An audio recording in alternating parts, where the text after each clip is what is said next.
Hallo, hallo, hallo. Wir wünschen euch einen wunderschönen guten Morgen und herzlich willkommen zum Republika Tag 2. Einen wunderschönen guten Morgen. Ich sehe hier noch einige verschlafene Gesichter. Manch Abend schien etwas länger zu gehen, aber schön, dass ihr alle schon wieder da seid. Und jetzt geht's hier los. Jetzt können sich auch noch alle, die hier rumlaufen und rumirren, einfinden, um hier auf der Stage 1 zu gucken, was alles passiert. Denn es lohnt sich, kann ich an dieser Stelle sagen. Ja, wir freuen uns sehr auf den zweiten Tag. Es wird unterschiedliche Highlights geben. Ich freue mich auf mein Gespräch mit Tom Noninger und auf mein Gespräch mit Ece Temukuran später auf der Bühne hier. Hast du Highlights? Ich habe heute nur ein Highlight, jagt das nächste bei mir hier heute auf der Bühne. Ich habe unter anderem Ralf Kaspers zu Gast, den einige von euch sicherlich aus Quarks, der Sendung mit der Maus oder Wissen macht A kennen. Und er hat einen Vortrag über die Sinnlosigkeit des Lebens offensichtlich geplant, wovor ich leicht Angst habe, mich aber genauso sehr freue. Ja, so geht es mir auch mit Pina Joldas' Vortrag. Auf den freue ich mich sehr. Ich glaube, ich habe sie schon einmal erlebt auf einer anderen Konferenz, die wir mit dem Auswärtigen Amt mal gemacht haben und sie war fantastisch. Aber ich glaube, es wird auch viel, aber gut. Also es ist eine Menge los heute hier auf der Stage 1. Ich muss allerdings, so viel muss ich mir an dieser Stelle rausnehmen, auch kurz auf eine Konkurrenzbühne, weil alle Bühnen hier konkurrieren ja natürlich, muss ich kurz auf eine Konkurrenzbühne verweisen. Um 17:30 Uhr müsstet ihr euch alle im Festsaal Kreuzberg einfinden. Ganz wichtig. Ganz wichtig, denn da gucke ich zusammen mit meiner Frau Maria eine Folge der Lindenstraße und wir besprechen die live vor Ort mit euch zusammen. Mal wieder ein bisschen Fernsehklassiker, ein bisschen Lagerfeuer-Feeling, zusammen sein, zusammen gucken, zusammen Spaß haben. Das dürft ihr nicht verpassen. Das ist auch viel wichtiger als der Kanzler heute. Absolut. Auch im Festsaal Kreuzberg übrigens. Und natürlich auch hier auf dem Livestream, also gestreamt auf der Bühne 1 und im Livestream Ja, dann haben wir noch ein paar Housekeeping-Ansagen. Und zwar habe ich kurz mit den Securities gesprochen, als ich gestern nach Hause gegangen bin und wollte es einfach nochmal hier auf der Bühne sagen. Wir wissen, dass es ein bisschen nervig vielleicht ist, wenn ihr reinkommt und über den Festsaal Kreuzberg-Eingang reinkommt, dass ihr dann eure Taschen mehrmals kontrollieren lassen müsst. Das könnt ihr auch vermeiden, indem ihr einfach außen rum geht beim Fluggraben. Aber es lässt sich leider nicht für uns aus Security-Perspektive vermeiden, weil nun mal diese Eingänge offen sind und wir deswegen nicht drum rumkommen, sowohl im Festsaal als auch hier zum Arena-Eingangsgelände zu kontrollieren. Und ich möchte euch einfach bitten, wir haben die allerbesten Securities überhaupt und es ist noch viel nerviger für Sie als für euch. Also bitte seid ganz, ganz lieb und freundlich und verständnisvoll mit ihnen. Und noch eine Bitte, und das machen schon ganz viele von euch, wir möchten 3 gesunde und fröhliche Republika-Tage verbringen und deswegen möchten wir euch weiterhin bitten, wenn ihr in den Innenräumen seid, wenn ihr euch in engen Räumen befindet, eng beieinander sitzt oder herumherläuft, dass ihr eure Maske tragt, wo immer ihr könnt. Das wäre toll. And if you borrow some headphones for the translation, please return them. We lost some headphones yesterday. That shouldn't happen. So please, if you borrow headphones, use them the whole day, but please return them. Und bringt euch gerne eure eigenen mit, das geht nämlich auch. So. Genau. Genau, jetzt noch auf was ganz, ganz wichtig. Ja. Und zwar, Nils, was ist die Saalwette von Wir heute? machen hier jeden Tag eine Saalwette. Das heißt, wir stellen euch eine Aufgabe, die ihr bis 19:30 Uhr ungefähr, ich glaube heute 19 Uhr, hier an der Bühne erfüllen müsst. Und dafür könnt ihr etwas gewinnen, nämlich, wir haben ja dieses Jahr 10-jähriges Jubiläum unserer Monoblocks, die legendären Republika Plastikstühle. Und so einen könnt ihr gewinnen, wenn ihr die heutige Saalwette für euch entscheidet. Und wir haben gestern... Hat halb gut funktioniert, muss man ehrlicherweise gestehen. Es gab eine Gewinnerin, also es hat funktioniert, Ja. aber es hätte noch mehr Audience Participation geben können, wenn wir mal ehrlich sind. Absolut. Deswegen haben wir uns entschlossen, euch heute eine etwas niedrigschwelligere Aufgabe zu stellen. Und zwar Kronkorken. Es gibt ja immer noch verschiedene Getränke, Wasser, Limonaden, Biere, die hier mit Kronkorken verschlossen werden. Oftmals lässt man die an der Bar öffnen, manchmal öffnet man sie selbst. Wer uns heute Abend nahe 10-jährigen Republika Monoblock mit nach Hause. Wir twittern es nochmal und auch den Moment des Reveals. Wir freuen uns auf euch und auf eure gesammelten Kronkorken, die dann natürlich direkt zum Recycling gehen. Absolut. Und jetzt, Nils, womit geht's jetzt los auf unserer Stage 1? Achso, ja, da muss ich sofort meinen Zettel rausholen. Das ist ja der Wahnsinn, wie der Mann vorbereitet ist. Wir haben jetzt als erstes direkt eine Session, die hier losgeht, die heißt, warum die Chatkontrolle verhindert werden muss. Und sie wird gehalten von Viktor Schlüter und Elena Eickstedt vom CCC, beide aktiv in der IT-Sicherheit. Die können uns genau erklären, warum diese EU-Sache, die gerade vorbereitet wird, riesengroßer Mist ist und warum die verhindert werden muss.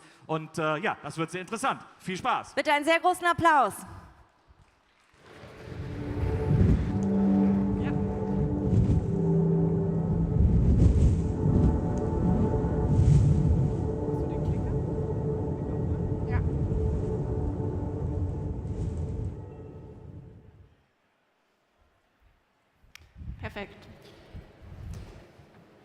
Schön. Haben wir eine Präsentation? Do we have a presentation? Aha. Das war jetzt sehr schnell. Genau. Es soll die Chat-Kontrolle gehen. We are going to be Ganz speaking grundsätzlich about erstmal, the die chat Chat-Kontrolle control or ist chat ein monitoring. Begriff, It's den Patrick a Breyer geprägt German hat term und der coined by beschreibt ganz Patrick Breyer, and grundsätzlich it erstmal nur das Scannen und Kontrollieren is about the scanning and controlling or monitoring of all chat messages, even if they're end-to-end encrypted. Worum es eigentlich geht, ist ein Vorschlag But für it's eine actually Verordnung about von der EU-Kommission. a law that is proposed by the European Commission. Ylva Johansson Thanks to these two ist ladies. Kommissarin in der EU-Kommission Miss und Johansson Ursula von der Leyen is a commissioner, kennen wir schon von früheren and of course we remember Ursula von der Leyen of earlier ständige Lösung net zu der political bereits fame. bestehenden Abweichung von der E-Privacy-Richtlinie. It's Und das a heißt, deviation from the wir wollen e-privacy hier regulation, verhindern, nämlich das and we Eindämmen der want to Verbreitung von prevent, or it's Kindesmissbrauchsdarstellungen im supposed Internet. to Eine Sache, der wir so curb grundsätzlich the erstmal proliferation zustimmen of child pornography on the Aber internet. Es geht hier darum, We're bekanntes Material Somewhat zu scannen, positive to unbekanntes this, but Material it's zu scannen this is und about scanning vor known allem material, auch sogenannte unknown material, Anwendungsversuche zu and detektieren. trying to detect Wen grooming. betrifft diese Richtlinie? Zumal erstmal uns alle This unsere affects interpersonelle all of us, Kommunikation. all Umgesetzt our werden soll das interpersonal Ganze dann communication, aber but it's supposed to von be App Stores, implemented by app stores, Messenger-Diensten, platforms, Hostern und messenger Internet-Service-Providern. services, hosters, and ISPs. Das Ganze soll so passieren, dass diese Plattformanbieterinnen ein Risk Assessment These durchführen, platforms have to conduct a die risk Wahrscheinlichkeit assessment ist, dass über ihre Plattform Kindesmissbrauchsdarstellungen and verbreitet try wird. to determine how likely it is that their platforms are going to be used for child abuse material. Die dann anordnen dürfen, It's going to dass be es noch controlled weitere by Scan-, authorities Filtern, that Löschen, can then Block- und Sperren geben order more Das heißt, banning, wir haben blocking, alles wieder auf den scanning, Tisch, was wir and die letzten deleting. Jahre So verhindern konnten. everything that we've been able to prevent these past years, aber auch upload das filters, gesamte network Thema blockers, Age Verification. and age verification Das is Problem suddenly an back dieser on the Verordnung table. ist, sie ist sehr The schwammig problem formuliert. is Das heißt, that die it's EU-Kommission wird uns immer not sagen, very clearly defined. The European Commission is, of course, always going to say, yeah, well, the law doesn't actually say that. And providers aren't really interested in being regulated after the fact, so they're going to be reaching for harsher measures. And thirdly, technologically neutral. What does that even mean? Nichts muss. We know it all, everything's possible, nothing has to be Jetzt done. schauen wir uns mal an, wie finden wir das überhaupt? So what do we think about this? To Gesetzesvorschlag ist, determine if it's a good or bad proposal, ich zum Beispiel, we have to find out dass so ein Gesetz what our wirksam ist, what we want. praktikabel ist, I want this dass to es be grundrechtsschonend umgesetzt werden kann. useful, Wenn wir practicable, das mit der Realität and vergleichen, sehen wir aber vor allem eins. Das Scannen von keep verschlüsselter our Kommunikation ist keep our basic laws intact.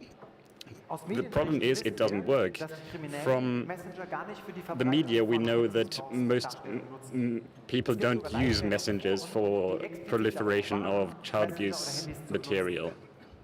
Stattdessen nehmen sie einen anderen Instead, Weg, they, an dem dieses Gesetzesvorhaben auch nichts ändern wird. Use a different way which Verschlüsseln die Dateien this selber, proposed laden law die Daten doesn't auf ganz actually normalen Hostern do hoch. anything about. They encrypt their files themselves and upload it to hosters. But it's impossible to detect this because these files are detected, encrypted. They then share these files on darknet forums, Außerhalb von der EU registrieren werden. share the passwords there, and of course these Wenn sie dann also nicht davon abgehalten aren't einfach going weiter- to be prevented in their work from this proposed law. It's also not Es gibt practicable. Möglichkeiten, nach Kindesmissbrauchsabbildungen zu suchen. There are two ways of searching for child abuse material, Oder mit einer Hashliste, die either nach einer with Rangliste artificial von intelligence or a list of hashes that looks for known content. Kommission aber gesagt, dass The sie European unbekannte Commission Materialien has möchten. said that they Das want geht to nur mit einem find KI-System. unknown material, and the only way to do that is artificial intelligence Von einer that wahrscheinlichkeitsbasierten Algorithmus bewertet. scans all images and all texts and it's going to conduct something that you'd call image classification. These models have become really good. Very best of them only make mistakes in 1 of 100 cases. Even assuming that you could decrease that to 1 out of 1,000, that means that the algorithm is still going to make a mistake in every 1,000th case.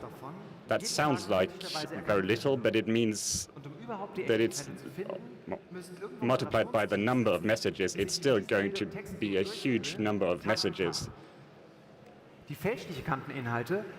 These wrongly detected contents will probably share some similarities with actual images or grooming attempts. These are going to be sexting messages, pictures of naked children on the beach, especially those contents that we want to encrypt end-to-end. But it's also dangerous because we don't know if messages aren't going to be sent to the police. There's no longer any trust, any trusted communication, which is what most people mean when they say encrypted. I want to trust that the encryption is so good that no unauthorized people can access the information, and I want to trust that my device only sends the messages to people I can trust. If that's no longer the case, then it's the same thing as a state-sponsored Trojan, because my messages might be sent to unauthorized people. So this is an AI-based state Trojan. It's the same thing, only led by an algorithm. I tried to get Ms. Weser to name this law like to actually call the law that, but I haven't really being successful with that. And it's important to have a trusted communication basis. That's why we have these protections in our basic laws. So the list of people that have to rely on secure communication that reaches only one person that they intend to can be infinitely extended. So if these people cannot do their jobs anymore, it doesn't help anyone. We have to act now and remind politicians that the attack on end-to-end encryption cannot be the solution. So please go out on the streets, protest, organize.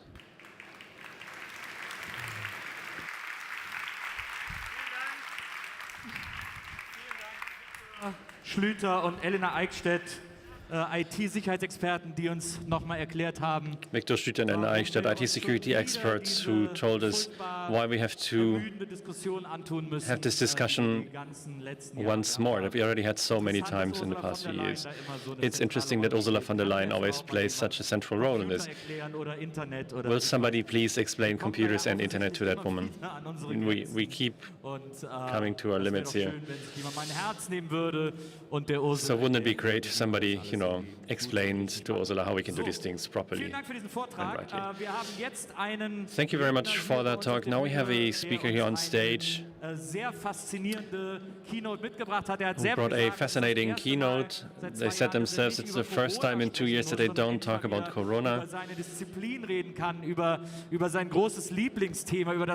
But instead about his favorite topic, his discipline that he's researching in, because he's a complexity researcher and professor at the Institute for Biology at Humboldt University. His name is Dirk Brockmann. Professor Dirk Brockmann brought us a session on complexity and interdisciplinary science. And that means, and I had to look this up myself, it means he's looking for patterns and laws and similarities in different systems. So he's not researching in only one area, but is trying to figure out where can we combine or compare different areas to each other, where are the similarities and commonalities of these different areas. And that creates a picture where we can maybe able to better explain the world or many things than we were up to now. So I'm looking forward to the talk when he comes. Just have to wait until the presentation has been prepared, but it looks like the prep is ready now. But I didn't get the sign, so I'll just keep talking. Let me just check. Is the presentation prepared? Yeah, okay. All right. So now we can start with his keynote, Forest for the Trees, Complexity and Interdisciplinary Research. Please give a hand to Professor Dirk Brockmann.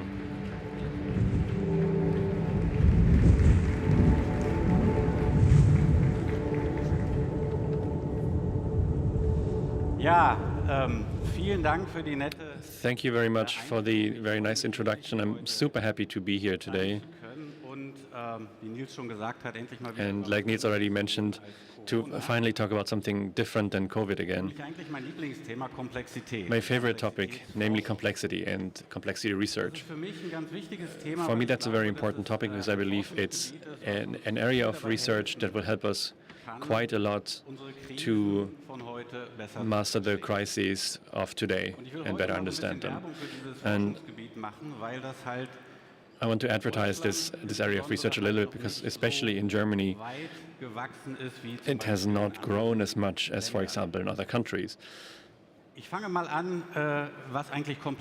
So let me start by talking about what complexity is. We all know life is complicated. We have difficulty using the coffee machine or reinstalling our phone, or our relationship can be complicated. That's not what I mean with complexity. Rather, something like this. Some of you might have seen this. This is a commemoration of starlings. And aside from the fact that this is incredibly beautiful, maybe you ask yourself, how does it work? There's tens of thousands of starlings, and they are flying in a collective. They don't collide. They're flying at high speed and create these wonderful patterns, these commemorations.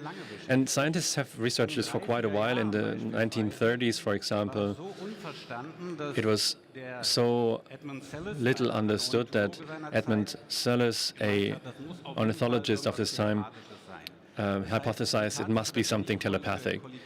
So the fact that they don't collide and they are flying together in a collective means there must be some sort of information transfer that cannot be explained by natural laws.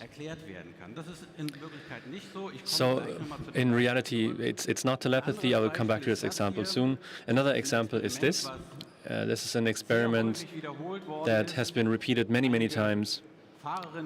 Some drivers have the task here to just drive slowly in a circle behind each other, and no matter how they try, they'll always have these phantom traffic jams when the density of cars gets high enough. And I will get back to this later as well. So these are complex systems. Now, if we jump forward a little bit, we have the crises that currently touch all of us. Climate collapse, that's impending, political polarization, the extinction of many species, or the COVID pandemic.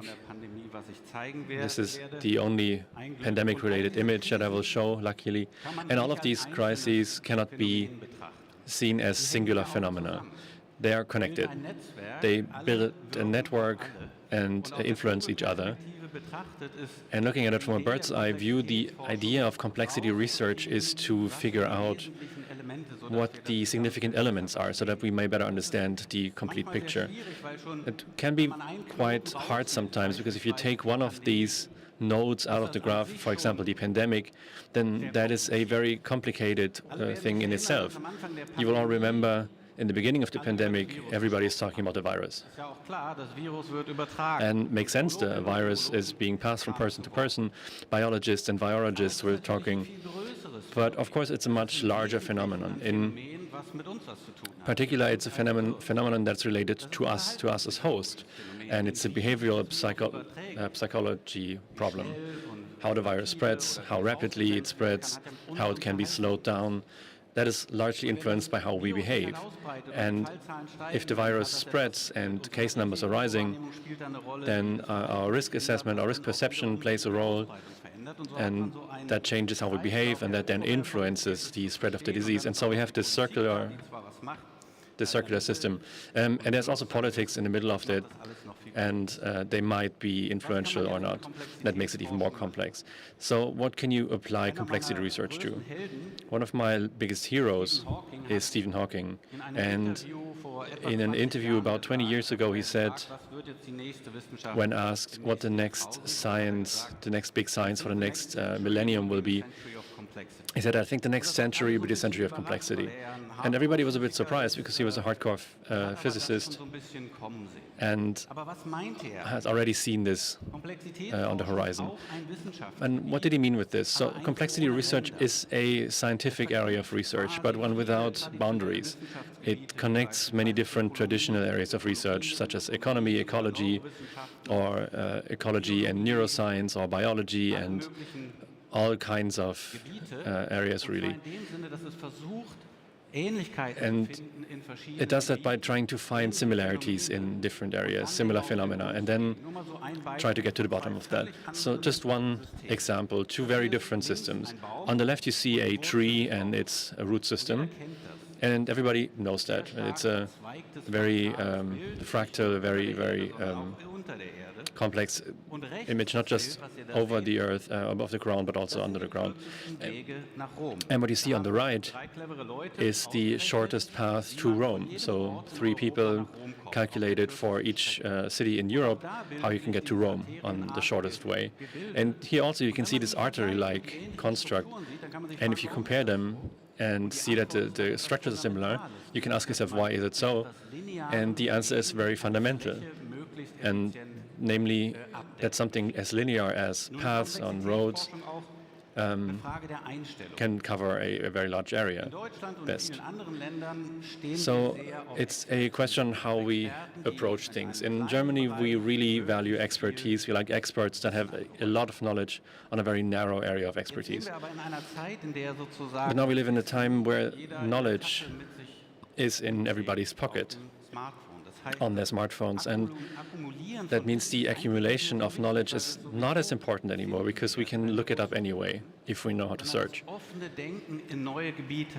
But the open-minded thinking into new areas, that's what is important. And this image that I showed earlier, this mushroom-like mesh of complexity that connects all these pieces together, it's essential that you break down these boundaries to other disciplines and go into areas that you may not already know. And that's why I'm calling it interdisciplinary research as opposed to interdisciplinary or transdisciplinary research, that you go out and proactively go into new areas. And Richard Feynman, a Nobel laureate of physics, said 2 things that I really like. It looks maybe a little arrogant at face value. First is science is a belief in the ignorance of experts, and what he meant was that we can always create knowledge by challenging something, by saying, oh, this might not be so, I'd like to look at this in more detail. And then he said something that I like even more, namely, if you are the smartest person in the room, you're in the wrong room. And what he means by that is that you should only expose yourself to scenarios or groups where you're not the smartest person, because that is where you can learn the most. And if you've done some pandemic research like I did in the past 2 years, you're often in groups of experts where everybody thought they were the smartest person in the room. Richard Feynman also said, or at least I found this in the internet to them, physics is to math what sex is to masturbation. As somebody who has worked in physics and math, I found this quite fitting. Many mathematicians will not like this sentence, and I'm not sure if it's really a Feynman quote, but I thought it was quite funny. So, what does one do in complexity theory, and why are so many physicians or former physicians working in this area? If you have a complex phenomenon, there are many elements. For example, in a pandemic or species extinction or climate collapse, many components that play a role. And there is the classical expertise-driven reductionism that takes the system and splits it into many tiny pieces and then dispatches it to different experts that focus on all the different specializations. And the idea here was that we reduce the system differently by trying to figure out what is essential and what is negligible. And neglect is the real art form here. So often when you work the way I do, and also with many experts together, it is seen as something that you should not do because you cannot neglect the details. But this is the core. For example, if you make a model of a face, then it's sufficient to just draw a circle and 2 dots and a mouth, and you have a face. And any child would say, oh yeah, this is a face. The ears, you can just leave them. Is it helpful? Yes, because then we know what makes a face, what is essential about a face. Also in art, this has played an important role. I like this very much. These are sketches by Picasso, where he drew a steer many times. And you can see exactly how he tried to figure out the essence of the steer. And how does it work concretely? Let's get back to the swarm example. On the top left, there's a swarm that I showed earlier. How can you explain this behavior? What is the essential behavior here? One model that is rather old but has worked very well is based on 3 simple rules. The single elements of the swarm, these might be birds or fish. But anyway, in the model, they're just some animal that is moving with approximately similar speed, and they try to avoid collisions. The second rule, so to say, is if you get too far away from the group, then you try to get back to the group. And the third one, it's marked red because it's important. Each individual tries to broadly align their direction to that of its neighbors in a small area. And if you want to try that out for yourself, it works also on your smartphone. Just go to this website, complexity-explorables.org, and you can try what I'm going to show for yourself. Here's a video for you. And you see these individual agents moving through space randomly with a certain speed, but there are no rules. So it's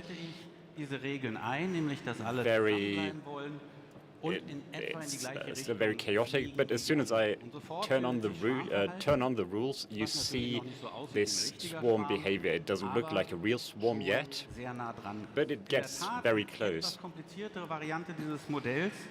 A slightly more complicated variant shows that the model can only have 3 states. You can either have all moving in the same direction, or you can get this vortex, or you can get this swarm of mosquitoes.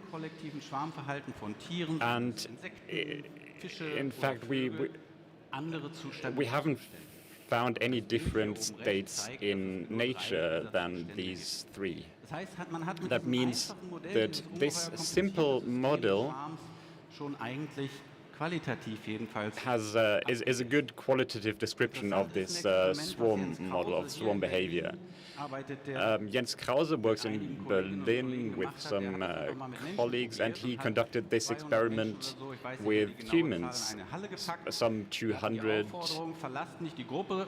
He put them into a large hall and gave them these rules. And very quickly, after an initial chaotic phase, you got these concentric movements where people were walking in parallel, even though they were never asked to do that. So we as humans also follow these laws. A very similar model can explain the movements of pedestrians. If you have 2 groups of pedestrians, one of them moving in one direction, one of them in the other, and they're only trying to avoid each other, which is the only law, and to move in the same direction, you immediately notice these channels forming. All of you will have noticed that on a very narrow footpath. If you then create these bottlenecks, such as you might find, for example, at a party, then it gets a bit chaotic. Or the example I showed you earlier with the cars driving in a circle. Man kann das auch modellieren, indem man sagt, You can model that fahren too, diese Autos and alle mit einer konstanten Geschwindigkeit. tell all these cars to drive at a constant speed. And what I can do now is to vary the speeds at which the cars want to drive. Geschwindigkeitsbegrenzung auf der Autobahn. Imagine a speed limit on the motorway. If the variance of the car speeds becomes too large, you get this traffic jams that moves backwards. And that's due to the large density, but also due to the varying speeds. And this never disappears. Noch einmal das Beispiel Covid. Ich kann es einfach Another COVID example, I just can't help myself. Eine Sache, die wir erlebt haben, One thing that we notice in the COVID pandemic that is very complex, as I mentioned, immer diese Wellen. Das hier are ist these älter constant Bild für die waves. USA. This is an older picture for the United Die wir auch States. in Deutschland erlebt These haben, waves haben that neue we Varianten etc. Wir haben found unser in Verhalten Germany geändert. as well, there were new variants, we adapted our behavior. If we imagine that we made it as simple as possible, we have a virus that replicates Das führt aber dazu, wenn three die Zahlen infections, wachsen, dass wir but vorsichtiger when werden. the Wir numbers machen increase, Masken, we become more careful, we wear masks, we get vaccinated, das führt, dass die Zahlen runtergehen. there's curfews, Dann wird wieder and gelockert. that leads to a decrease Und so gibt es in noch eine measures, Feedback-Schleife, die immer in so numbers, and then a ein Gleichgewicht zwischen decrease in Virusausbreitung measures, und unserer Reaktion and darauf bilden. then you get this balance between the virus and our reactions to it. It sounds very simple and under-complex, but if you look at how the R value, which many of you have heard about, this replication number of the virus, how that number has behaved, then it's always been around the critical value of 1, which means, which is an indication of the fact that there has been this kind of balance. In Untersuchungen, Modellierungen There's haben Leute studies that are 12 years old where scientists in the United Kingdom showed that you will always find this balance around the critical number unless you change your behavior. An important aspect of complexity research is to attempt to paint a clear picture of the entire system. This is a side effect of a very expertise-heavy science, or a, well, we always walk around with these caricatures in our heads. Virologists think that the most important thing is to understand the virus, or behavioral scientists say this is the essential points, and you always draw this caricature from your own perspective, and that's something that I've been thinking about a lot. Where does that come from, and how can you change it?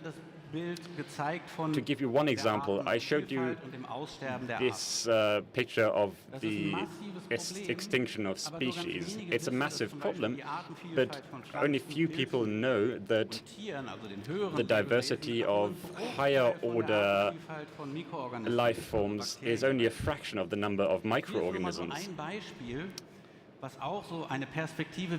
Here's one example that can change people's perspectives. It's one of my favorite organisms, Prochlorococcus. It's a marine cyanobacterium because it photosynthesizes. It's very small, and it was only discovered in 1986. But it's so far the species with the most individuals on Earth.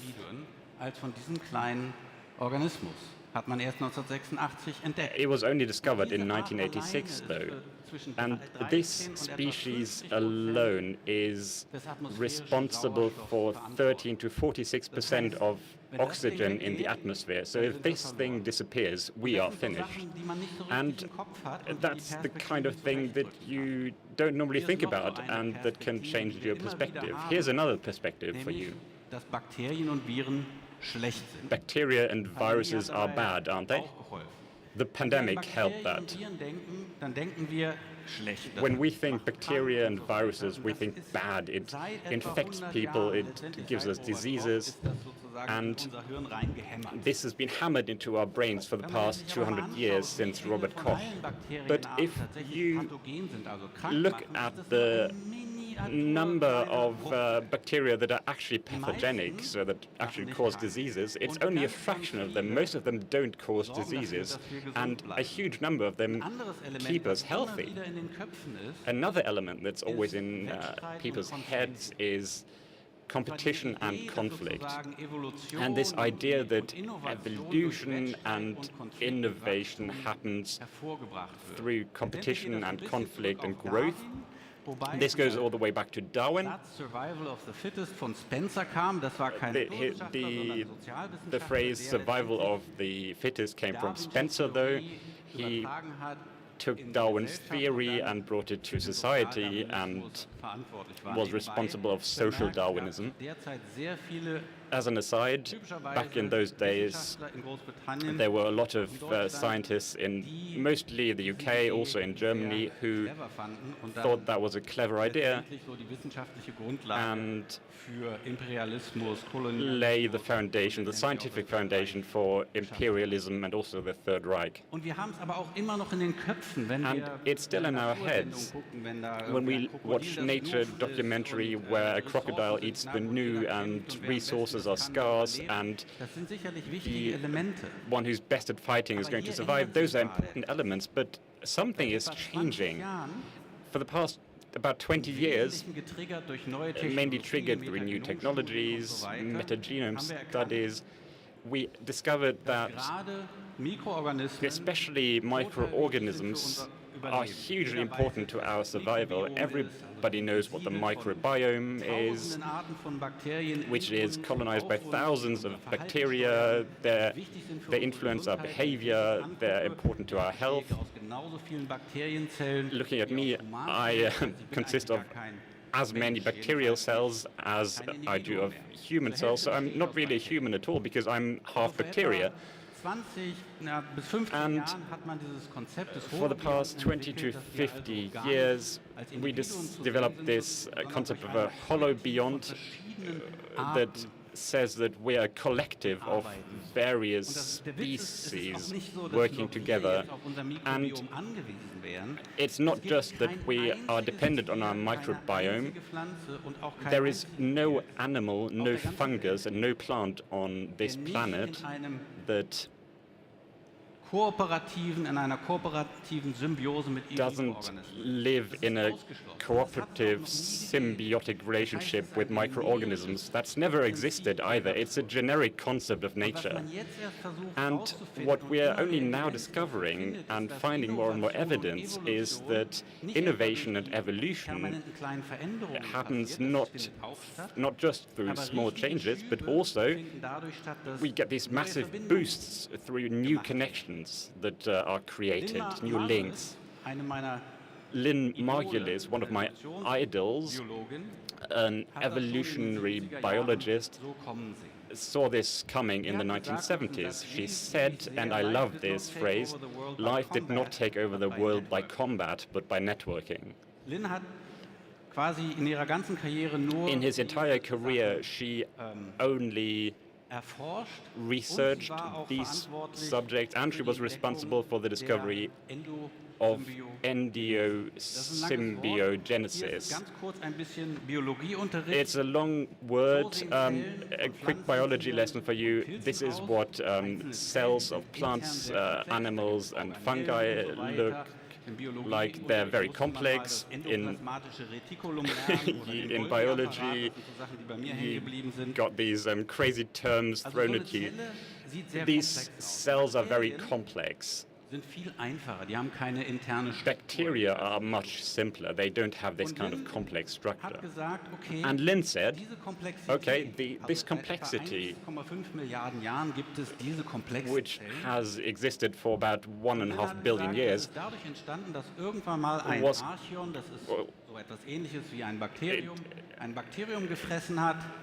aber es nicht verdaut was hat. created when this early animal ate a certain species but wasn't able to digest it. And these mitochondria were created by one species swallowing something and creating a new structure. And everybody thought Lynn was crazy when she proposed these, especially neo-Darwinists didn't agree at all.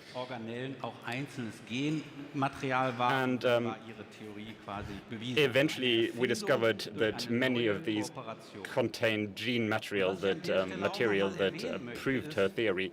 What I want to mention at this point is that this debate about cooperation in nature as the most important force behind innovation is being debated very controversially. There's a good example for you from a podium panel debate between Lynn and Richard Dawkins, who is a very radical neo-Darwinist and wrote the book The Selfish Gene. And in this debate, Dawkins asked Lynn Margulis, why do you have to drag symbiosis into evolution? It's so unparsimonious. Because he makes simple theories, or he likes simple theories, and Lynn answered, because it's there. It shows you the difference between one of them who has a theory and looks at the things that fit it and ignores the things that don't fit, and Lynn, who discovered, I look at what I can see and then I develop a theory to explain it. To finish, my favorite example for symbiosis is this example of a louse. And if you look at these lice, they're very simple. They have these cells called bacteriocytes, and they contain millions and millions of bacteria. Inside those cells, they're called Bacteria affidicola. It's a bacterial species related to E. coli, and it helps the louse to digest. And this symbiosis exists for about 280 million years. It's an incredible time span if you remember that it's only about for 500 million years that we've had complex multicellular organisms. And it's an interesting example of how stable these symbiotic relationships can be. It's not just the case of this louse. One more example that I think is very freakish. This louse has a cooperation with another virus. The virus is called densovirus, and you have to know that these lice can exist with or without wings. When a baby louse gets infected with this virus, it grows wings and can fly away. If it doesn't get infected, it doesn't grow wings. So the virus gives it wings. And that means what they can do now, this virus and the louse, the louse can fly to a new plant and lay its eggs there and leave the virus there.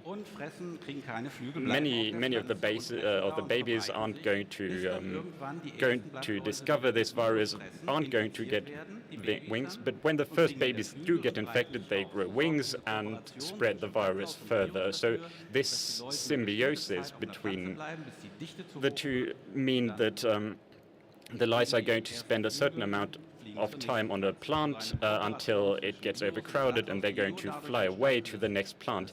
And all of this only happened because at some point one louse got infected with a virus and grew wings. And that leads me to the end of my talk. I wasn't able to speak about everything that I would have liked to mention. There are lots and lots more examples about lice. There's this Complexity Explorables website if you'd like to play some more with complexity, or have a look at the book where all of this is explained in even greater detail, and I would like to thank you all for your attention. Dirk Brockmann.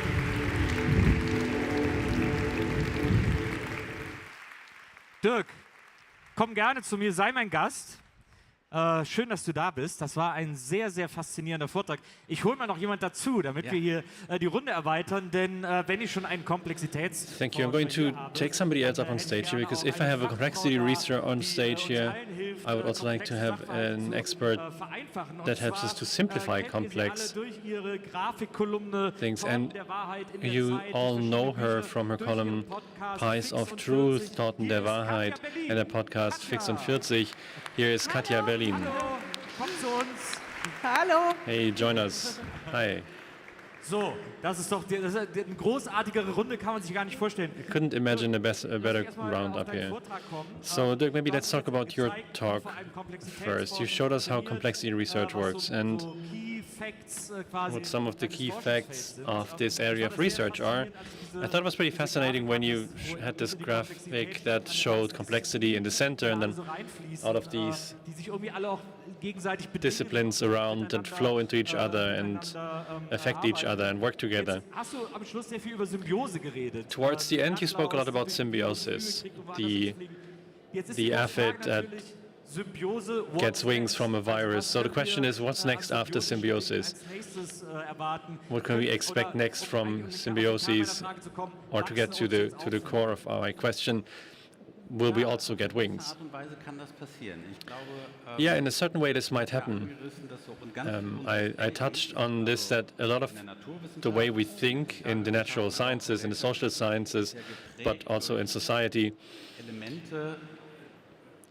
is largely influenced by elements from, for example, neo-Darwinism, social Darwinism, and traces from way in the past, and those are the driving forces. And now in the natural sciences, especially in biology, there is a sort of revolution happening where you see, oh, this has arrived, but it's not essential. So what is essential are the new connections networking. So if we are smart, and we look at that very closely and hope to discover new things that we can then translate into communal benefits. And for example, you see it in things like car sharing, which is in the end a cooperative mechanism. Or if you look at teamwork, there's a lot of people that research, for example, how experts work in teams and how that works better than the best individual in the team. So if you take these natural principles of symbiosis or mutualism or cooperation and you realize things that you then perceive as the natural and translate it into something societal. So, as a complexity researcher, you mentioned you're looking for patterns and disciplines that are self-similar, and you are a biologist by education. So my only commonality between physics and biology is that I've sucked at both. If you have to go into a field that is new to you, isn't that anxiety-inducing at first, because every time you have to actively research against your ignorance in a specific area? No, not actually. Science is about the creation of knowledge. So you're always in a state or moved by a power out of ignorance. But you're always in ignorance. You want to know something that you don't already know, understand something you haven't understood yet. So that's a permanent state. If I go into areas such as social sciences, why not? I mean, I can ask smart, big questions, and many people have done so in the past. And sometimes the naive view is actually quite smart, because you're not so biased from all the pre-existing knowledge and so on. And if you're not afraid to ask stupid questions, then that's not an issue at all. The old Sesame Street mantra, if you don't ask questions, you'll remain ignorant. Katja, you're doing kind of the opposite of what Dirk does. Dirk is always looking at complex systems and trying to connect everything, and you have this red thread on the pinboard. You're trying to break everything down to its essence in your publications, where you try to explain the world using pie charts. How complicated is it to break things down to this core essential? Well, effectively, I'm doing under-complexity research. There's a point that I have to find that I can then visualize graphically. And these pie charts as a visualization aid are so badly suited for explaining the world that, yes, it's always just a singular view. It's not the truth. And that makes it okay. So I guess the question is now, what can you two learn from each other? How can it be helpful for complexity research, trying to remove realities so far from everything surrounding them that only a core remains that you can use to compare to something else?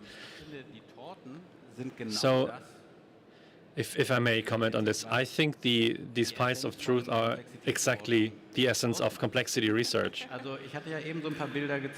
I showed a few pictures before, this large bubble with non-pathogenic bacteria and pathogenic ones, and just this relationship.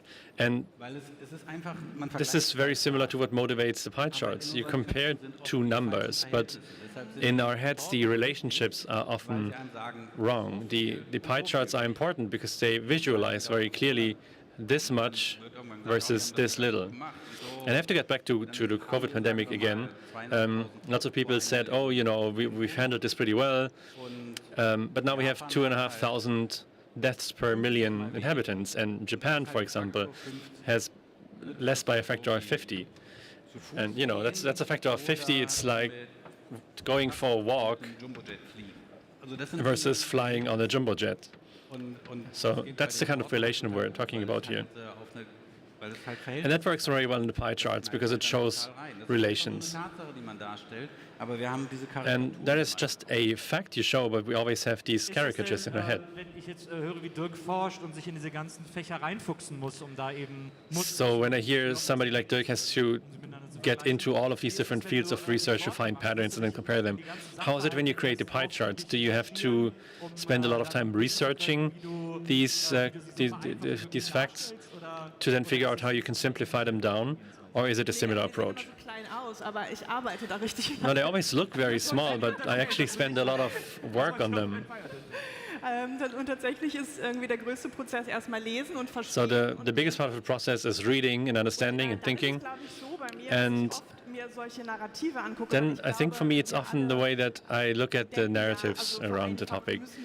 I think a lot of us are thinking, you know, we have to process reality less complex than it actually is, because otherwise we'll be overwhelmed.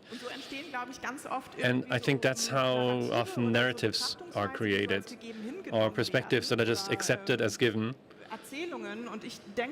And I think about it and I ask myself, is it actually correct the way we think about it, or is it maybe a bit different? And when I figure that out, then it usually gets to be a good pie chart. One other thing I asked myself, you showed this example of the starling swarm, which flies in a diffuse pattern that we cannot quite grasp easily. And then you explained how that happens, or how complexity research explains that. And at some point we've all wondered how these swarms happen and how these patterns happen. And there's a lot of different models to explain the way that they fly this way. For example, I can remember some people said they are aligning themselves to the Earth's magnetic field, and that's why they look this way. So how many maybe crude attempts or weird or even completely valid theories do you have to dig through until you find a way that brings you to where you want to be? Or maybe not, but end up being. It's very different. There's some things you spend a lot of time on. A little bit like the Picasso sketches I showed, the process is quite similar. You try something here and there, and then maybe you have a hunch, it's something explorative. And methodically you add your experience, but sometimes it takes a long time, and sometimes it's there a snap and you have it immediately. I think it's very similar to, for example, music or composition. I think for myself at least, this process of science is very synthetic. It's not analytical in this sense, but you want to build something, construct something that explains what I see.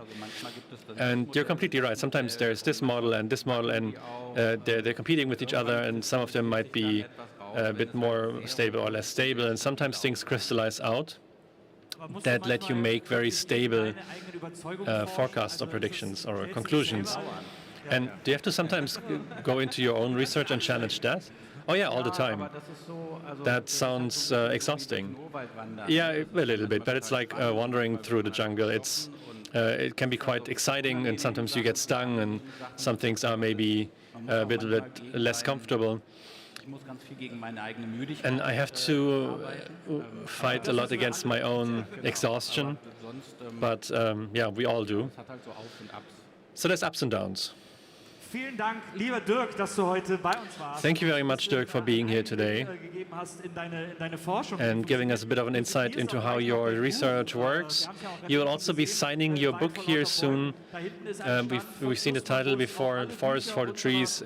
There's a booth by Dussmann here where all the books of all our speakers are available. I think Katja might also be there later. But yeah, Dirk will be there for book signing soon. Thank you very much for being here. And please give a big hand for Dirk. Danke dir. Katja, ich habe es schon gesagt, bekannt, Spezialistin für sonderbare Grafiken, so nennst du dich auch selbst. Katja, I already said you are a specialist for weird graphics, and you will be on the stage a few times during the course of the day to read from your book, or rather to show pies. It's a presentation. It's a visual presentation where you show the best of pies, and we will start with the first round of pies now. Please, applause for Katja Berlin.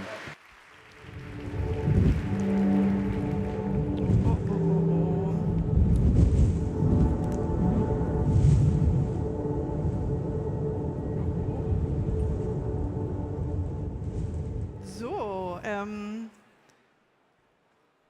ja, hallo. Wie gesagt, yeah, hello. Katja Berlin. Und, I'm Katja Berlin, and I will be on the stage 3 times today to talk about my pies. Die erscheinen jede Woche Donnerstag im Politikteil. It's published every week, Thursdays, in the politics part of Zeit. And I will show some pie charts about the equality of men and women. Then talk a little bit about future and digitization. But I want to start with a bit of a retrospective about topics of the last 7 years. For example, on German politics, German society, what's happened there. I started this series in 2014, but it started a bit earlier. In 2014, Bernd Ulrich from the editor for the politics section in Zeit asked me if I didn't want to publish my funny infographics with them every week. And even before that, I published a few books with funny diagrams. I like the idea to be in the newspaper every week, and I immediately agreed, and then didn't move for weeks. I kind of ghosted them a little bit because I was so anxious. I was afraid whether I would be able to come up with something funny every week, whether enough things would be happening in Germany that I can create a pie chart every week. And like I said, this was at the end of 2014, and then when I finally forced myself to do it and said, you know, maybe I'll just do a joke about FDP, the Liberal Party, every week. That's when the year 2015 started. And 2015 was a special year in many respects, but especially a very horrible year. Thousands of people drowned in the Mediterranean, and in the meantime, in Germany, you had concerned citizens getting more and more attention. You might remember this, where people would say, I'm not a Nazi, but... And this is how it started. The populism on the right was blooming, and a lot of topics that I had to concern myself with came up. For example, the thing about cancel culture. It's a term that didn't exist back then when I started with my series, but the idea already existed and it was just as wrong as today. This is my graphic from that time.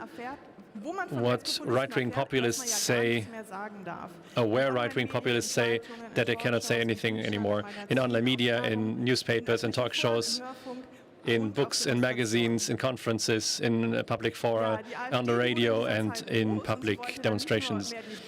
The German AfD, the right-wing party, back then didn't want just the Deutsche Mark back, but also many other things, and they did this in a combination of hubris and victim role, self-victimization. And I visualized what their image of Germany looks like. The picture of Germany that right-wing nationals have. On the one hand, it's the greatest country of all time with a 1,000-year history, but also it's going to die very shortly because of a few refugees and some wolves.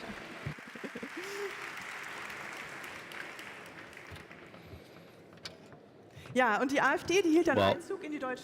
so the right-wing party AfD became part of the German parliament in 2017, mainly because they went away from what we commonly consider true. So I made a diagram about what right-wing populists consider secure or safe, and those charts show Syria, Afghanistan, Somalia, and German inner cities after 2200 or 10 o'clock at night. So there's a few things that we thought that we would have left behind, and our Minister of the Interior was making jokes about putting refugees on planes to get them back home to Afghanistan. And we have many of those cases of isolated incidents within our security organizations and the law enforcement.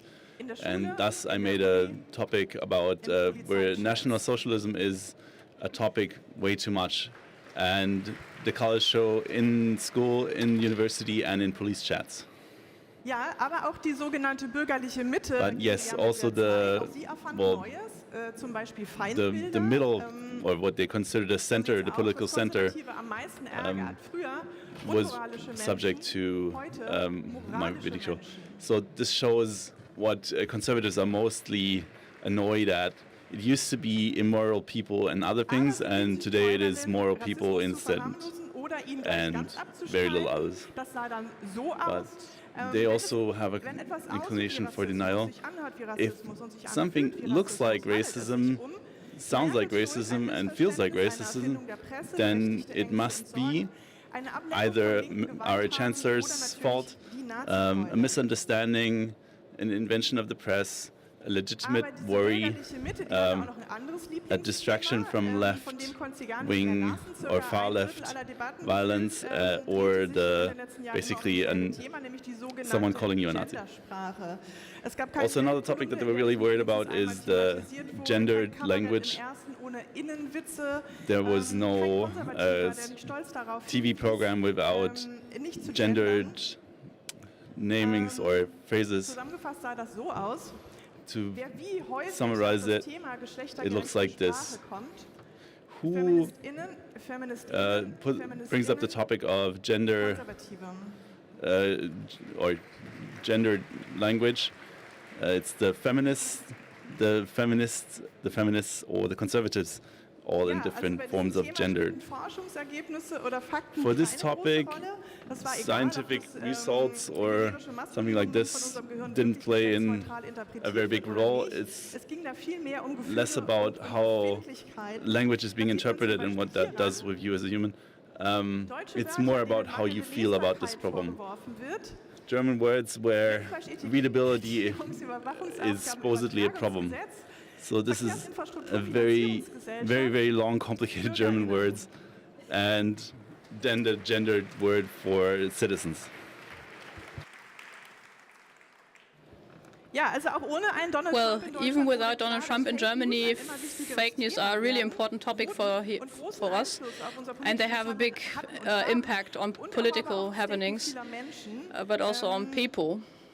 Ich glaube, mittlerweile wissen wir alle, dass die Nowadays we know Institutionen, insbesondere that im Internet, believing stark constitutions abgenommen isn't hat. Das isn't war the auch schon case anymore. 2015 so. That was like that Kommt meine 2015, Grafik, habe das so visualisiert. where I made this Glaubwürdigkeit diagram, in der Politik, the in der believability Wissenschaft of politics, und of den Andi auf science, Facebook. and the Andy on Facebook. Ja, und der Versuch, auf Fake News mit Fakten Well, zu reagieren, also dieser If you try friedlich to obere react Versuch, with mit den Leuten facts ins on Gespräch zu fake kommen und news, zur Vernunft zu and if bringen, you want to der war auch nur so go ahead with mittelgut von reason, Erfolg it gekrönt. wasn't really Diese successful. Grafik hier, die ist auch schon ein paar Jahre alt. This diagram wogegen Impfgegner shows what Masern, Röteln, Mumps, anti-vaccine people are immune against. It's Diese Grafik, measles, mumps, Grafik gab es schon vor and arguments. Corona, aber mit Corona kam dann natürlich das With nächste Corona, Thema there was auf, the next denn big wir hatten es topic, ja ab 2020 because nicht from nur mit einer Virusepidemie 2020 zu tun, on, sondern auch we mit einer didn't only have a virus Desinformationsepidemie. epidemic, Und but die also macht wahrscheinlich disinformation auch die epidemic, Fähigsten unter uns pandemic. von der Idee ab, dass man And irgendwie we- im Internet diskutieren kann. We thought, okay, it's not the case anymore that we can discuss on the internet. Corona was supposed to split the community, but in this, on this topic, there wasn't any closeness together in society. 2020, the pandemic, the war against pandemic 2021 sah es so aus, was like, what the fuck? beziehungsweise so. Deutsche Corona-Schulstrategie The German Corona school strategy for fall was toi toi toi. That basically means good luck. Yeah. Jetzt ist ja Corona vorbei. Corona is over, as we all know. Sollte es im Herbst wiederkommen? If it comes back in fall, it's kind of surprise, yeah. Um die Klimakatastrophe kümmern. Until then, we can take care of the climate crisis. Climate support was really important in Germany. Many parties want it, but it's not supposed to cost anything. And this is my pie chart for this. And Germans think that stuff has to happen without forbidding anything. Nowhere, really nowhere, when it comes to climate safety. And this shows the level on which the discussion runs at the moment. It's too expensive. I mean, you know the cost argument, but what's going to cost us a lot? Climate politics and no climate politics.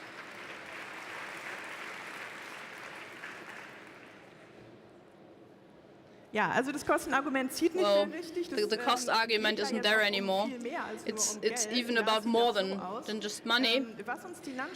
What destroys the landscape is photovoltaic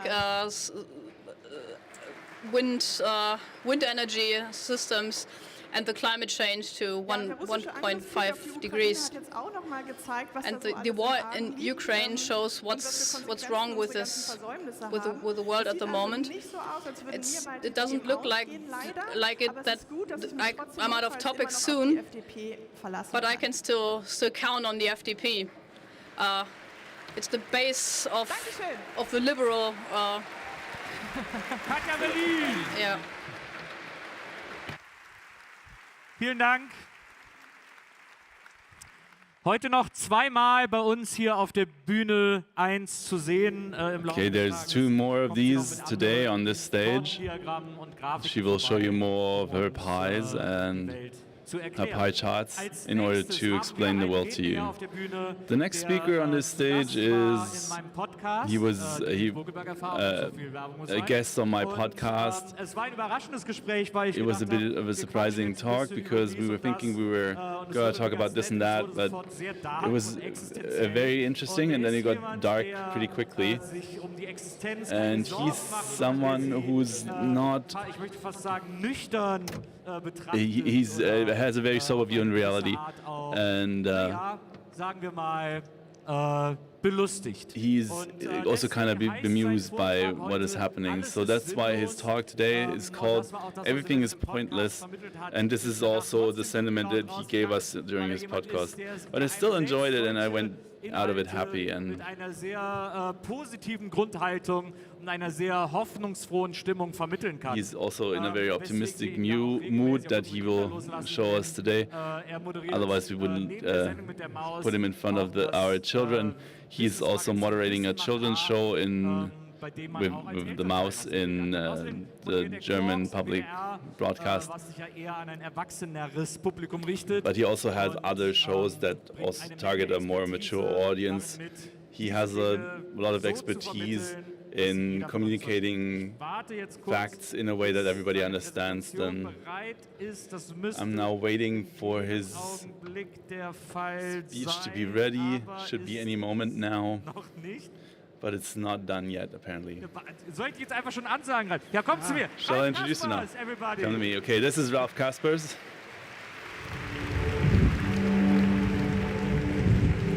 Das ist schön, dass du mich rettest, Ralf. Thanks for rescuing me here.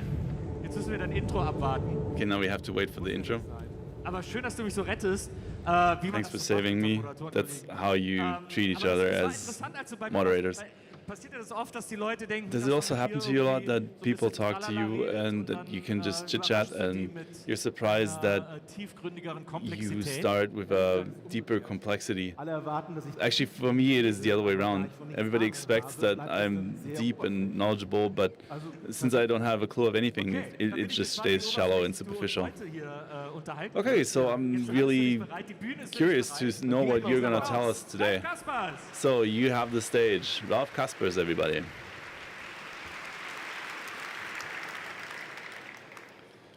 Hallo.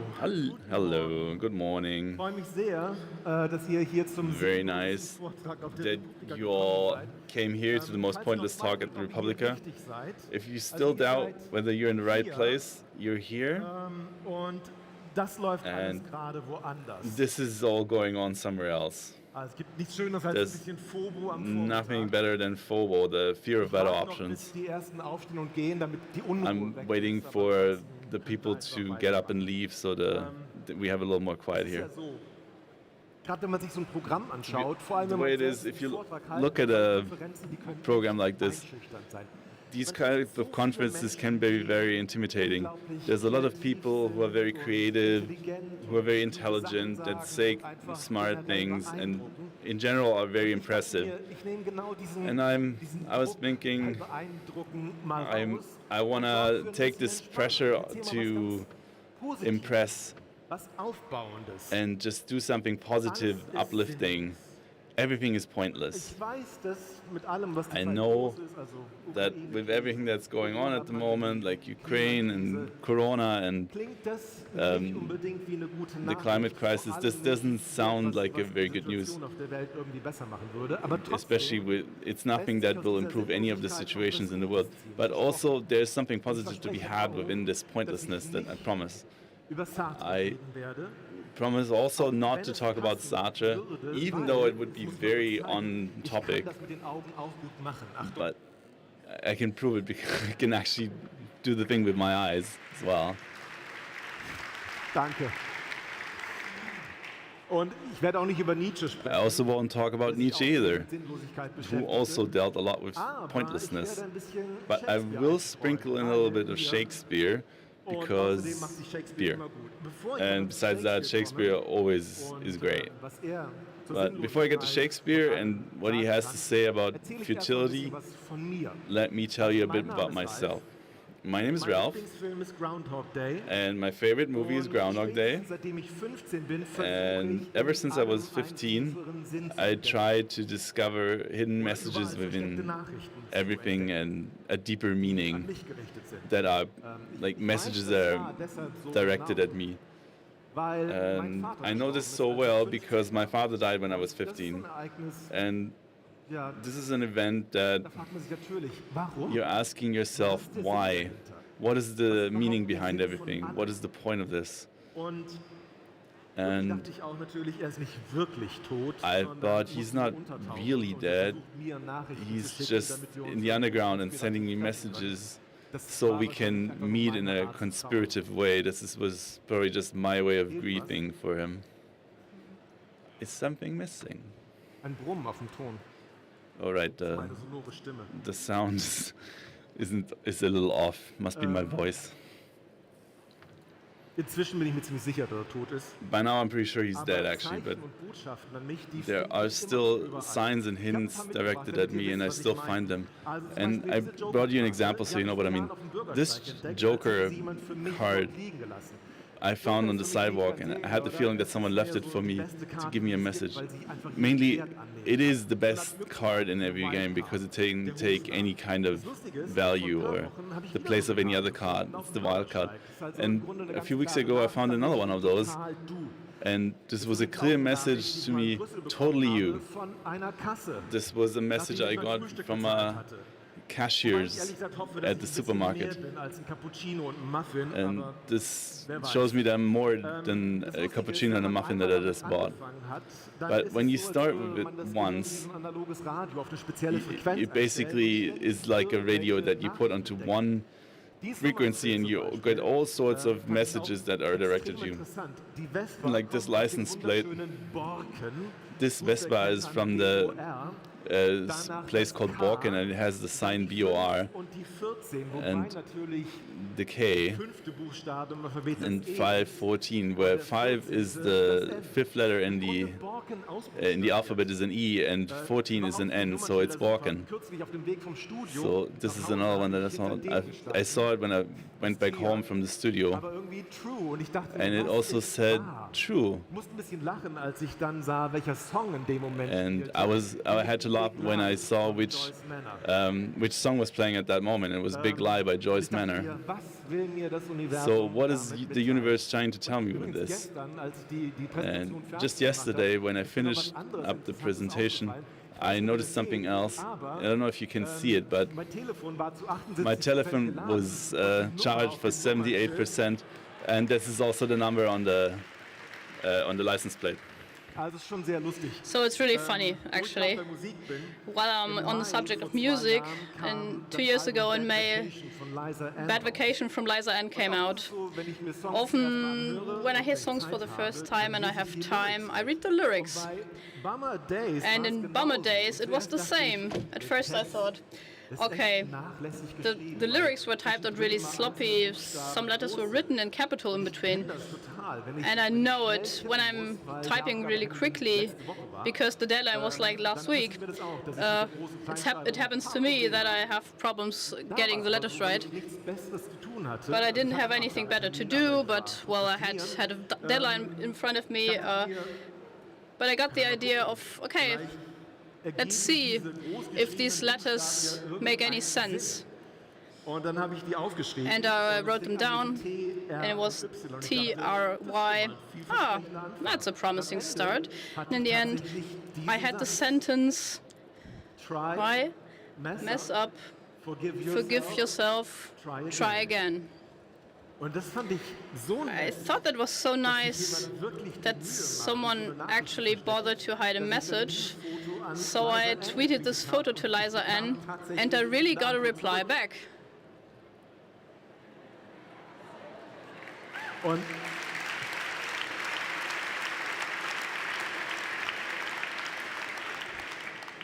es hat mich ein bisschen beruhigt, dass and it really relieved me that it was supposed to be like this. Jetzt seid ihr vielleicht ein bisschen verwirrt. And you might be a little confused. Well, Ralph, everything is pointless. Well, so it isn't really the case. I have to go back further. So you can actually relax a bit, just lay back, take a deep breath. Now it's all about waves and the ocean. I tell you what I experienced in a beach holiday a few years ago. Is it too loud? It's okay, right? Well, we played in the water. It was man against masses of water, high waves. It was very funny. how we kept getting knocked over. But when we managed it, to withstand the wave and stay standing, it was like victory against the forces of nature. It was really like that. We thought, okay, we really made our point. At some point I went out and the others kept on playing, and I watched everything from back then, and the others were still standing in the water and they were bawling because they were triumphant over the wave. But from where I was sitting, this triumph looked pretty punny, because what I saw was the waves. They really didn't care about it. The water wanted to reach the beach, no matter where the people are standing there. The nature didn't really care. It was so mundane, but I only realized that this victory over the water, it was really only in our heads. The waves didn't really care. For the waves, none had any meaning at all. This had no meaning at all. And the more I thought about it, the more convinced I was that nothing by itself has any meaning. Everything is completely meaningless. That's really hard to realize if you're someone who looks at number plates too intently. But there's always kind of surprise if you see this. For example, I saw this in London. I didn't know because Brexit wasn't really in all people's heads, but when I looked at these pictures, I read Brexit here, or even like this. If you ask for this one, I hope this person is really from Borken. But there's no higher being giving me all these events to tell me something, or if I find these Joker cards twice. The universe doesn't send me any messages. Certainly not with a cash register as a medium. Well, Laser N is the exception, no question. In fact, there were other messages hidden in the songs on the album. But anyhow, the meaning I saw everything that wasn't there. And the nothingness was actually what I've seen. But to say it like this, our brain is like a sense-making machine. Everything's being interpreted and giving meaning. It happens so automatically that we don't even notice it, and sometimes we get the impression there's a meaning in the world, or even, like in a completely nonsensical sentence. Like this one from Noam Chomsky, colorless green ideas sleep furiously. The grammar is right, so we can actually make sense of it. It could be something really poetic, and we think about this, what it could mean. It is so inside of us. The brain can't do anything else than making sense, a meaning. And if there's no sense, it makes its own sense. Other example is colors. Yellow is yellow, red is red, and so on. But this impression is deceptive because the colors we perceive are subjective. Like electromagnetic waves of a certain frequency stimulate certain cells. Kind of meaning out of this. And birds basically react to different frequencies and thus experience the world in a different way. And with a creature like us or birds, without any of those animals or beings sensitive to this kind of light wave, there is no meaning to colors. So, for example, when we look at this dice, we see the dark side and a light side. Now put your hand in a way, or a finger, that it obscures the border, and then you will see that A and B are the same kind of gray, or the same color actually, and it's just the surrounding color that gives you this impression. it's very difficult to see absolute values in the terms of color. It is very easy for us to say this water is colder than this table, but we could never say this water is, for example, 14 degrees and the desk is something else. And the same again here. They look like very different colors, but actually the brains are the same color on both sides. And I'm not sure if you know this example. When you hear brainstorm, you're thinking brainstorm. Can you hear it?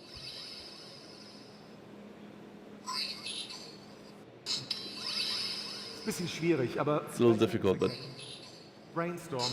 Und wenn ihr dagegen an Green Needle denkt, if you think of Green Needle, also nochmal brainstorm und nochmal Green. And again Green Needle.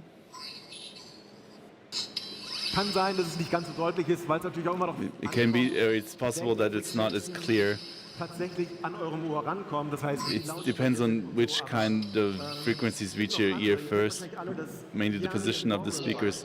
There's also another example called Yanni and Laurel. Yanni oder Laurel? Does it mean Yanni or Laurel now? Den Dress, ich weiß nicht, ob ihr das noch kennt, auch also the dress, probably most of you know it. diese Variante von Sun Won Cho ganz gerne. There's also another variant by Sun Won Cho. Go funk yourself. Go funk yourself. I heard Laurel. Oder auch also this. Hat Robi wirklich Funk gesagt? Did you really? Did they really say that? Oder sagte er das hier? Or did he really say this?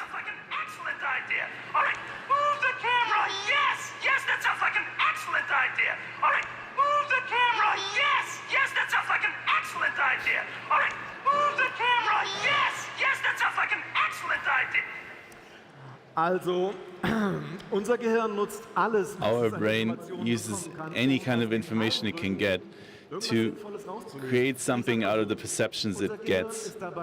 And our brain is very flexible when it comes to this. And it reaches back to older memories that it has. I can only recommend this.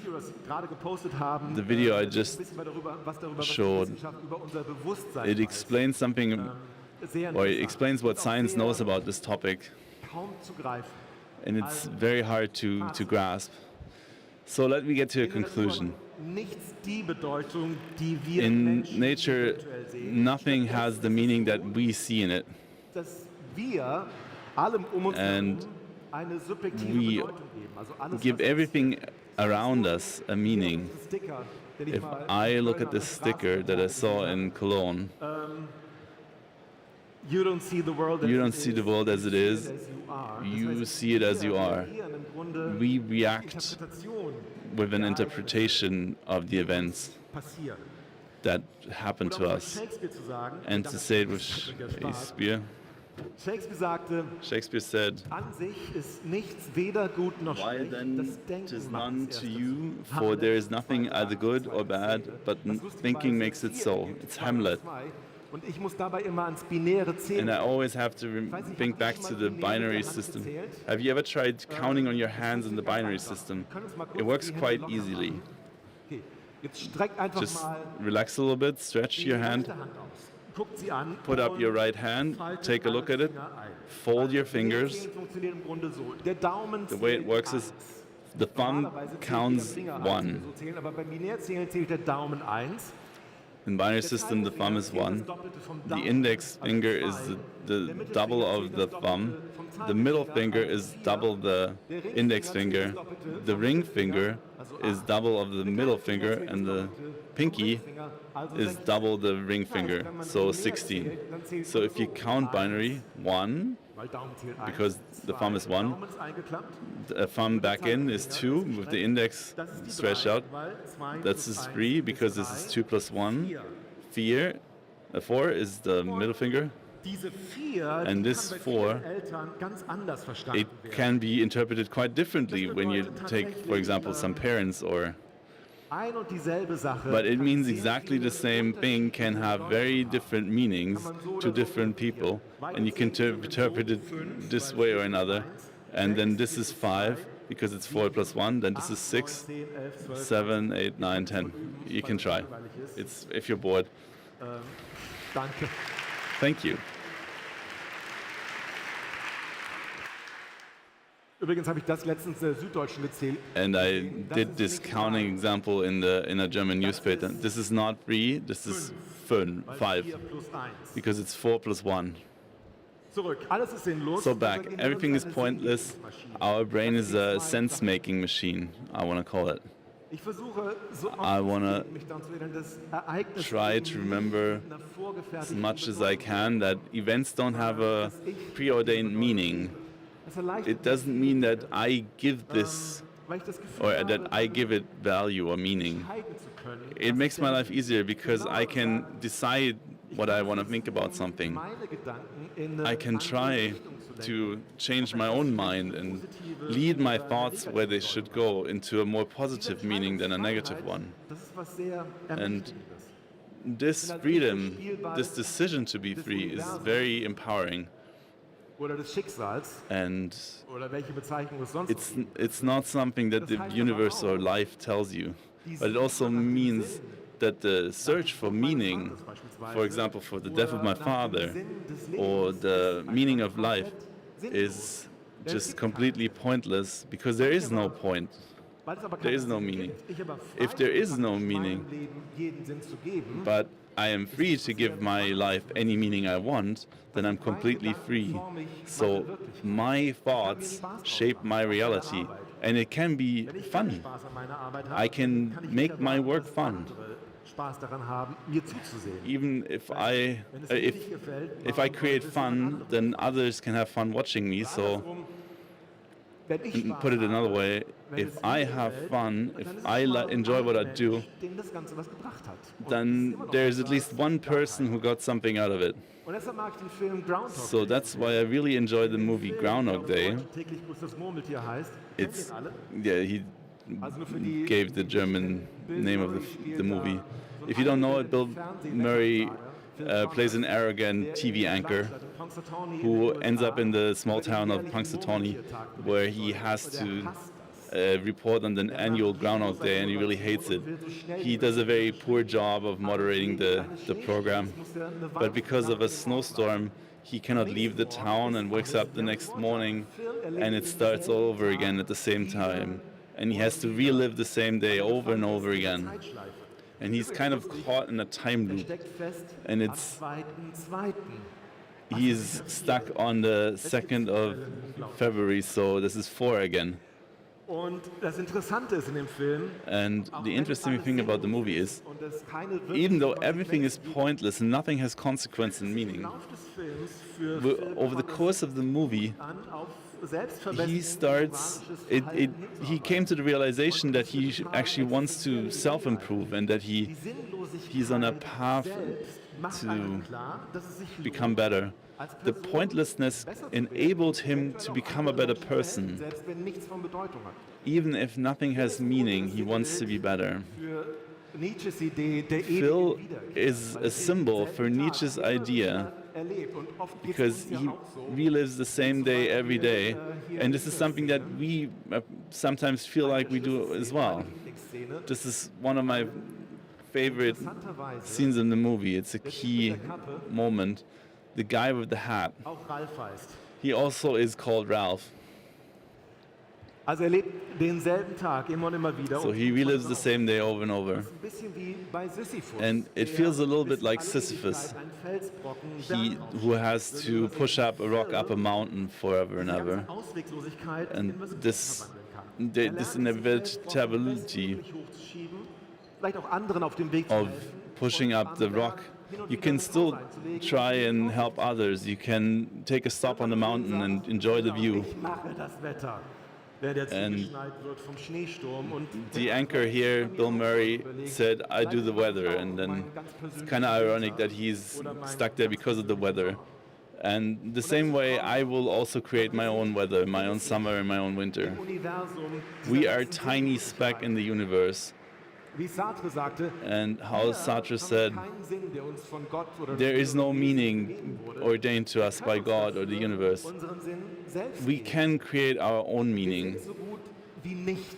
We are almost nothing.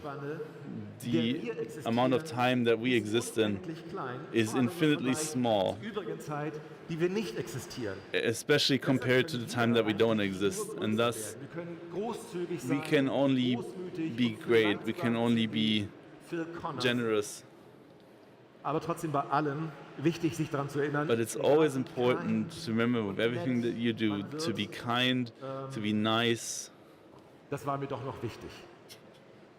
That was important to me. Oder aus einem anderen Film zu zitieren, Life of Brian. To quote another movie, The Life of Brian, we come from nothing, you're going back to nothing. What have you lost? What have you lost? Nothing. Und deshalb ist nichts And therefore, ist sinnvoll. nothing is pointless. It has a meaning. Nothing is meaningful. It gives you a perspective and it changes your perspective. Thank you very much. Ralf Kaspers, everybody. Kommt zu mir, Ralf.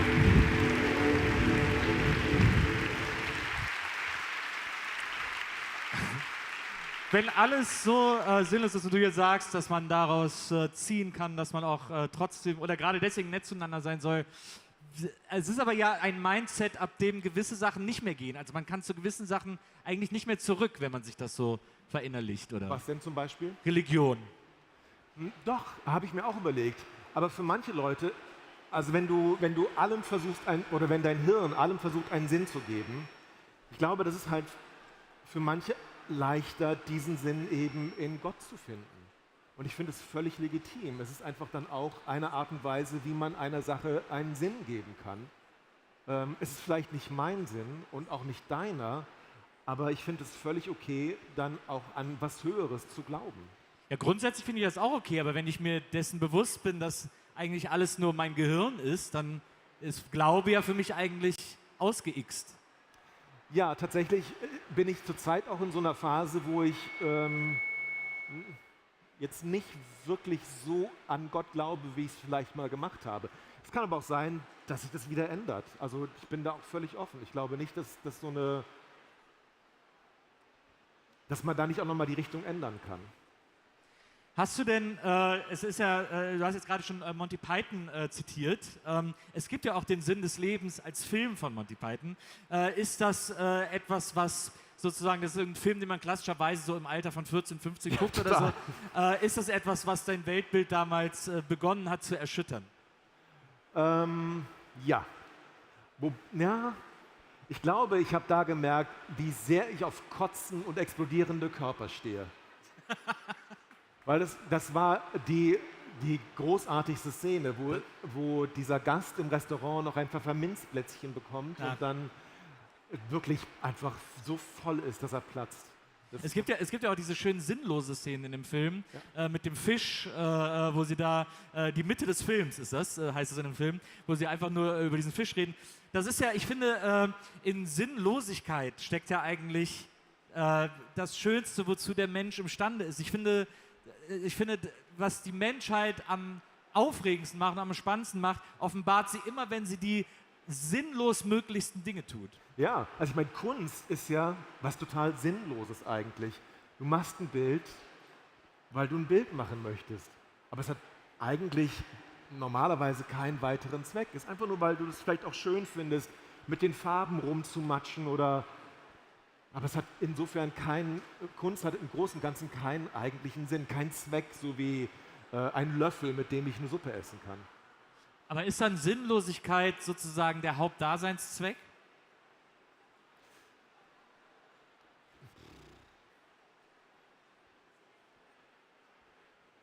Ich glaube, nee, dann hätte ja die Sinnlosigkeit auf jeden Fall, hätte sie ja wieder einen Zweck und einen Sinn, aber sie hat ja keinen Sinn. Ja.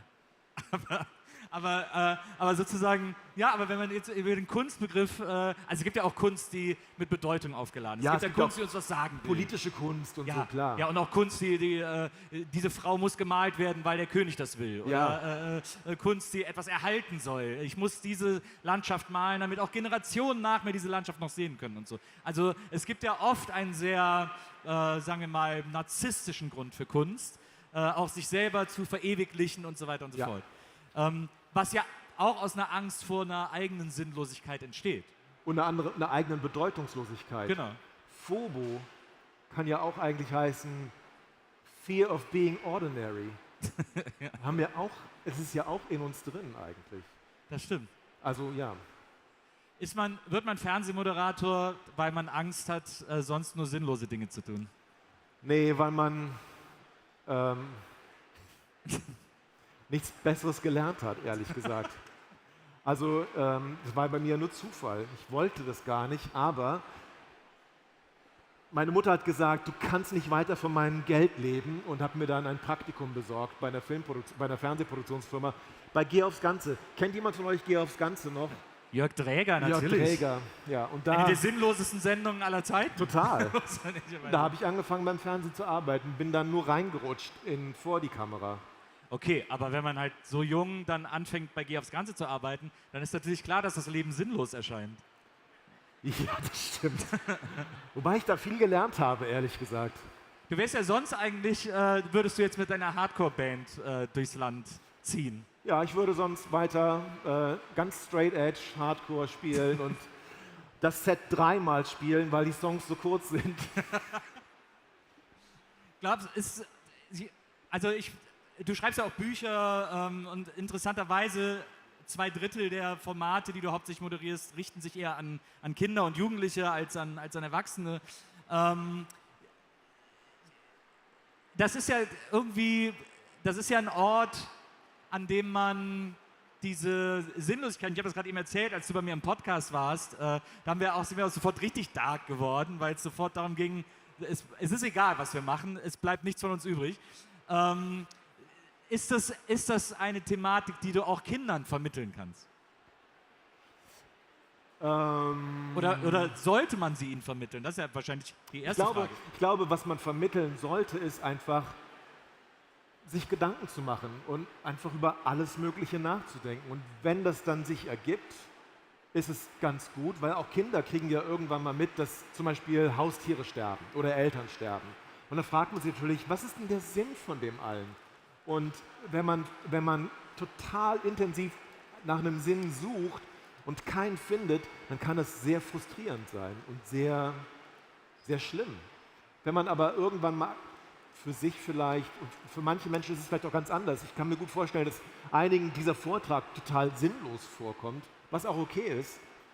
Aber wenn man einmal sowas für sich erkannt hat, hilft das schon. Und das kann man auch mit Kindern machen, aber eher, wenn sie selbst fragen. Ich würde jetzt niemals in den Kindergarten gehen und sagen, so, wir werden alle sterben. Ich glaube, das wäre nicht so nett. Ja, die große Sinnlosigkeitsmaus. Ja. Das wäre nicht so schön. Aber können wir denn jetzt, um das mal noch in so ganz konkrete Bahnen zu lenken, können wir denn jetzt erwarten, dass wir von dir in den nächsten Jahren das große Sinnlosigkeitsbuch kredenzt bekommen? Gut, schielen wie Sartre kann ich schon, aber für den Rest, glaube ich, fehlen mir einfach die mentalen Fähigkeiten. Das glaube ich. Du stapelst gerne tief. Es ist, glaube ich, Fremdwahrnehmung und Selbstwahrnehmung, da ist eine große Diskrepanz generell. Das alte Problem. Meine Wahrnehmung ist, dass du ein wahnsinnig toller Typ bist. Schön, dass du heute bei uns warst. Ein Riesenapplaus für Ralf Kaspers, everybody. Danke. Ich packe mal meine Sachen ein.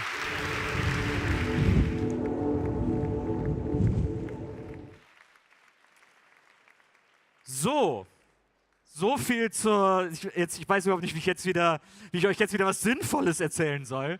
weil ich jetzt in meinen Grundfesten erschüttert bin. Aber wir haben jetzt ein sehr spannendes Gespräch hier auf der Bühne. Ich habe 2 Gäste hier, auf die ich mich sehr freue, weil wir über ein Thema sprechen, das uns alle bewegt hat, aber vor allem in einem Medium, das auch mich in den letzten Jahren sehr bewegt hat.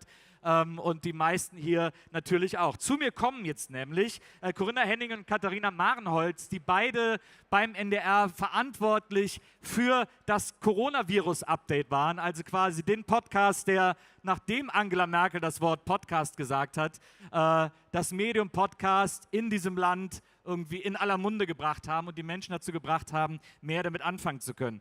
Wie sich das entwickelt hat, wie das plötzlich so groß wurde mit Christian Drosten und Sandra Ziesek und was es noch alles über die Produktion dieses Podcasts zu erzählen gibt, werden sie uns jetzt erzählen. Einen großen Applaus für Corinna Henning und Katharina Marenholz.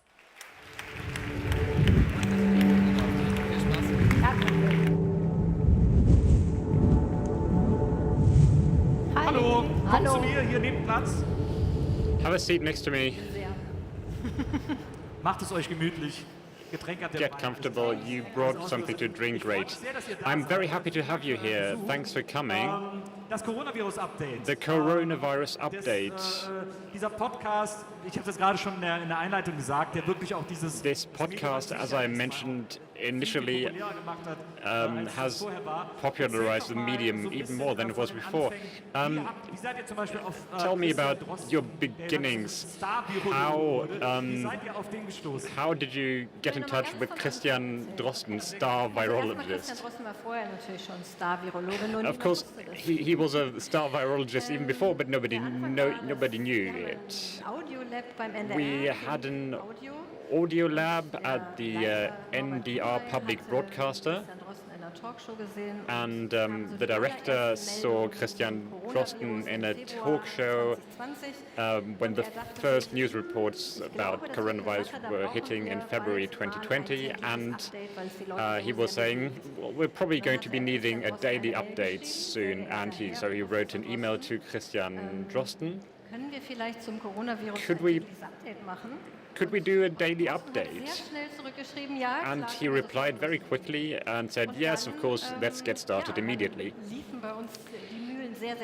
And things got in motion very quickly. I started cooperating with Corinna from the science department and asked her if she wanted to help me do a daily coronavirus update. Yes, sure. Who's going to host it? Well, you are. Ideally today. And I think 2 days later, the first episode was online. That's extremely quickly to start producing a podcast, especially at a time where none of us knew a whole lot about this virus, and you had to get some basic knowledge very quickly to be able to present this podcast. Well, yeah, Christian Drosten said we're going to start building the ship after we've started sailing. And it was similar for us. I didn't study science. And I gathered this knowledge as we went along. Initially, we were talking about a lot of basics, and then we started to dive deeper into virology. The advantage of not having a lot of prior education is that I was a lot closer to the question that regular people had. It wasn't supposed to be a nerd podcast. It did become that after a while, but people still stuck along. And I ended up reading stacks of scientific papers. So we as listeners, together with you, got Christian Drosten to explain things to us. Was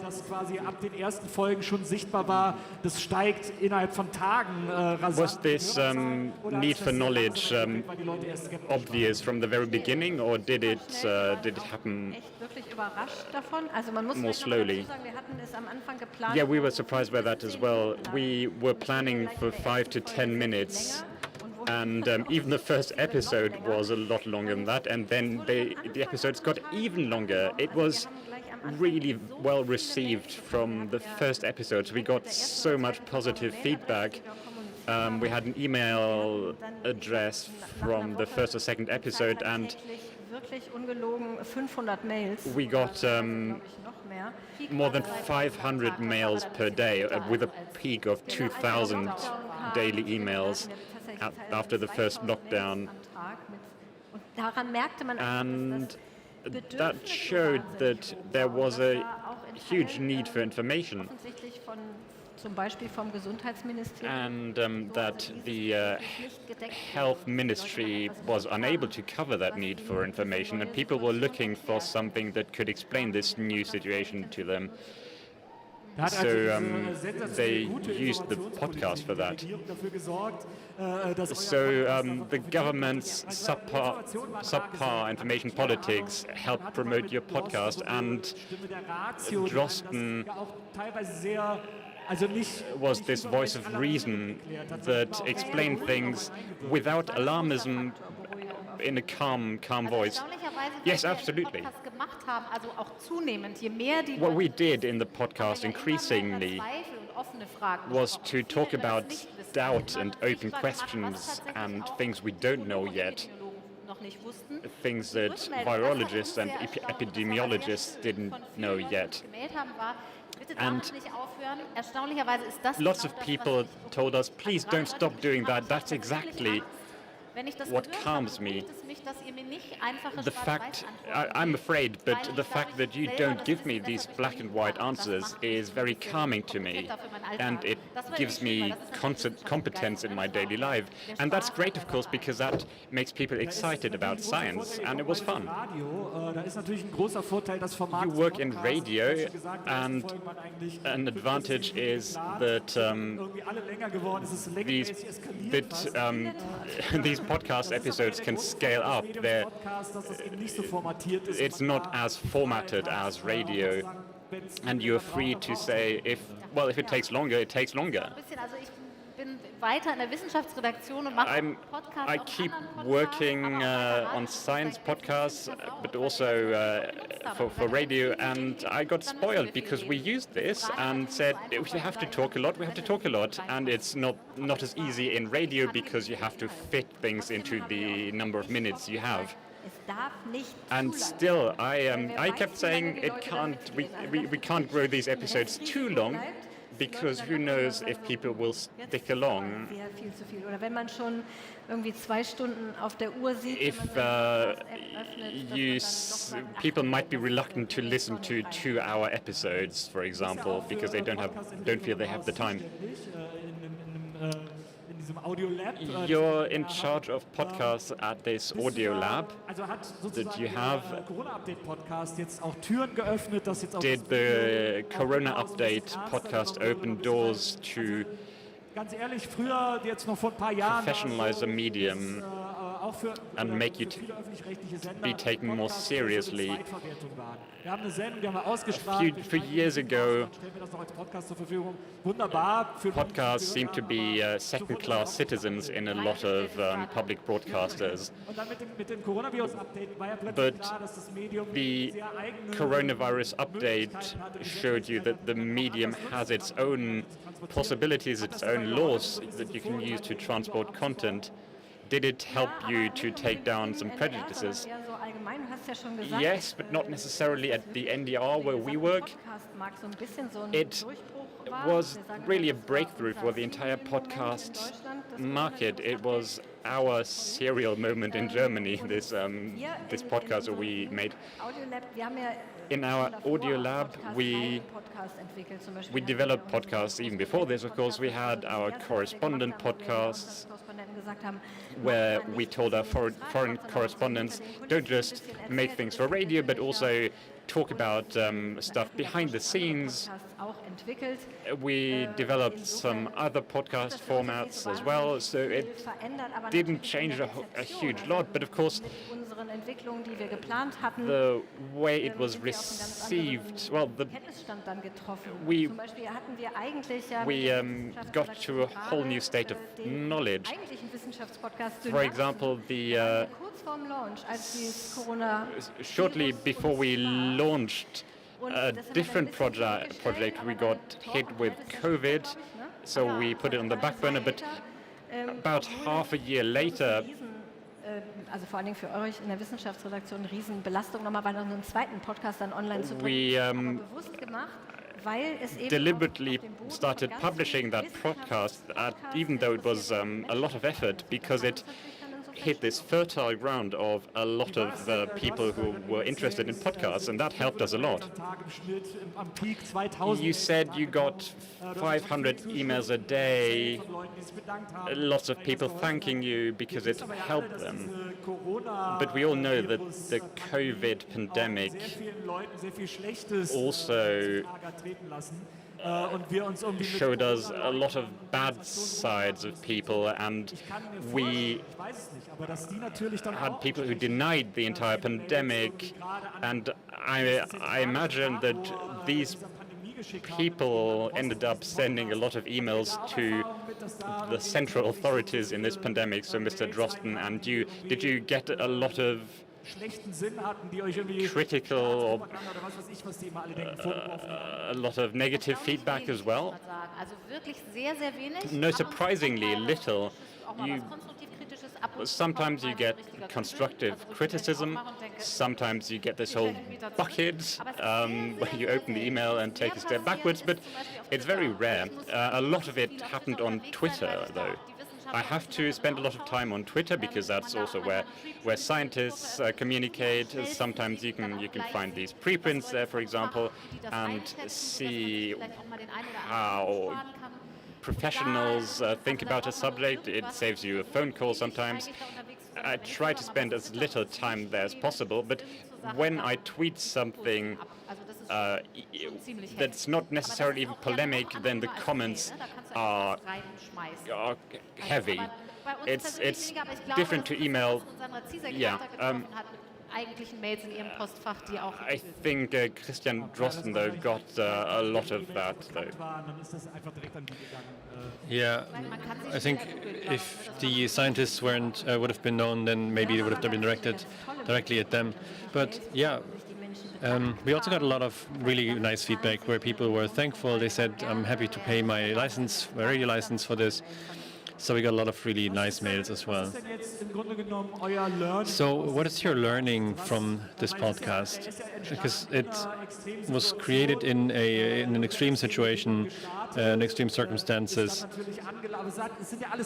and then kind of took off. But they're all exceptional circumstances that led to this podcast, and that also made it so successful. We already mentioned the government has kind of dropped the ball on keeping people informed. So of course it was a very welcome harbor to get information to the people.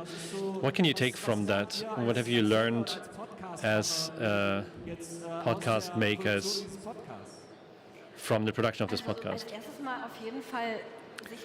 Well, first off, dare to react quickly. And we did this again now with the war in Ukraine. We took a podcast that existed for a while, Forces and Strategies, that normally is published every 2 weeks. And the colleagues very quickly said, okay, we're going to turn this into a daily update format. And the editors were willing to do that and have been doing it since. So that was definitely a learning for us also from the COVID update podcast. Yeah, we will do it because there is a demand. We serve this demand. People want to know these things. And the numbers prove us right. And otherwise, the learning is probably more about science communication. One thing that was quite nice for science journalism is that I'm very convinced that the audience is much smarter than journalists often assume. You can assume in an editorial office about science, a lot of people say, oh, this is too complicated, this is too far removed, nobody wants to see this. So, maybe if I talk about the sexual reproduction of snails, and people might still say that, but everything that's related to life sciences, to medicine, health, it's also extremely important that we extend this to reporting on climate change. We have to fight this first impulse and say, we didn't do any quantitative research who's listening to us, but we do have qualitative feedback. We've got mails from people with very basic education or no formal education at all, old people aged 80, and it's pretty diverse, it's a pretty broad group of people that we reach. And yes, it was an exceptional situation because it affected everyone.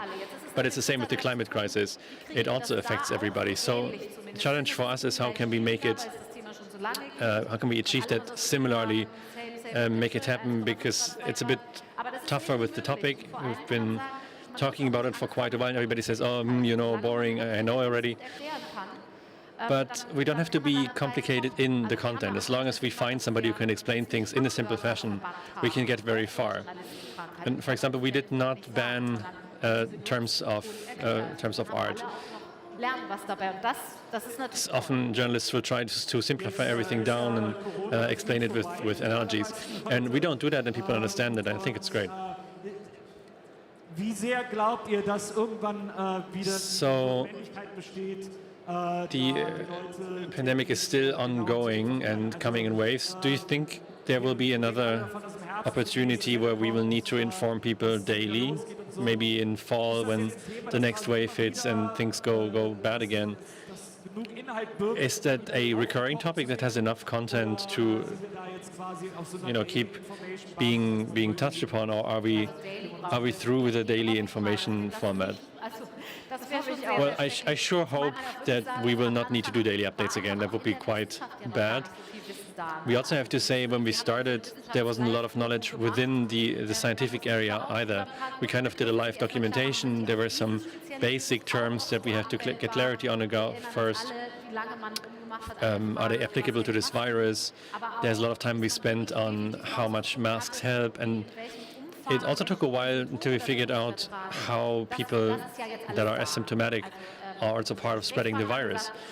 And we have that now. The science has progressed and the basic knowledge is there. So now it's about questions like, are there new variants? Independently of the variants, we can certainly say that numbers will go up and fall again if we don't take necessary measures. So the question there maybe is, how often do we repeat the things that we do already know? How can we prevent the spread of the disease?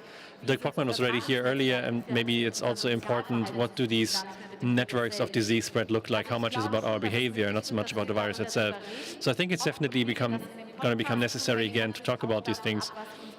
But whether and how we do that in the podcast also depends on what our interviewees say. We only the facilitators. We still do special releases. There's definitely enough topics to talk about. And we will definitely not go away completely anytime soon. But in what form specifically, luckily we don't know yet. But the next COVID wave in fall definitely coming. And it also looks like there might be another summer wave now with new variants that can also evade the vaccine-based immunity. And I think the demand for information is still there and still high, and we see these special releases. We had 2 in May, and download numbers are very, very good. And I'm always the one that says we need to make more episodes. People need this podcast. Can't you do another episode? I have following ideas for special episodes. But then we also have to see what actually makes sense, and if maybe it doesn't make more sense to invest some more effort into other scientific podcasts instead. So it's always the question of balance. But the topics itself, I think we're not going to run out of them anytime soon. We've seen this so often in the 2 years that the podcast exists. You said there's nothing new to report, there's nothing to tell. And I think a day or 2 later, a big study dropped or a new variant was discovered. And then, yeah, we did have topics again. So Katharina is always laughing at us about the length of the podcast, and we said, oh, I don't have anything to say, and then we spoke for hours. It's like standing in front of your closet and saying, oh, I don't have anything to wear. So if you are the first expert in your circle of friends and acquaintances that is an expert on these topics, and you probably collected a ton of knowledge while producing a podcast. Do people see you as the expert in your social circles? Yeah, and it took a while until I was ready to believe it myself, because I don't have any background education like microbiology or something like that. And I also learned a lot of humility in the course of this pandemic.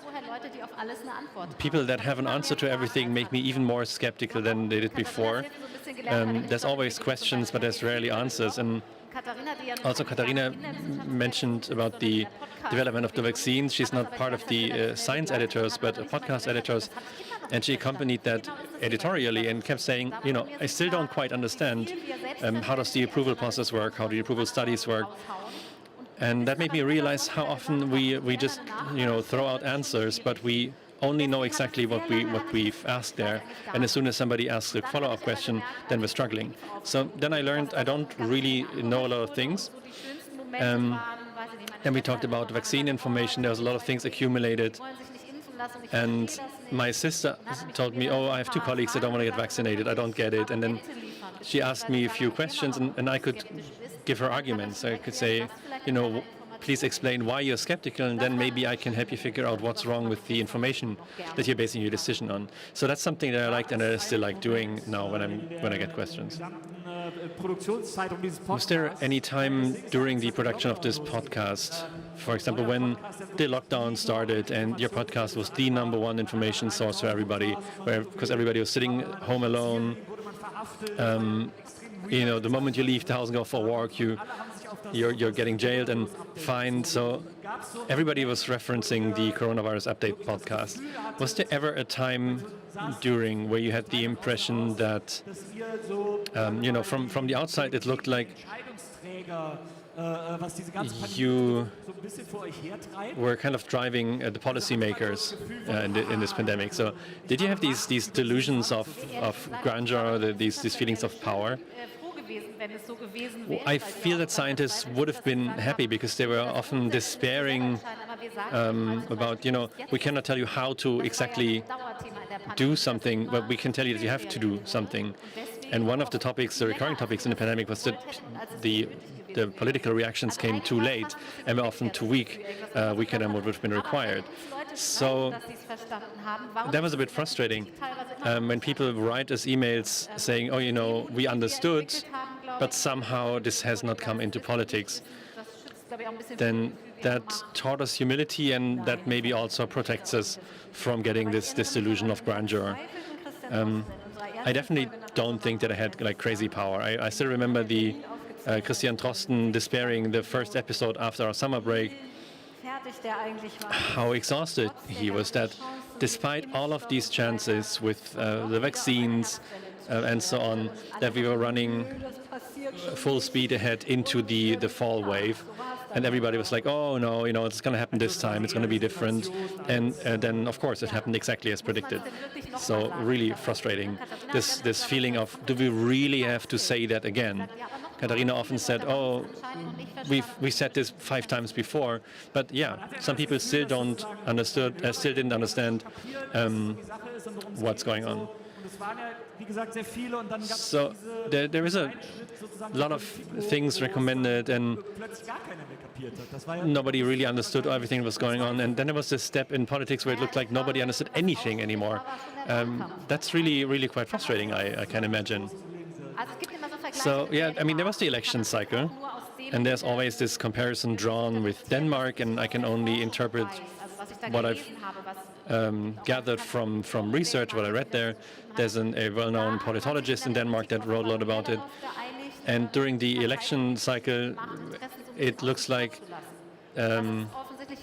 policymakers agreed to not do like party politics in favor of doing the right thing for the pandemic.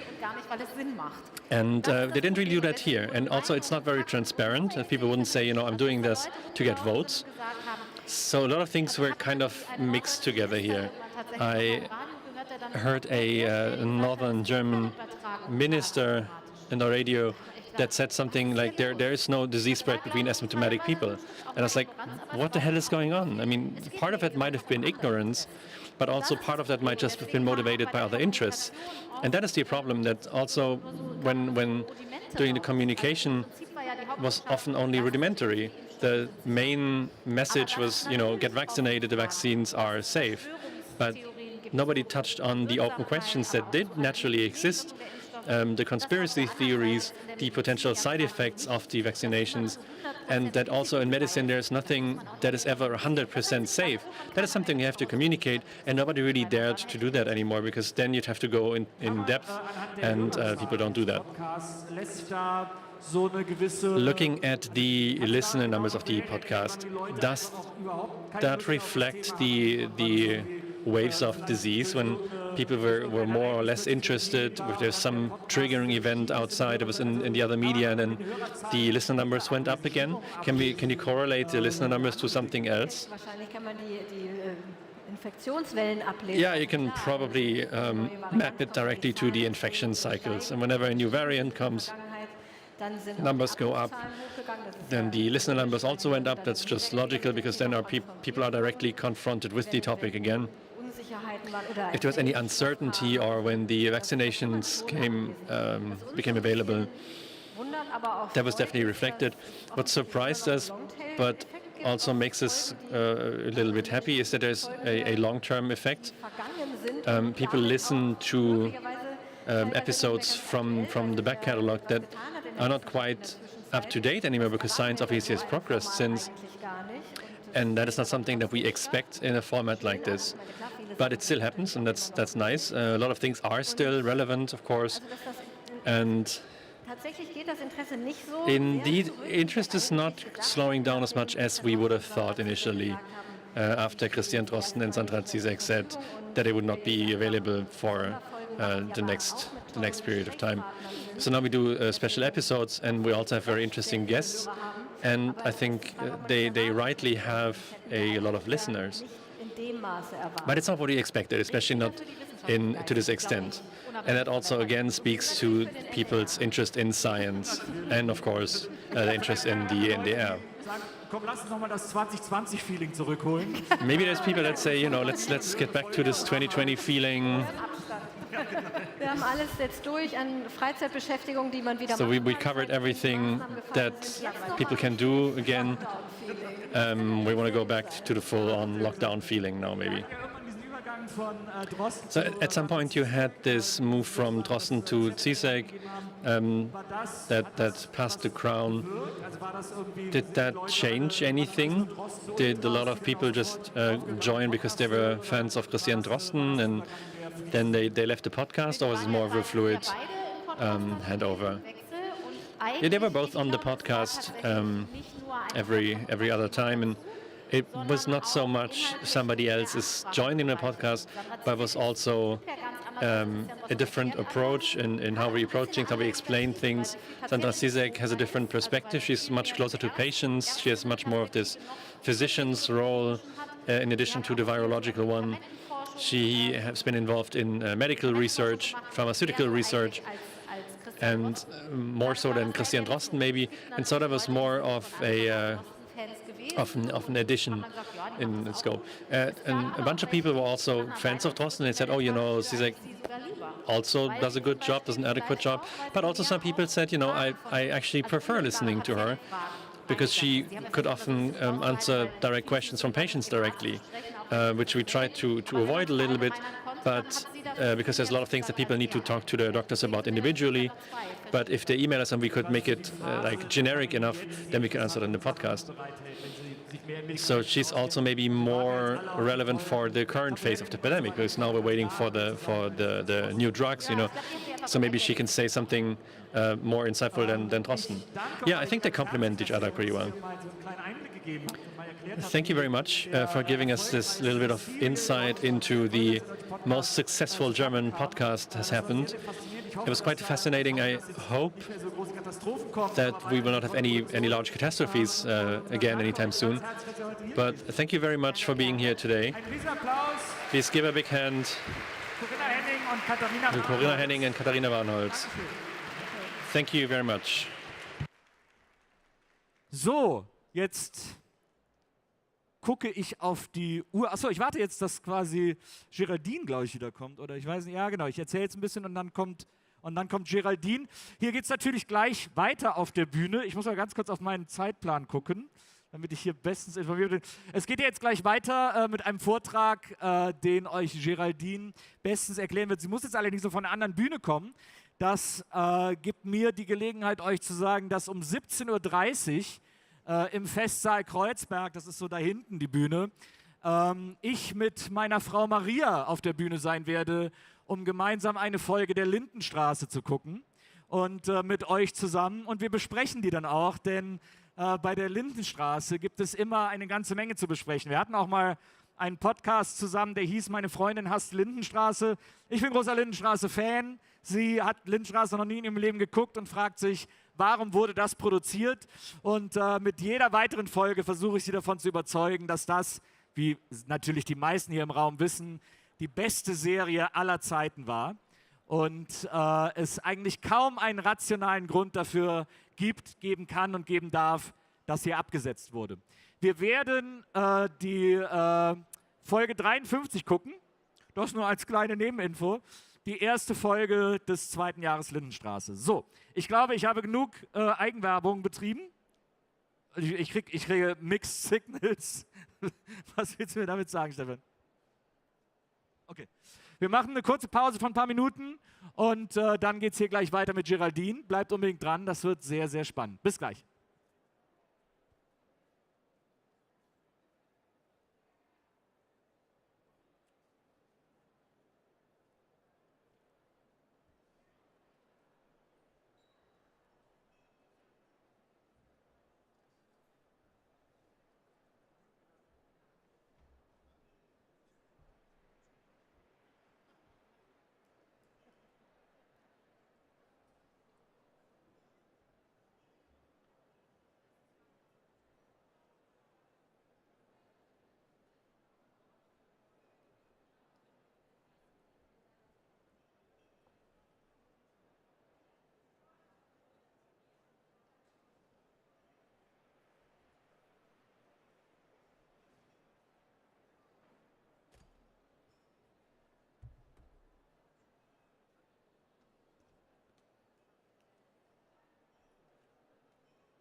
zurück auf der Hello, hello, welcome back to stage one. I'm so happy about this next conversation. We have so many nice anniversaries this year, and this is another one because Tom Lohninger, who I'm going to welcome, please give an applause. War das erste Mal vor 10 Jahren. He was here for the first time 10 years ago, and we were able to have a conversation back then as well, and that's why I'm very happy for you to be here. So let me introduce you properly. For the last 10 years, you have constantly been working on digital rights, digital politics issues, especially the one that we are going to deal with now, which is net neutrality, not just in Austria, but all over the European Union. So another applause for the session. Welcome, Tom Lohninger, from the Austrian NGO Epicenter.works. So let's start with this all-roundup. 10 years stage anniversary, 10 years of activism on net neutrality. What was achieved? How has your work changed in those times? And how did you manage to stick with this non-sexy issue and put such a lot of work in all this time? Well, when we started, the whole thing was, seemed simple to safeguard net neutrality. This was a huge thing in the US. There was a debate on this since 2008. Many people know data protection here, and just as big in the US is net neutrality. And Europe was only just starting out to look at this issue. When I started, the demand to actually have some legal rules on this to prohibit telecom providers from discriminating between contents that we send and receive, that was only starting, and to put that into laws. And the law was then passed in 2016, and we thought, well, okay, that has dealt with the issue, but still we're sitting here and talking about it. Yeah, it's this Groundhog Day effect, and we have this with many kinds of issues, but there are successes that keep it going. And there was one quite recently, and that was about zero rating, which is an issue that we've had on the stage. And again, I'm thankful for you to talking about this from an international perspective too. So could you just tell us what has happened, which positive things has happened, and a short recap? Why is this not just from our, but also from an international perspective, why is this so important? We all know zero rating from Stream 1 or, well, telecom providers, products where individual services are excluded from the counting for the volume caps. Actually, the rules said that this was illegal. We tried for that. And I was involved in a hearing in 2017 and told the head of German Telecom the same thing. And we have had success in the courts. There was a case started by the German Consumer Protection Association, and the result affects all of Europe. And it's not just great to be winning a court case like this, but also that something positive has happened. And that is that data volumes have risen, and we've seen this in Germany. All mobile phone providers have kept the costs constant but increased volumes. And because this artificial reductions are now no longer possible. So it's great to have larger volumes, and the whole promise of net neutrality is being kept. So I thought, cool, finally we've had it, and we can put check marks to this and talk about chat control and other things. Okay, but let me just shortly add that the hope, of course, is that this decision will have an effect beyond the EU into countries that we have discussed, that maybe only have platforms such as Facebook given the whole country access to the internet, because these countries are zero rated and data volumes are simply not affordable in these countries. So getting to different kinds of contracts for those countries is a hope that we have. But you said it, there is a new attack on net neutrality, and that is what we are going to topicalize here, because there is an action that you could get involved in. And this is about the approach that I forget the title of. Could you just tell us what this is about? And why is this suddenly back on the agenda when 10 years ago organizations such as the OECD and EU said this is not possible. We do have to talk about net neutrality again because the EU commissioners Vestager and Breton in May had a strong put forward a proposal which is strong, and the demand now is that the argument is that the big American big tech companies are simply blocking the European data lines and they should pay for that. That's nonsense if you consider how the internet works. Every packet that goes through a line somewhere is actually requested by someone in the EU, customers, and that's what they pay for. You're not paying because the German telecoms network is so fantastic, but because you can access the whole net that way. So this is something that's actually been paid for already. But how does such a proposal get to the EU commissioners? For anyone that knows the internet, this is complete nonsense. But if you know the history of the telecom industry, it's very logical, because in the telephone networks, it was the same. So by calling your customers, I'll give you money. If your customers call me, I'll give you money, and that's how they earn money. And so simply by keeping my customers reachable for others, I earn money. That's the thinking that we see. But you've said that 10 years ago at the UN level, this was discussed and rejected. But again, the same proposal is being put forward. This is driven by the fact that everything that we do in Europe against the American big tech corporations is perceived as a good thing. And we talk about collecting billions from customers, which is illusionary. The important thing is interconnection, where the networks are linked. That is the reason why we actually have an internet, and that is being focused. We really risk the global unity of the network, and that would have drastic consequences, and that would help the large providers. And you've said people want to promote, actually get grips with big tech, and people said that the EU Commission is putting forward all these proposals.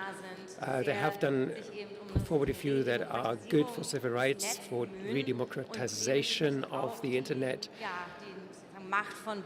and they want to rein in the markets for big tech with the acts such as the Digital Services Act and the Digital Markets Act. Now, with your story, you may start to wonder if that was the real reason, or whether they simply, the European corporations will simply want a digital policy that is more friendly towards them. What is your overall assessment of that? There are several different units like the Interconnect. They did a very good thing with the GDPR in Germany.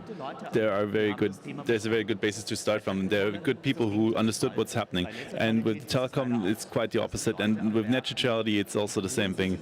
There are people who haven't understood the basics, and it's not about subject matter, but it's more about politics. And it's about scoring points with the electorate. And none of this is going to go anywhere. And the small ones are going to die, and the bigger ones are going to get bigger. And this is something that we as a society have to talk about and think about, to think through to the end. What about all the startups that are trying to start something new? We as a civil society will have a problem if this is if stifling innovation and progress. And you're busy doing something about this. we're all busy doing something about this. And please tell us about the letter that you wrote and what you're trying to achieve here.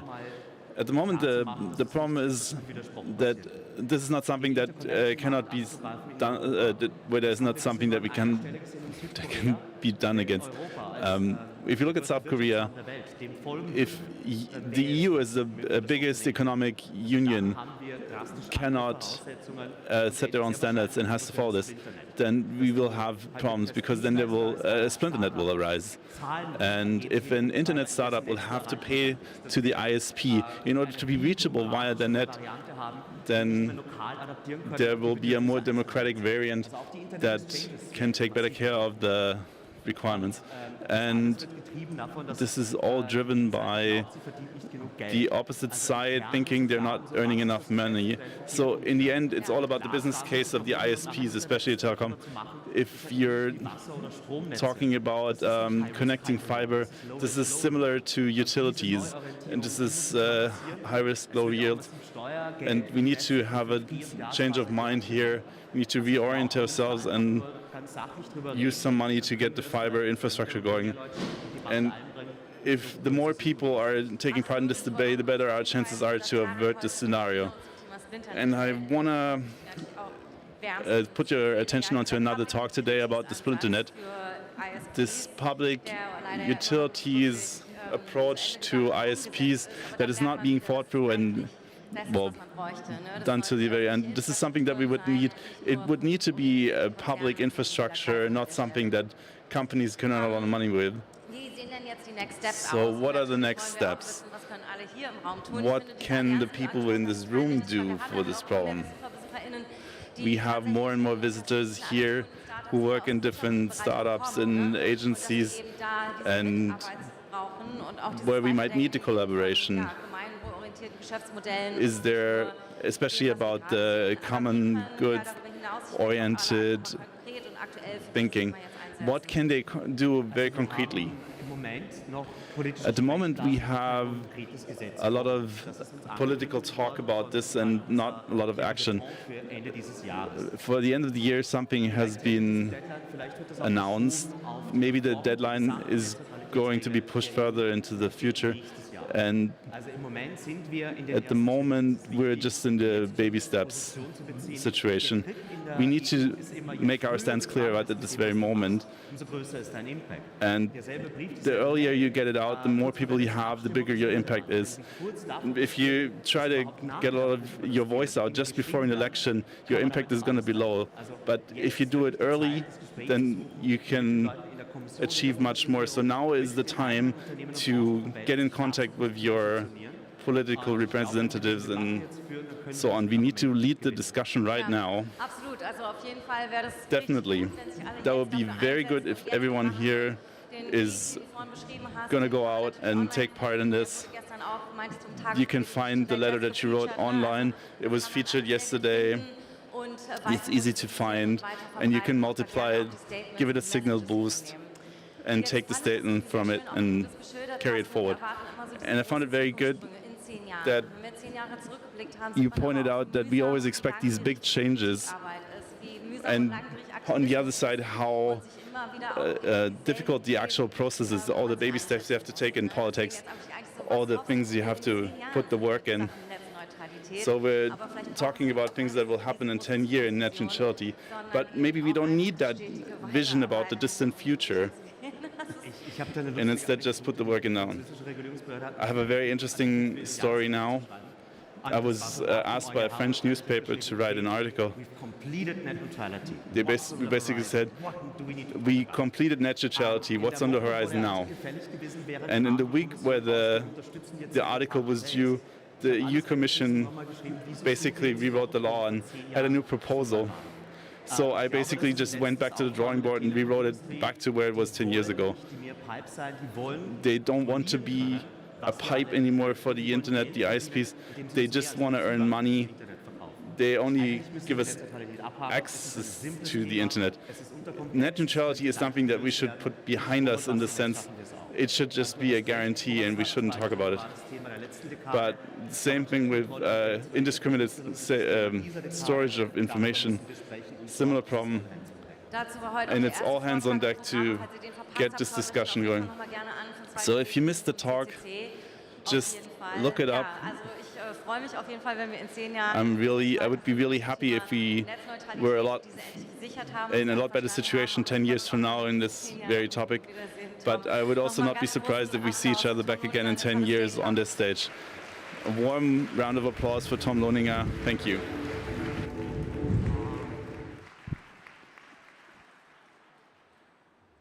So, So, vielleicht habt ihr sie heute schon mal gesehen, denn sie ist eine von unseren recurring acts auf dieser So Bühne we have one of the heute. recurring Und acts wenn nicht, next. dann habt ihr jetzt ein Highlight für euch. But Und zwar then sehen there wir is another gleich die highlight tolle coming Katja up, Berlin. Sie the ist wonderful Autorin, Katja Podcasterin, Berlin, Kolumnistin. a Und sie macht columnist, ganz tolle an Torten, author, und zwar and die she Torten der Wahrheit. Wenn ihr sie nicht makes kennt, great dann habt ihr pies, total the was pies verpasst. of truth. And if you haven't Sie ist caught außerdem those yet, you've missed Bestsellerin, something. She's also a best-selling Bücher mit author, lustigen Infografiken, darunter books with eben nice info Veröffentlichungen, charts was wir tun, wenn der Aufzug about, nicht kommt. for example, what we Und do ihr when habt the jetzt die elevator Gelegenheit, won't come. sie auf unserer Bühne And zu you can sehen. see her on stage now, Applaus and I would für like to Katja ask you Berlin. for a big applause. Katja Berlin.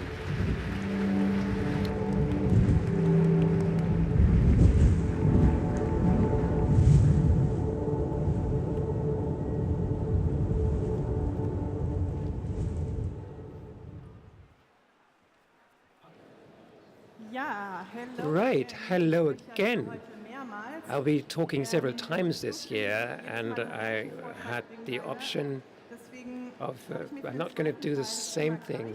So for the second talk, I'm going to talk about equal rights between men and women, meine Grafiken behandle, denn which is an issue that I'd like to deal with in my pies, Potenzial für because there is a lot of potential for humor, and sometimes even good humor in this issue. In Article 3, Section 2 of the German Basic Law, the Constitution, it says that men and women have equal rights. The state supports the actual implementation of equal rights between men and women and works to do away with inequalities. And that makes me laugh because there's still quite a lot of room for improvement here, isn't there? So I can think of several disadvantages that should be removed. For example, violence against women. We should start to name things, to actually say things as they are. So what women are afraid of: dark alleyways, forest paths, underground garages, unlit parks, and violent men. Here we go. It's basically all just violent men. Nachteile, die sich in den Medien zeigen, ihr kennt das. Well, it's all violent men. Dass Frauen älter And als the 30 probability that women will live beyond 30 years in the medieval, in Middle Age, in the Stone Age, and on German TV.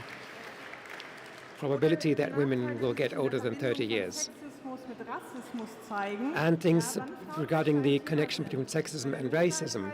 When women's rights are an issue, when it is about equal pay, about childcare, about equal opportunities, and headscarves. And headscarves, of course, win by far. Bestehende Nachteile besonders deutlich zeigen, ist beim Where Thema the Arbeit. existing disadvantages are very clear is when it comes to issues of money.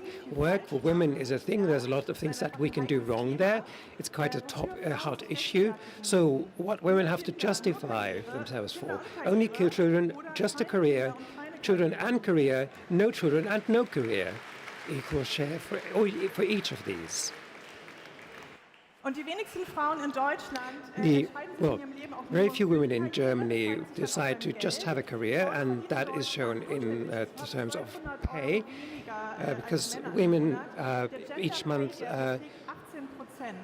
earn about €1,200 less per month than men, and there is an 18% pay gap. Frauen bekommen. So what women deserve and what women receive is this chart. There's often doubt expressed about the gender pay gap Nehmen können, weil sie so viel mehr Geld verdienen. by men often men that cannot go into parental leave because they earn so much more than their partners. No surprise there, because the women work less, right? I took a closer look and I discovered something. What women do that do not work, in quotes: cooking, cleaning, shopping, doing washing clothes, educating children, organizing the family, tidying, and not working, the very last and very tiny slice. If you talk about work, and not just paid work, then women actually do more than men, and even more since the pandemic has started. So they're not working part-time, they're only paid part-time. And the big threat here is that women as individuals, but also for the whole society, if every fourth woman is financially dependent on their partner. So if they get divorced, they are facing poverty in old age. Every sixth woman above 65 is below the poverty threshold in Germany, and this is a rising share. And with inflation and rising prices, this is how it looks. Those that envy pensioners about their income. That is employees, independently working freelancers, and pensioners. Female pensioners, that is. That's the largest share. So there's more work and less pension for women. In no other industrialized country, the pension gap between men and women is as high as it is in Germany, and I find this shocking. Equal opportunities is a big issue in Germany still. There are some new trenches that are opened up, and then nothing happens. So, what does it mean to be equal for women in the economy? Equal opportunity, equal pay, or can you write the notes for the meeting? A pun on the German equal meaning also immediately. It's obviously an old thing that diversity is an old thing, and that it is positive for both the society as a whole, but also onto the economic output of the economy. So there's benefit in having diversity, and it's important. We have a shortage of qualified workers, of skilled workers, and diversity helps get more revenue. It improves the image of the company. It makes them more creative. But we have a domination of the roles by men, and obviously the current situation is not ideal. We have diversity in company boards in Germany. The diversity is men with blue ties, with red ties, with green ties, with gray ties, with yellow ties, and with black ties. So definitely something happened over the last few years. Someone has learned a little bit that there are women and that we need them, and that we need to give them some advancement, a leg up maybe. But then some people started complaining that as a guy it's hard to get a job now, and the problem is that if a woman is taking a very qualified position, that takes the spot of a man. So this is the board of the German, the largest German companies on the stock exchange, and the times where women, how many women are in the board, and this shows you women are the blue and men are those that made it through, even despite being disadvantaged against. And people are always talking about having a quota for women in boards. And this is unfair because obviously it should be about competency and not about external things like the sex or gender. So how do you call people who are disadvantaged because of their sex? And we call them quota women, which is like a derogative term for women only getting a position because of a quota, or men. And something that we need to consider when we're talking about this quota discussion is that it's always about women who are already being very advantaged, because we're always talking about these very qualified positions. And this is also what you can see in the pies that I'm drawing for the very current debates. I think it's important to have a parenthetical distribution of power and of money. But with all these discussions about equity and equality, we need to abstract away from the background that these women have. And we need to look at the society as a whole if we can't find a better solution. And I think the answer is yes. But we need to start with lower demands. We cannot accept the system as it is, because that means that people need to actually work for a living in order to have a decent pension. And as long as women do a lot of the unpaid work, like caring for children and elderly, they're always disadvantaged. And if you need them to actually work within the industry in order to have a pension, then we need to make it certain that the care work can be done parallel to a job. So the question is, how can you do both a job and a family in Germany especially well? And it means if you either don't have a job or you don't have a family. And this is not a surprise it's not a surprise that a lot of women decide for both a job and a family. and I can tell you what they lack in order to be just as successful in their career. They're not lacking in any energy initiative, confidence. They just need childcare that takes them off their hands. And I've noticed that men have children too. The Office for Statistics sees it that way, but employers don't really. So there are these two charts here saying that employers see women as those who have children. And in my third part, this is going to be about development and regarding equal rights between the sexes. There is a kind of a backlash, or we're sliding back through the pandemic. About a quarter of women have reduced their paid work time. They've spent more time on parental leave. They've neglected their further qualifications more than men have. And the Bertelsmann Foundation has talked about a structurally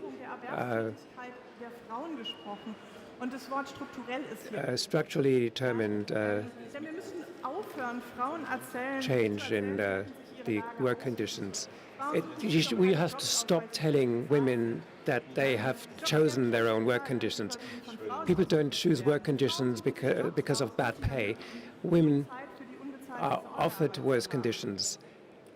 And we have a structural problem in Germany, and the state has to deal with it according to the basic law, the constitution, because the solutions for individuals are quite limited, which I'm showing here, how structural problems can be solved. The chart says by not making a fuss, by not complaining, by showing goodwill, by being able to laugh about it, by taking more responsibility, by struggling more, and it's a zero value on this chart for each individual option. Thank you.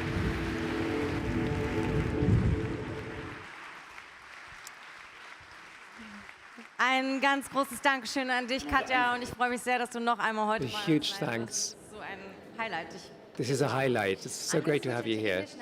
So switch. Session, which I'm very much looking forward to. I'm very much looking forward to welcoming İçe Temelkuran on our stage now, who is an award-winning Turkish novelist. She won the Edinburgh International First Book Award for her novel Women Who Blow on Knots, and the ambassador of the New Europe Award for her book Turkey, the Insane and the Melancholy. She is also the author of the internationally acclaimed book How to Lose a Country, and we were honored to welcome her on our stage already in 2018. Maybe some of you remember İçe from back then. Currently, she is a fellow at the New Institute in Hamburg and working on a project called A Vocabulary for 21st Century Progressiveness, and is today here to share insights from her new book, which she'll also be signing later. I have a German copy here, and we'll be discussing the topic of togetherness. The session format is going to be as following. İçe is going to give a short talk, and then afterwards, I very much look forward to the opportunity of speaking with her. If you have questions that you would like to ask İçe, this is how we're doing it on stage one this year. You can tweet the questions that you have for her at me, at Geraldine, so like my first name, Geraldine, but with a B in the middle. So I'm looking forward to receiving your questions for İçe, and I'm now asking you to give her a huge round of applause and a warm welcome to our stage.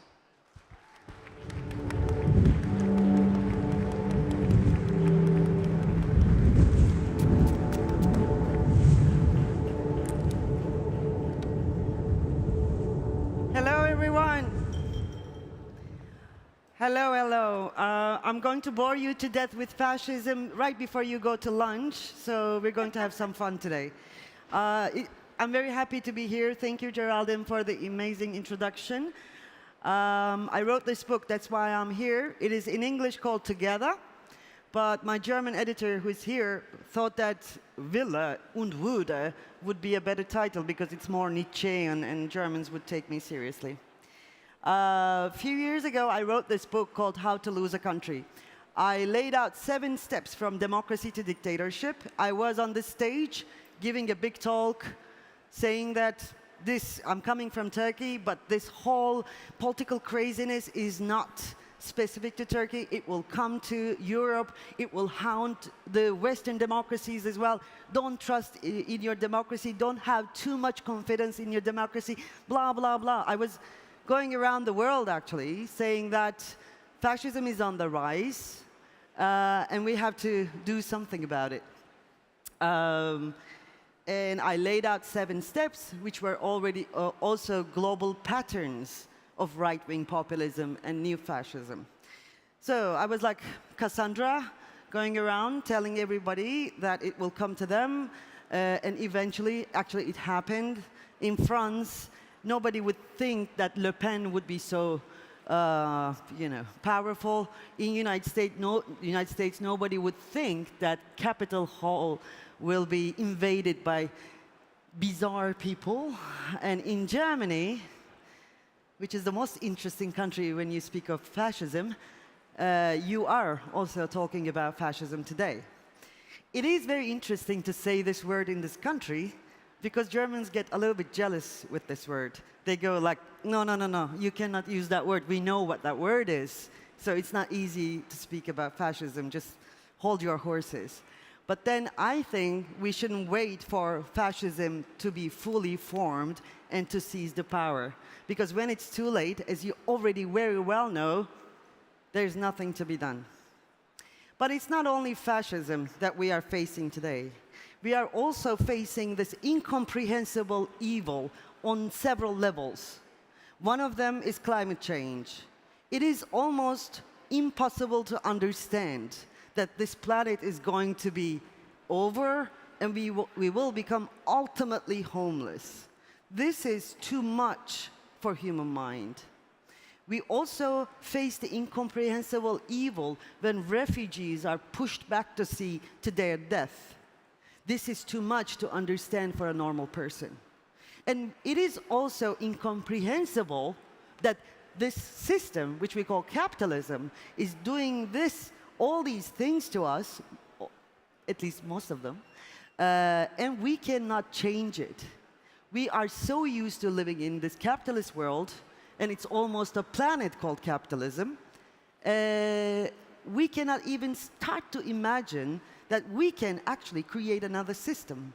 So we are constantly paralyzed with evil situations, with incomprehensible situations all the time.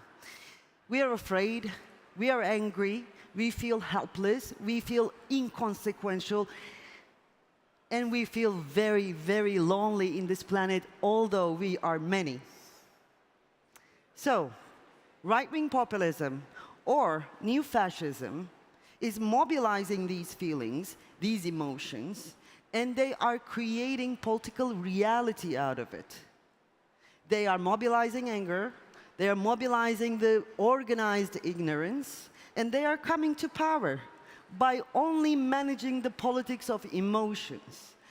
Remember, Trump was elected because of those emotions. Anger, hatred, whatever, you can make a big list out of it. Brexit happened because of emotions, a broken pride of a nation, and so on. Turkey is still being run by a person who has dictatorial intentions and ways to run the country. And it's all because of emotions, because this guy gives them the feeling of being somebody and being a part of a greater good. And many right-wing populist and fascist leaders do the exact same thing. They are actually manipulating or managing or directing all these accumulated emotions into creating out of them a political reality. So what do? I mean, when I say we, I feel quite comfortable. Since you are here, since we are in Berlin, since you came to this festival, I want to assume that you also need a we. You're also afraid of having a we, but that's another thing. What are we doing with these emotions? What do the progressives do with these emotions? We think that the facts, the truth, will convince people. But then, unfortunately, it does not, right? Neither of them really work. I'm not saying that we should forget about the facts and the truth, but we should also think about the politics of emotions. That is why I wrote this book. Because after fascism, there is a moment in a nation's or a country's or a people's life that all is lost. Fascism is not only a political problem, it is also a moral failure, a total moral collapse, in fact. So when all is lost, and when we have all these emotions, these quite elusive and explosive emotions, and if we have to create a new political reality which is more humane, which is more equal, which is more just, we have to face the reality that we have to have a say, we have to have a word about these emotions of the masses. So I made an attempt to create a new political vocabulary or political emotional vocabulary for 21st century humans, for exactly the people who are here today. Wille and Woede, together, a manifesto against the heartless world, came from that idea. I took concepts such as dignity, anger, fear, love, and so on and so forth. These concepts, some of them at least, might feel a little bit naive to you, especially love part. But when all is lost, when we have to recreate the entire moral consensuses and political consensuses from the scratch, we need to go back to those old words, and we need to give them a new meaning. So that is why I'm here, and that's why I wrote the book, and now Geraldine and I will talk in detail. But the bottom line of this book is, I don't believe in you. You don't believe in me. But for any political action today, we have to come together. And in order to come together, we have to choose to believe in ourselves. At this point in time, when we are in doubt about the very essence of the humankind, every day we ask ourselves, is human evil? Do they worth rescuing? Do they worth political action? That is why, and that is a very dangerous question, and that's why I'm here to tell you that I choose to believe in you, and please choose to believe in me. And I'll tell you more with Geraldine at the table.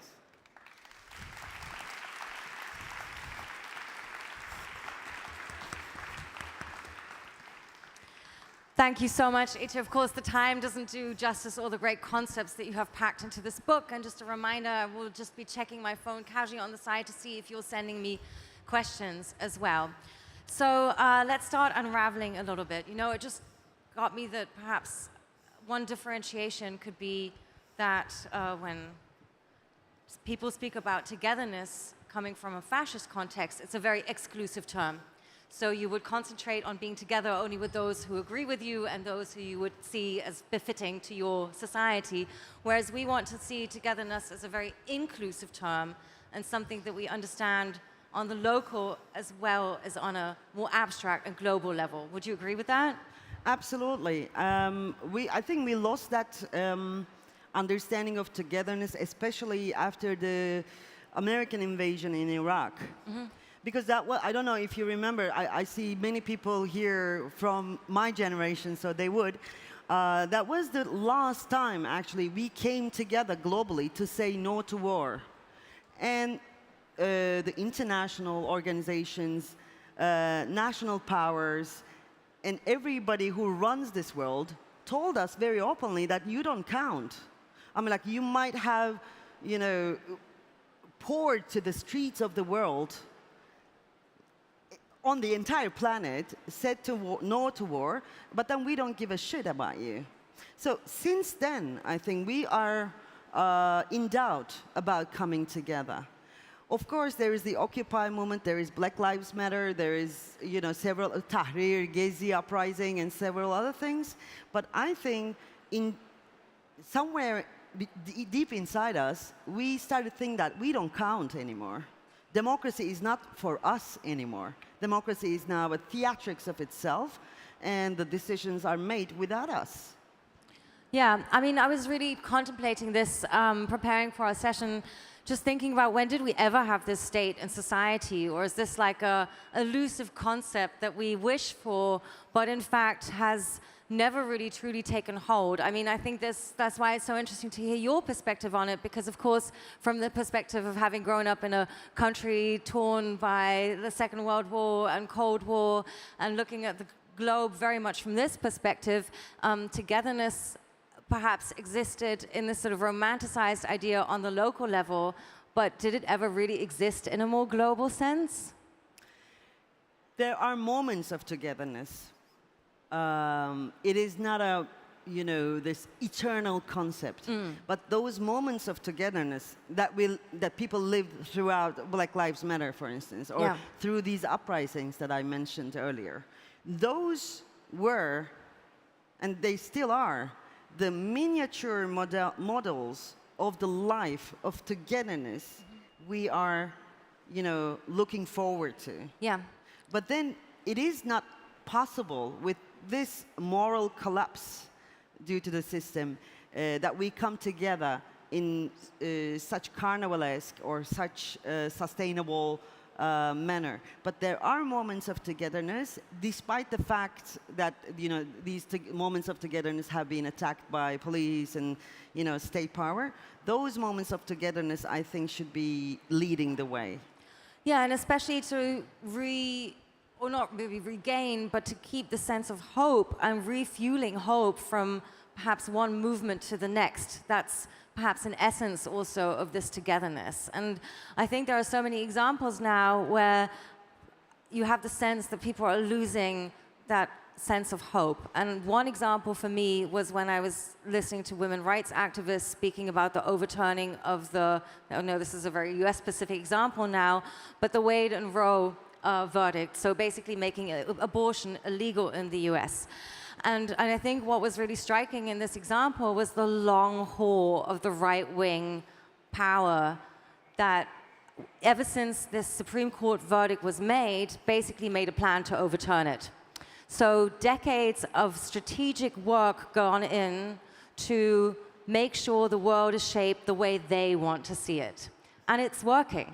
And this is so scary to see how the power grip of fascism and of the right wing is so strong, and the long-term energy they have to make sure that their view of the world overrules ours. So in light of that and that long-haul energy, how can we keep maintaining our energy to move against it? First of all, I think we should get rid of the word hope, because I've been giving these speeches in such, for such audiences, and everybody, when I speak, because I depress them enough, at the end of the day, they ask me, so where is hope? And I ask them back, what would you do differently if I say to you that there is no hope?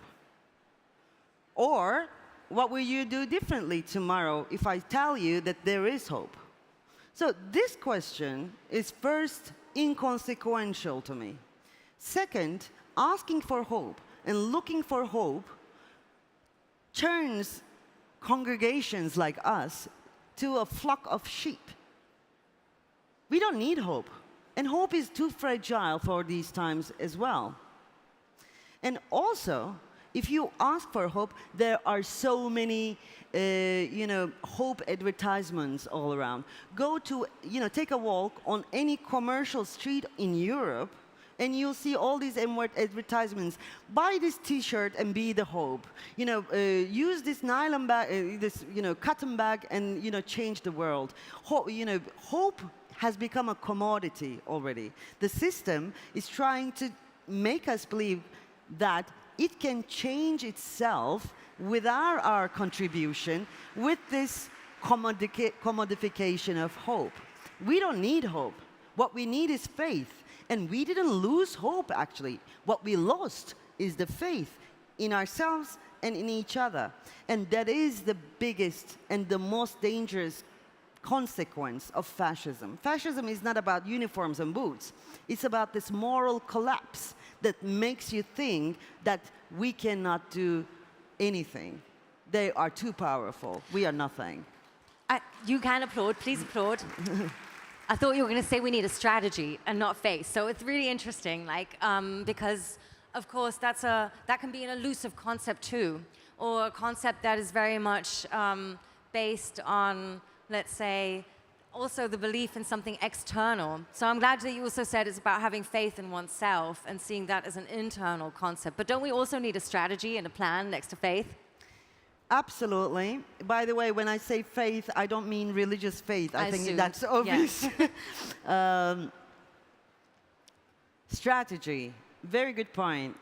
As I told earlier, we are in this incomprehensible problems. Our situation is really hard, and we are in deep shit. Excuse my French.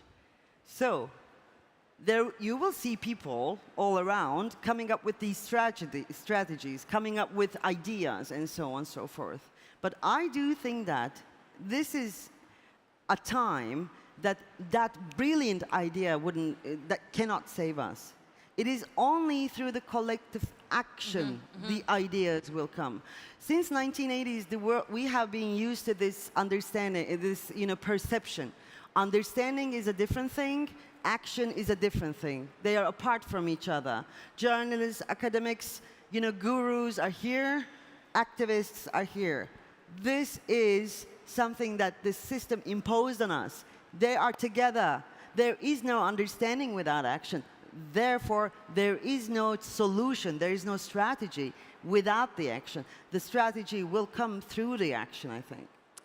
Yeah, I think this is really interesting what you said, and I had to think about just also relating it back to some of the other conversations taking place here. And I just had a conversation earlier over talking about multiple futures and how we need to democratize the concept of future. Yeah. And I think, fascism takes so many shapes and faces and sizes, and of course in the context that we speak in here, I love that you just said, we don't need the hero, we don't need we don't need your one future that you thought of, thank you, because that always makes me think of then we'll end up in Elon Musk's future, because he believes he knows better than the rest of us, but who wants that, right? Well, he's better than most of us, he's very rich. He thinks that this planet is the cradle of humanity. And in his Netflix documentary, he says, it's time we leave the cradle and go to the stars. Obviously, not everybody is going to go, he says. Some of us will perish. And how normalized it is to think that now, and how we are not ashamed, how he's not ashamed of telling this. And I think that is the birthplace of fascism, the loss of shame. So we have to be careful about this, imagined futures and how actually they are related to this understanding of neoliberal perception of the world and how that is close to fascism, actually. Fascism has no humility. Yeah, absolutely. So let's talk a little bit more about this loss of moral consensus that you're speaking of and how it surfaces. And this is also something I was wondering of, because I was wondering if now, not in light of the Russian war in Ukraine, we're seeing a new phase of perhaps a moral consensus in society, pinpointing something that at least most people in most countries would presently agree is the evil and the aggressor, and coming together on the base of that. Do you see that as a momentum at the moment? Well, this morning I was thinking, what if the United States didn't take in Adorno, Hannah Arendt, Marx Hockenheimer, and all the others just because they are German? Because there was war, and there was hardcore fascism, there was an aggressor, and they could easily have thought that we don't want anything German at this point. Right now, Russia's incredibly outrageous invasion in Ukraine created something a little bit dangerous in Europe. I see in every cultural institution, in every artistic institution, in journalism, everywhere, the ousting, excommunication of Russians. Not Putin, not Putin supporters, but all Russians. I'm sure you also heard there were concerts cancelled because there was a Russian conductor, or there were, contracts of academics cancelled because they were Russian. And this happened Russian so quickly. Students. It was like, I know a lot of people working at Berlin universities, and the moment that university corporations ended, were like very quickly in the beginning of the war from one day to the next. They went after the oligarchs, but nobody goes after the Russian oligarchic money in European politics and in European cultural sphere, by the way. So this togetherness, and then, by the way, I see all these demonstrations for solidarity for Ukraine, which I completely support. But then I was thinking, would it be so easy to do this if what we asked for wasn't in line with the mainstream politics? Yeah. So there's too much to think about that, and we constantly remind ourselves that this is not normal. And there are Russians who feel ashamed of what's happening. And despite it being very risky, they are saying this out loud. And I come from Turkey. I know the shame of being represented by a man who is the worst of that country. And I'm sure millions of Russians feel this shame very deeply. Yeah, absolutely. Thank you. So let's talk a little bit more of how to move on. This inclusive idea of togetherness, and how we perhaps start rebuilding faith in ourselves and between our communities to form these new allegiances that we've also been talking a lot about on the stage. This is, of course, you have a recipe here, step A to Z that we should be doing. But where do we start? Where do we start creating space to talk about these things, and where do we start building these ideas and putting them into practice?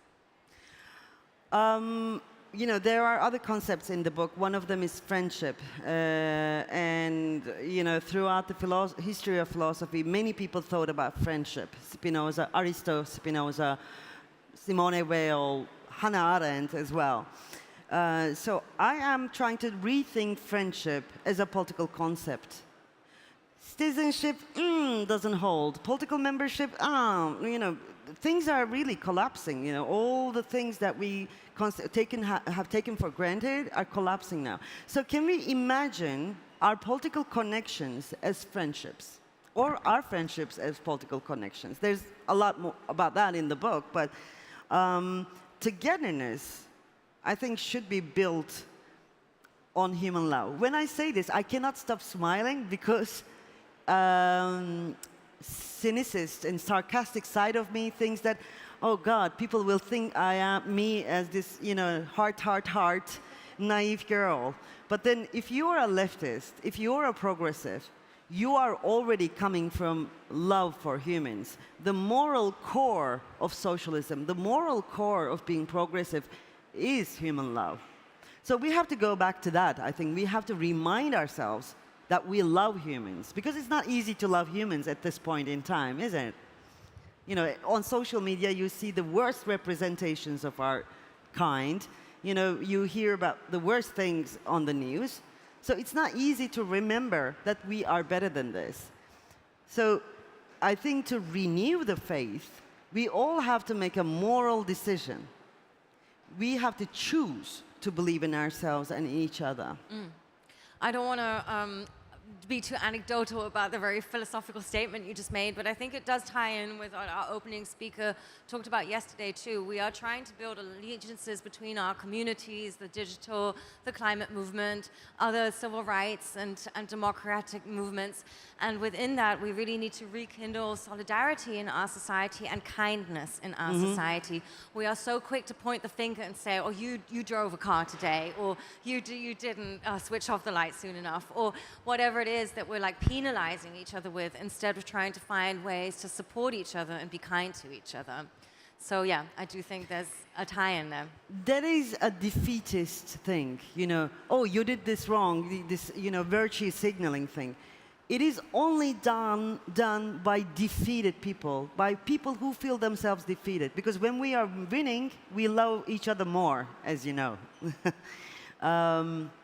And by the way, this love, as well as joy of dignity, another concept in the book, joy, love, these concepts have been monopolized by religion for thousands of years. I think we have to get back them into the political realm, because we have to remind ourselves many things in order to survive this global mess. Yeah, and that's a democratization process as well, because it's deinstitutionalizing those concepts and making them more accessible in a way. Exactly. That's something you're also doing with a project of yours called Letters from Now, in a sense. So I want to give you a couple of minutes to share with us what you do in that project. And also the book signing. You also have a workshop coming up in our program, which I'm sure many people listening to us now will want to attend. So tell me more about these things, please. Okay, it's going to happen in Workshop F. We're going to be together with Matea Pavlitz, who I'm doing the project together. 1 year ago, we thought, how can we transform this book together into a digital sphere, into a digital universe? So we started this project. I'm writing letters every week, but the readers of these letters write me back. And then a community has been built. Now there are 5,000 people from all around the world, and we became actually friends. And also we do monthly Zoom meetings. It's called lettersfromnow.com. And we are discussing the topics in this book, but also what is happening in the world as well. It gives me joy. That's what I can say. And since I'm doing this project, it feels so weird to be on stage, because now I don't want to talk. I want to listen, and I want to talk together. Because that is 21st century. This is not 21st century anymore, right? There is no microphone. Everybody has a microphone. So what we do less in these times is to listen. So we are actually listening to each other, and we're building a new 21st century digital friendship. That's so beautiful. Letter Friendship. It's like, I think it's such a beautiful project. And if you want to become a part of this project, you can go to lettersfromnow.com and sign up and start writing letters with you. So at the workshop today, is that going to be a little bit of a joint sort of letter writing exercise? We're going to tell about our journey, how we came up with this idea, how we developed it, and how it actually happened, because it's not easy to do this thing, because it's not like, you know, newsletter. You're expecting something as well. And by the way, everybody wants to tell their story. So it was very good to have this platform. Was there something like, something that's, when you planned it and now when you implemented it, that was really surprising to you, or that turned out different? It was. And I didn't know that it would give me so much. Because, you know, every month we're talking about a topic in the book, like anger. And then, you know, in this book, I say anger is commodified, so for political action, we need attention. But then these letter writers from around the world convince me that anger is politically still valid. So it is not only me telling things, but it is actually, they are telling me, and I'm learning from them as well. We are learning from each other, and that is pretty awesome. Beautiful. I can only encourage you all to become a part of this. I'm definitely looking forward to being in correspondence on the topic of your books. And I really feel it's so beautiful, the passion that you have and that you bring to our stage. And I feel also like we sparked a bit of friendship in the preparation of this process. So I'd like to thank you so much for that, and ask the audience to give you the biggest round of applause. Thanks so much for being with us this year again, Ece. Thank you, Geraldine. Amazing woman. Thank you. So yeah, don't miss the workshop, and don't miss the opportunity to get your copy of the book signed by Ece. The book stand is just right behind the main stage around the corner here. Whew, okay, now, Fascism Before Lunch was definitely a great name for this session. Thanks so much for being part of this. And now we have something completely different in our program that I'm also looking forward to, but I'm going to switch into German for this. Wir freuen uns sehr, dass wir dieses Jahr auch unterschiedliche künstlerische Beiträge bei uns auf der Bühne haben, heute auch in musikalischer Form.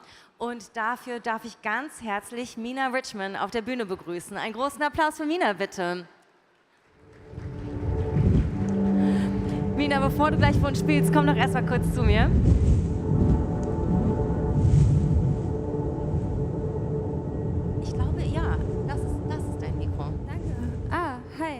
Mina, do you want to sit down with me for a minute before you start your show? Is it okay? We can also do it standing. No, these seats look so cool. I'm going to sit down. Can I buy them after this, maybe? No? Okay. Yeah, cool. It's really nice to have you here. Welcome on stage. Thank you very much. I think I'm just going to take this off for a second, because otherwise it's quite uncomfortable. Okay, better. Honestly, I thought you'd come with the ukulele. That would have made it easier to sit down. No, the ukulele is coming soon. Mina, I've read that you've named yourselves after a Cher quote. I'm not going to ask why Cher, because Cher, but why this quote?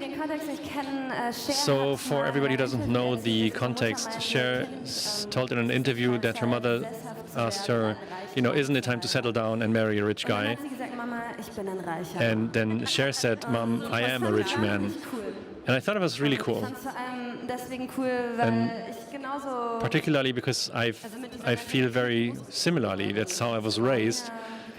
It always says, Mina, you can do anything the boys can do. You can't be dependent on others. And I was looking for something that's a bit more memorable than Scheldmeier, so that just fit. Yeah, I really like it. Cool story and also really cool name. And maybe tell us a little bit about your music and how you got to it and your context and what you want to achieve. So I came to music, I honestly don't quite remember. I just remember that I've always been singing. Maybe very cliché to say that it's something intrinsic to myself, but maybe I have to think of a more creative anecdote for the future. But it is what it is now.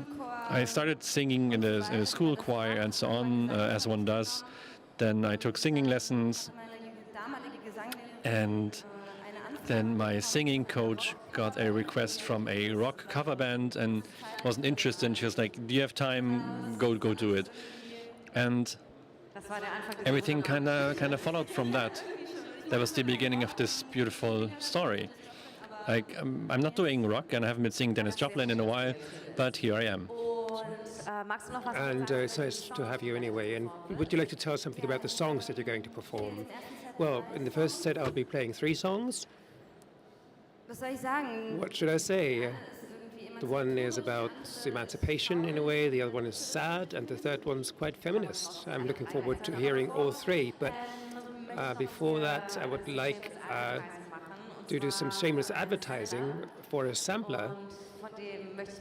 And about that, I would like to say a bit more, but I can reveal already that it was came together in a context of festival lineups with all male artists. Rock am Ring, a German festival that has been facing this. There has been a debate about it. And in that context, this sampler was created. Do tell. Yes, I am at the wonderful Ladies and Ladies label in Münster. And together with another band, they started a sampler. Claudia Roth, a German politician, is now a person, representative, and various women have taken a song that played at this Rock am Ring festival. I chose Red Flag from Billy Tennant, and we made a soulful reggae full number out of it. You can listen to it on all streaming platforms. And until then, please give it up for Nina Richman.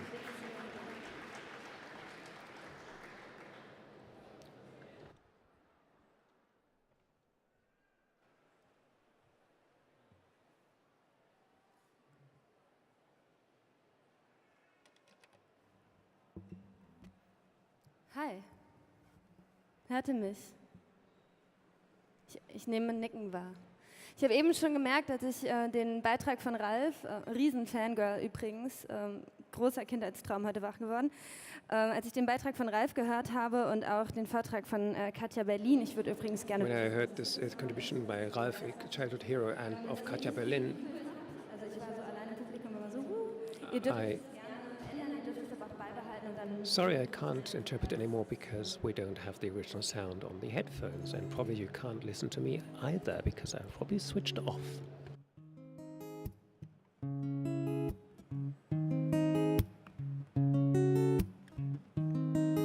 Mama like a labyrinth. I never find the right thoughts, never strum the right chords. I feel the adrenaline. I'm running through the maze, stop counting all the days. You say that I lost my mind, but I don't mind. Oh, what is there to find? And you say that I lost my mind, but I don't mind, I don't mind, I don't mind, I don't mind. And I jump high, dance barefoot in my room. Don't tell me what to do, don't tell me what to do. Jump high, land on my bloody knees. Don't tell me how to please, don't tell me how to please, please.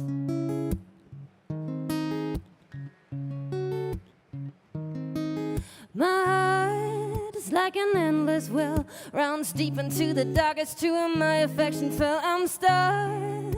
My body has been carved into what they see in me, or what they want to see in me. And they say that I lost my mind, but I don't mind. Oh, what is there to find? And they say that I lost my mind, but I don't mind, I don't mind, I don't mind, I don't mind. And I'll jump high, dance barefoot in my room. Don't tell me what to do, don't tell me what to do. Jump high, land on my bloody knees. Don't tell me how to please, don't tell me how to please, please.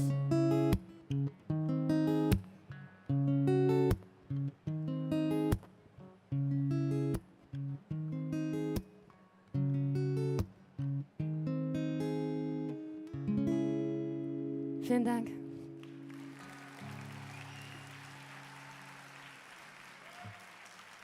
Ich habe eine organisatorische Frage. Ist die 4 Minuten 46, 45, 44 Ansage für mich? Heißt es, ich habe noch 4 Minuten 40? Ich sehe nirgendwo jemanden nicken. Ja? Okay, gut. Ich gehe mal einfach davon aus, dass das so ist. Und weil ich nicht ganz sicher bin... Okay, es wurde gerade hochgeschraubt. Gut, dann kann ich wirklich beide Songs spielen. Okay, Broken Friendship's Tale. Der ist übrigens auf einer kleinen Platte, die ich aufgenommen habe. Und ich habe die auf CD und Vinyl dabei. Und die können wir... Also ich kann die euch gleich am Infostand verkaufen, wenn ihr da Lust drauf habt.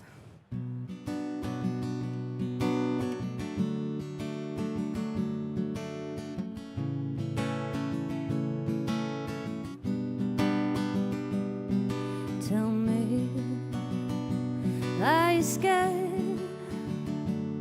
'Cause I laid out all my fears to you, but you never bared. Tell me, are you done? Have you thrown me out like letters that you read but never keep? Tell me, are you fine? Now that I'm gone, has she stopped crossing all the lines? Tell me at last, is it worth the wait? Or are you never looking back, 'cause the past is in the way? Ooh, and I don't know, should I fight or should I try to make peace with it and go? I can't decide if it's hard to see what's easy or worse to see what's right. And I'm on the fence between mourning our friendship and accepting all things come to an end.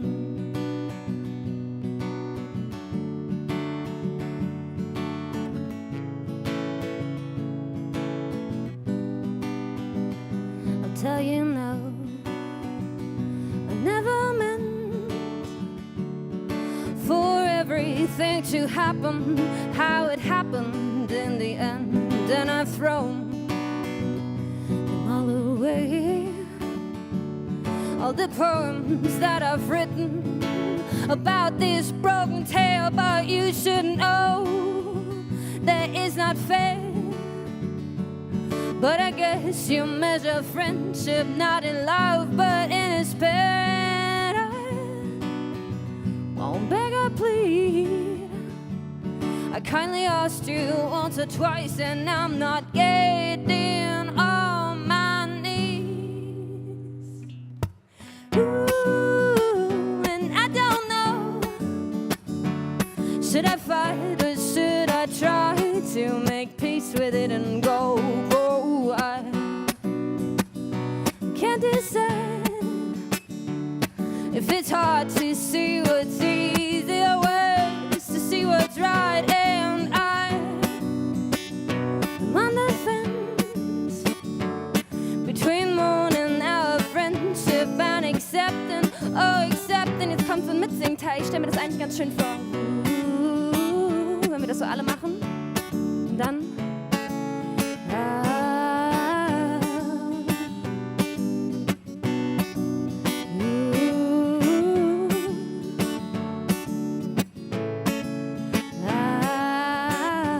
macht mal weiter, ich mach weiter. I don't know. Should I fight or should I try to make peace with it and go? I can't decide if it's hard to see what's easier ways to see what's right, and I'm on the fence, I'm on the fence between mourning our friendship and accepting all things come to an end.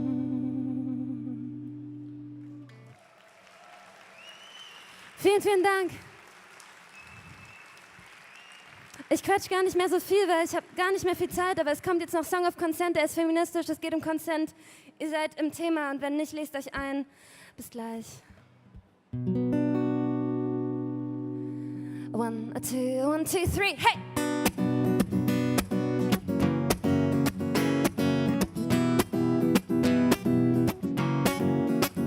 Take my hand, spin me around, lift my feet up off the ground, and then kiss me in the end.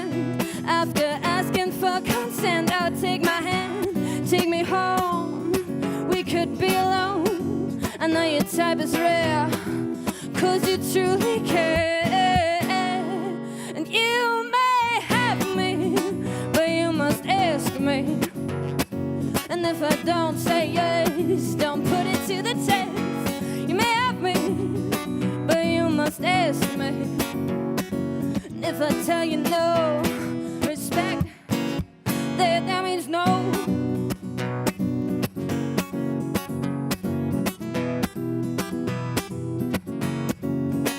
Or do it fast and do it slow.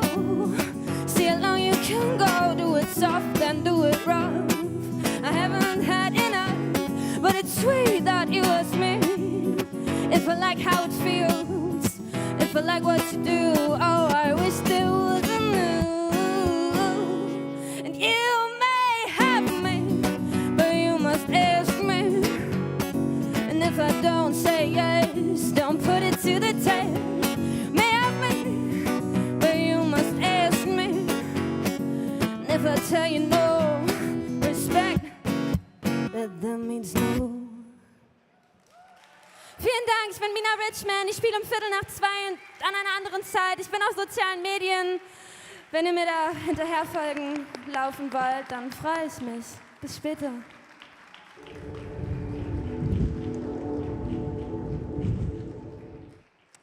Das war ganz, ganz wunderschön, Mina. Wie toll, dass du bei uns bist und wie toll, dass du nicht nur einmal heute hier auf der Bühne spielst, sondern dass man dich nochmal sehen darf. Instant Fandom. Nee, du gehst jetzt. Genau, wir haben jetzt ganz kurz einen Umbau auf der Bühne und ja, ich freue mich, dich nochmal später wiederzusehen. So, und während dieser Umbauzeit mache ich nochmal ganz kurz ein bisschen Housekeeping. Vor allem, wo jetzt mehr Leute da sind, möchte ich euch nochmal zu uns... I'd like to invite you to the Hall Bet. One of our jubilees is we're celebrating 10 years of monoblocks. There's an art documentary on the monoblocks, and we want to give out one of these monoblocks to you today. There was the most of the printed places, pieces from the merchandise stand, and this time is a little lower effort. sammelt, mitbringt zur Bühne. This time it's about the most collected bottle caps. Und ja, wir sind sehr At gespannt. 7, we're gonna, you know, Die heute den Monoblock mit nach Hause and we wonder about who's going to win the monoblock this year. zum Recycling. So, The das ist die Saalwertung. bottle caps are going to recycling. Noch mal eine neue geben. Tomorrow will be another one, and hope you had enough time to discover all the entire venue Von unseren unterschiedlichen and had a look at all the outdoor spaces, spas, makerspace, kid space. There's so much to discover, and at the same time, we are happy to see so many people here on the large stage. And one highlight is coming to the next. So I'm going to turn to English. Dr. Pina Jordasch. She is an interdisciplinary architect and a professor at the University of California, San Diego. Pina won, this is how her career started out, a bronze medal in organic chemistry in the National Science Olympics at her first solo exhibition at the tender age of 5. And she's basically been on a success trail ever since then, with several university degrees, including a PhD from Duke's University, several residencies, solo shows, and TV features. Her work revolves around biological sciences and digital technologies with a focus on post-humanism, eco-nihilism, the Anthropocene, and feminist techno-science. So all the cool things that you want to hear about. I'm so excited for your keynote. Please give a huge round of applause and a warm welcome to Pina Jordasch with her keynote, Dark Botany, Speculative Biology for the Climate Crisis.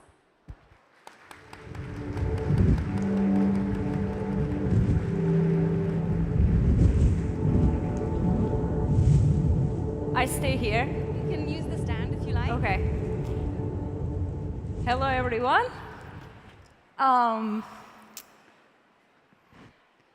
Oh, okay.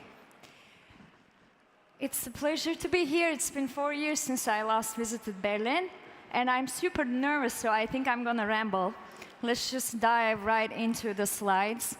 The reason I'm nervous today is also because typically I talk about the project that I have finished, so I would have really cool images, and I would be like, okay, maybe what I'm talking about doesn't make sense, but at least the images are good. But with this project, I just started it. I don't have any images. I'm just gonna talk. And since this is an idea that is still in development, I'm really looking forward to get your feedback on this.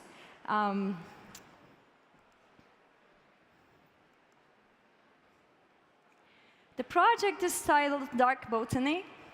It's an idea that I had for about 6 years.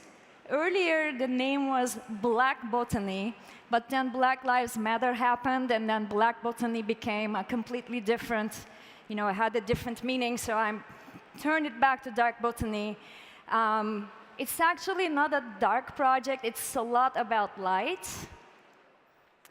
And the project is an example of what I call speculative biology. It's a term that I coined during my PhD, inspired by speculative design, which is a subfield of design, perhaps like a post-consumerist critical thinking way of design. But I'm just going to read the dictionary definition that I wrote.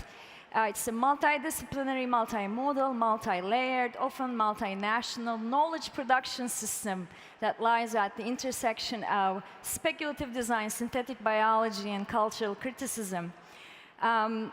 Speculative biology currently involves design of living systems.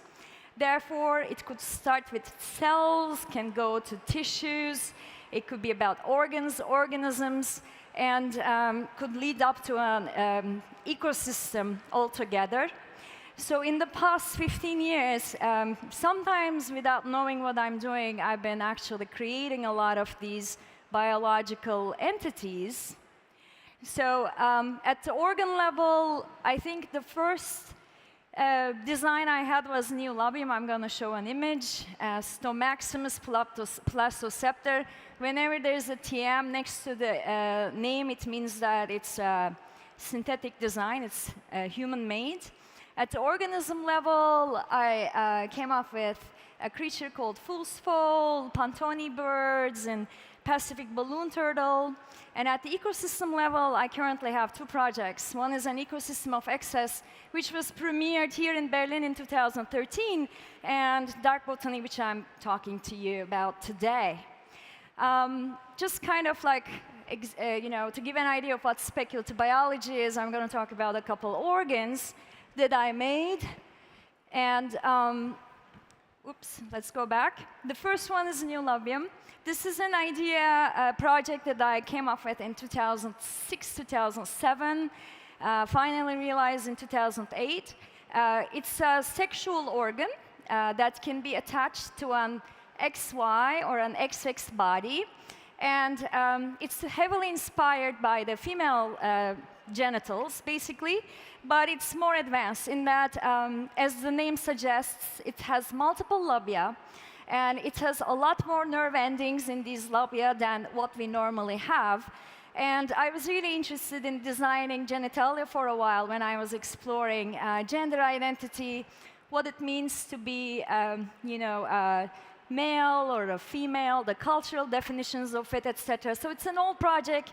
Fast forward 15 years now, we've come a long way. I don't think the project is as effective anymore. Another organ that I designed was P. plastoceptor, and this is basically a part of an ecosystem of excess. An ecosystem of excess was a project that targeted plastic pollution in the oceans. And I was really struck by the fact that there's this floating nexus of plastic waste in the middle of Pacific Ocean, also known as Pacific Trash Vortex. And I was thinking about a new ecosystem that emerges at the fusion of human-made, man-made plastic and organic matter that already exists in the ocean.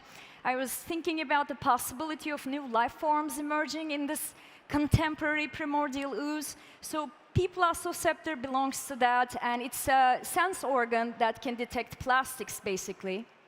Stomaximus was another organ that belonged to that ecosystem, the plastic ecosystem. And I'm actually currently working on this, hoping to realize it by this fall.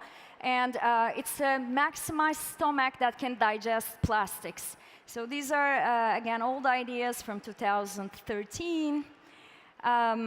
At the organism level, so those were organs. At the organism level, one creature that I am very much fond of is Pacific balloon turtle. So this was also inspired by plastic pollution and a paper that I read about how, given the option between clear plastic waste and colored plastic waste, marine turtles almost always opt for the colored plastics. Now, that's a sad fact, but they do prefer eating colored plastics, and especially balloons.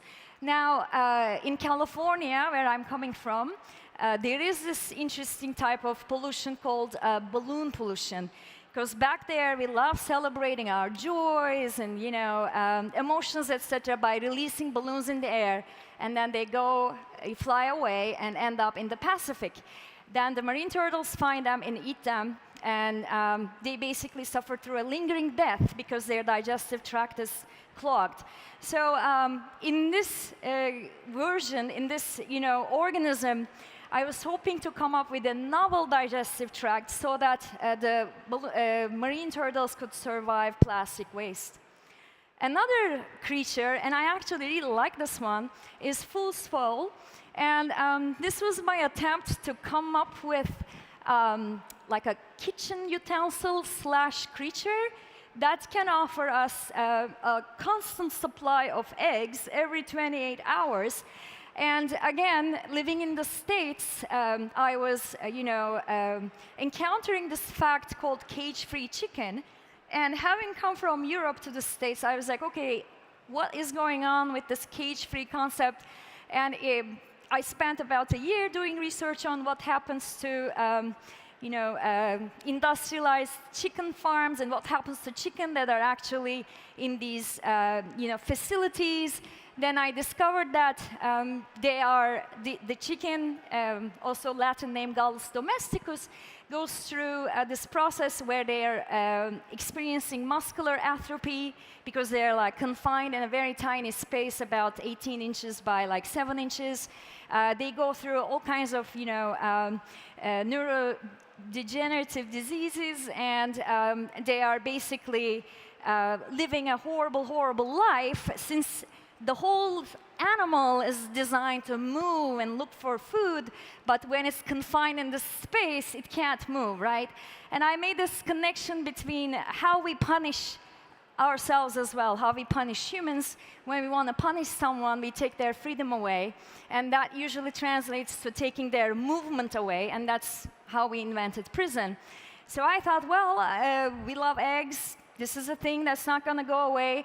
Perhaps we can cancel out the unnecessary parts, namely the brain, and all the sense organs that actually aid with, recognizing a complex three-dimensional space, and all the action organs that are like legs, wings, etc. So what's left is what I call biological minimalism. It's basically, an animal you can put next to your kettle. It doesn't have a nervous system, so it doesn't feel anything, right? And it has an output hole where you can get an egg every 28 hours. At the ecosystem level, an ecosystem of excess was my first attempt at designing an ecosystem. And coming from architecture and design, I have to say it was a very daunting task to design an ecosystem. I haven't finished it yet. Now, today, the project that I'm going to talk about is primarily, focused on climate change. It's another subject, a passion of mine, to follow what's going on with climate change and think about its impact on us humans, but also non-human animals and all living things, right? So in that regard, this is a title from this magazine I brought with myself, Chemical Engineering magazine. Time is not on our side, published in 2019. And working on climate change, I also had a couple projects where I was really focused on raising awareness. Because for the longest time, I had this notion that artist communication, I'm an artist who cares about climate change. Well, maybe I should raise awareness by making artworks about climate change. So the Very Loud Chamber Orchestra of Endangered Species is, again, on a project from around 2013, where I picked top 14 species who would be probably going extinct by 2030, and if not 2050. And I made this kind of interesting chamber orchestra of these animals that vocalize the change in temperature. So this was a sonification project in a way. I was getting data from 1960s to 2008, and I turned it into sound, and I was able to, use the mandibles of these skulls to scream out that data. So actually, I think I was trying to fear condition people who were exposed to this. Another project of mine from that time is global warming hot yoga studio. So I wasn't super happy with how the Very Loud Chamber Orchestra went. And I thought, well, I think I want to do something where people can really feel the effect of global warming or climate change or climate crisis. So I literally designed a yoga studio. The red light that you see there is actually infrared lamps. So when you walk towards the global warming sign, it's hot, and you're supposed to sweat, right? So this has been shown all around the globe, and there have been performances where people practice yoga. I don't have much time, so I'm going to play maybe like 10 seconds of this film that I made that accompanies the process. So the idea is that we get together, we follow a script, and the script informs us about, whoa, that is loud, particulate matter, impact of global warming on ecosystems, etc. Now, Another project that was really focused on climate change was Kitty AI, Artificial Intelligence for Governance. This was a fictitious character I came up with, an AI that chose to have the look of a kitten, and it lives on your mobile phones, and it's become the first non-human governor ever after 2030, when global temperatures rise 1.5 degrees Celsius. There's all kinds of things that happen, and EU decides to put Kitty AI in charge. So it's a film. I'm not going to play it, but it was also about climate change. Now with dark botany, I'll try to talk about it in 3 chapters. The first one is seeds. So how did I come up with this idea? What are the seeds of this idea? It's basically this kind of, how to say it, the clock, the awareness that within 8 years, if we don't take drastic action and apply some hardcore policy changes, in about 8 years, by 2030, I'm hoping most of us will be alive by then, the global temperatures will rise up to 1.5 degrees Celsius. So now, that doesn't feel like much, like 1.5 degrees Celsius. Maybe it's a good thing, right? Because our body temperature is 36.5, 1.5, we can handle it. But actually, when you think about it, I'm going to put this magazine down, it's pretty bad in that there are 2 really important things in biological systems. One is temperature, and the other one is acidity. Now, if we play with the temperature, we'll be playing with a lot of biological systems, especially reproduction, and it's really not good. I'll actually read from this chart that I have here. Apparently, by 2030, if no action is taken, there will be a drop in freshwater resources. Here in this diagram, we're only looking at Mediterranean, but there's also a Middle Eastern version of this. It's pretty bad. The rainfall, heavy rainfall, is increasing or decreasing depending on where you are. Extreme weather is a normal thing. It's not extreme anymore. It's the new normal. But then there's also another, hidden issue, which is food. Wheat production declines, maize production declines, right?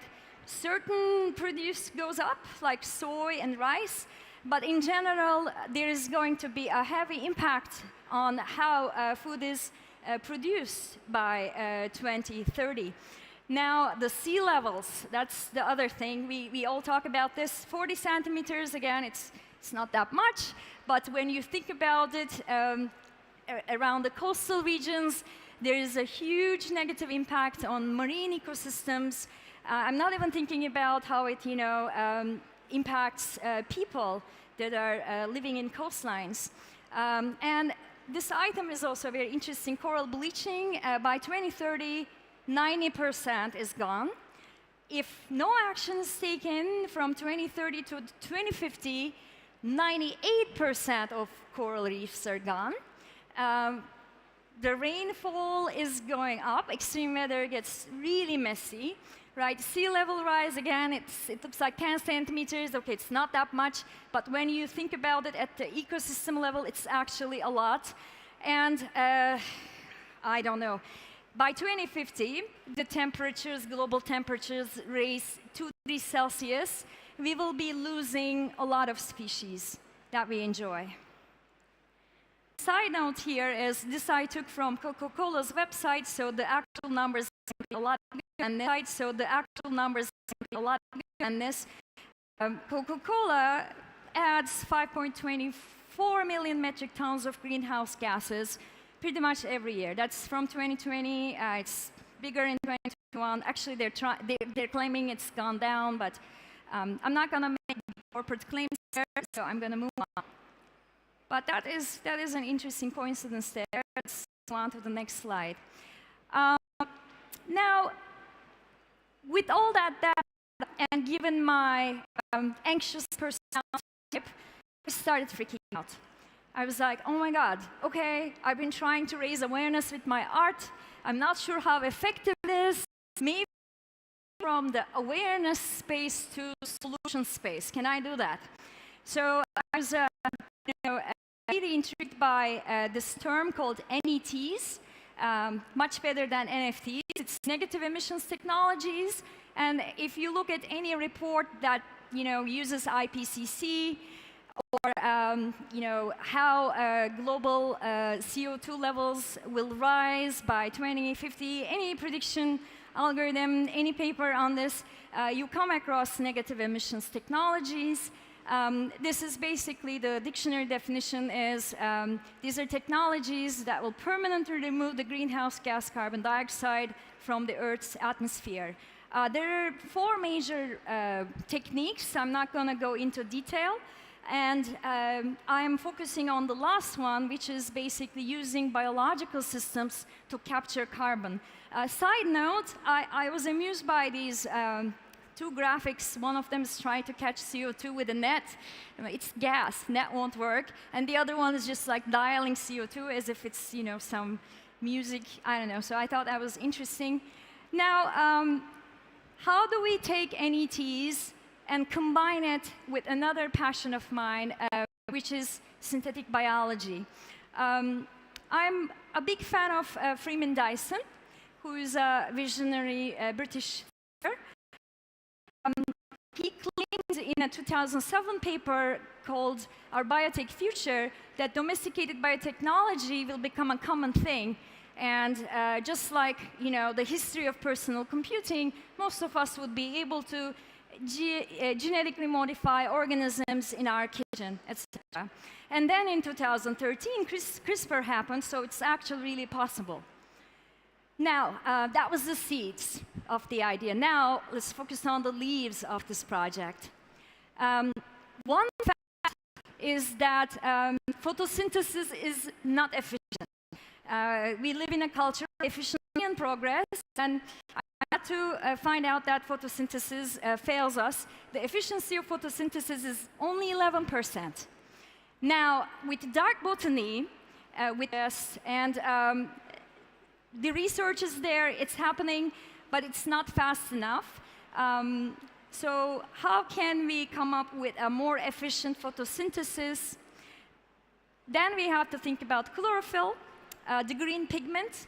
Actually, if you think about the entire ecological movement, we also call it green movement, right? There's the Green Party. So the color, chlorophyll's color green is very important in our thinking, in environmental thinking. But sadly, apparently chlorophyll isn't that efficient. It's green. What does that mean? It's reflecting the highest energy band in the electromagnetic, visible electromagnetic spectrum, and it's only capturing blue and red light. So to increase the efficiency of photosynthesis, we have to capture the entirety of the spectrum. So the goal is basically absorbing the entirety of the light spectrum as a source for accelerated photosynthesis. Now, what are the applications that we can come up with? Number 1, agriculture. Some sad statistics, 45% of agricultural activity on Earth is only to feed livestock. This means a lot of land being used to just make meat, right? If those crops that are fed livestock had black leaves, what we call chlorophyll, and had better efficiency, at least we would be, how to say it, subsidize the cost of that, right? So that's one thing, agriculture, crops with black leaves. The second application can be urban environments, such as public parks. You might enter a dark park where you're really safe and happy because you're in the midst of heightened, super efficient carbon capture. Another application is algae. So algae is super helpful for us. And they also are green, right? They come in different colors, but the main one is green. And again, if you're not into black, if you're more like a color person, you might not like how it looks. I'm at my last slide. So I mentioned multiple applications. This chart summarizes this. The pigment, black pigment, is called anthocyanin, and actually there are a lot of plants that have this pigment, that express this pigment. Another fun fact is that because of UV radiation, increased levels of UV radiation, most plants are kind of moving towards black already. Now, the roots, the last part, the roots. If you want to really kill a plant, you have to burn its roots. The roots are the most vital part of the plant. But then when I was thinking about the roots, I realized that plants use the roots to, you know, secure themselves, to get food from the soil, to basically stay alive, but they also use it to communicate with each other. And root, the word is very ingrained in our culture. We have so many expressions that use roots, right? Oh, I'm rooted in this culture, or what's the root of that idea, etc. I think by 2050, with the 2 degrees Celsius up, a lot of us will be rootless. We will become rootless, we will become seedless, and we will lose our leaves. I think that looking at the plant world can be a new way of looking at global human mobility, which will be increasing under higher temperature. Migration, immigration, brain drain, climate change refugees, war refugees, homelessness, houselessness, these can all be considered as forms of rootlessness. I'm a rootless person, I have to say. I was born in Turkey, I've traveled all across the world, I'm brain drain, right? I sometimes feel the impact of it, but not so much. We just witnessed a huge war, Ukraine's still under war, refugees coming to Europe all the time, more rootless people. So I just want to offer the plant vocabulary to look at that as well. Thank you so much. There's a film, I'm gonna play it, but I'm also happy to answer questions or get feedback from you. Thank you. We want to bring the plant world into the public eye and public heart. Plant sensing, plant hormones, plant communication and intelligence, the inner world of plants remain a scientific mystery. However, plants are the most common genetically modified organisms. Transgenic crops are all around us. We don't seem to have a problem with plants as GMO. The molecular basis of plant life is fascinating. Hi, Wow. Geraldine. Sorry, Hi, I Pina. went over time. That's fine. I also dropped the foamy thing here, so I'm trying to put it back. All right. Wonderful. I am such a huge fan of your work. Thank you so much for presenting it on our stage today. It's so incredibly inspiring, and I wish we had a half an hour at least to talk now, and wish we would have given you a full hour for your speech. But let me just ask a couple of questions really quickly. I think it becomes so apparent to your work why we need this artistic, this speculative, this hacker approach to the future, Right. and not just this data deterministic approach that we often rely on. How do you hope that, especially this new project, is going to inspire maybe also biohackers in the room and others to think about dark botany and basically join this train of thought that you've been working on? Thank you. So, what was your question? My question was, because you said in between, you know, you moved to like a more solutionistic thing because you were wondering how do you inspire people with your work? How do you hope that this is maybe there are some biohackers in the room, maybe other people. Do you want them to all start thinking about dark botany and like, Yes, exactly. I think it's also embedded in the definition of speculative biology. It's really gene editing ideas for people who don't have a lab, right? Gene editing ideas with people who may have a lab but don't have the grant funding that they need. These are also called high-risk ideas in science. So I'm just hoping that, you know, we wake up to the fact that there's literally 28 years left to hit 2050. I forgot to mention, it's not just climate change, but there are also papers that show that by 2048, there'll be no fish left in the ocean. Yeah. We had a great deep-sea biologist and marine scientist speak about that today, and I think your talk tied in so well with hers as well. Yeah. So, so it's fantastic to see how we need these disciplines also to come together to imagine these different futures that are still possible, in even sometimes, you know, only in 7 years, not only the longer time span. Yeah. Exactly, and I think that's why art and imagination becomes very important, because we are sometimes future blind.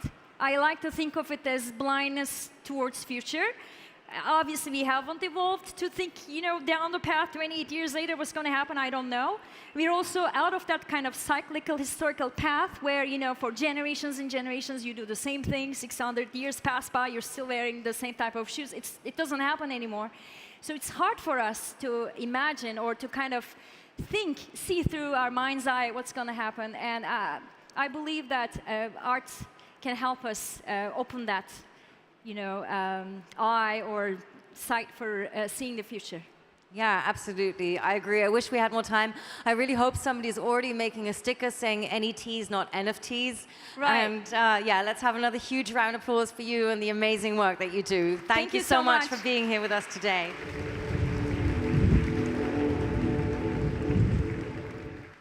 I take this.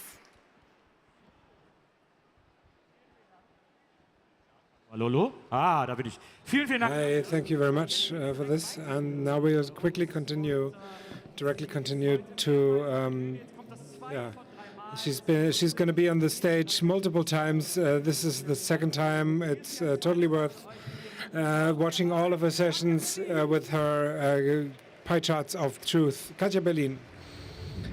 So.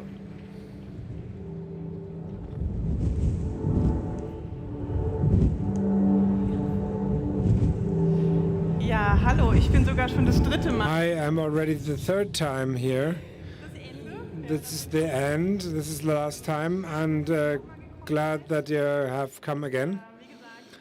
As I told you, I'll show you a little best of from my column in the politics section of the newspaper Die Zeit. And tomorrow I'll also be at a session which it's about my podcast Fix and 40, and I will be talking about media for women in the middle of their life at 5:30 on the Sundeck in German, which is not being translated. So let's go to the information graphics, and I'm missing the funny remote control. It's coming.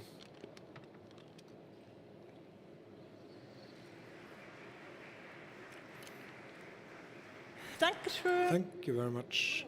So, I said in my first part, I give you a review about the last 7 years, about German society, German politics, and there were the topics like unfortunate, very unfortunate. There was second part was about equality, equity, and now I thought I'll end with something positive, and I'll see what has changed and where 7 years in the last 7 years in the 7 years I've been doing the column, there's been progress. There's for progress you need change, and change in Germany isn't our biggest strength, but the usage of German. The usage of German tempera, and I'm doing, and we've always done this. The great part is we've always been doing it like this. Since I have this column, there's about only 10 topics that there's in rotation. There's I've always been talking about summertime, for cancel culture, the prohibition of firecrackers or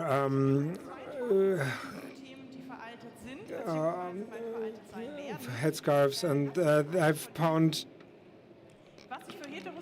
Yeah, so this is one of my favorite topics. This is what has changed. What happens when homosexual couples can marry? Nothing is the red part, and blue is absolutely nothing.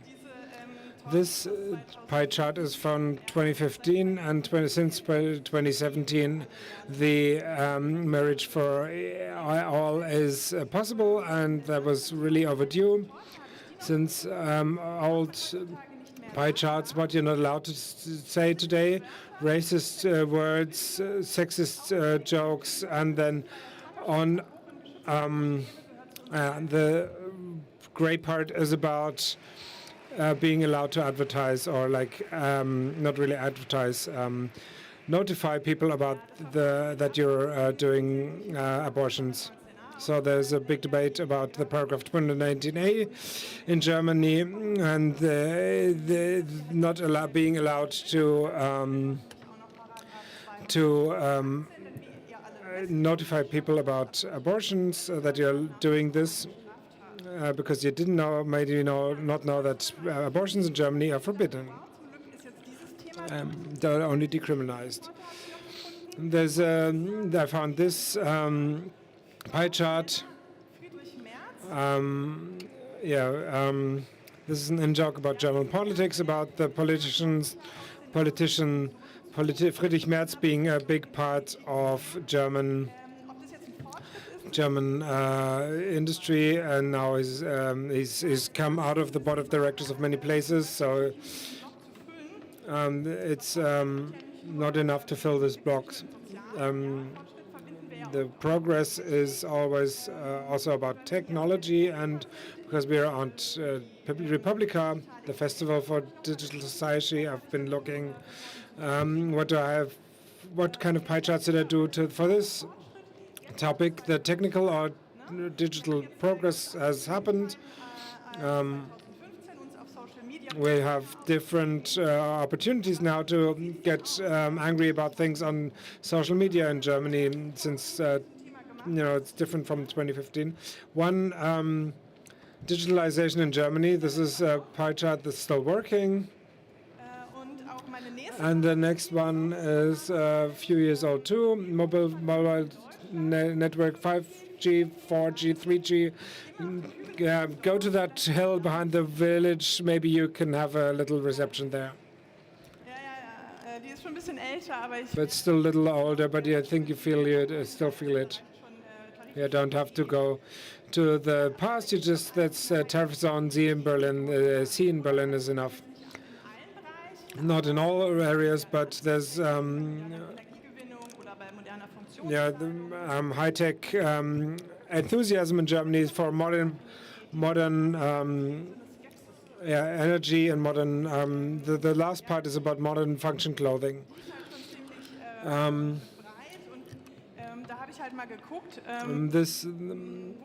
Then I looked where could I visualize the skepticism. We're still conservative about being able to pay in German cash, debit card, credit card per smartphone, and going Dutch.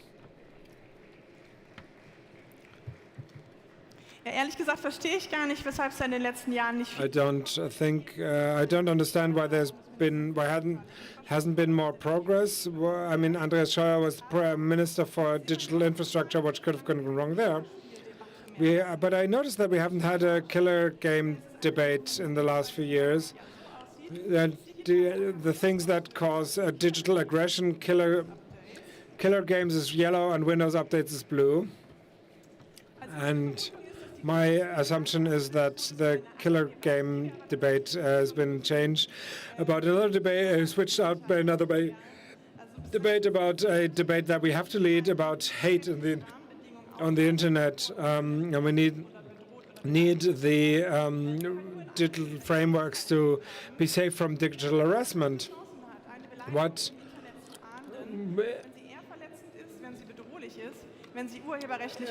The way you have good chances to be to pursue an insult on the internet, if it's threatening, if it's and the big one is about if it's protected by copyright.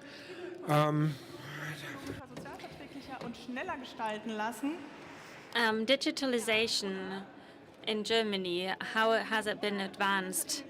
Mainly by coronavirus. Suddenly everyone understands what QR codes are and what you can do with them, but Corona also helps us in our work environments. For example, I have a pie here before coronavirus.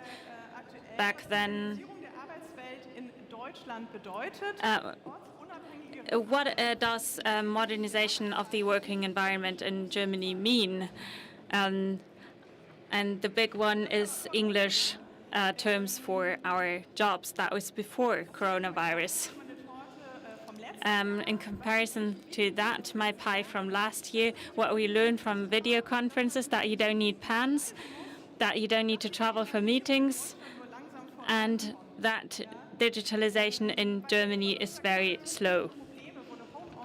Because in spite of all the technical problems, finally home office was made possible in the wake of the pandemic, and we all took part in video calls and developed rituals even before coronavirus. Our greetings were hello, good morning, and enjoy a meal. And after corona, it's hello, good morning, and can you hear and see me? What didn't work at all was school. Digital concepts at schools had crass differences between reality and perception. What we would like to have on the left, tablets in glasses in the class, Wi-Fi at schools, interactive. And on the right, what we have is WhatsApp groups for parents. So by homeschooling made whom better in maths, biology, and geology, the parents in red and the children in blue. Poor families were left behind in the pandemic. This is very sad in many ways, but if we say we need technical development for progress, I would say that coming generations are important for our future. And well, the children of today will have it difficult in their later life, and not because of our modern education methods or because we don't limit their screen time. No, it's for other reasons. Where can we see that the young generation is spoiled? In the coronavirus politic, in the climate protection politics, in education politics. Ja, und ich wollte eigentlich im letzten Teil so ein bisschen. And actually, in the last part, I wanted to deal with positive aspects, which when preparing, I realized, oof, that's difficult. There's been changes, but most of them haven't been positive, so I can't put an optimistic end to my presentation. When I started my column in 2015, Political Realities, this graphic is from 2016. Back then, normal and crisis, and today it's reversed, crisis and normal. And I've updated this chart, and now it looks like this: crisis, also crisis. Thank you very much, and have fun at the Republica. See you. Thank you so much, Katja Berlin. So that was your third presentation. I miscalculated. I'm so sorry. I didn't get to see them all. That was Katja Berlin. She'll have another presentation tomorrow for her podcast. Coming up at 3:30, Chancellor Olaf Scholz will speak, and we will live stream that. So if you're happy seeing the Chancellor at the screen, you're welcome to do so if you want. Which will not be translated, by the way.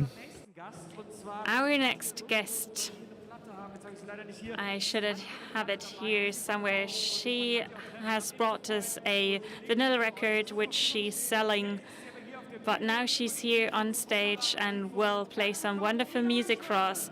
Welcome, Mina Richman.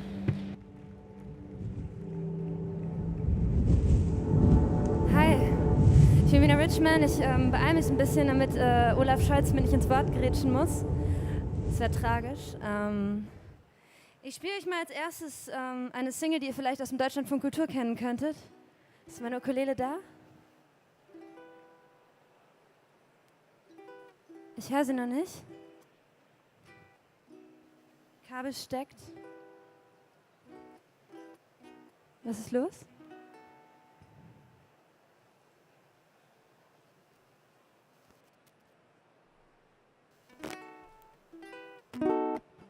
Da ist sie. Okay, vielen Dank.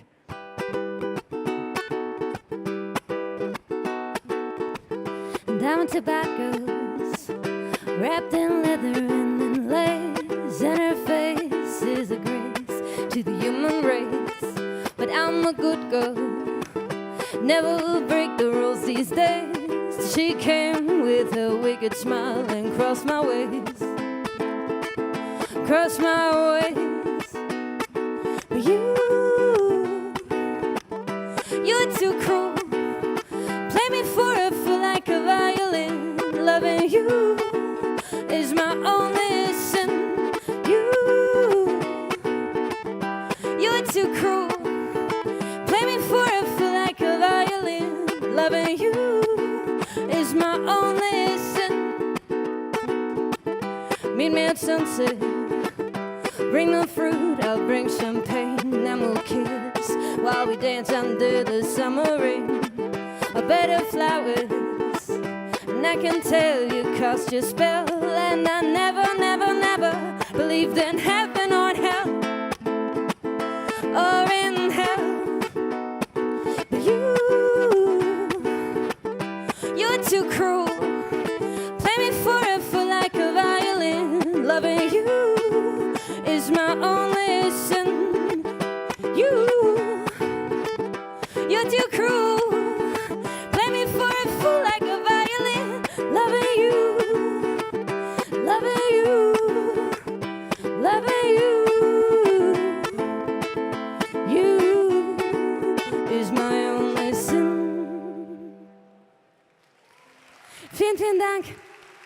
Ich habe mein Wasser da vorne stehen lassen. Entschuldigt, wenn ich zwischendurch kratzig werde. Nächste Song heißt Down Easy. Ich war ungefähr eine Woche in eine Frau aus Hamburg verliebt. Ist nichts draus geworden. War vielleicht okay, sie steckt noch mitten in einer Scheidung. Mein Liebesleben ist ein Chaos und der Song heißt Down Easy. You swept me off of my feet.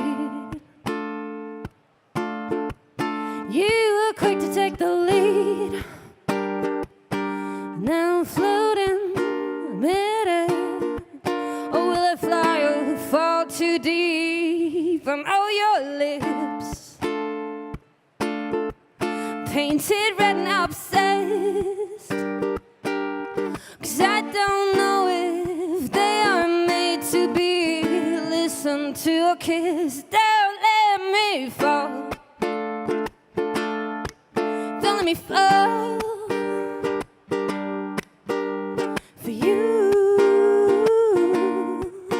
too soon. Don't let me down. Don't let me down. And if you have to, let me down easy, oh, easy. Ooh, dum dum doo.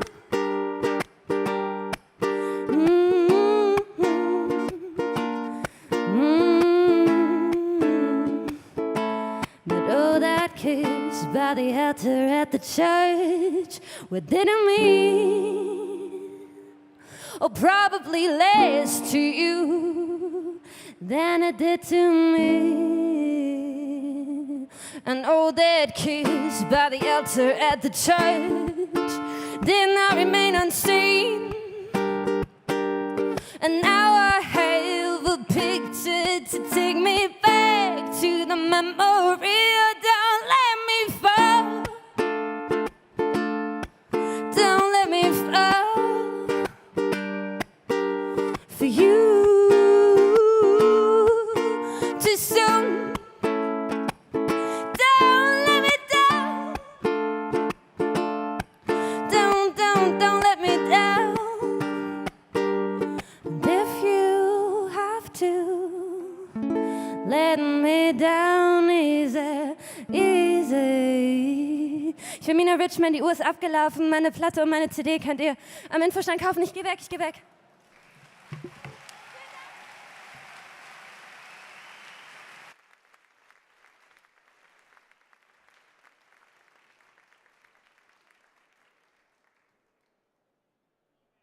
Tatsächlich noch nie ein Bundeskanzler gesprochen. Das ist absolut neu. Und Olaf Scholz wird sich auch digitalpolitischen Themen, wird dazu Stellung nehmen. Er wird jetzt gleich eine Rede halten zum Thema Digitalpolitik in der Zeitenwende, Deutschlands und Europas Rolle in einer sich wandelnden digitalen Weltordnung. Das hören wir uns erstmal an. Und dann haben wir natürlich auch noch ein paar Fragen bezüglich, welche Folgen hat der russische Angriffskrieg für die digitale Welt und wie soll der digitale Umbau in Deutschland vorangetrieben werden. Ich sage nur, mein Netz in Schleswig-Holstein, wenn ich da bin. Ich stehe an der Waschmaschine, muss da telefonieren und ins Internet, weil ich keinen Empfang habe. Aber hören wir uns zunächst die Rede an. Hier ist der Bundeskanzler Olaf Scholz.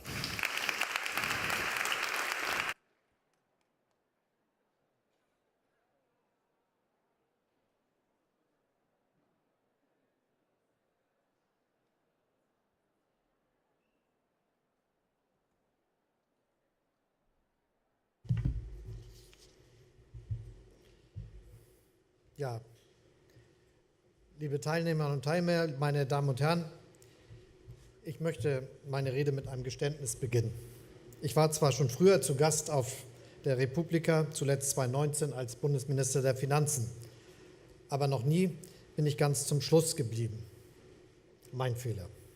Sonst hätte ich wohl auch auf Anhieb entschlüsselt, was es mit dem diesjährigen Motto auf sich hat.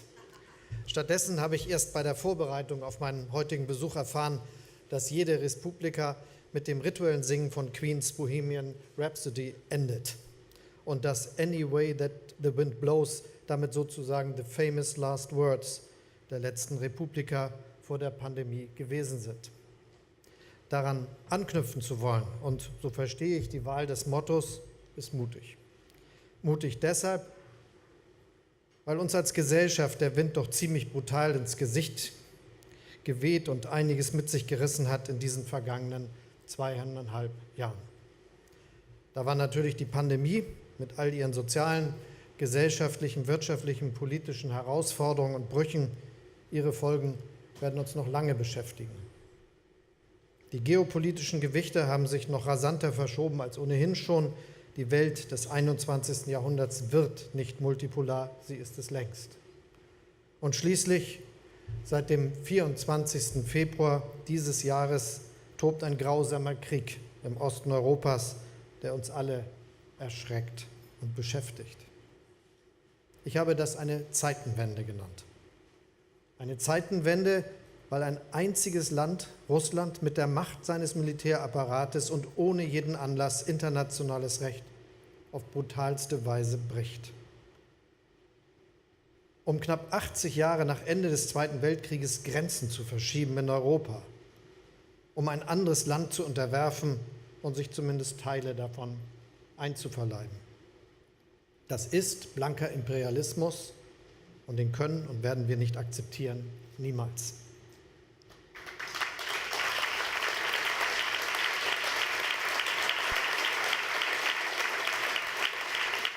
Daher unsere Sanktionen gegen Russland. Daher die große und fortgesetzte Unterstützung der Ukraine wirtschaftlich, finanziell, humanitär und auch militärisch. Daher die Aufnahme Millionen Geflüchteter in der EU. Auch in Deutschland haben unglaublich viele Bürgerinnen und Bürger ihre Herzen und die Türen ihrer Wohnungen geöffnet. Und daher auch die Entscheidung, dass Deutschland erstmals in großem Umfang Waffen und Militärgüter in ein Kriegsgebiet schickt.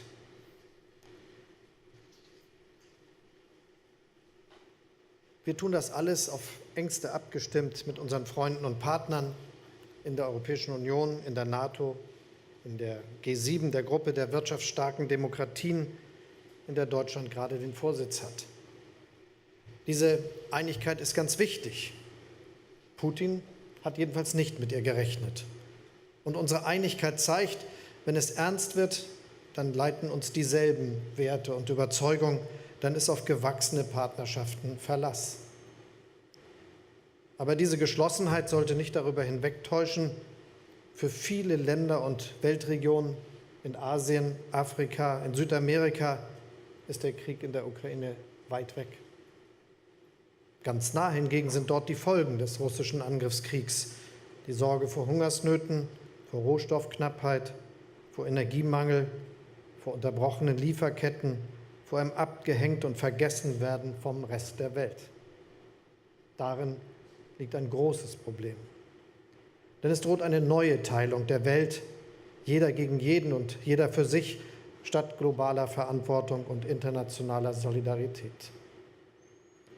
Ich war daher in den vergangenen Wochen viel unterwegs. Ich habe Gespräche geführt in Afrika und Asien. Wir haben Regierungsverhandlungen mit Japan und Indien organisiert. Und ich habe meine Kollegen aus Indonesien, Indien, Senegal, Südafrika und Argentinien zum G7-Gipfel Ende des Monats hier nach Deutschland eingeladen. Mein Ziel ist zu zeigen, Solidarität ist keine Einbahnstraße. Eure Sorgen zählen genauso wie unsere. Und nicht zuletzt, es lohnt sich zusammenzuarbeiten an einer Weltordnung, die der multipolaren Realität des 21. Jahrhunderts gerecht wird.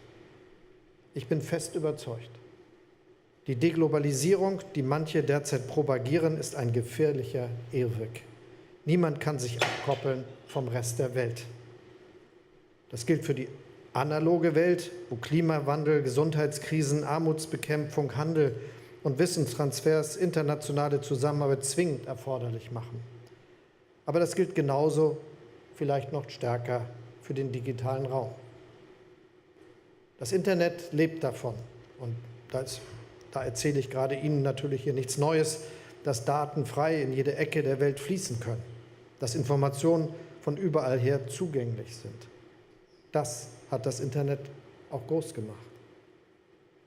Aber Wissen ist Macht und von dieser Macht des Wissens fühlen sich nicht wenige bedroht. Deshalb erleben wir, wie staatliche Akteure dem freien Internet Grenzen setzen. Wir erleben Zensur und Überwachung in China. Und wir überleben den Versuch der völligen Abschottung des russischen Informationsraums durch Putins Staatsmacht, leider oft mit Erfolg. Kurz gesagt, aus dem Internet ist in Teilen leider bereits ein Splinternet geworden. Hinzu kommt, immer häufiger werden digitale Technologien als geopolitisches Machtinstrument missbraucht, teils auch gezielt für Desinformationskampagnen. Cyberangriffe, ausgeführt durch Staaten und kriminelle Organisationen, kommen hinzu. Darauf werden wir uns besser einstellen. Auch das ist im Übrigen eine konkrete Konsequenz aus der Zeitenwende. Meine Damen und Herren, die Herausforderung für uns alle scheint klar. Es gilt, das Internet als den progressiven, demokratisierenden Raum für weltweite Vernetzung und Wissensaustausch zu erhalten und zu stärken. Das bedeutet Zeitenwende digitalpolitisch. Und wie fast immer ist die 1 Million Euro Frage, wie kriegen wir das hin? 2 Gedanken möchte ich dazu beisteuern und ich hoffe, dass wir darüber im Anschluss noch ins Gespräch kommen. Erstens, wir müssen unsere eigene digitale Souveränität stärken, aber ohne globale Wertschöpfungsketten zu kappen und selbst in Protektionismus zu verfallen. Das heißt klar zu differenzieren, welche Technologien können wir gefahrlos auf dem Weltmarkt kaufen und mit aller Welt teilen und welche Technologien sind strategisch so wichtig, dass wir sie selbst vorhalten und beherrschen müssen. Ich denke etwa an Chips und Halbleiter, deren Mangel derzeit die Industrie in Deutschland und weltweit ausbremst. Daher ist es eine wirklich gute Nachricht, wenn Unternehmen wie Intel sich entscheiden, Chips künftig hier in Deutschland zu produzieren. Und wir sind aktiv dabei, weitere Investitionen in die Halbleiterindustrie zu ermöglichen. Das ist übrigens auch ein Erfolg veränderter politischer Rahmenbedingungen für solche Ansiedlungen hier in Deutschland und ein Ergebnis der EU-Digitalpolitik. Ich sehe das als Ansporn. Die Bundesregierung wird in den kommenden Jahren massiv in die Digitalisierung investieren. In die Infrastruktur, etwa durch den flächendeckenden Ausbau von Glasfaser- und Mobilfunknetzen. Hier muss Deutschland dringend aufholen. Und ich bin sicher, darüber haben Sie schon viel gesprochen die letzten Tage. Wir wollen in Deutschland zu einem anderen Umgang mit Daten kommen, hin zu einer verantwortungsvollen Datenökonomie, in der mehr Daten genutzt und geteilt werden zum Wohl unserer Gesellschaft und der Wirtschaft. Wir werden Gründungen und Start-ups gezielter fördern, auf Basis einer übergreifenden Start-up-Strategie, die gerade erarbeitet wird. Und auch mit Hilfe einer neuen Agentur für Transfer und Innovation, die Hochschulen, die Wirtschaft und staatliche Stellen zusammenbringt. Und schließlich brauchen wir endlich eine digitale Verwaltung, und zwar auf allen staatlichen Ebenen.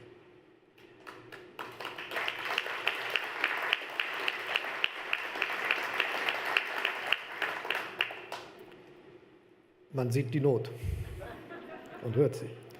Was für einen Unterschied hätte es zum Beispiel gemacht, wenn wir in den vergangenen 2,5 Jahren der Pandemie bessere, anonymisierte Gesundheitsdaten zur Verfügung gehabt hätten? Daran arbeiten wir jetzt mit Hochdruck. Auch die Dauer von Verwaltungsverfahren in Deutschland wollen wir verkürzen. Mindestens um die Hälfte. Bis Jahresende soll der gesetzliche Rahmen dafür stehen. Bei allen Herausforderungen dieser Zeit und bei allen Defiziten, die in der Pandemie gerade auch bei der Digitalisierung deutlich geworden sind, es waren digitale Lösungen, die vielen Unternehmen und auch der Verwaltung ermöglicht haben, weiterzuarbeiten und voranzukommen. Es hat sich gezeigt, je digitaler die Unternehmen, desto besser kamen sie durch die Krise. Diese positive Erfahrung schafft Akzeptanz. Und das ist eine gute Basis, um technologisch vorn zu bleiben in einer Welt, in der aus günstigen Produktionsstandorten rund um die Welt längst ernstzunehmende Wettbewerber geworden sind. Und ein guter Ausgangspunkt für die grüne und digitale Doppeltransformation, die vor uns liegt. Digitale und technologische Souveränität schafft erst die Voraussetzung dafür, weiter auf den Brussels-Effekt setzen zu können. Und das wollen wir auch. Damit bin ich bei meinem zweiten Gedanken. Im Kern geht es um die Frage, wie können wir unsere Werte von Freiheit, Demokratie, Mitbestimmung und Gleichberechtigung verankern und fortentwickeln in der digitalen Welt? Wie bleiben wir Rule-Maker statt Rule-Taker zu werden? Die Antwort darauf beginnt mit einer Feststellung. Ja, die Digitalisierung hat ganz fundamentale Auswirkungen auf unsere Gesellschaften. Dafür dürfen wir die Augen nicht verschließen. Nach der Datenschutzgrundverordnung geht die EU daher nun auch bei der Regulierung großer Plattformen weiter, Stichwort Digital Services Act. Ich weiß, über die Ausgestaltung und das nötige Maß an Regulierung gehen die Meinungen weit auseinander, auch hier auf der Republika. Und ich fände es interessant, wenn wir auch darüber nachher miteinander ins Gespräch kommen. Doch zuvor möchte ich kurz meine Haltung erläutern. Zum einen, geltendes Recht muss durchgesetzt werden, auch online. Dafür müssen staatliche Stellen gut ausgebildet und ausgerüstet sein, nicht zuletzt die Polizei. Ich sage das auch mit Blick auf eine ganz aktuelle Debatte, die wir darüber in Deutschland derzeit führen. Aber auch große Unternehmen wie Twitter, Meta und Telegram stehen in der Verantwortung. Und es ist gut, dass wir uns im Grundsatz einig sind. Für strafbare Beleidigungen, Aufrufe zu Hass oder gar Mord, für rassistische, antisemitische oder antimuslimische Hetze darf im Internet kein Platz sein.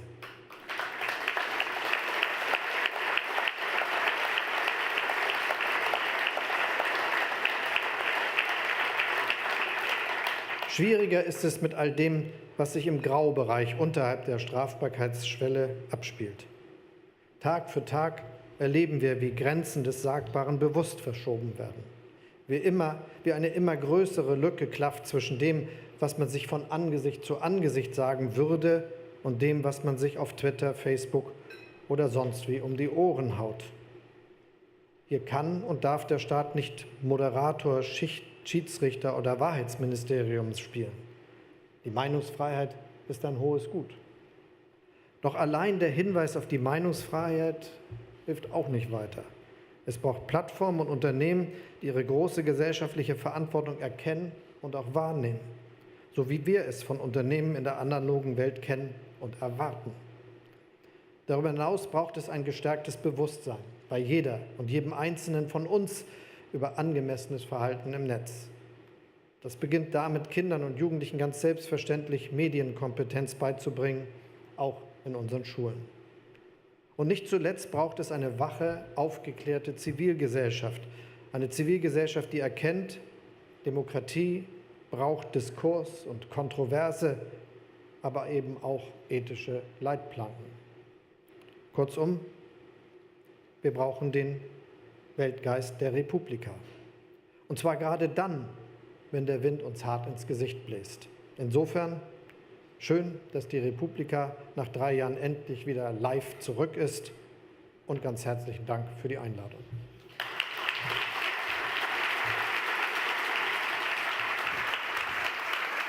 Genau. Nehmen Sie gerne Platz. Vielen Dank, Herr Bundeskanzler. Wie gesagt, ist ja auch für mich neu, deswegen würde ich sagen, fangen wir mit einem lockeren Warm-up an. Sie als Hamburger, der jetzt kein Digital Native ist aufgrund Ihrer Biografie, ist die Republika so ein bisschen wie ein Auswärtsspiel als HSV-Fan im Olympiastadion? Das finde ich jetzt eine fiese Frage, die gehört unter diese Sittenregeln, die ich da eben angesprochen habe. Ja, aber ich muss sie stellen, den Vergleich beziehe ich natürlich bewusst, weil Deutschland ist in Sachen Digitalisierung immer noch zweitklassig. Deutschland braucht bei Digitalisierung erhebliche Fortschritte. Ich finde aber, wenn wir diese möglich machen wollen, dann sollten wir unsere Fähigkeiten, die wir haben, nicht unterschätzen. Ich fange mal an bei dem, was ich gerade angesprochen habe im Hinblick auf die Ansiedlung einer Halbleiterproduktion. Das ist eine Entscheidung, die getroffen wurde von einem sehr großen Unternehmen, das gesagt hat, wir wollen das in Europa machen, um auch ihre eigenen Strukturen zu diversifizieren und sich weniger abhängig zu machen von einzelnen Weltregionen. Und sie haben sich dann für das Land entschieden, das ja, was Löhne, Gehälter, Infrastrukturkosten betrifft, nicht zu den billigsten gehört in Europa, sondern der richtige Ort ist. Und ich weiß, dass andere das auch tun. Ich weiß, dass wir sehr großartige Unternehmen, viele Startups, viele Leute haben, die sehr kreativ in diesem Bereich arbeiten. Aber es gibt eben auch all die Mängel, die benannt werden, weshalb man auf dieses Wort kommen kann, dass dann auch Luft nach oben ist. Und die wollen wir dann aber auch ausfüllen und wollen uns gewissermaßen jetzt stark machen, dass es hier einen großen Aufschwung gibt. Den Beitrag, den wir leisten können, ist dafür zu sorgen, dass die Infrastrukturen sich entwickeln. Den Beitrag, den wir leisten können, ist die unternehmerischen Potenziale der Start-up-Szenerie zu nutzen. Und der Beitrag, den wir leisten können, ist auch einfach, indem wir als Staat uns selber digitalisieren, auch das Ökosystem, das diese Kompetenzen hat, gleichzeitig mit zu fördern. Das hat nicht nur einen Effekt für uns und unsere Verwaltungstätigkeit, das ist unmittelbar bedeutsam für alles, das wirtschaftlich hier geschieht. Also den digitalen Ausbau, da sprechen wir gleich drüber. Ich merke schon, wäre ich mal beim HSV geblieben. Ja. Und ich muss auf eine Sache natürlich noch eingehen, weil Angela... Aber wir steigen auf. Ja, ich habe es gehofft. Ich sage Ihnen, zu Hause sitzen nur enttäuschte HSV-Fans. Deswegen, ich möchte das Thema dann vielleicht auch an dieser Stelle nicht weiter thematisieren. Angela Merkel hat sich ja diese Woche das erste Mal zu Wort gemeldet nach Ende ihrer Amtszeit und hat gesagt, sie mache jetzt nur noch Wohlfühltermine. Hätten Sie sich davon auch ein paar mehr gewünscht? Anstelle sitzen Sie irgendwie am großen Tisch mit einem Wladimir Putin? Naja, diesen furchtbaren Krieg, den braucht niemand. Den braucht ja ehrlicherweise nicht mal Russland. Der zerstört ja nicht nur die Zukunft der Ukraine und des europäischen Friedens, sondern auch sein eigenes Land. Und die Auswirkung der Sanktionen, die wir verhängt haben, die darf man gar nicht unterschätzen. Das wird Russland um Jahrzehnte zurückwerfen. Aber das will ich ganz klar beantworten. Ich bin nicht Kanzler geworden, weil ich da ein schickes Amt hatte und das Haus gut aussieht, in dem ich da dann arbeite, sondern weil ich bewusst Probleme lösen will. Und trotzdem ist es natürlich so, dass das sehr bedrückend ist, was da jetzt geschieht. Und es treibt jeden um, jede, die ich kenne. Alle machen sich jeden Tag Gedanken darüber und haben Sorgen, aber natürlich auch Sorgen um die Menschen in der Ukraine. Und das ist das, was uns ja auch ausmacht. Sie haben auch heute wieder in Ihrer Rede von der Zeitenwende gesprochen. Aufgrund des Angriffskrieges würden Sie auch von einer digitalen Zeitenwende sprechen? Wir erkennen ja, dass die Anfälligkeit digitaler Infrastrukturen auch sichtbar wird in diesem Krieg, dass Cyberangriffe dort auch zur Realität gehören. Weniger als wir gedacht haben, muss man sagen, aber doch ganz massiv. Und deshalb gehört es zu den dringenden Erfordernissen, dass wir uns selber davor schützen, dass wir die Fähigkeiten entwickeln, aber auch die Investitionen tätigen, damit wir Cybersicherheit auch garantieren können. Das ist ja auch eine Antwort auf diese Aggression. Man kann sich eben nicht mehr sicher sein. Aber dazu zählt eben auch, dass wir gerade, was die digitale Welt, was das Netz betrifft, für die Offenheit werben und uns gegen all diejenigen wenden, die versuchen, die Netze jeweils abzuschließen und zu kontrollieren, weil eine offene und demokratische Debatte ist immer noch die stärkste Verteidigung, die wir zustande bringen können. Wie groß ist denn die Bedrohungslage? Können Sie das einschätzen durch Cyberangriffe? Wir haben eine sehr sorgfältige Analyse. Wir wissen, was alles passieren kann, und das wäre schon sehr weitreichend. Ein paar Sachen haben ja einzelne Unternehmen und manche Gebietskörperschaften auch schon gemerkt.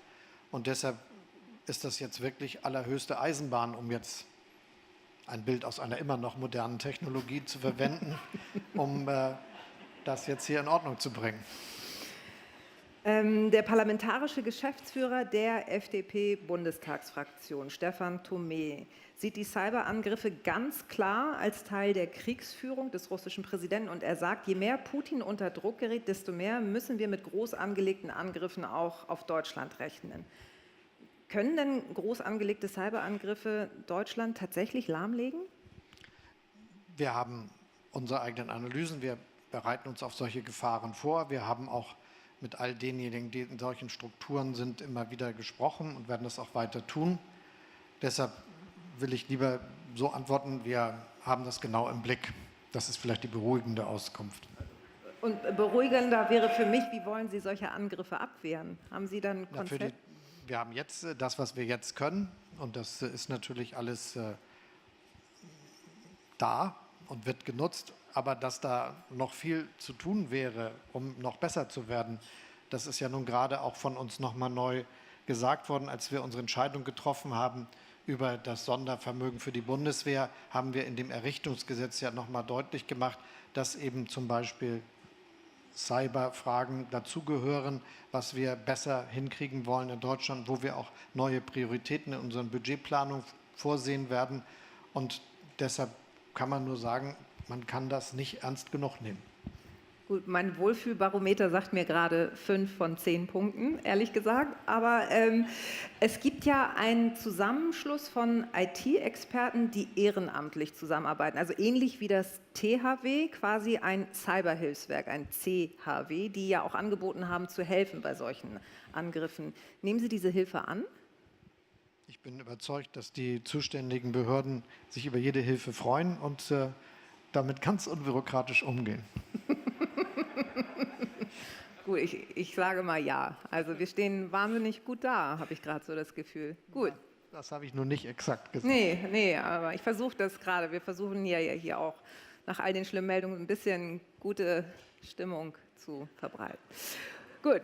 Jetzt schauen wir nach Russland und China. Sie haben es auch angesprochen. Das sind jetzt leider 2 Länder, die nicht nur viele Herzchen und große Umarmungen im Internet verbreiten, sondern leider auch das Internet für Propagandazwecke missbrauchen und auch das nutzen, um ihre Bürger zu kontrollieren. Die EU will sich jetzt mit dem Digitale Dienstegesetz dieser Macht an Desinformation entgegenstellen. Glauben Sie, wird es dadurch weniger Hass und Hetze im Netz geben? Wenn man das Ausmaß an Hass und Hetze, das wir heute realisieren müssen, wahrnimmt, kann man nicht zu optimistisch sein, was die nähere Zukunft betrifft. Aber wir müssen den Kampf aufnehmen. Wir können da jetzt nicht einfach untätig daneben sitzen und es einfach sich weiterentwickeln lassen. Und mein Eindruck ist auch, dass mittlerweile die digitale Welt ein solcher Aspekt unserer Lebenswirklichkeit geworden ist, dass auch die Angst, man würde, wenn man sowas macht, die Entwicklung des Netzes, die Entwicklung beeinträchtigen, nicht mehr so groß ist. Und wir machen das ja auch vorbildlich. Ich glaube, dass die Gesetzgebung in Europa, über die man immer sehr intensiv streiten kann, aber dass die durchaus ein Beitrag ist für die Entwicklung einer Weltmeinung, wie das denn richtig gemacht werden muss. Und wenn ich amerikanische Debatten verfolge, dann sind ziemlich viele Verantwortliche dort, die immer wieder sagen, lass es uns doch so machen, wie Europa das gemacht hat. Das heißt, unsere Gesetzgebung ist beispielgebend, weil wir diejenigen, die sowas machen, sind. Und dann sollten wir daraus auch eine große Sache machen. Aus meiner Sicht tragen solche Regeln ja auch dazu bei, dass sich Märkte besser entwickeln. Also vielleicht darf ich mal ein ganz banales Beispiel aus der analogen Welt machen. Wer sich mal umschaut und guckt, in welchen Ländern gibt es sowas wie Mieterschutz und guckt, wie viele Mietwohnungen gibt es da, wird feststellen, umso mehr Mieterschutz, umso mehr Mietwohnungen. In Ländern, in denen man praktisch so jederzeit gekündigt werden kann, muss sich selbst jemand, der ganz wenig Geld hat, hoch verschulden, um irgendeine Plattenbauwohnung am Stadtrand für viel Geld zu erwerben. Und das findet man in diesen Ländern dann auch.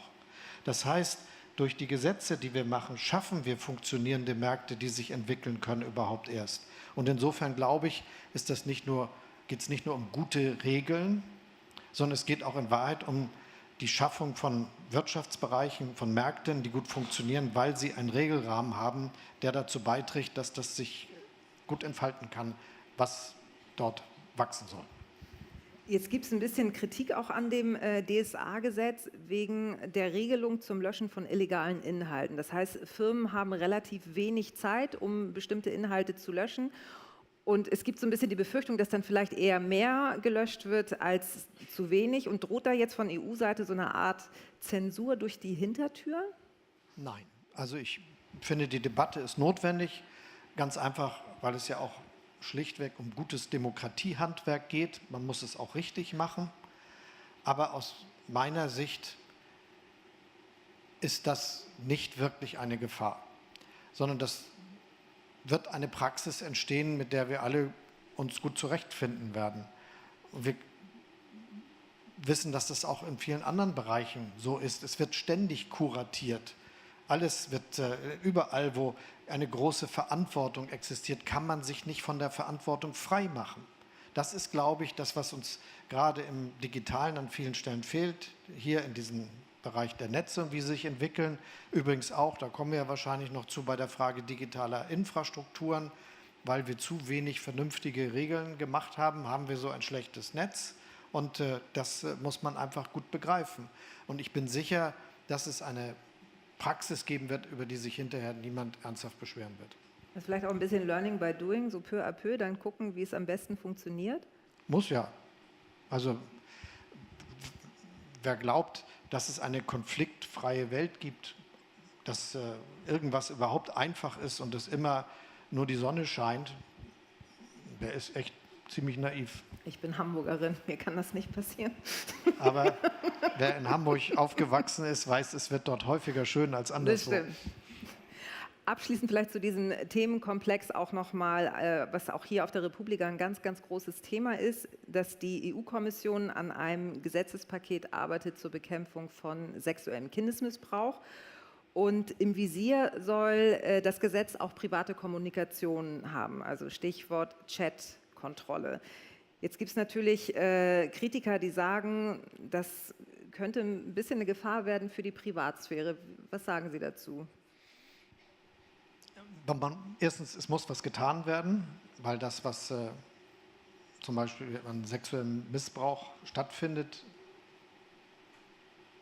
kann nicht hingenommen werden. Da können wir nicht drüber hinweggehen aus irgendwelchen Gründen. Aber man muss natürlich das richtige Maß finden.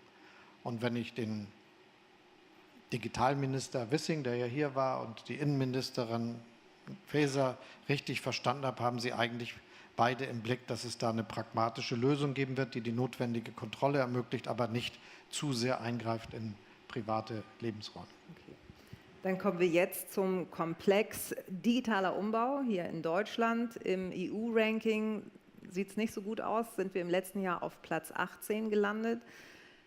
Die Vorgängerregierungen haben es leider nicht gebacken bekommen, auch versprochen, Sie haben es heute auch versprochen, es wird den flächendeckenden Glasfaserausbau geben bis 2030. Warum wird es den jetzt geben? Warum soll ich Ihnen das glauben? Weil man mir immer glauben kann. Aber ich will es begründen. Und am besten kann man das, indem wir beschreiben, was haben wir falsch gemacht. Und das hat etwas zu tun mit dem, was ich eben im Hinblick auf das Innenleben des Netzes gesagt habe. Wir haben eine private Strukturverantwortung. Aber wir haben nur eine private Struktur und die Verantwortung weggelassen in unserem Regelungskomplexen. Wenn es so wäre, dass alle Straßen privat wären, würden wir harte Gesetze machen, in denen den Besitzern dieser Straßen vorgeschrieben wird, dass sie alle anschließen müssen, jedes Dorf, und nicht entscheiden können, ob sie das wollen oder nicht. Wenn wir ein privates Versicherungssystem hätten, würden wir entsprechende Regeln machen. Wir haben dort, wo man sich privat versichert, sehr weitreichende Gesetze über die Qualität der Angebote gemacht. Und wenn wir, wie das nach der Privatisierung der Postfolgeunternehmen passiert ist, die öffentliche Strukturverantwortung abgeben an dann privatisierte Unternehmen, hätte man in dem Augenblick regeln müssen, dass das Ergebnis eine komplette Netzqualität, also eine erstklassige Netzqualität ist und eine komplette Abdeckung wird. Und da haben dann die mächtigen Lobbygruppen es geschafft, dass wir an dieser Stelle das nicht getan haben in richtigem Maße. In der letzten Legislaturperiode habe ich von einem anderen Stuhl aus als Finanzminister die klare Anweisung gegeben, bei den Ausschreibungen, die wir für bestimmte Bereiche machen, soll nicht das Finanzergebnis im Vordergrund stehen, sondern das Netzergebnis. Deshalb haben wir immer noch was erlöst, wo wir Ausschreibungen gemacht haben, aber nicht so viel, wie wir hätten erlösen können, wenn wir da lockerer gewesen wären. Und diesen Weg gehen wir jetzt noch weitergehender. Wir wollen letztlich die Sicherung der flächendeckenden Infrastruktur den Unternehmen schon ernsthaft und in großem Umfang auferlegen. Und wir wollen dann wir gucken dann im Hinblick auf staatliche Verantwortung auf den Rest der einsehbar nur öffentlich-rechtlich machbaren Sachen. Aber wir werden diese Strukturverantwortung jetzt zu einem Thema machen, ich wiederhole das, wo private, öffentliche Infrastrukturen betreiben, müssen sie die Verantwortung für die Qualität auch gesetzlich mit übernehmen und können das nicht nach eigenem Belieben entscheiden. Trotzdem kann es ja morgen bei der Abstimmung ein kleines Problem geben, denn das Thema ist Recht auf schnelles Internet. Sie haben im Mai im Kabinett beschlossen, überall in Deutschland muss es eine Grundversorgung geben mit 10 Megabit pro Sekunde. Die Opposition findet das ein bisschen ambitionslos und sagt, es müssen mindestens 30 Megabit pro Sekunde sein. Und der Bundesrat könnte den Beschluss morgen ablehnen. Was dann? Erstmal bin ich ganz zuversichtlich, was die Gesetzgebung betrifft. Ich hätte es nicht anders erwartet. Auch Bundestag und Bundesrat mit ein. Ich finde, dass man das Ambitionsniveau des einen oder anderen, der jetzt in der Opposition ist, gerne früher entdeckt hätte, als er noch Regierungsverantwortung hatte.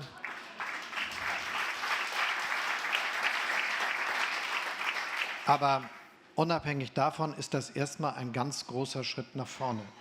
Und wir werden auch niemanden damit durchkommen lassen, dass er seine Verantwortung in diesem Bereich nicht wahrnimmt. Das, finde ich, ist der entscheidende Schritt. Und eigentlich gilt ja hier wie bei anderen Sachen, der Appetit kommt vom Essen. Also umso mehr wir es hinkriegen, sehen, dass der Fortschritt mit solcher Gesetzgebung vorangeht, umso mehr werden wir auch bereit sein, noch mehr zu machen, genau zu verstehen, wie weit wir solche Regeln vorschreiben können. Und das gilt immer und wird auch unser Prinzip sein. Wir wollen die beste Qualität erreichen, aus den Einsichten heraus, die ich versucht habe, eben zu erläutern. Dann das Stichwort, was Sie auch in Ihrer Rede genannt haben. Bis wann ist Deutschlands Verwaltung komplett digital? Also es gibt ja auch die Innenministerin Faeser, die ein bisschen verwundert war, als ukrainische Flüchtlinge ihr gesagt haben, dass die wiederum verwundert waren, dass so viele Abläufe hier in Deutschland noch nicht digital funktionieren. Also, anders gefragt, wann kann ich mein Perso online verlängern?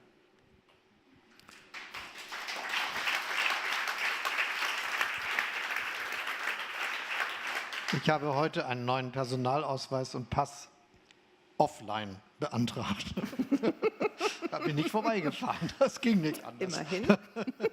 Sitzen ja auch noch ein paar jüngere Menschen hier. Ja, aber es war nicht anders möglich. Das okay, heißt, also das heißt, Sie würden sich das doch vielleicht auch wünschen? Ich würde mir das auch wünschen wollen. Es gibt ein paar Fragen, die natürlich bei uns in diesem Fall damit zusammenhängen, dass wir in der Tat ja doch einen im weltweiten Vergleich ganz gut funktionierendes Meldewesen haben. Also wo man keins hat, kann man auch lockerer sein bei den Anforderungen, die da gestellt sind. Aber ich glaube, dass es schon Sinn macht, die Sachen jeweils neu zu kalibrieren, sodass das auch die Geschwindigkeit gibt, die wir uns wünschen. Und ich jedenfalls werde alles mit den Verantwortlichen der Regierung vorantreiben, was uns jetzt bei der Digitalisierung hilft. Ein paar Sachen haben wir besprochen, dazu zählt aber auch die Digitalisierung der Verwaltung. Und ich will Ihnen gerne sagen, dass ich doch noch mal echt überrascht war, als wir jetzt nach der Flucht-Migrationsdebatte der Jahre 15, 16, nach der Debatte über die fehlende digitale Qualität unserer Gesundheitsämter und Krankenhäuser, als plötzlich und all of a sudden eine neue, größere Fluchtmigrationsbewegung sich nach Deutschland aufgemacht hat, feststellen mussten, dass das Bemühen, die Ausländerämter zu digitalisieren, zwischenzeitlich eingestellt worden ist in vielen der Beteiligten. Und da kann ich nur sagen, so geht es nicht. Wir haben immer ein Gesetz. In 2 Jahren sollen die fertig sein. Mehr haben uns die Bundesländer nicht gestattet. Aber am Ende wird es wohl nur so gehen. Also das heißt, ein konkretes Datum kriegen wir heute nicht. Ein konkretes Datum von Ihnen kriege ich heute nicht, wann ich den Perso online beantragen kann? Das möchte ich nicht so laut sagen, weil ich ja die Abläufe kenne in Deutschland. Das dauert. Nein, aber wir werden das hier mit größter Geschwindigkeit vorantreiben. Und das, was wir ja machen können, ist am Ende nach Diskussion mit den vielen Ebenen, die in Deutschland dafür zuständig sind, mehrere Bundesministerien, damit wir uns nicht ausnehmen von der Verantwortung, 16 Länder, 401 Landkreise und kreisfreie Städte und 11.700 Gemeinden, die alle jeweils eine Entscheidung zu diesem Thema zu treffen haben. Wenn wir das hingekriegt haben, dann kommen wir auch voran. Und das heißt, wir werden wohl bestimmte Verständigung erzielen und dann per Gesetz festlegen müssen, einschließlich des Enddatums der Umsetzung. Okay. Jetzt ist uns die Zeit tatsächlich davon gerast. Abschließend, es ist ja so ein bisschen aufgebaut wie eine Sportstunde, Aufwärmphase, der harte Sportteil und jetzt Slow Down. Deswegen meine Abschlussfrage an Sie. Bestellt ein Olaf Scholz nach einem langen Arbeitstag auch mal bei Flink oder Gorillas ein Bier, natürlich ein alkoholfreies Bier, oder schickt er seine Fahrbereitschaft analog nochmal zum Späti?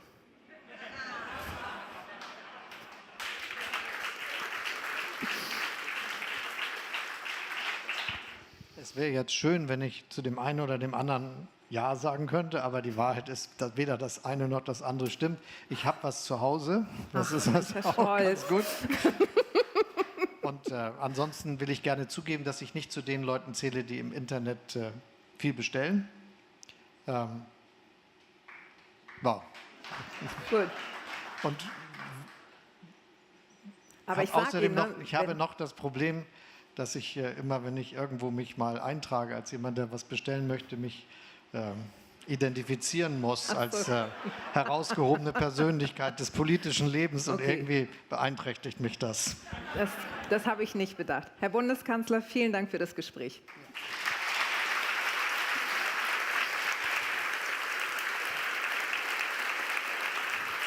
Dankeschön.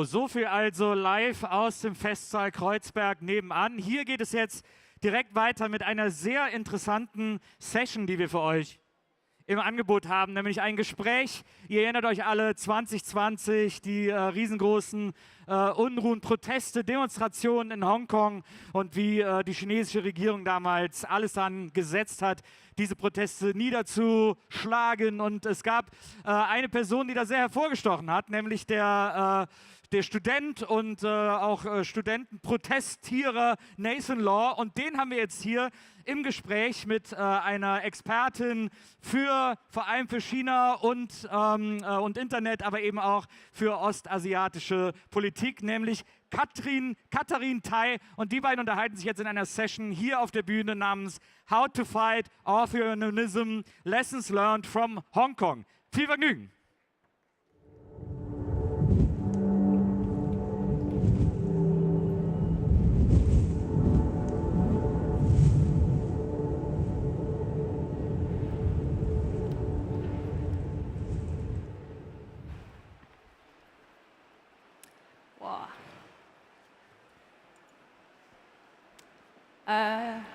Yes, welcome everyone. I thought that everyone was waiting here and it was so crowded because everyone wanted to hear Nathan speak, but now people are leaving. I don't. Are you saying you wanted to listen to the Chancellor instead? Welcome everyone to Republica and to this session. Welcome Nathan. We're very glad to have you. Thanks. For people who don't know your background, I wanted to briefly introduce you a bit further.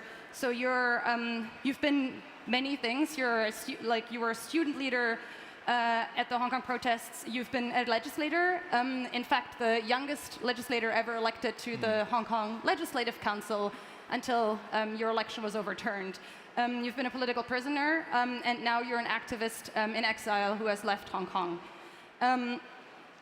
I want to kind of start by, so I want to go through time a bit, and so I want to look at the past first. And one thing I wanted to talk about is I think people have a vague sense that Hong Kong is part of China. It's a special administrative region, but a lot of things are quite different, or were quite different for a long time.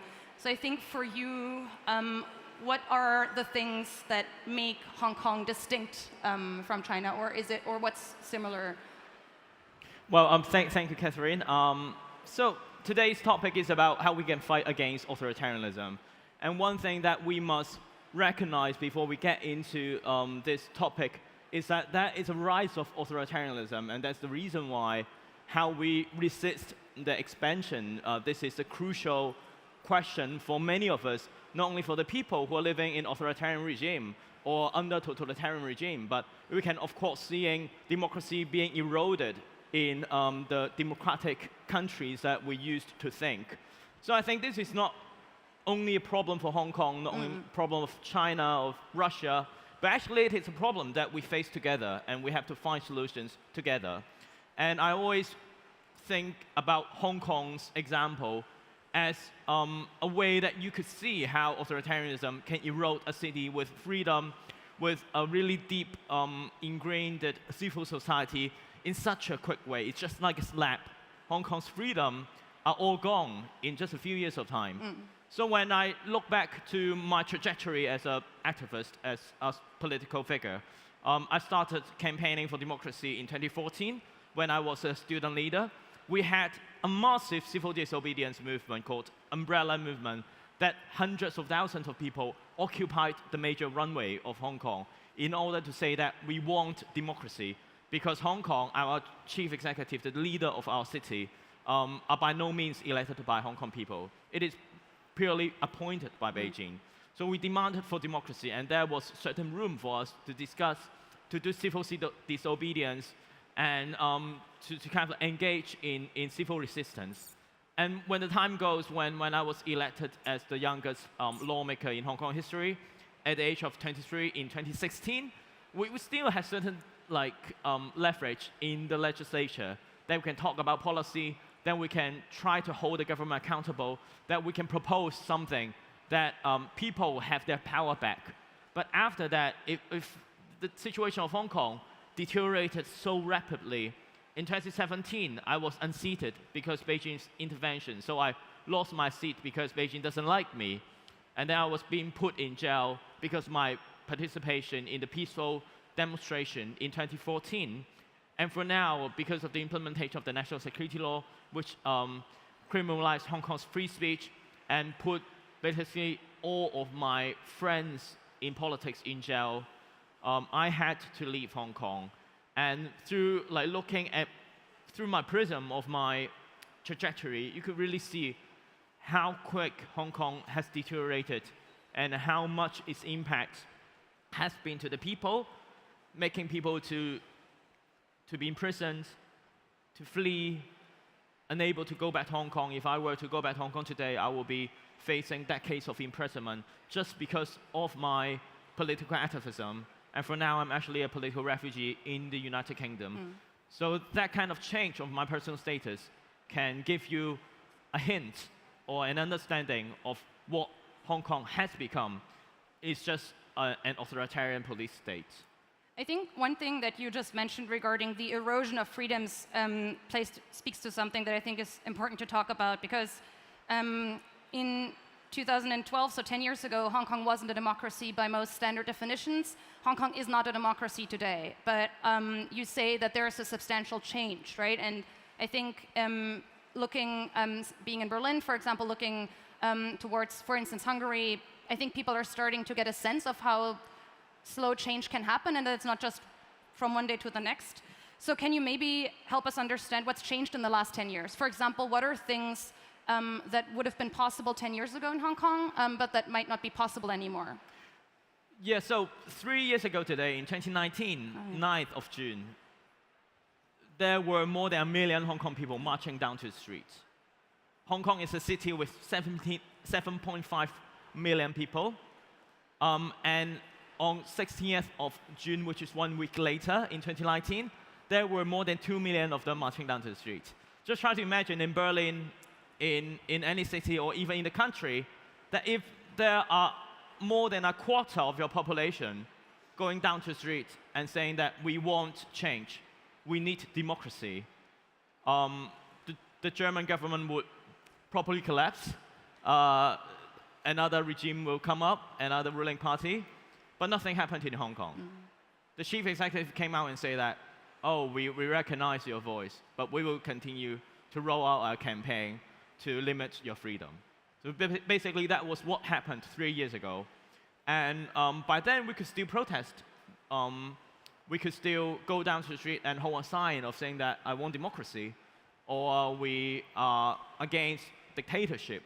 We want to end one-party system in mainland China. We want competitive democracy.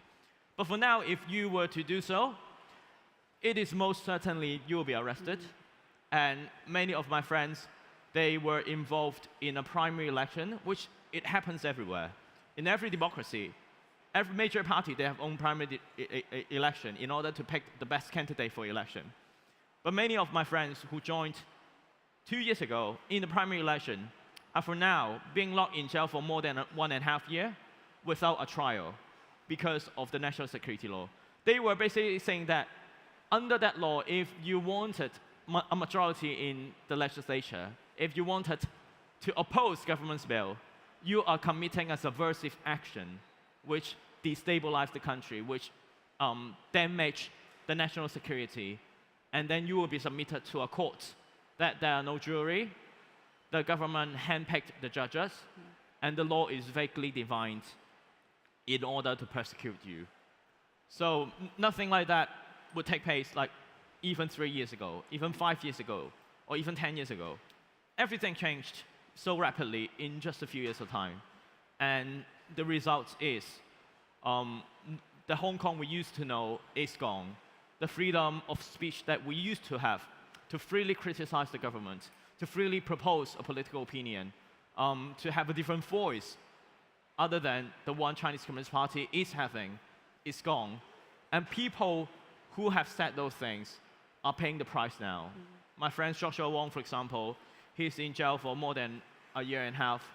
And for people like Jimmy Lai, a media person who runs a company now being closed by the government, is possibly facing decades of imprisonment. He's now a 17-year-old man. He may not get out of jail alive. Many have to take that tax. So I guess we used to think about Hong Kong as the Pearl of Orient, one of the freest cities in Asia, but it has completely changed. It's just an ordinary, very authoritarian city under Beijing's dictatorship. So just very briefly to make sure that people understand what you went onto the streets for in 2014, 2019, often when people hear that there were elections in Hong Kong and, for example, that you were elected to parliament, one reaction I hear in Germany is, oh, but if people get to vote, then there is democracy. So what do people want? So what did you want when you protested in 2014 and 2019? And yeah. So the election system in Hong Kong has been changing, constantly changing. And in 2014, we have half of the seats in the parliament are elected by people, and half of them, basically majority of them, are appointed by Beijing. So even though we have kind of like half of the popularly contested seats, And we, the pro-democracy camp, have always been majority in terms of voting. But inside the council, because so many seats are reserved for Beijing candidates, we are always minority. And for the chief executive, it is elected by an election committee that most of the people are appointed by Beijing. So at the end of the day, it is a small circle election handpicked by, by the top authority of Beijing. So we have never had democracy. But for now, things get worse, obviously. In the legislature, we only have 20 out of 19 seats that are elected through popular election. And the pro-democracy basically completely boycotted the election because we don't want it to have a facade to say that, oh, there are competition. And for now, all of the people sitting in the parliament are from the pro-Beijing camp, even though the pro-democracy camp have always been popular, majority in popular voting. And for the chief executive, it's basically handpicked. So you can see there is a massive change in Hong Kong system to make it more and more under Beijing's control, and less room for civil society, for issues that we have attached to and we wanted to change. So it's basically a silence in Hong Kong that people dare not to speak up, and the police will crack any dissident group if they were to be outspoken. So kind of going into this question of how do we fight authoritarianism, I think one thing about your trajectory that's quite fascinating is you've protested in the streets, you've been active in established student organizations, you've been elected to parliament, you co-founded a party, Demosisto, after the 2014 protests, and now you're an activist in exile. And so I wonder, looking back on the last few years, are there moments where you look back at it and you wish you had done something differently, right? So if someone who's in a similar situation now to you a few years ago, where they might think, oh, I think things are going to get worse, what do you wish you had known 10 years ago? Is there anything you would have changed? Well, it's definitely a good question, and I think it should be answered by all of us because, as I said, the case of Hong Kong is not only reflecting how expensive, how confident the Chinese Communist Party is to its totalitarian system, but at the end of the day, it's about the global democratic backsliding.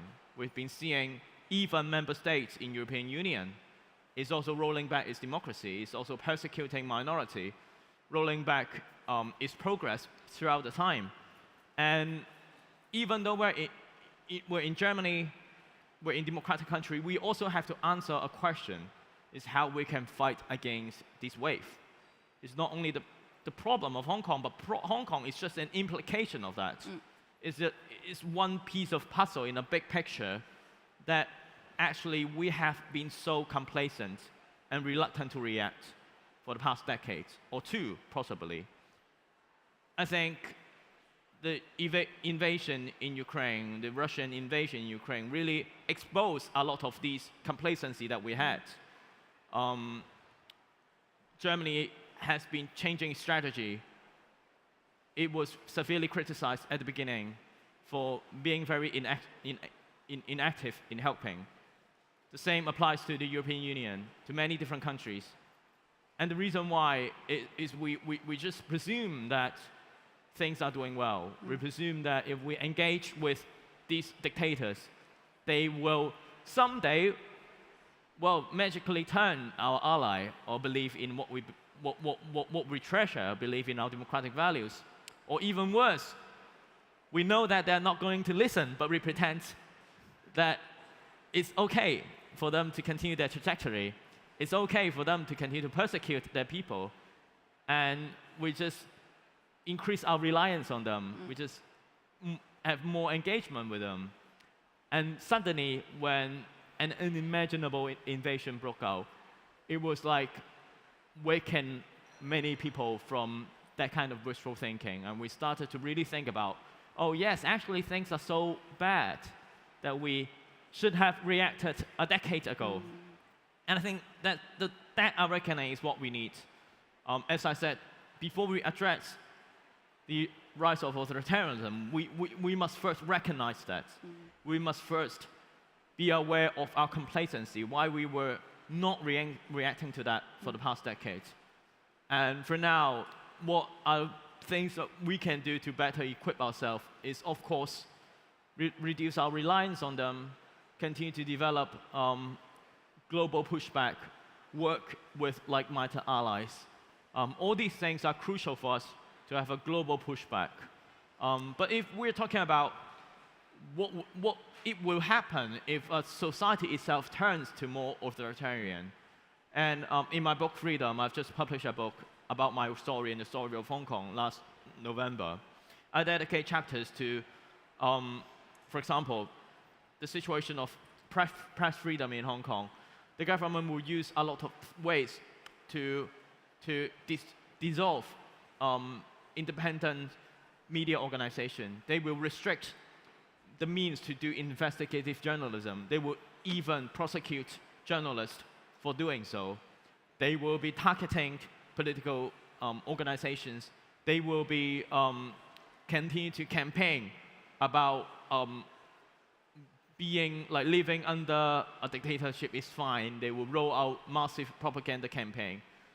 I think what we have to understand is this is not only the things that would happen in a totalitarian society. It will happen everywhere if we are not vigilant enough to try to hold the government accountable.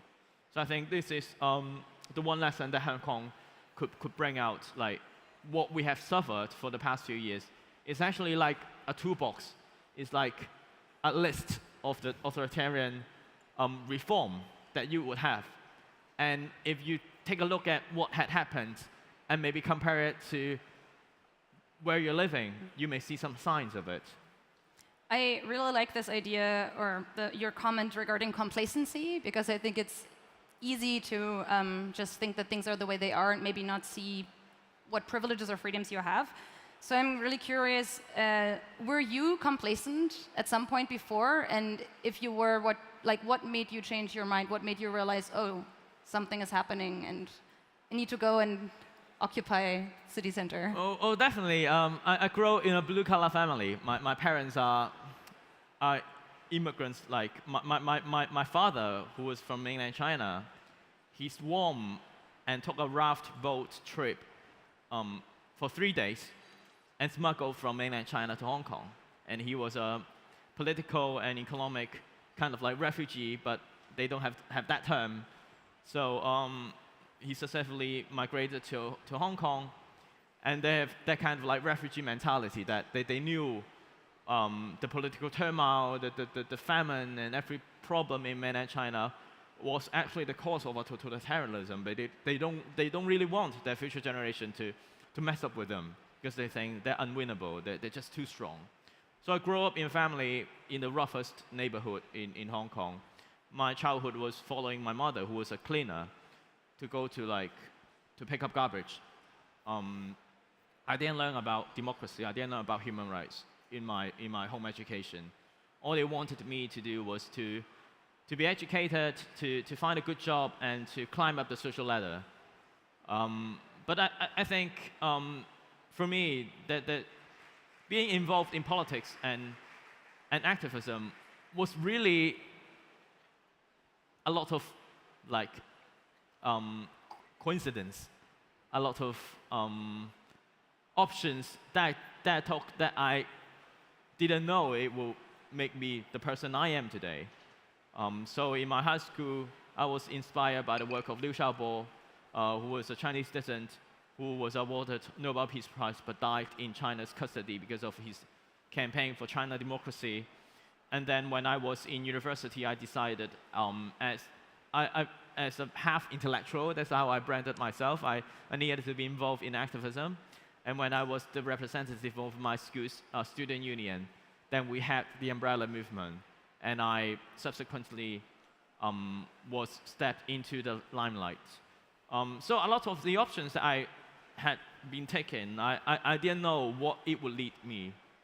I just feel like as a person with conscience, as a person that I wanted myself when I grow old, when my hair turned gray or turned white or I don't have any. I hope it doesn't happen. But and when I look into the mirror and I don't hate the one that I'm seeing, I think it takes a large part of my life doing the decision that I feel right, that I feel it's good, it fits my conscience to make that things happen. So it's a lot of consequence to make myself who I am today, which I'm not like a grim politician. I'm not living in a political family. I don't have power. I don't have money behind me. And it's just a lot of, like, when you live in such a big era, an era of change, a tiny decision that you made could result in big. So I think one thing that's quite, when you look at Hong Kong now, like you talked about the erosion of freedoms, political activism is quite difficult. If you protest like 3 years ago would probably not happen, or people would be arrested. You yourself are in exile. Also, looking more broadly, when looking at Hong Kong as someone who is a democracy activist, the situation seems quite bleak from the outside. And you yourself are quite busy abroad, but you can't do activism in Hong Kong anymore. So I'm really curious, and maybe this is also a lesson for something that people can take away for elsewhere. When you are in a situation like that, where do you find hope? And what makes you believe that what you're doing can result in change? Like, where do you get that feeling? We all have big projects, big imagination, the things that we think the society can be better. No matter it's on environmental cause, in diversity, in gender, in racial equality. Democracy is one of them. And as an activist, for me, I get used to defeat. Many of these causes are not going to change simultaneously, like in a glimpse, in a short time. And for us, and for me especially, when I've been through so much turbulence, so much defeat, what matters more is how I can learn from it and how I can get back up stronger by learning from these defeats. And so, for me, hope is a very abstract thing. If you see all the defeats as process and you're an ongoing product of it, you may feel less helpless because you are really feeling like you are part of a big picture, big project, and there's continuity in between movement and in between people who have sacrificed or committed in the movement, and you're just part of the process that you humbly devote yourself into a cause. So I would say that the reality is grim. We are seeing rights of women, rights of minority being rolled back everywhere in the world. We're also seeing rights of people in Hong Kong, in Ukraine, in Myanmar, in Thailand, that are being taken away. We're not living in a world of optimism. Maybe many of you, when you grew up in the 80s and 90s, you feel like the world is going to be better. There is always hope. We will conquer. But this is not the mentality that we have in our generation for now. But that's the reason why we have to overcome that. As an activist, your duty is to inspire, empower, or to a certain extent, when you are clever enough, to enlighten people, to stand beside you and to walk through all those turmoil, even though they are really tough. But you are the person who tries to guide them and walk and make them to walk with you. So I guess I'm in no position to say that I'm losing my hope. As long as I'm seeing there are still people resisting, there are still people wanted to help us, wanted to walk that path with us, then I wouldn't say that there is no hope, even though we should not be blindly optimistic. Being blindly optimistic is stupid. But feeling absolutely no hope is even more dumb. So that's how I see what is going on.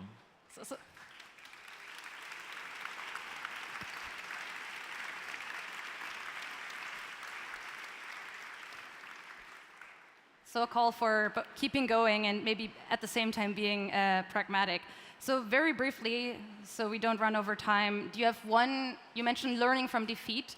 Is there one lesson from a defeat in the past that you would want to share with everyone else before we go?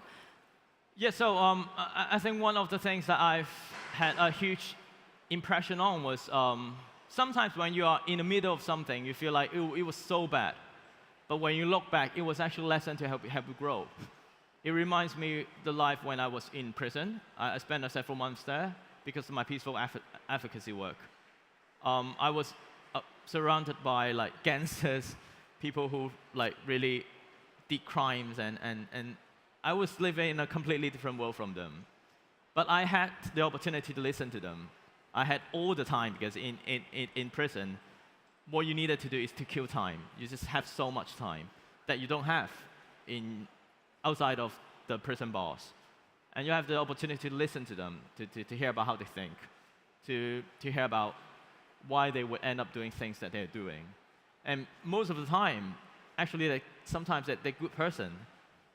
They just, unfortunately, being born in a wrong time, in a wrong neighborhood, with a group of wrong friends.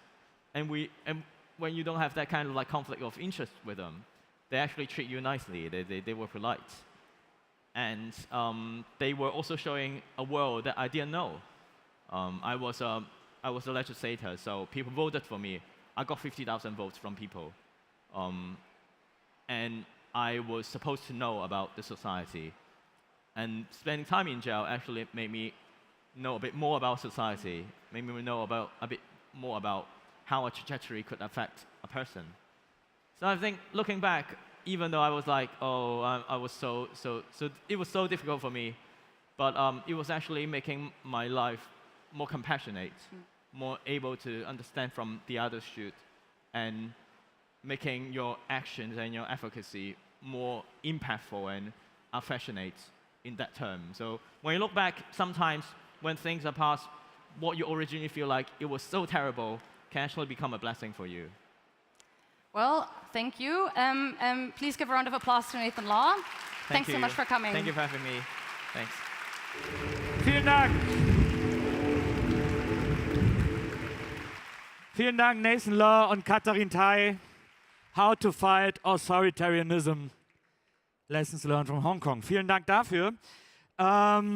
Jetzt geht es hier weiter auf der Bühne mit einer Speakerin, auf die ich mich auch sehr freue. Sie war auch schon zu Gast in meinem Podcast und sie hat eines der wichtigsten Bücher der letzten Jahre in Deutschland geschrieben, was den Diskurs über Rassismus betrifft. Von ihr stammt nämlich das Buch, was weiße Menschen nicht über Rassismus hören wollen, aber wissen sollten. Ein, wie ich finde, mittlerweile schon Standardwerk im Diskurs über Rassismus, das ich auch nicht müde werde zu verschenken oder zu empfehlen, weil es wirklich fantastisch ist. Sie ist allerdings, abgesehen davon, dass sie eine erfolgreiche Podcasterin ist, mit Feuer und Brot, ihrem Podcast über Feminismus und Pop, zusammen mit ihrer Kollegin, ist sie weitergezogen zu einem Thema, das uns ebenfalls alle angeht, nämlich wie wir die dringend notwendige Revolution endlich mal in Gang kriegen. Und ihr Take dazu ist ein anderer, als man vielleicht denken mag. Und ich freue mich sehr, dass sie hier ist mit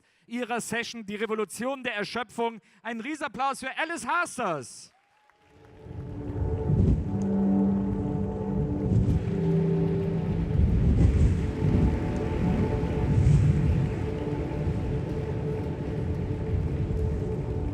Uiuiui.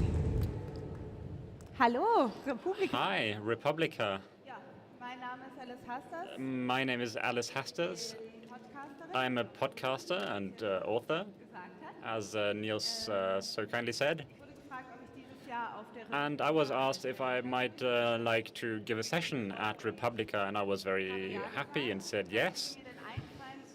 What could I talk about that fits with this year's motto, any way the wind blows? Which way is the wind blowing? My first association was towards change or evolution and towards exhaustion. Because change is coming, we are facing drastic evolution. And what's drastic evolution if you look at it positively? A revolution. The problem here, though, is that revolution sounds really exhausting, and many of us, especially after 2 years of a pandemic, are extremely exhausted. It might look like these two things, change or evolution and exhaustion, are opposites, that evolution would be so tiring, so exhausting that it would end in exhaustion and standstill. But that's because we still think that we can stop change through our actions. That's not the case. We can only shape the change. Yeah, I notice it myself. It sounds very tiring, changing our lives, changing the world, changing society, help. But I don't think it's the large-scale changes that are exhausting us. I think the exhaustion comes from the fact that we are trying to stop inevitable change and clinging to a way of life that even today only works for a fair few and that's no longer going to be sustainable in future. What leads me to these thoughts? Well, I've been very tired for a while, and that stresses me out, and that exhausts me even more. My alarm clock and I have been in a toxic relationship for months now. I always pledge to respect it more every night, and when it sounds in dulcet tones in the morning, I pretend not to know it and sleep with my guilty conscience instead.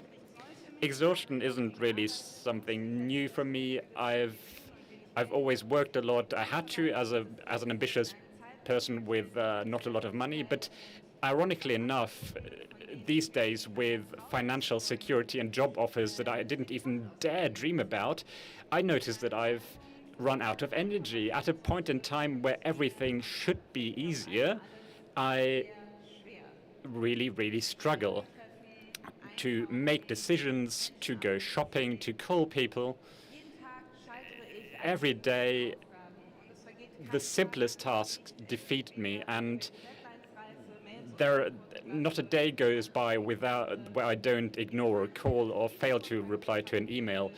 The chance of making this talk was about 50%. I slept 4 hours today and only started writing this yesterday. But in order to get out of this state, I tried a lot of things. I tried self-care. I tried to sleep more, eat well, look after my health, optimize my to-do lists. But all of that didn't help a lot. It felt as though my psyche was on strike. It said, enough is enough. You're going to lie down. I'm going to throw out your sense of time and your ability to concentrate. And because you wouldn't get it otherwise, I'm also going to barricade your general enjoyment of life. You're going to be sitting here until you understand that it cannot go on like this. And my psyche incited a revolution without notifying me brutally, consequentially, and radically. A revolution that's born from an exhaustion that forces me to change something. Some people might call it burnout, but I've never been officially diagnosed with that. It's purely conjecture, and as you all can see, I'm standing here and I'm talking, so I'm still working. And the ideas that I'm going to speak about are more theoretical than practical for me. I haven't really accepted my psyche's request for change, and the process is still underway. And what I'm going to present you in this state is an idea. It's up to you to decide if it's useful. I would also want to avoid the misunderstanding that I might be an advocate of exhaustion. I don't want to ask you to work to exhaustion to unlock the true revolutionary inner potential that you have. I don't want to brag about my exhaustion or fall into this weird narrative that burnout has to be part of a good career story. I don't want to ask, if you don't have burnout, did you actually work? Did you actually live? This service-mindedness is so deeply ingrained in us that we think that we have to earn our own burnout. We also often think that we have to exploit this exhaustion, because a good career story often goes like this. I worked so much, then I got burnout, I noticed I had to change, and now I've got a great new business idea. My life is so much better. My product is without microplastics, vegan, join the community. For a better life, buy this. You're Finn Kliman.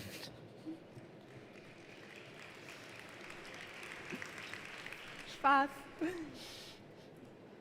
Es geht nicht darum, It's not about making something of your own exhaustion. It's more about interpreting exhaustion. What does it mean? That's what interests me. I believe that exhaustion really needs change. And this is a state that prevents us from ignoring the fact that we can't carry on like this. I want to invite those of you who are exhausted or who feel exhausted, maybe not quite as drastically as me, to give space to this feeling, this idea that it's not change, but the refusal to change comes from my personal lived experience, but I can also give personal reasons. So here are some reasons or some arguments for why it's the status quo that makes us exhausted. Number one, the fact that supports this thesis the most is probably the climate crisis. The fact is we consume too much. And by we, I mean countries in the global north or the Western countries. There's simply not enough resources to continue living the way we do. There's not enough water to keep producing all the clothes and meat. There's not enough sand to build all the buildings we want, and not enough forest to reabsorb all the CO2 pumped into the air. The Earth is exhausted. And how are we going to make a revolution if we continue to gut our Earth like this? So the planet and I are going through the same thing, so to speak. It's what I'm trying to argue out. Hear me out. The Earth and people are not separate entities. We cannot exploit the Earth without exploiting ourselves. This is a principle that is always found in the resistance movements of Black and Indigenous groups. By Indigenous groups, I mean the Indigenous people of the Americas, Australia, Oceania, and the Arctic. I will simply call them Indigenous people, even if it doesn't really apply from a European perspective. So I'm aware of that, but just asked to accept it for this lecture.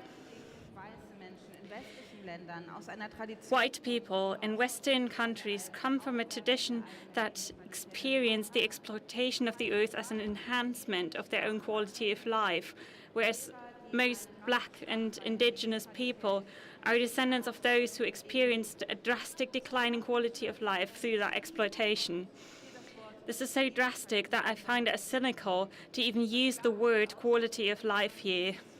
Enslavement and extermination have nothing to do with life, but only with survival. It was Black and Indigenous people who were considered primitive people. And with this attribution, they were made subjects of Christian people. That means the people were treated like nature itself, as a commodity, as a resource, or an infestation that had to be destroyed to make way for civilized societies.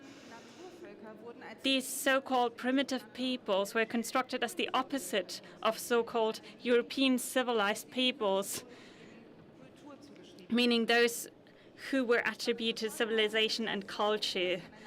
The result was that we separated two things: culture and civilization on the one hand, and nature and primitivity on the other hand. Progress and development thus demanded a demarcation from nature. This also meant a demarcation from blackness or from indigeneity, something that we have not completely got over to this day. You can still feel it in our language today. For example, the words art and artificial are from the same vocabulary. And art is the opposite of nature. I think that by now we should have realized that the dichotomy of nature and culture was in many ways a mistake, not to say a lie. But we stick through with this attitude for a very long time, and now we're stuck with a lifestyle that ignores natural cycles and depends on certain parts of the world's population not adopting this way of life, because otherwise resources that are essential for survival would be completely used up tomorrow. But the great thing is that we continue to sell this lifestyle to people in other countries as a life goal. We call this the fight against poverty or development cooperation. Boost your economy, but protect nature. Don't cut down the rainforest, please, but would you have more land to grow animal feed? That's that the demarcation between nature and culture was a mistake becomes very clear when you draw the global context like a woodcut. But of course, the negative consequences also affect people here. It also affects us, because as it turns out, a demarcation from nature is bad for your health, mentally as well as physically. And now we sit in cities, we're stressed, we long for nature, which seems inaccessible to many people, making them prefer to watch a video of a forest in the sunshine on their meditation app and listening to bird songs from their loudspeakers instead of going to a forest, because they don't have time for that. So it's clinging to this false narrative, to this false self-image that makes us tired. Culture and nature should have never been mutually exclusive. What is not compatible, however, is nature and modern capitalism. We must not forget that colonialism, the whole drawing borders between countries and between people, was about one thing above all: capital. And this takes us to argument number 2. Capitalism makes you tired. Yes, it turns out this is a critique of capitalism. Criticism of capitalism makes many people nervous because capitalism is often equated with democracy. Those who criticize capitalism also criticize democracy and are against participation and self-determination. I would say the opposite is the case. These are values that I consider very important and that I would not want to do without or deny others. And this is precisely why I criticize the system, because it makes participation and self-determination impossible for many people. Fans of capitalism like to emphasize the innovation that the system brings. And there's no doubt that human beings have never been as inventive as in capitalism. Capitalist societies have invented a lot of impressive things that have simplified a lot of things for us. Thank you for that. But as I said, we are at a stage where we invent apps to see a forest. I think the time has come to ask ourselves whether innovation also means consistent social progress.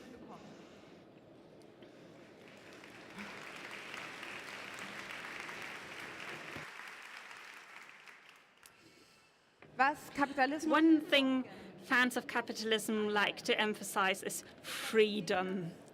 It's the system that has inscribed freedom as a central value: freedom of expression, freedom of art, economic freedom. You're allowed to do what you want.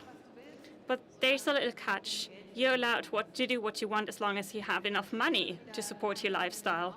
And that excludes some people again. Capitalism is a pyramid scheme. It's not meant for everyone to be on top. where the breeze of freedom is especially fresh.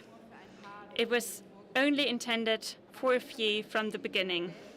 But hey, we accept that because we could all belong to it, to the happy group of the free, if we're just really ambitious and hardworking and smart and follow the rules, but also take a little risk and be unique, but also conform. Or just inherit, that works too, of course. To be honest, rich people don't really seem free to me either. Living in gated communities, behind bars, and out of touch with the majority of the population, that doesn't really feel like freedom to me. But out of this innovation and desire for freedom, the following paradox has arisen. Our system insists that security must be obtained through wage labor, and at the same time, we invent things that replace people as labor. That would mean we could work much less, but we don't do that because we need money. And that means that there are more and more so-called bullshit jobs, jobs that actually are necessary, but are there to ensure participation in the capitalist system. According to David Graeber, who invented the bullshit job theory, office workers, administrators, consultants, telemarketers, service staff, and many others are affected by this. Work devoid of meaning can make people ill. It can lead to exhaustion. The number of people with burnouts and depression is rising, as is the number of bullshit jobs. That's a correlation, first of all, and not a causality. But let's put it this way, for me, a connection seems obvious. Capitalism, as we have built it, cannot do without exploitation. And the exploited are obviously not free. This has been especially obvious in the outbreak of the coronavirus pandemic. Those called systemic were mostly people with long hours and little pay, largely women, and many of them were migrants. Those who care, clean, build, harvest, slaughter. The double burden of having to care for children and family members in need while continuing to work remotely hit a higher proportion of women and poor people much harder. So this takes us to argument number 3. It's a rich man's world. During the pandemic, it became clear that this system, what the system can do without and who is dispensable. Those who were no longer supposed to work were thrown into crisis, while the others came to feel that the system, and this mainly concerned care work, whether paid or unpaid, that they desperately need but do not respect. This affected and still affects women to a disproportionate extent, and this circumstance has also been justified for many, many years with a social view that is just in the nature of women or those who are read as such to do care work. And as such, there can be no exploitation of these people because this work is done out of love, isn't it? And it's rewarding in itself. Women also like to be placed in the direction of nature. The value of women is generated through the body and the value of men through the spirit. A large part of women's value is defined by natural cycles, fertility, and reproductive functions, something we should attribute to nature. And nature is open to exploitation, as we all know. So those are racist, patriarchal narratives that oppose nature and naturalness and maintain the class system in capitalism. Quite honestly, that sounds exhausting. And I think it's time to let go.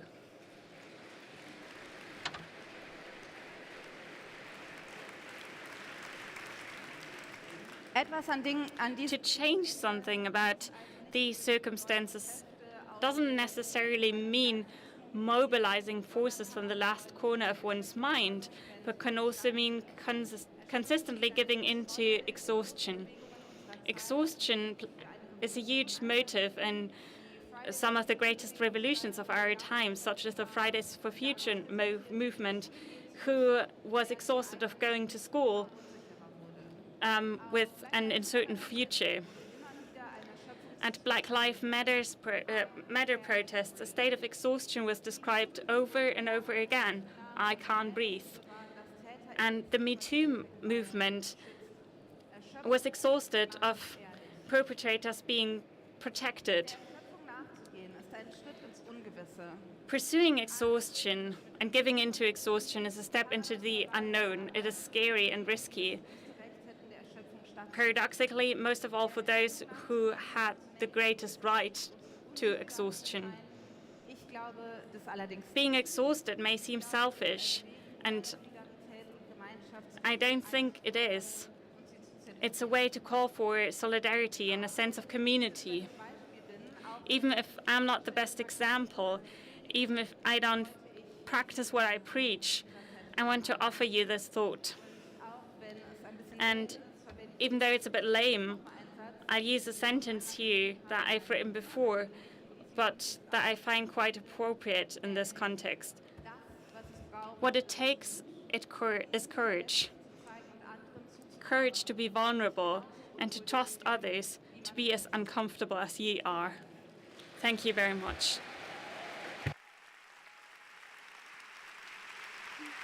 Alice Hasters. Alice Hasters. Thank you. Ja, komm noch kurz zu mir. Wir haben nicht mehr so viel Come up here for a moment. We don't have much time. Just one question.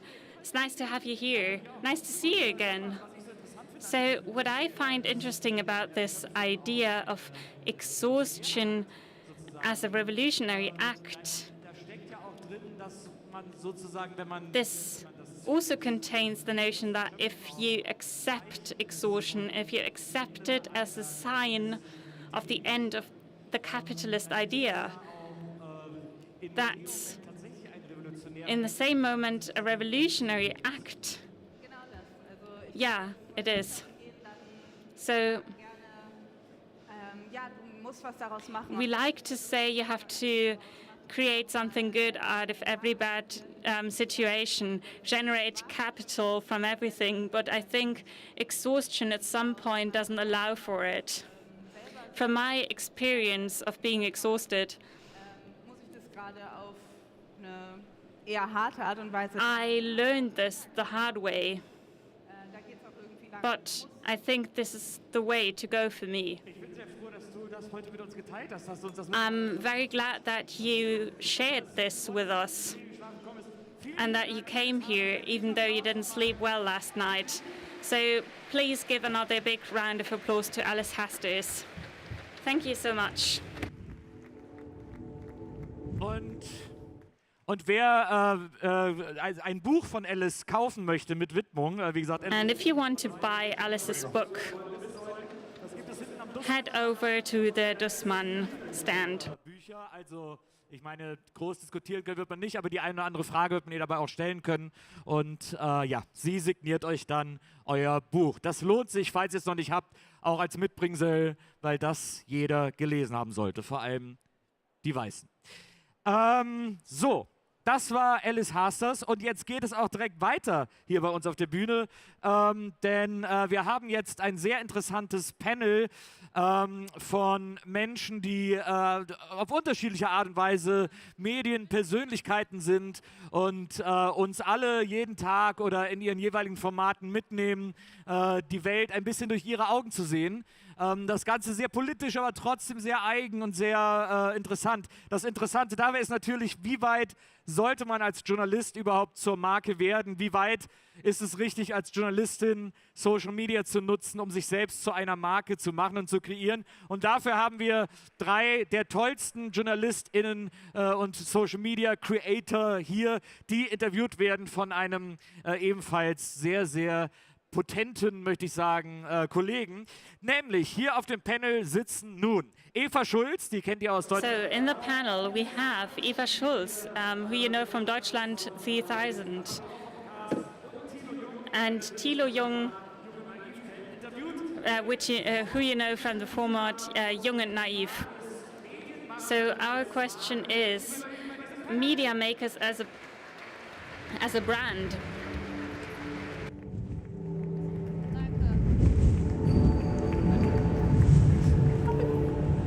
Hallo Nils.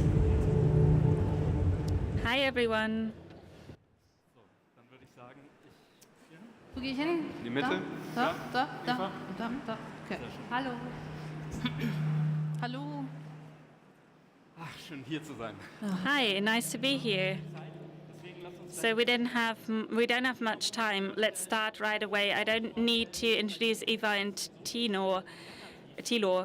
You're relatively new to media brands, which is our topic today. You've got an agency, a creative agency here in Berlin, but your big breakthrough and why you're here was made as a TikToker. You're a TikTok star, meanwhile, aren't you? I think star is a difficult term, but yeah, I've built a community. I do comedy TikTok, and I also have a comedy podcast that isn't only funny, but also discusses many serious issues. And yeah, your partner is somewhere here, Matthias, right? Yeah, he's supposed to be taking photos. Yeah, that's what it's like to be a media brand. You have to do content while you're on stage. Anyway, today we have a topic that has become more and more relevant in the past 10 years. Media brands and personal brands. So there was a little shitstorm on Twitter, at least for me, because people had difficulties with the concept of a brand. So how do you become a brand exactly? Well, I also have my difficulties with that term, or when someone says I'm a brand. Over the last few years, I've been working on building a different brand, Deutschland 3000, which is a political podcast for young people. And using my voice, I try to convey values, and I think that also carries my face, or at least I hope so. So you started posting selfies on Instagram just recently. Why did you do that? I find it interesting that you put the second question about brands on Instagram. I just noticed that there was an interest in my person and my image, and it was easy to use that, even though it's more difficult in my Deutschland 3000 podcast, where I work with many people. I have difficulties maintaining my own account with the same commitment. So I'm more journaling about my everyday life on Instagram and not really about the content that interests people. Yeah, people have been telling me for years, Eva, just post some selfies, just do it. Yeah, I think images with your face are just more, have more effect on this platform. Thilo, 10 years ago, I met you for the first time at Republica. And if I told you back then that the FAZ would buy you as a advertisement face, I would have called you crazy, I guess. Because I consider myself progressive, and a conservative newspaper like the FAZ spending money on me, well, that's remarkable. A lot has happened in the past 10 years, but it says more about the FAZ and their branding problem than about us, right? FAZ is an old-fashioned newspaper from the last century and not a new and digital medium. And I think that is what they try to become with their FAZ Plus subscriptions. And this is why you get a brand. We'll talk about strategies later, also strategies of the large publishing houses. So how did you become a brand? You did some experimenting, but then you had a very clear strategy with Jung und Naiv. How did you make it your thing? Without a plan, not really with a concrete goal in mind, and also not with a clear brand. My brand is Jung und Naiv. So it's this naive approach and this unmistakable way of treating politics. I think Thilo Jung is not really a brand. I don't think people know who I am, and I try not to put myself out there online as much.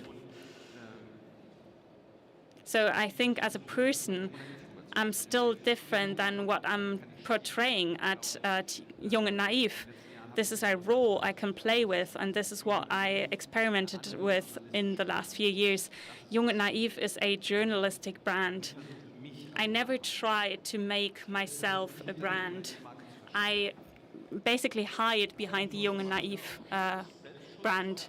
So it's like a mask for your own protection. Yeah, it is. So how private do you get? You came into the limelight for the first time with your face, even though you've done media work before. So how is that transgression? Because you were successful relatively quickly. You started during the pandemic, and now you've got more than 150,000 followers. And with your podcast, you're also addressing a lot of people. So what was the transgression like from the backstage to the front of the stage? That was actually planned for me. Matthias and I, we always want to do our own project.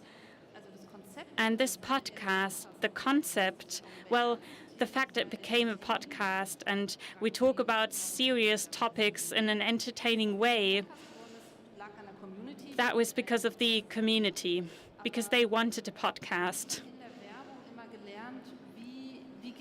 But in advertisement, we learned how to strategically build a brand. And many people in the audience will think, oh, stop talking about advertisements. But I think what's important if you want to start out with something, I wouldn't say into the limelight, but start out with content.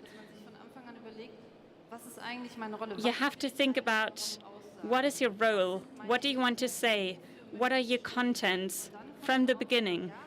And then you can pull this through over the years and build on it strategically. So it was planned for you, Eva, for you. You grew up with the web. 10, 12 years ago, we didn't have so many people from the German public broadcasting services. What was it like back then? You wrote a bachelor thesis with the title Innovation at the Public Broadcasting Services, and what prevents it? What prevented it, and what still prevents it? Well, yeah, it's really been 10 years, and it's funny that I still get asked about that. A lot has changed, especially with Funk, this island that was sheltered off by the big bosses. They knew what could happen to the format, and they really managed to build this island of innovation because we wanted a political format. It was the federal elections of 2017, and we had nothing, basically. So they said, just do it. Back then on Facebook, which sounds really crazy now, but back then it was the platform for young political formats, and they cleared our back to try out an experiment. Why did you have to put it on an island far off? Well, you had to back then. Today, with 5 years of difference, with all the know-how that we built. It could be done differently. And you have satellite formats. So I think in the state broadcasting services, there are people who want to do the same, and the format is spreading.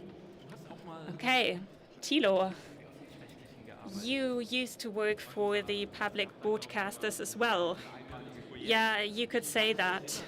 There was a one-time project. When was that? 15 months after we filmed it, and only because we were contractually tied. We had a pilot episode for ZDF Neo, so it was should be something like Last Week Tonight by John Oliver, and it went quite well. And even though it was received well internally, nothing became of it because other forces within the broadcasting service were against it. It was filmed in the Berlin studio, and of course, it pissed a lot of people off because I was there. Because we were, they said we're 30 people, we can do it ourselves. And their bosses said, well, we would have asked you if you could do that. And when the decision from Mainz was due, I think many people, there were many opposing forces from Berlin in Mainz who said, Thilo Jung can't come into our house. This is a radical leftist propagandist. And well, here we are. It was prevented successfully, and 15 months later, it was published like 4 in the morning. Is it in the media platform? No, it's not. They put it on YouTube, and that's it. Richtig und wichtig is the title if you want to have a look. Yeah, that was a bitter experience. Because there's many people that want to try out. Eva is completely right. And then in the same system, you have people who want to prevent exactly that, who want to cling to the structures they know and that have always been like that, like the fig leaf, also a financial fig leaf. Funk was also a fig leaf for a long time. To pretend like we're doing something with young people, and that was all. And there was really not a lot happening because there's some big bosses there who don't want young people taking up their posts. So this is inherent to the system, and it's logical, but it's bad. Okay, I want to talk about that with Eva as well. So you haven't seen Olaf Scholz just once. You're basically buddies. You've met twice within the last few months. Why wasn't this broadcasted in ARD? I don't know. I would have liked to see it in the first TV channel, but I don't know if the core audience of my podcast is fit for linear TV. Yeah, they need to go. Yeah, I think the interview I led reached a lot of people, but on other channels. What is it like? So you're coming to the big table that Thilo Jung created with the Federal Press Conference. Isn't there a lot of jealousy from colleagues? Well, none of that is reported directly to me, and I don't think people envy my work with Scholz, to be honest. I think they do. So what is it like if you read news about each other? don't you get a lot of negative criticism, for example, on your post on TikTok about sugar daddies and stuff like that? Aren't you sometimes attacked pretty frankly and without an editorial office behind you? What is it like? Well, on TikTok and with the podcast, we have a very tight-knit community. So the question is always, how do you build a community? What people do you approach? It's not only about yourself. It's about the people who watch your content and who want to identify with it. And the way I talk to people is what is reflected to me. And with all those comedy formats, that's very good. But whenever you say something contested, like I did something on Twitter about right-wing profiles and how they follow each other and unfollow each other and how the system works, I got a mini shitstorm for like a few hours. I was called the granddaughter of... so that was difficult. And you ask yourself, how far will it go? Will they ring my doorbell? And in my last video about sugar daddies and sugar mummies, a few men and women approached me with the same old stuff. But I don't get real hate. And I'm thankful for that. I think for you, Thilo and Eva, it might be different because you have a lot of political content. Yeah, politics polarizes. If you make one political statement, more than 20% of people will hate you. I was recently at Sandra Maischberger, and we received 20 emails about how crazy I am and I should be burned at the stake and so on. I've just gotten used to it. I've developed a thick skin and I can laugh about it now, but not everyone can do that. And I can't say Iris just develop a thick skin. Everyone's different, and my way was just getting used to it. In politics, it's normal, unfortunately, but yes. But, well, you asked about envy. We somehow got into the hate debate, but we started with envy. You said Instagram, and if we're talking about brands, followers, this is a strict concept of your range. I look at the range of my colleagues and I realize, oh my God, they've got twice or thrice as many followers. It's not like I feel envy. It's like, oh my God, and I start doubting myself. Should I post more selfies? But this kind of range has become a currency. And I was recently talking to a young reporter who's really talented, who told me, Eva, I don't have followers on Instagram, and colleagues of mine aren't able to make the jump into editorial offices because broadcasters are telling them you don't have a range. Well, that's shitty, isn't it? Yeah, it is. Because I've got something that other colleagues of mine need to achieve, and that also puts me in a spot where I need to put pressure on my colleagues about a currency that public broadcasters gladly accept instead of building something on their own. And it's an external currency that's not even from our platform.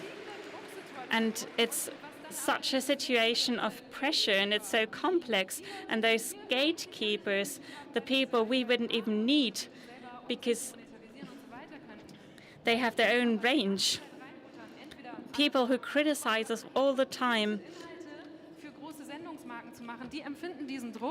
they are under that pressure, and they sit in houses who apparently don't invest into their own people, but Thilo and I, we could just go up and leave. So you're buying people with a good range that won't work, and it's a bad thing because there's bad feelings on so many ends and also envy. Okay, so the journalist in me just smelled blood. So people who can leave again, tell me more. Yeah, okay, so for example, I mean, that's what Funk has done several times. They buy talent or YouTubers from different platforms and they come, but they leave again. And they say, well, yeah, I mean, that was interesting for this part of my journey, but now I want to do different types of content that aren't okay for this platform. Or maybe I want to do advertisements, which you can't do in public broadcasting. And so they build up people in parallel. I would count myself among those people. And then it's probably like that all the time, right? I could also leave, and I can ask myself, is this a symbiotic relationship with the system? But it really made my stomach hurt to hear what's happening to these colleagues of mine. And I really think that people in positions of power in these media corporations really need to ask themselves, is that what they want to focus on, this number? Right, which means that in addition to your paid official working time, you need to invest so much time and energy into building up that reach online. And I don't really think you can't expect that from anyone. Yeah, so this advertisement thing, Iris, how do you feel about that? You can kind of look at this whole media circus from the sidelines a bit. There are these two people who've kind of made it. Obviously, Eva with someone who also got some support and a lot of sweat and hard work. Thilo is someone who came in kind of from the sidelines and then put in a lot of sweat and hard work. And now you have these large publishing houses and these large TV stations. We have our quotas, we have our quota young people. Yeah, I agree with Eva. We have this, that's the same in the entire media sector. For example, for us, we have this incredibly small agency. We started, built ourselves up, and then COVID happened. I don't know if any marketing managers are sitting here, but it's a lot of assholes that really give you a lot of pressure. They say, we control you, you're exchangeable, and that's also what's so important for the brand. The question is this person in front of the camera, is this person exchangeable? All these brands work that way, that they only get people who have reach, because then it's easier for them to roll out their campaign, because then they just grab someone who already has reach. That's how these TV stations work. That's how the streaming services work. And this entire sector is moving in the direction of only being about personal branding at this point. Who already has a good reach, who can we use? I try to introduce some relaxation, especially with regards to for these people who feel so much pressure. I empathize with you, Eva, when people are asking, why does this person have more reach than me? What do I do differently? How do I build up the same type of following? You should never ask yourself about the reach, but should ask yourself about the content. What's my message? What's my point? What am I trying to achieve? One thing a lot of people also underestimate is who am I even talking to? Who is my community? What kind of exchange is there? So Thilo once shared our podcast, and it was incredible what kind of rise we had in listeners, because, well, if Thilo likes us, then other people suddenly also like us and stay. And I really think this trend is very difficult because it comes with a lot of pressure. But I think we need to have a conversation about it, and you can't just say, oh, it's all shitty, I'm just going to remove myself from that, because that's going to be very difficult, especially, at least right now. I mean, yeah, reach, that's bullshit, right? It's bullshit to compare that, because you can't compare apples and oranges. For example, our Young and Naive channel has 500,000 YouTube followers. How do you compare that to Rezo, who has 4 million followers? Of course, it's 8 times as many, but he also produces completely different type of content. We do political journalism that's usually uncomfortable, frustrating. You have to deal with that. You have to get into that. It's just a 3-minute video.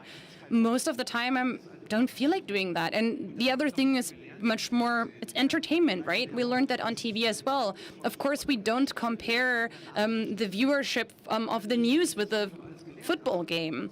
We've learned all of these things, but for some reason it's still like that today.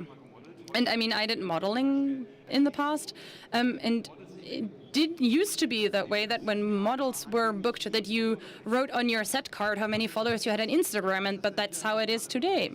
And also, I mean, Alice was here before us. In this capitalist system, it makes total sense, because they do that to reduce their marketing budget, because they need to invest less in marketing, because, for example, Eva comes in and brings in free advertisement and her community.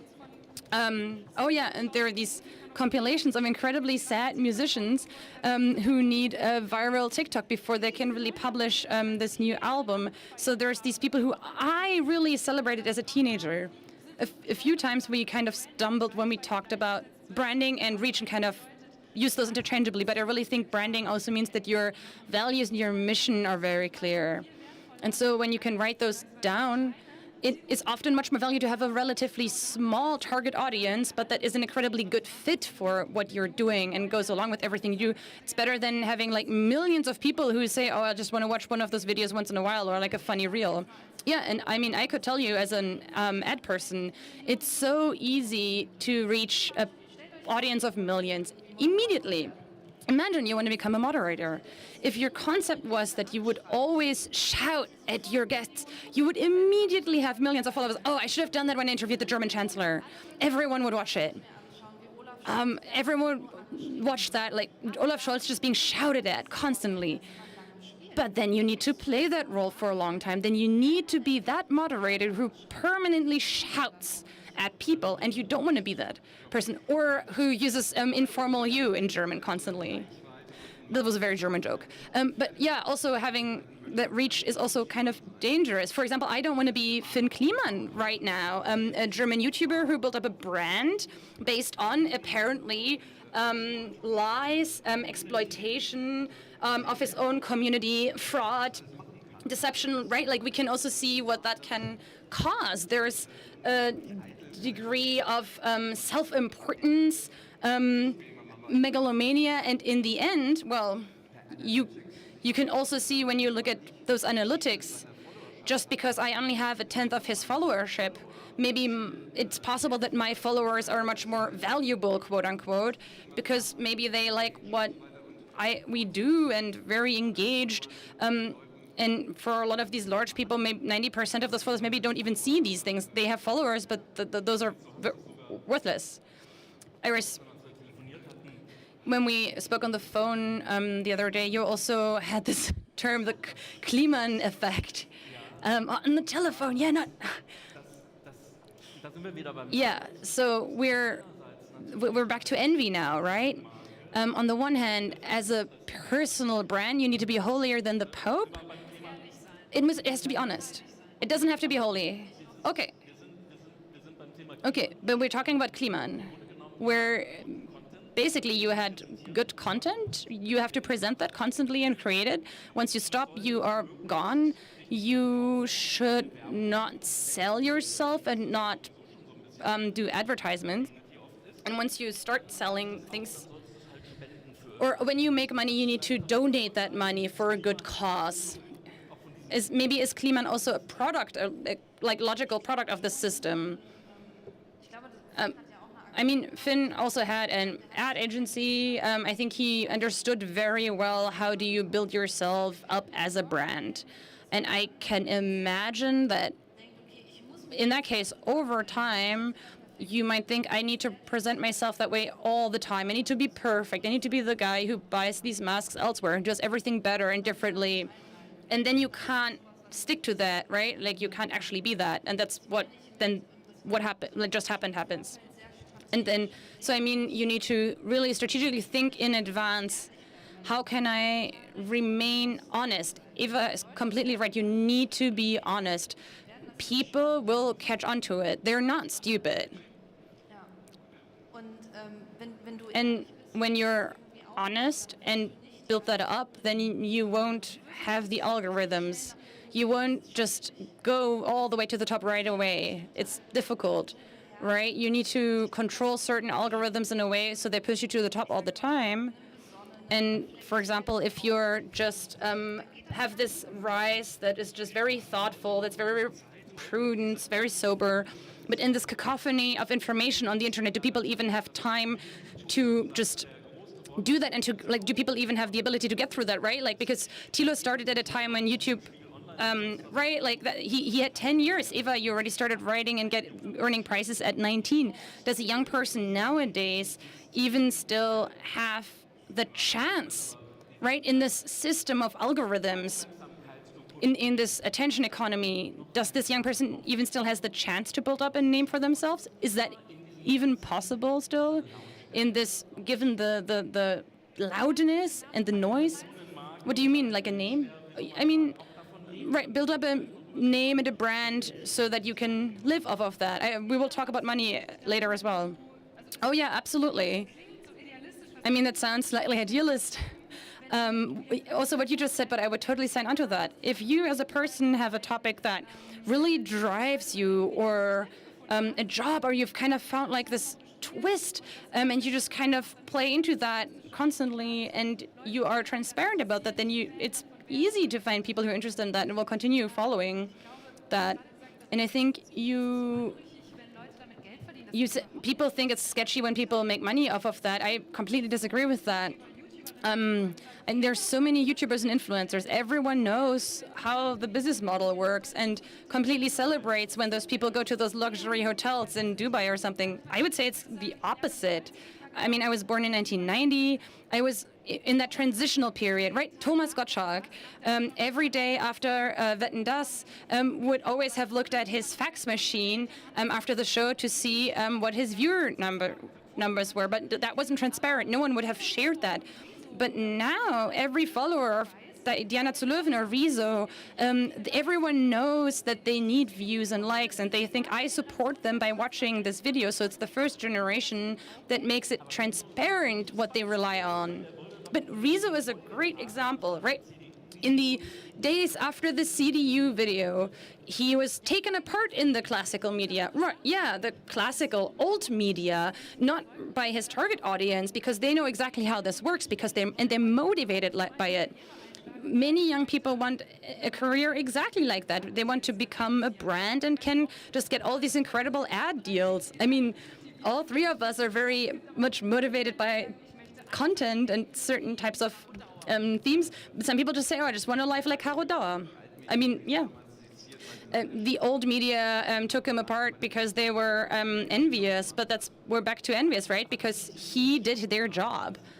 But I think that's interesting because the FAZ was loudest with regards to Rezo, and they talked about evil ads, and now they've bought you, so you help them sell their own paper, right? Yeah.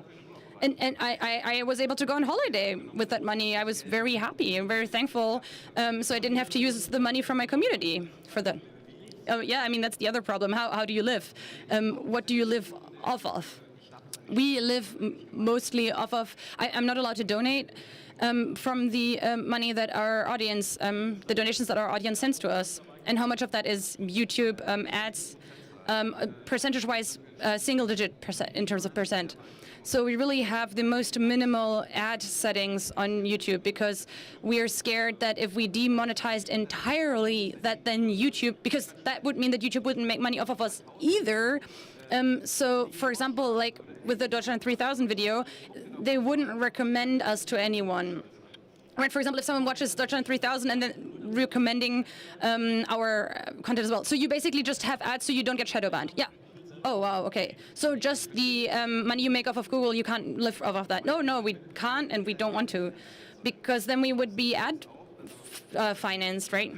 You know, journalism, political journalism on YouTube is often not very friendly or good for ads, right? When it's about war, hostage-taking, terrorism, those aren't kinds of topics that are good for ads. So if we relied entirely on ads, that would shape our work. We would say, well, let's not do something about terrorism because we don't make money off of that. We would rather do something about Finn Kliman. Oh, I mean, I would not necessarily agree with that wholesale because another very successful crowd-sourced finance project is Lage der Nation, a podcast. And I think they have a very different approach to dealing with ad partners. I mean, yeah, we also thought about that, but we don't go down the profit maximization route where we really use all possible sources of income, tickets, theaters, kind of premium Patreon pages and donations. No, we say we want one source of income and that works for us. And it's worked for us for 10 years and we don't want to do more because it would mean more work. It would also limit us in our what we consider what's our real work, and so it's not our goal to become rich. We are happy that there's stuff that's our stuff. We really love it. We enjoy it. I mean, we turned our hobby into our job, right? And that we can live off of that. I don't have to become rich. That's nice. I can kind of feel a sense of idealism from all of you. It's probably you can't do this without that. How is this going to continue? It's 2022. TikTok is kind of becoming more mainstream. It's kind of on the rise. We talked about Instagram. Instagram is also trying to become more like TikTok. So with formats, especially long formats like yours, sometimes hours, is that something that you can succeed with in the future? I mean, right, like you also mentioned this term slackability when we last spoke. Or do you have to become smaller and shorter and faster because people don't have that attention span anymore?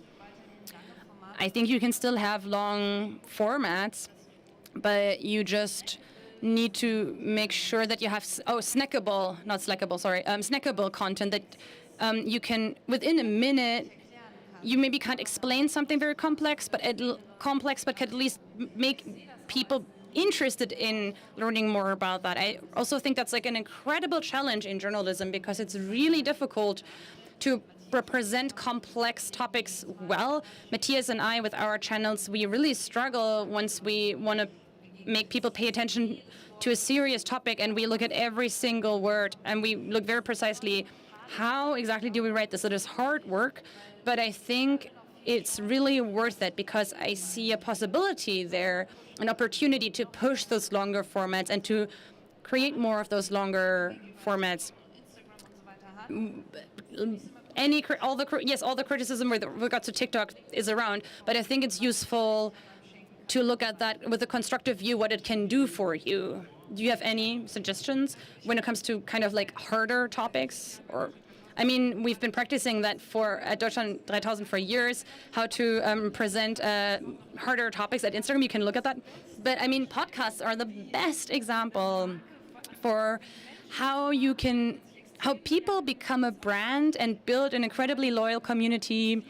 We recently looked at just how many people use Apple to access us. So there are people who've essentially just spent 70 years worth of time with our brand on Apple or not even to mention Spotify, right? So they spent an incredible amount of time with us. So for example, Tommy and Felix had no gatekeepers.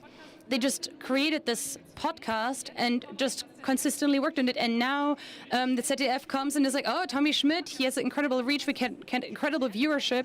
But obviously that makes it easier for the ZDF public broadcasting in Germany, also easier instead of building up a late night show over years. But no, of course you can go for length.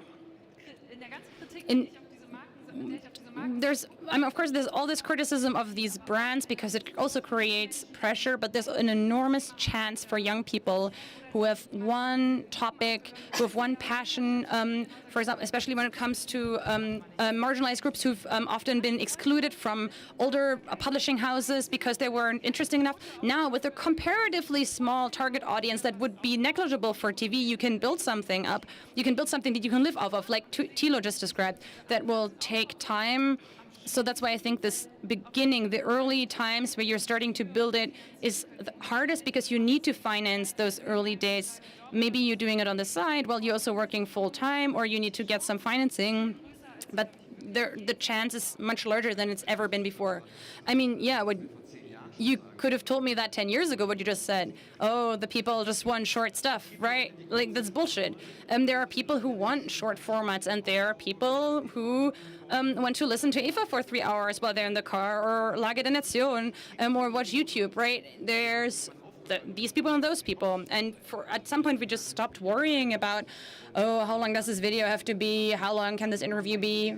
And we just have one criteria, and that's what's important to us. What do we want to see? And what type of interview do we want to create?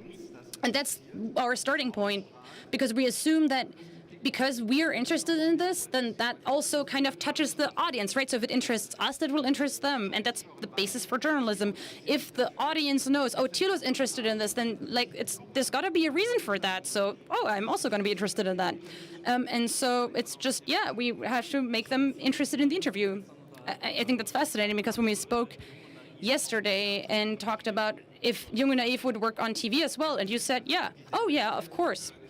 I mean, of course there's space to broadcast it, but it's not necessary at all for us to be on TV. I would rather prefer if our colleagues at public broadcasting use this as an example, right? There are these summer interviews.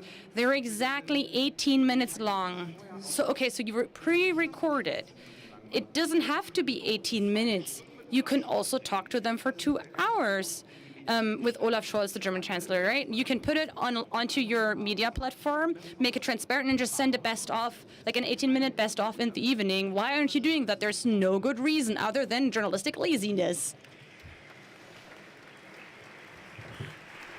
Eva, sind sehr viele Kolleginnen und Kollegen. Eva, there are a lot of colleagues here from the broadcasting stations and the publishing houses. Is there any advice you would give to them, how you can build a brand and maybe create the symbiosis?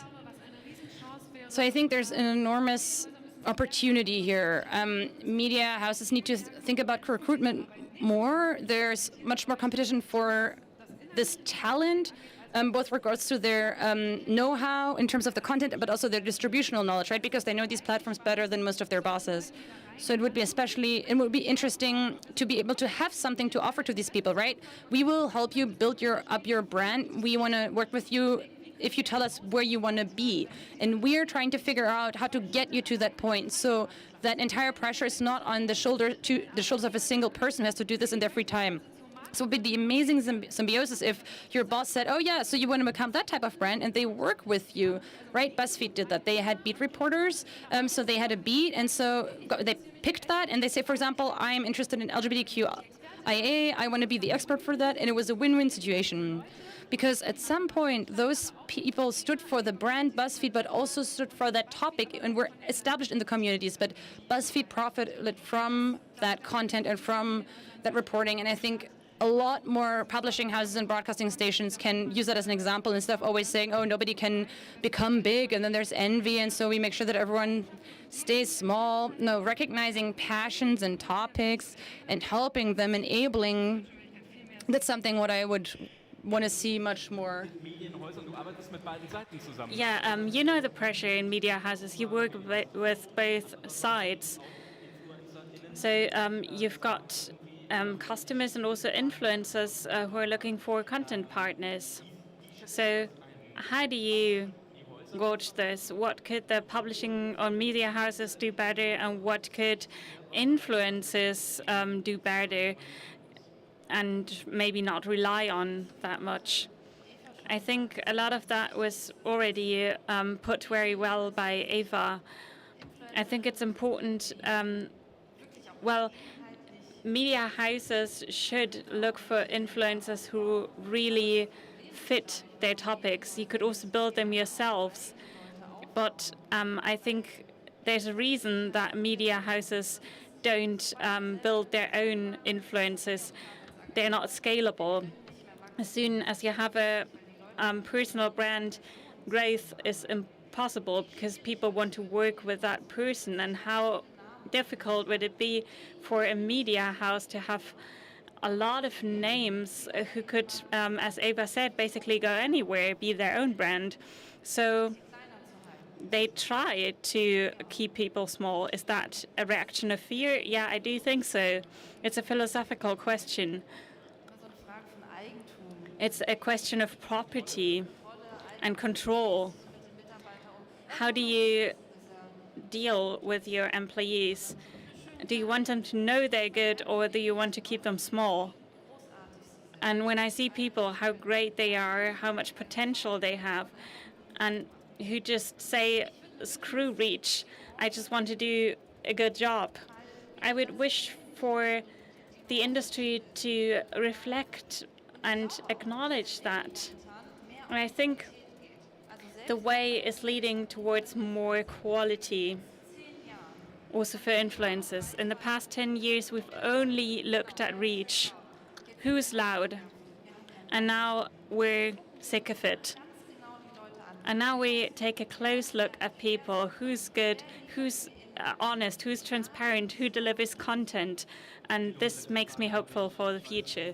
Thilo, a last question for you. There's a lot of fans of you here, also in the stream. What advice would you give to someone like you 10 years ago who says, I have an idea which I've always wanted to do, I'll try it on my own? Well, this is where I would start, with your passion. Follow your passion and dreams. Don't plan to earn money. That's a nice side effect. Try to realize your potential and your dreams, and if others like it, it'll become big by itself. So do what you think is missing. Do produce the content you would like to see. The rest will do itself. All right, friends, we're at the end of our time slot. So people can like you, love you, find you terrible, but they can't ignore you. So keep on doing your thing. Thank you so much. Ein Applaus, Richard Gutjahr im Gespräch mit Eva Schulz, Thilo Jung und Iris Gabritsch. Vielen Dank für dieses Gespräch. Danke, dass ihr da gewesen seid. Auf Wiedersehen. Tschüss. Dankeschön. Und ja, geh mal ran. Ist für dich? Okay, sehr gut. So, hier wird kurz umgebaut auf der Bühne, denn wir haben jetzt ein weiteres sehr interessantes Gespräch, dem wir hier lauschen dürfen auf dieser Bühne. Es geht um Mental Health, es geht um Depressionen. Die Session, die jetzt kommt, heißt Graue Wolken, wie umgehen mit Depressionen, denn Depressionen sind ein Thema, nicht erst seit Corona, aber sicherlich dadurch auch nochmal verschärft worden und Angehörige, Familien, Freunde, Kollegen, Kolleginnen wissen oftmals nicht so richtig, wie sie damit umgehen sollen, wie man mit Betroffenen umgeht, was man machen kann, wie man helfen kann, ob man helfen kann, was alles zu tun ist. Und dafür haben wir ein hochkarätig besetztes Panel, das diese Frage diskutiert. Da wäre einmal Babette Renneberg, eine Diplompsychologin. Das ganze Panel wird moderiert von Pia Kabitsch, die kennen einige vielleicht als Psychologeek auf YouTube, auch eine Psychologin. Und dabei sitzt noch Autorin Zoe Beck, die übrigens auch ihr Buch Paradise City hinten am Dussmann-Stand hat. Und nach dieser Session signiert sie ihr Buch da vorne. Wer also sein Exemplar von Paradise City von Zoe Beck signiert haben möchte, der sei eingeladen, nach dieser Session zum Stand von Dussmann zu gehen. Da gibt es das Buch auch zu kaufen. Jetzt aber seid ihr erstmal alle eingeladen, euch anzuhören, was diese drei Menschen uns Interessantes und Faszinierendes über den richtigen Umgang mit Depressionen sagen können. Graue Wolken, wie This is the talk, Grey Clouds, How to Deal with Depression by Zoe Beck, Babette Renberg and Pia Kabitsch. Give us a warm round of applause for the speakers, please.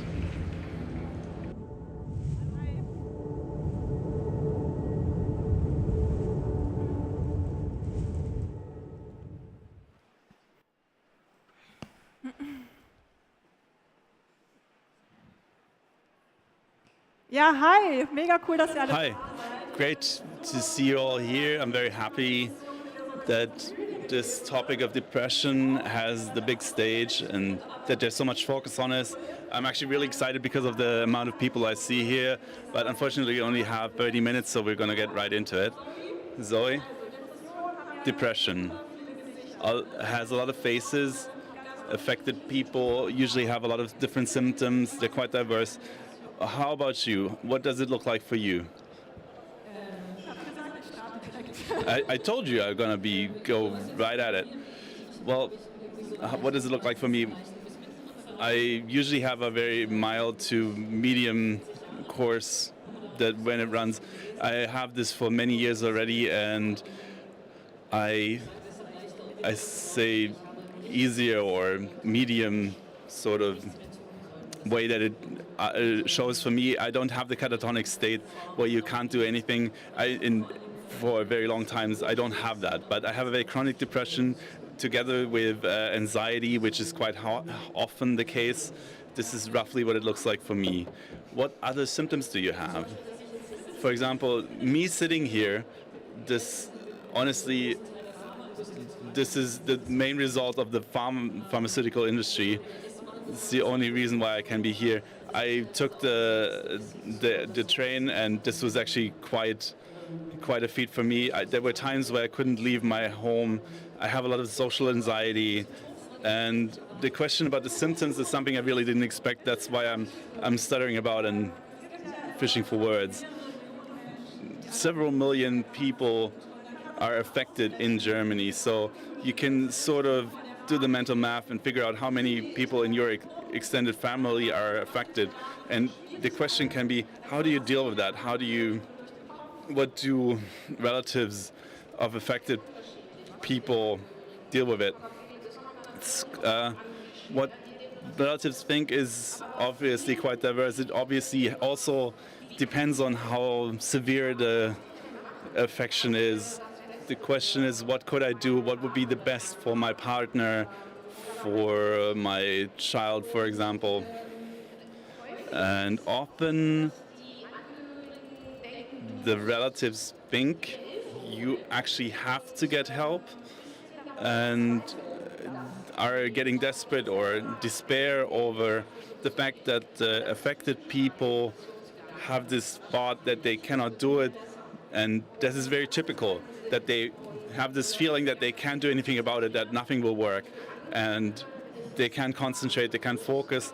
And for relatives, it's a question of listening, having patience,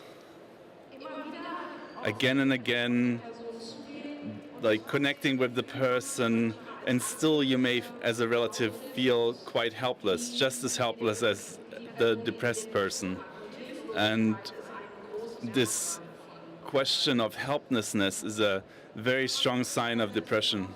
So you're personally affected, so what would you wish, or how would you wish to be treated with your depression and anxiety by your relatives and others? Mainly, I would like to see it being treated seriously. Often they tell you, get it together, walk outside, take a walk, get some air. Movement obviously should help, but what does that mean for you inside? And when someone tells you that, this is usually leading to the opposite reaction. You're usually feeling quite opposite from what they expect you to feel or what expect you to do. And I go into a refusal or denial. And it's the acceptance of the fact that you can't function all the time, that you can't do everything that is being asked of you. And just as Babette already said, you need a lot of patience, and it is obviously very difficult, and I understand that others want to help you, but they come with good advice, and they're obviously quite correct, but your own speed at which you process this, or the speed that I have, that I need to accept this, doesn't work. And how do you communicate this to your relatives? I have decided years ago that I have to be quite open about it, because if every meeting that you have, every party that you're invited to, you have to cancel because you already know that you're not going to make it if you're going there. So every time it takes me like 3 days to recover from that. So I'm quite open about it by now, and now I get invitations to parties, and they basically now tell me, okay, we know what we're going through, and just in case you feel like it, come, otherwise it's okay. But other people just retreat, and because they don't really want to deal with this. And obviously, every time you come out with a certain disease, you basically have to filter your phone book because of how people deal with it. So all of this feels quite passive. Some relatives want to help actively, and the question is how to do that. Yes, there's a lot you can do, but every person is different, and relatives could try to figure out if it's a help, maybe to make an appointment for them, or maybe in certain phases do their shopping. Just those little things that they can take off you, and that lightens your load. And one of those things that I outsourced, because I know that I can't deal with it myself, because it's very difficult for me at that moment, I reached out and got some help, and that is obviously a very privileged situation that I'm financially able to pay people to do that stuff for me. That obviously doesn't work all the time. So if you're looking in your circle of friends, that if there's something you see that you can do for them, even just like doing laundry or helping them clean up, that would be a great help, because in difficult situations you're not capable of doing that, and it's also very difficult as an affected person to take that help, when they reach out to you. And it helps if you already talk about it in when you're in a healthy phase, so you can discuss it ahead of time. And it's just these little things that really help. Don't demand too much. Those are things from my point of view that would really help. And I would definitely support this. This is what relatives can do. You can ask, you can just talk to them. Ask if you can do something for them in these daily chores. But even this can be too much in a very serious depression. If you have a dark phase, sometimes they can't even answer. Someone asked, and the person with the depression said, it still feels like you're not there for me. That's because depressed people have a different way of perceiving the reality, and it's not the same as if you were healthy. So for relatives or for other people, the important part is not to feel set back, but rather ask again. They often have such strong feelings about the person, and that they're feeling deeply that they're being hurt and that they're in a dark place. And you just have to tell them, I would really feel better if you were trying to get help. And then relatives should get into action, take them and say, okay, let's go and get help. And especially the most important thing is, sometimes people get suicidal. Those are the most severe reactions. And if that happens, then you just take the person, go into the next ER and into the next ambulance, especially a psychological one. And because that is the case, you cannot guarantee anymore that the person can take care of themselves and may even harm themselves or kill themselves. And this, when you have a less severe case, it's just a friendly, continuous connection that you keep with them. We do know that movement helps, for example, just try to get them to do it. But obviously it is incredibly difficult for the person to do that, and just getting their motivation up to a point where they can do that, or getting their motivation up to go into therapy. Or we actually know that psychological treatment is the best thing we can do in cases of light or medium depression. But also obviously there's psychological meds that you can use that really help. And this is also the experience that I have, that the combination from a psychologist or a neurologist telling me things or speaking to me and helping me, and we also had a long trial and error process of getting the right meds, and especially for me with the anxiety, finding something that would help with that was difficult. But let me say, not all of it is going to go away, but it's definitely better by a lot. And there's also behavioral therapy that really helps. I've already done all sorts of things like talk therapy, but you have to find or figure out what is best for you. And I know people who say, yes, I would like to go to therapy, but it takes so long to get a treatment, like a position with a doctor or an open spot. And then they keep telling me that for like 5 years. And even if like they've been telling me that for 5 years, and even if it took like 6 months, which is a lot, then they would already be done 4.5 years. But for me, it was kind of a coincidence that during the right phase, I just slipped in ahead of the queue and just got a spot. And I can definitely recommend getting help from a psychologist or from a therapist. And you don't have to fear the treatment. I know a lot of people are afraid of getting meds, and it's realistic, but don't worry about it. It's better. I also have to say we have to change something about the system. We need to have more treatment spots, more open slots with the doctors so they can provide treatment for the affected. And there is scientific evidence. I am a clinical scientist. We're doing research on this topic, and we can tell you that there's a lot of help online against depression, and we know that they can help, and they are actually available from all sorts of health providers or health insurances. You can look it up on the internet. It's actually quite helpful, and I'm really happy to say that in preparation for this talk, there is also now a treatment for relatives that they can use, relatives of depressed people. It has videos, it's interactive, and it's on the platform of a specific German health insurance. You don't have to use that one, but obviously there are others, and it's gotten a lot better.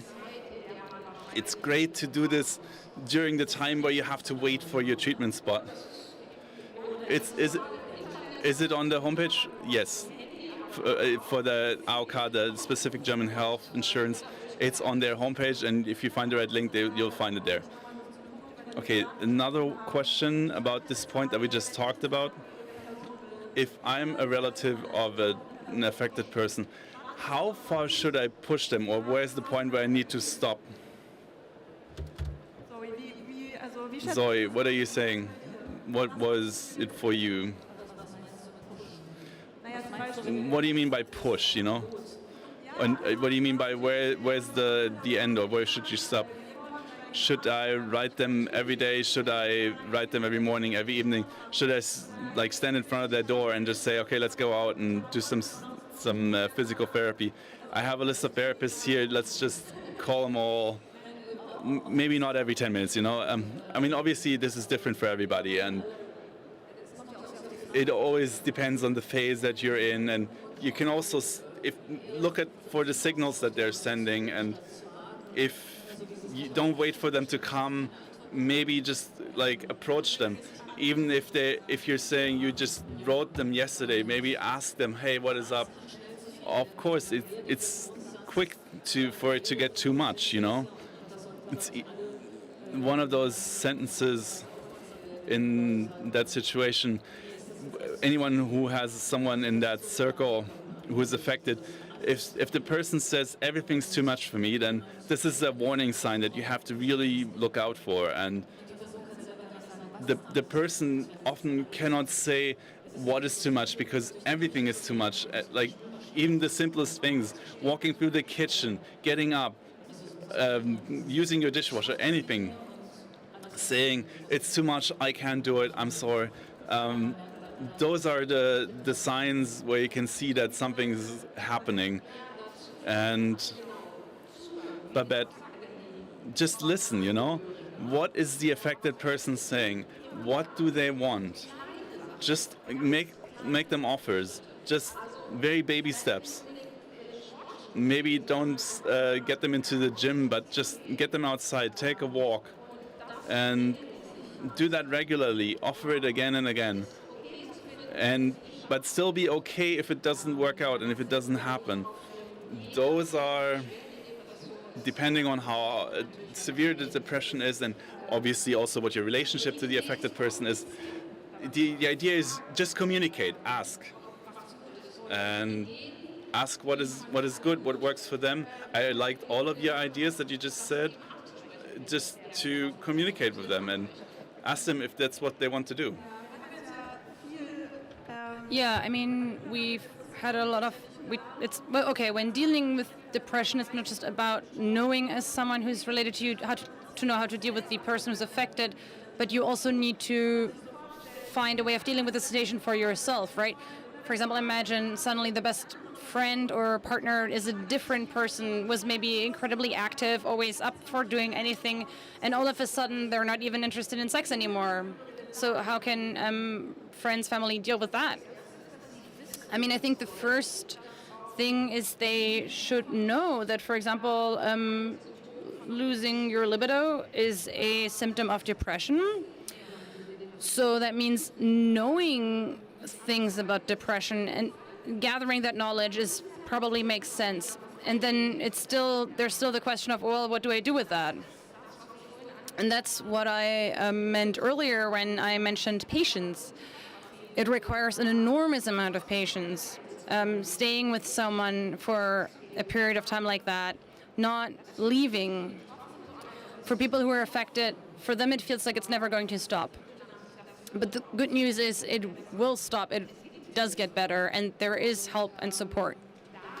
And maintaining that belief as a relative there is incredibly important.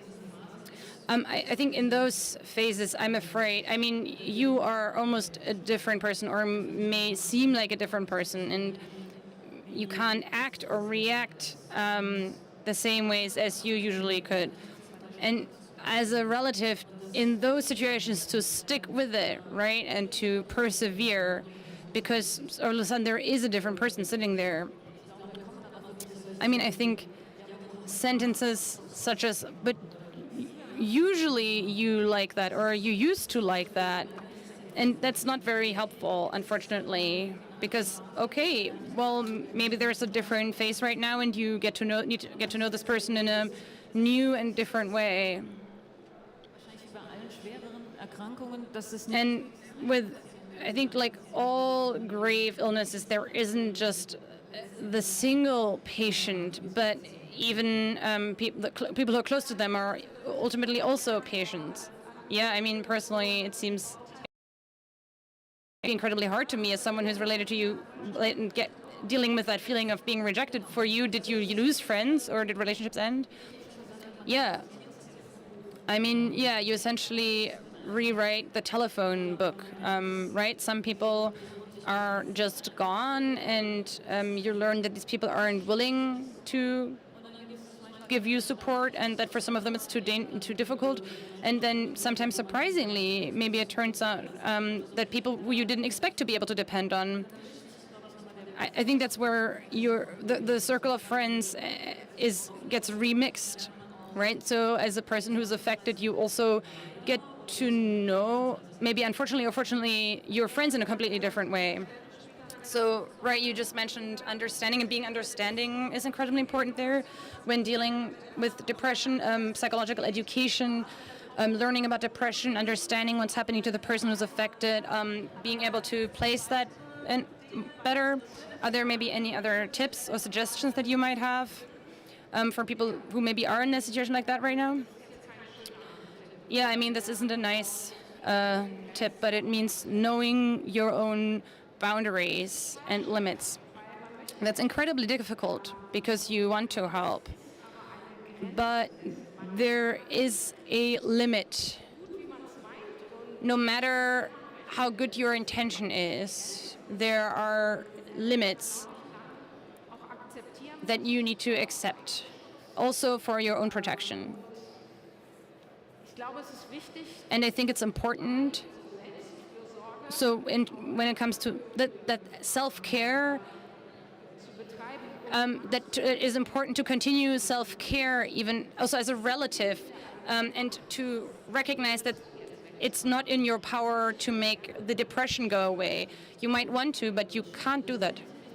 Oh, sorry. Yeah, that's what I mean when I say they're also patients together with the person who's depressed, right? Because sometimes relatives, family also sometimes should also go get counseling, because it's not like they're trained care personnel, and once you have a relationship to someone who is sick, you need to protect yourself, and you need like your own space to retreat to.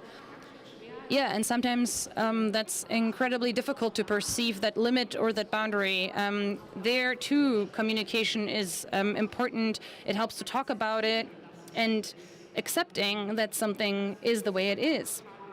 And sometimes it's incredibly difficult, especially, for example, for parents who have children who might be depressed. It's incredibly difficult to help, but simultaneously to recognize that that it's not entirely within their power. There are a lot of things that they can do well, and they can support them very well, and that support is incredibly important, but most of the time that's not enough for making everything be okay. Yeah, when we spoke before the podium, that the title, this gray clouds, is very fitting. That's exactly what you're talking about. These gray clouds kind of come up.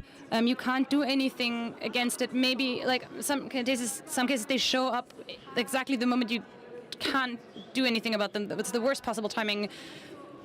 But it sounds so incredibly passive. I want there to be something active that you can do as a person who's related to someone who's depressed, something you can do to help.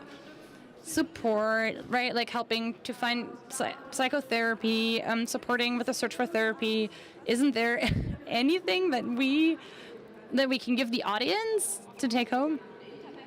I mean, go look at the websites I mentioned.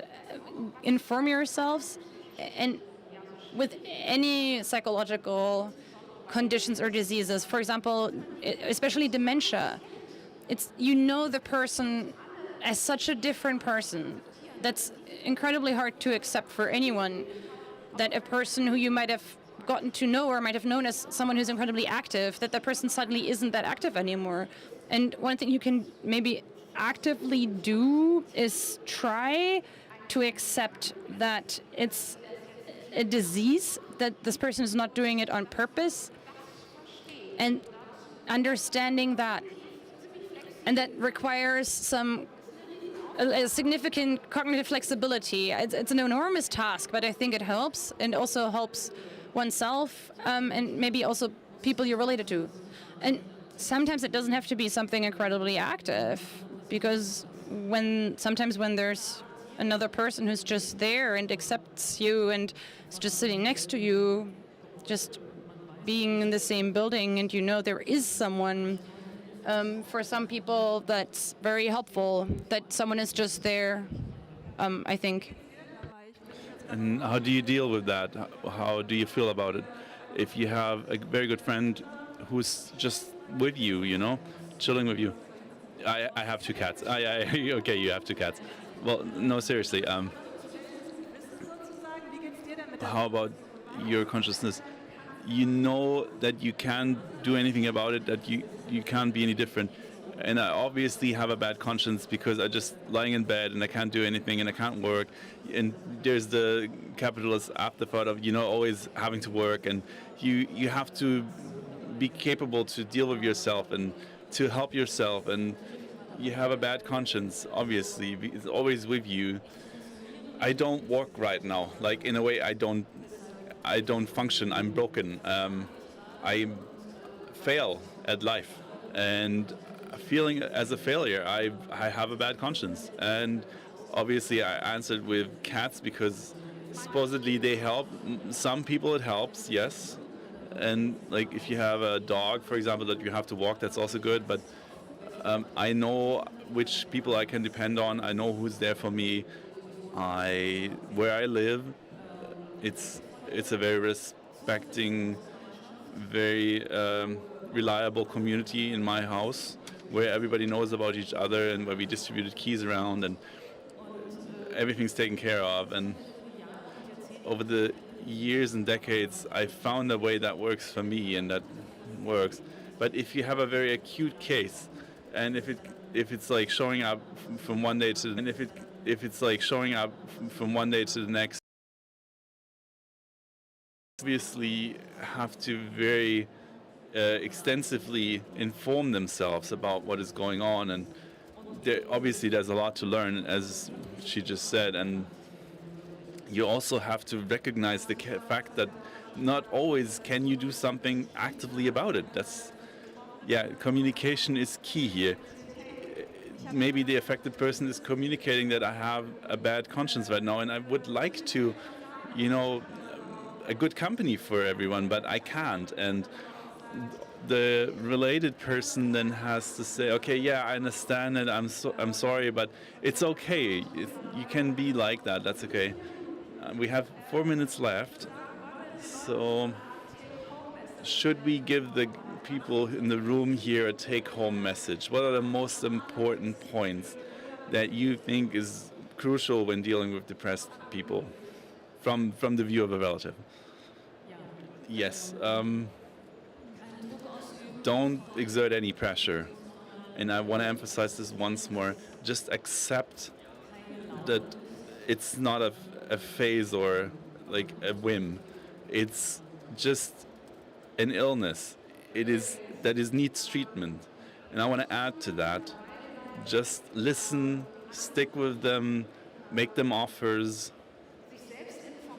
Inform yourself and accept that there are also limits to your own capability of doing something about it.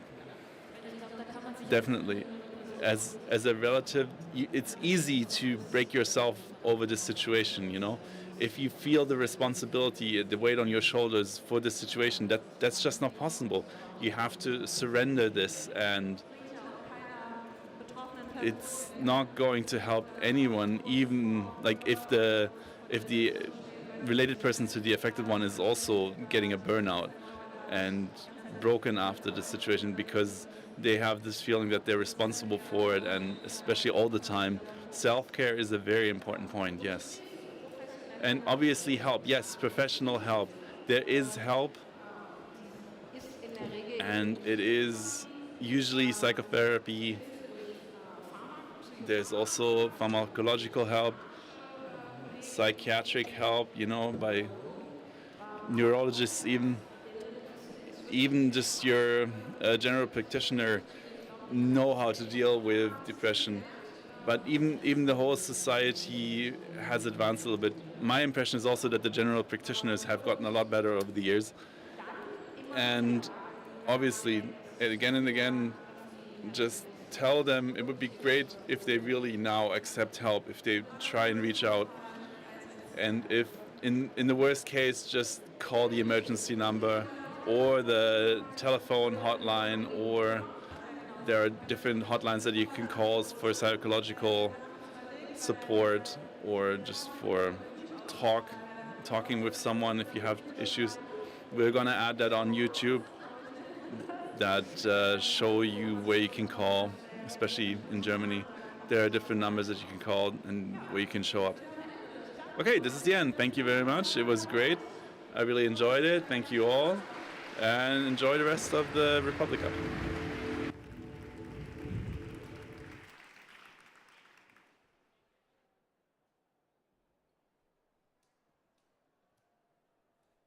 Pia Kabitsch und Zoe Beck. Vielen, vielen Dank. So, jetzt hört man mich. Vielen Dank, Babette Renneberg, Pia Kabitsch und Zoe Beck, für das einfühlsame Gespräch. An dieser Stelle noch ein Hinweis von der Regie. Das Buch, das Zoe gleich am Dussmann-Stand signieren wird, es heißt Depression. Sorry für den Fehler.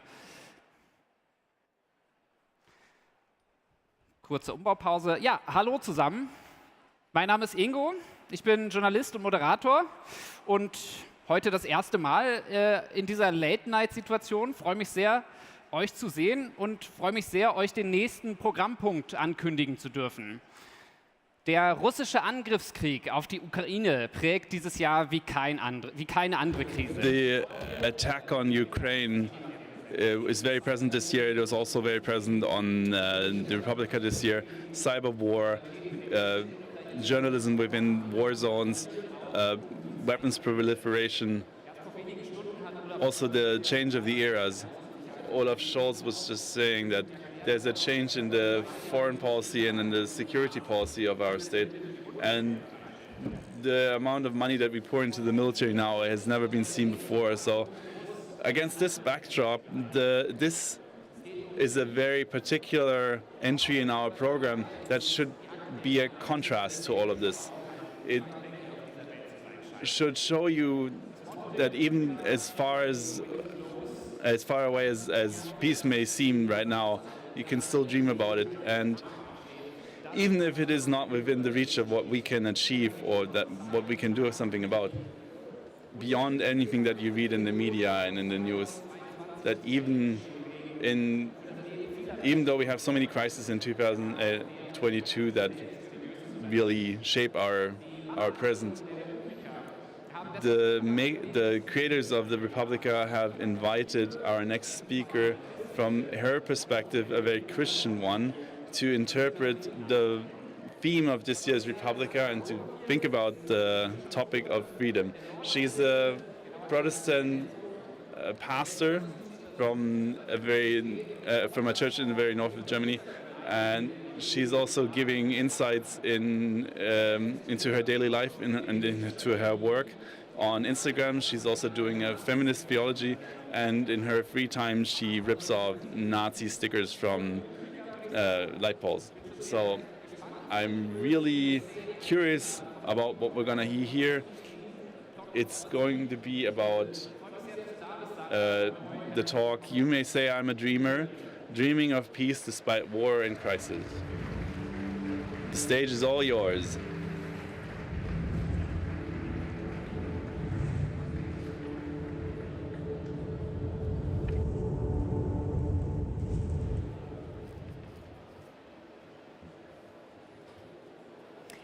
Ja, vielen Dank, dass ich heute hier bin. Thanks a lot for allowing me to be here. I have a little thought experiment that I brought with me. If you look at the title, you already know that this is not those are not my words. Just imagine all the people living life in peace. Just imagine that. Half a century ago, John Lennon was dreaming of just that. Even though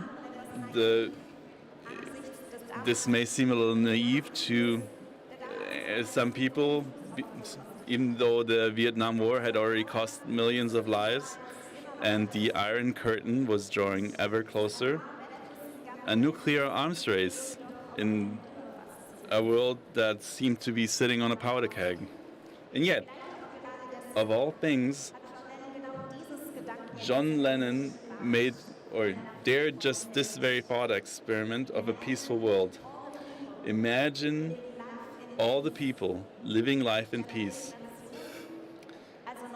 Instead of resignation, new hope.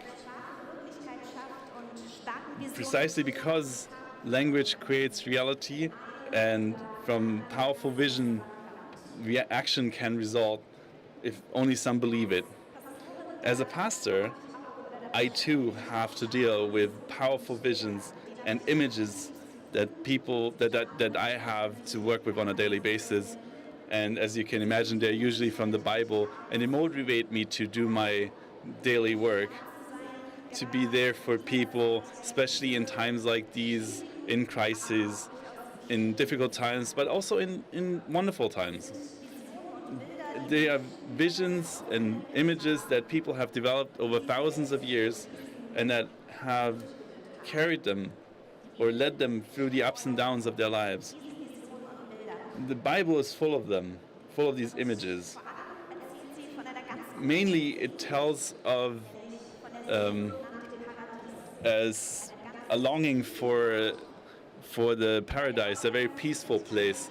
And in many images that reach all of your senses,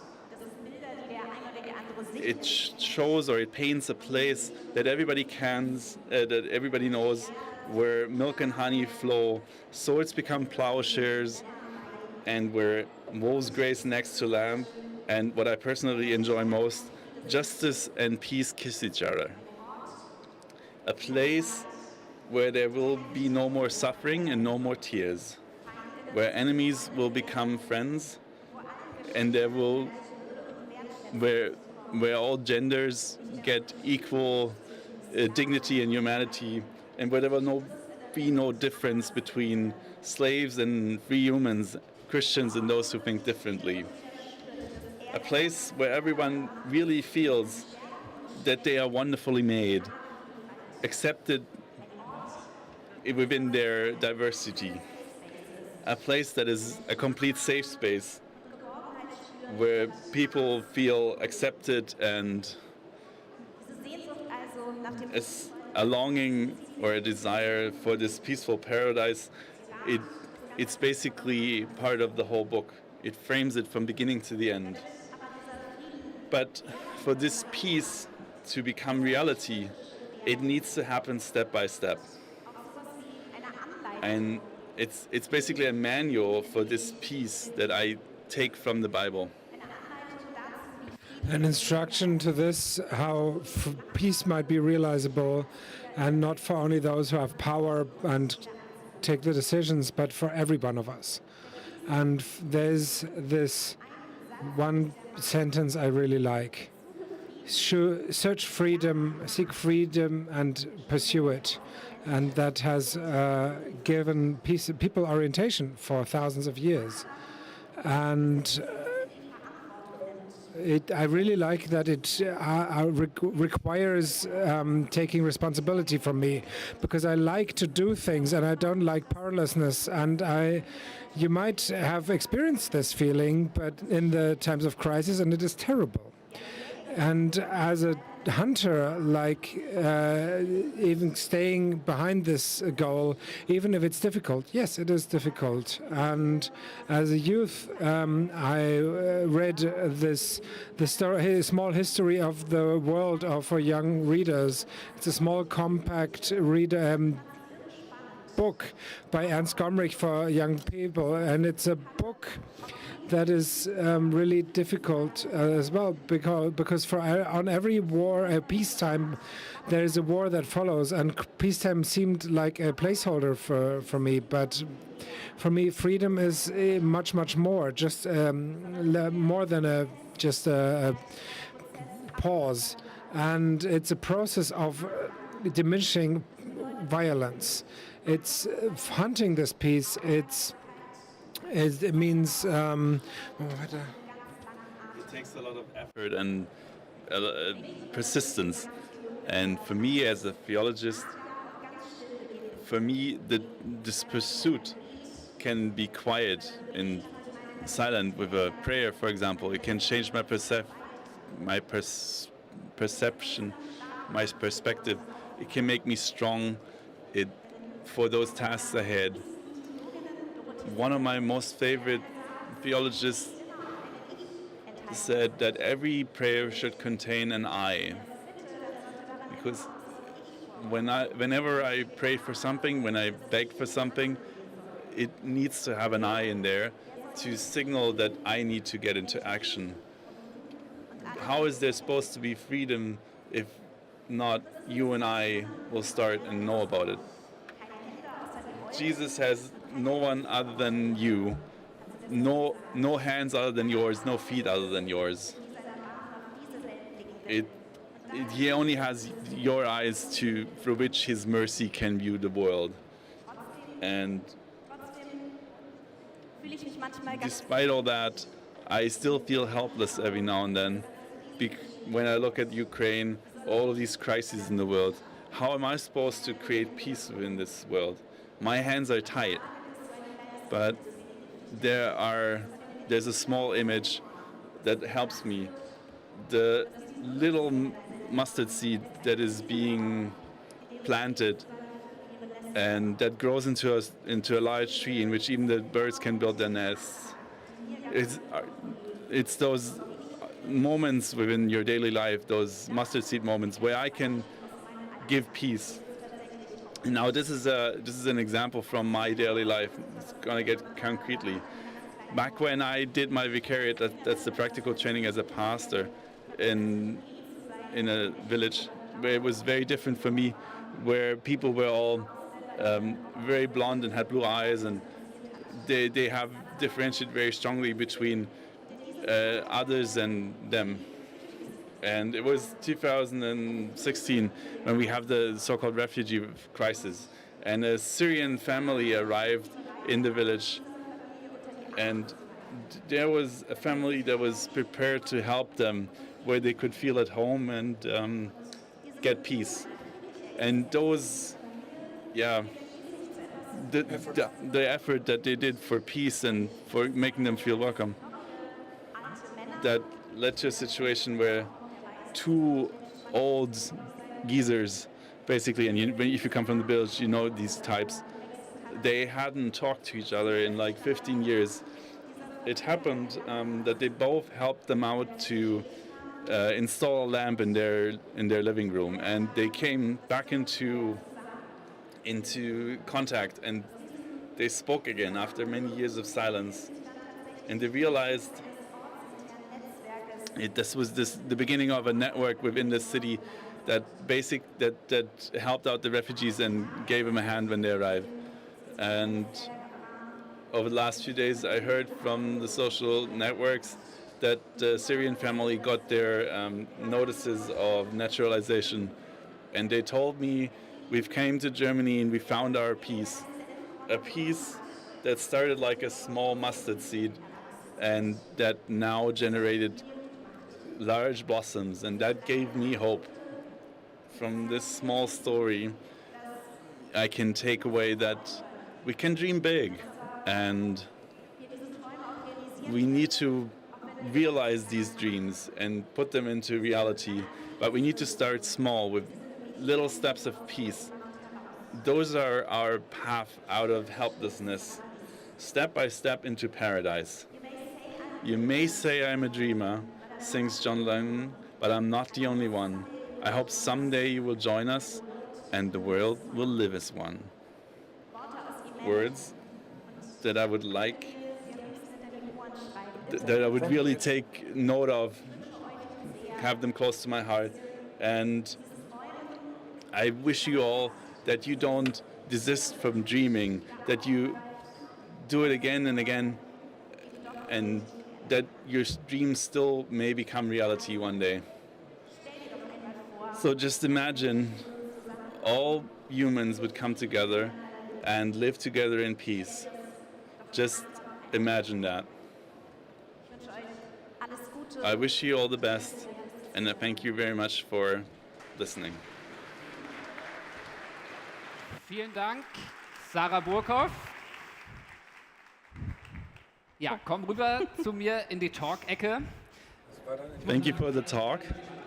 I was really looking forward to that for your discussion starter, and now we're going to extend that a lot. So let's just take a breather and thank you. Religious content is not something we have every time or every day. Obviously, there's always a preacher called Sasha Lobo here, but that we usually have like ethics of media and journalism. But what is the difference between what you did here that you didn't want to call a sermon? What is the difference between a classical keynote and what you did? I'm not sure that the difference is really that big. It's about the same length. Actually, you were faster than most of them, but yeah, true, I was fast. I'm a person who, when she comes here, speaks as a pastor, obviously. I'm not going to hide words like God, but obviously I will have to take into account that not everyone has the same background or the same background knowledge about the images I use. And I'm actually happy to have found so many theologians here because we have something to say, and it's often the case that we sit behind the walls of our churches and we don't get our message out as much. This is your first Republica, right? Which is obviously curious because you're doing so much online and you're one of those few priests who really embrace the social media and new technology. And how are you feeling here? Yeah, I'm really happy about it. It's great here. I really like the accepting environment. So many different people from so many different areas. It's very diverse. Even we have the feeling as theologians that church is not something that you see in our daily lives anymore. But I've already been part of a talk before here, and I'm actually sad that I already have to leave again tonight because tomorrow I have to work again. This is my last vacation day. So this is actually your vacation time. Wow. So what is better, the the annual church day or this? You don't have to answer, you know. But it does it have similarities or parallels? So yeah, with the church day, I usually I associate a lot of people singing and playing the guitar that I haven't seen here. So, but what you already said, and what many people don't know, there's a big Christian community here on the Republica. That's also why I'm doing the moderation on this and being the host here.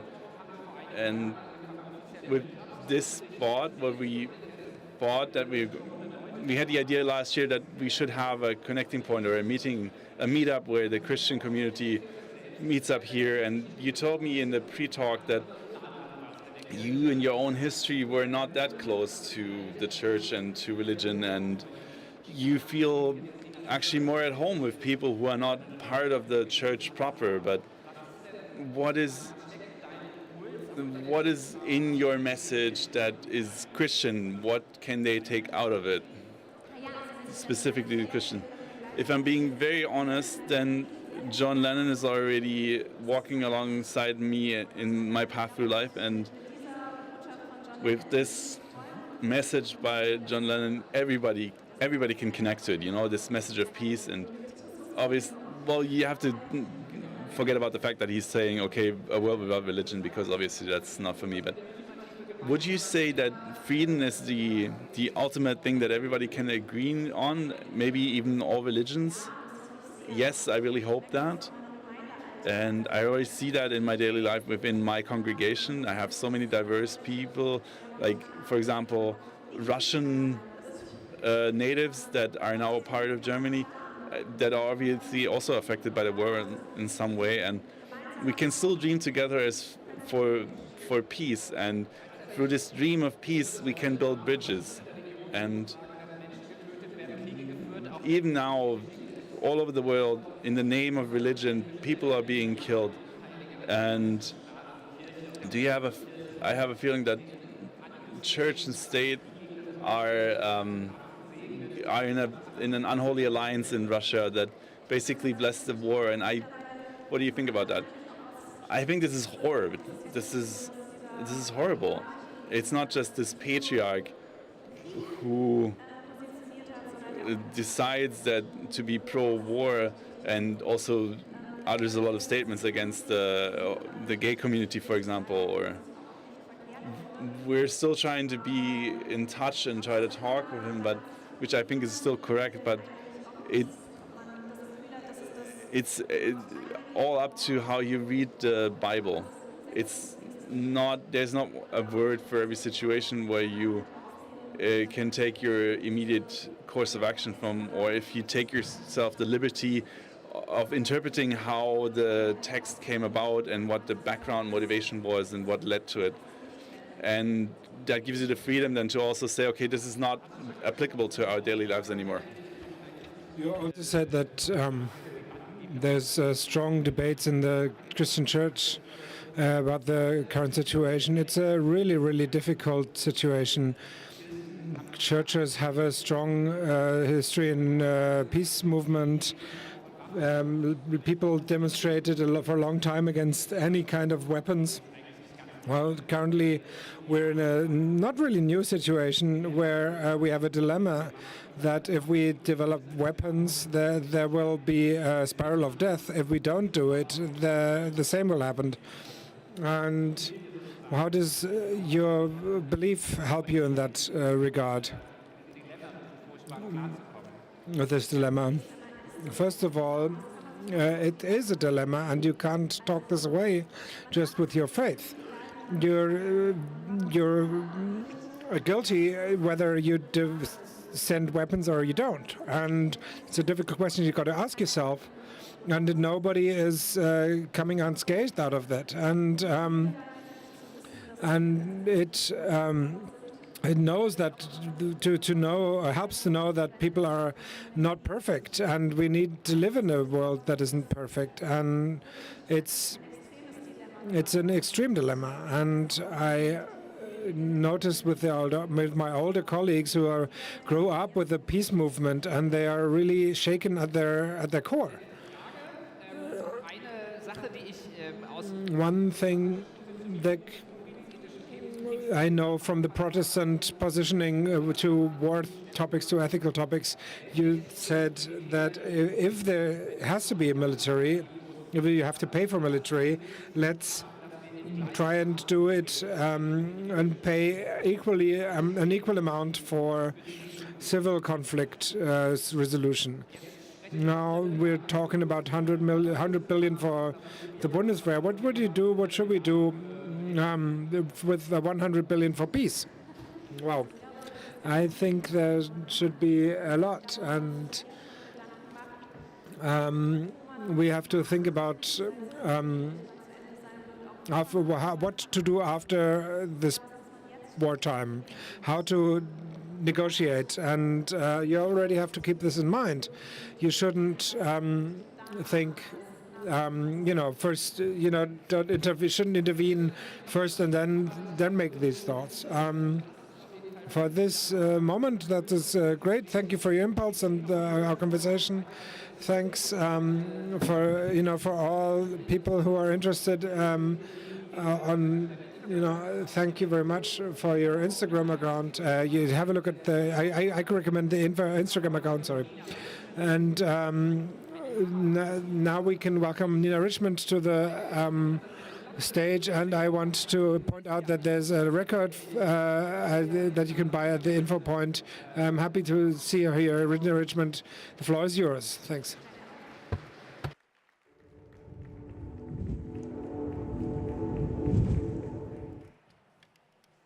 Hi, mir wird gesagt, ich habe sehr wenig Zeit. Ich spiele jetzt ein Liebeslied, das gleichzeitig eine Kritik daran ist, dass es so wenig Therapieplätze gibt. Ja, mir geht's gut.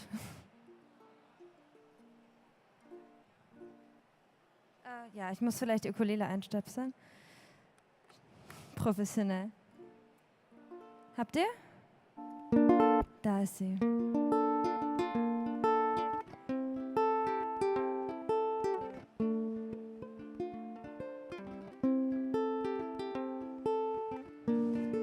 We nearly fell apart one Tuesday morning.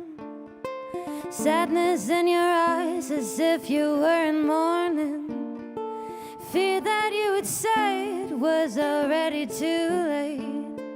Said you'd always stay, rather break than walk away.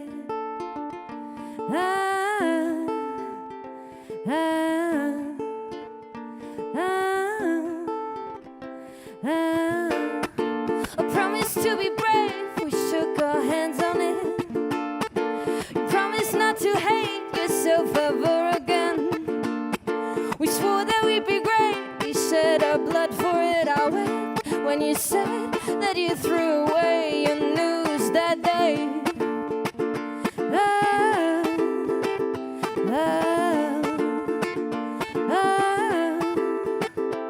And the sky is crying. Guess it has some empathy. And I've been lying, motionless in bed, and to myself, maybe I should try therapy again. But you know how it is these days, the phone will ring unanswered till I hang up.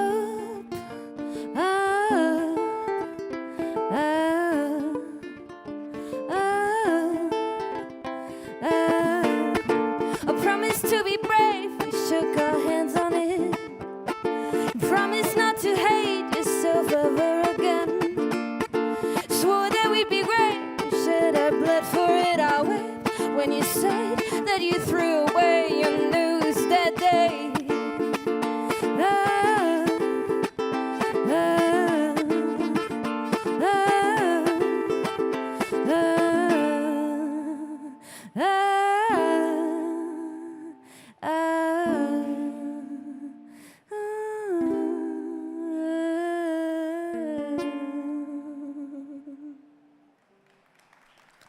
Vielen Dank. Without further ado, der Titelsong von besagter Platte, die man hier und auch online beim Ladies & Ladies Label kaufen kann oder wenn man mir auf Instagram oder so schreibt, Jaywalker.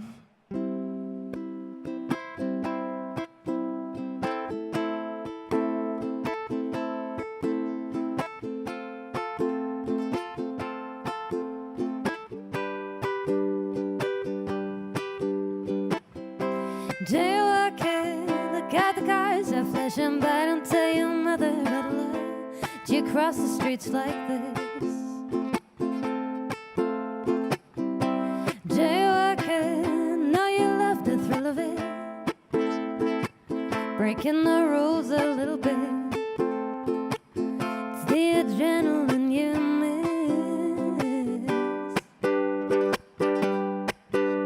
You're running from yourself. You don't know where to go, but you cannot go home. You're running from yourself. Don't know where you belong. It is not this town. And all the streets you've seen these days, and all the people in your face, and all the hatred in your heart directed at yourself. All of it is gone. When lights turn red and you begin to run. Jaywalking, I've seen you cross the street before, and I can tell that you want more from life than they do. Jaywalking, would you let me come along and show me where to run upon the setting of the sun? Could be fun. Jetzt könntet ihr mitklatschen, so als Verabschiedung. You're running from yourself. You don't know where to go, but you cannot go home. You're running from yourself. Don't know where you belong. It is not this town.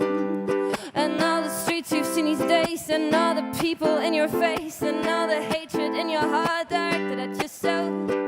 All of it is gone. When lights turn red and I begin to run. Ich bin auf allen Streaming-Plattformen. Sagt Hallo, bis gleich am Infostand. Vielen Dank.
Willkommen zurück von unserer kleinen Pause hier auf der Stage One. Ich hoffe, es geht euch allen sehr, sehr gut und ich hoffe, ihr hattet einen tollen Republika Tag 2 bisher.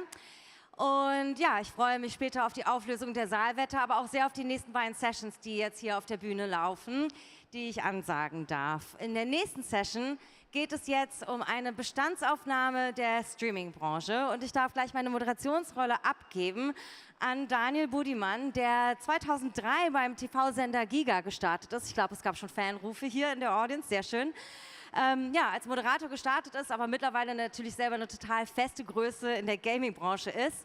Und er macht jetzt einen Reality-Check. Und zwar dazu, wie viel Zugang und Vielfalt es eigentlich in der Gaming-Branche gibt, wie bunt eigentlich die Welt des Streamings ist. Und dazu hat er auch einen ganz tollen Gast mitgebracht. Sie hat über 53.000 Twitch-Abonnenten, aber Daniel stellt sie euch nochmal gleich richtig selber vor. Einen großen Applaus bitte für Daniel Budimann und Freiraumreh.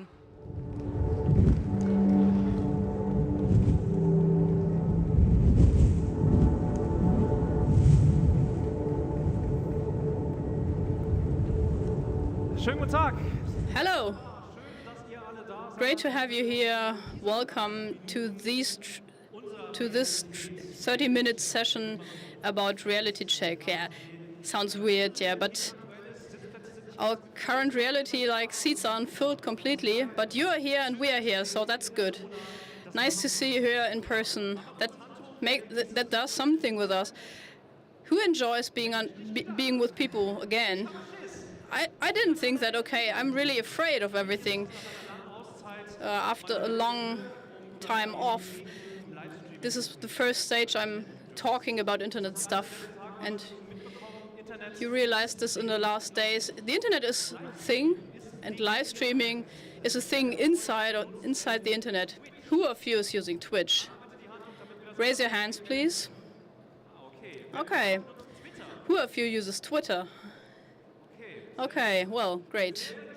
I'm really excited about a nice talk, next 30 minutes, with a woman I got to know this morning in her live stream. She chose this seat. Pia Scholz couldn't be here, so she stepped in. It's kind of awkward. It's kind of different. And we think we have an almighty Twitter crew here. This is something about you to change. Maybe some people switch to Twitch afterwards. Give a big hand to Kim Adam, aka Freiraumreh. It's kind of, well, if I say clap in chat, does it do something with you? When I have streams, I have people who post emotes, and it's kind of surreal to see real faces here, yeah, and also to see them, yeah. It's a weird reality. Was it a good moderation?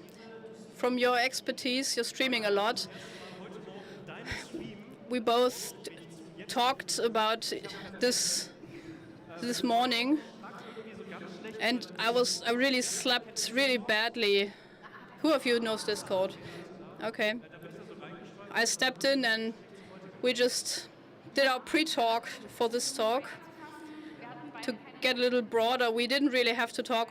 We didn't have time to do it beforehand, so we made it live on stream. Did you feel good in my stream? I really felt great.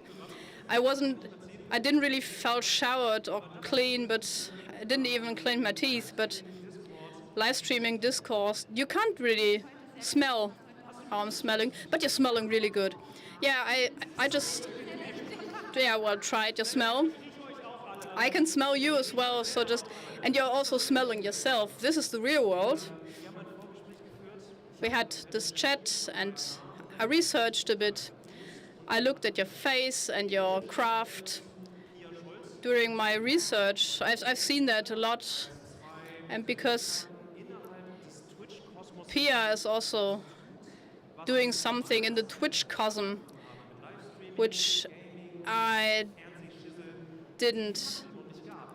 which wasn't there when I came into the Twitch thing. It's like girls in the boss seat.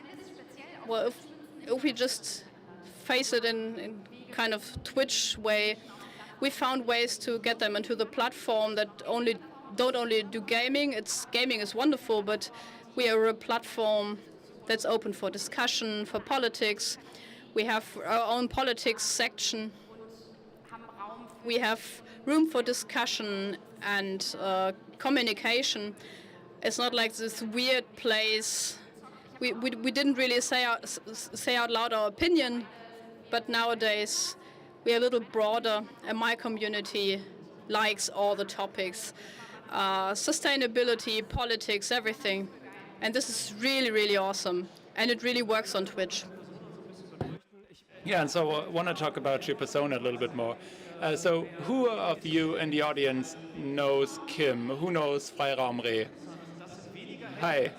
All right, interesting. That's a little fewer hands than this morning. And who of you knows me? Well, look at that. Yeah, it's your own fault. So, for us it's weird to talk about live streaming here on stage. And we want to try to do that, to talk about phenomena of live streaming up here and look a little more closely at it. And if you're not into interaction, then yeah, you're not right here. And so Twitch is special, and you have over 70,000 followers on Twitch, and you're very active. You know, there's this marketing buzzword. You have My Eco Footprint company, and you are into fair fashion and advocate that. And so, yeah, you just mentioned you talk about politics in your Twitch streams, and it's its own section now on Twitch. And earlier was gaming only, right? Yeah, Twitch was gaming only, and now I think it's so special because, you know, now there's two people up on stage and no one is, you know, interacting with me. Well, someone nodded, so, you know, there's ways for it. But most of the time, you know, usually I get reactions from my chat, which is weird because I don't see the chat. But now I see a lot of people and no one's interacting with me, and so it's the exact opposite.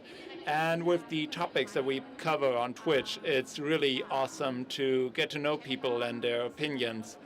And yeah, so, you know, chat contains so much content, more than the audience in front of me does here. So your handle, Freiraum Re, where does that come from?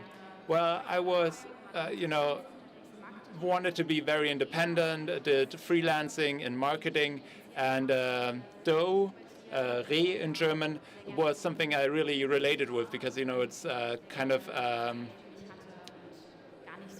reclusive, you know, doesn't want to be, I didn't want to be in groups that much. I like to be in nature, and maybe something changed about that by now.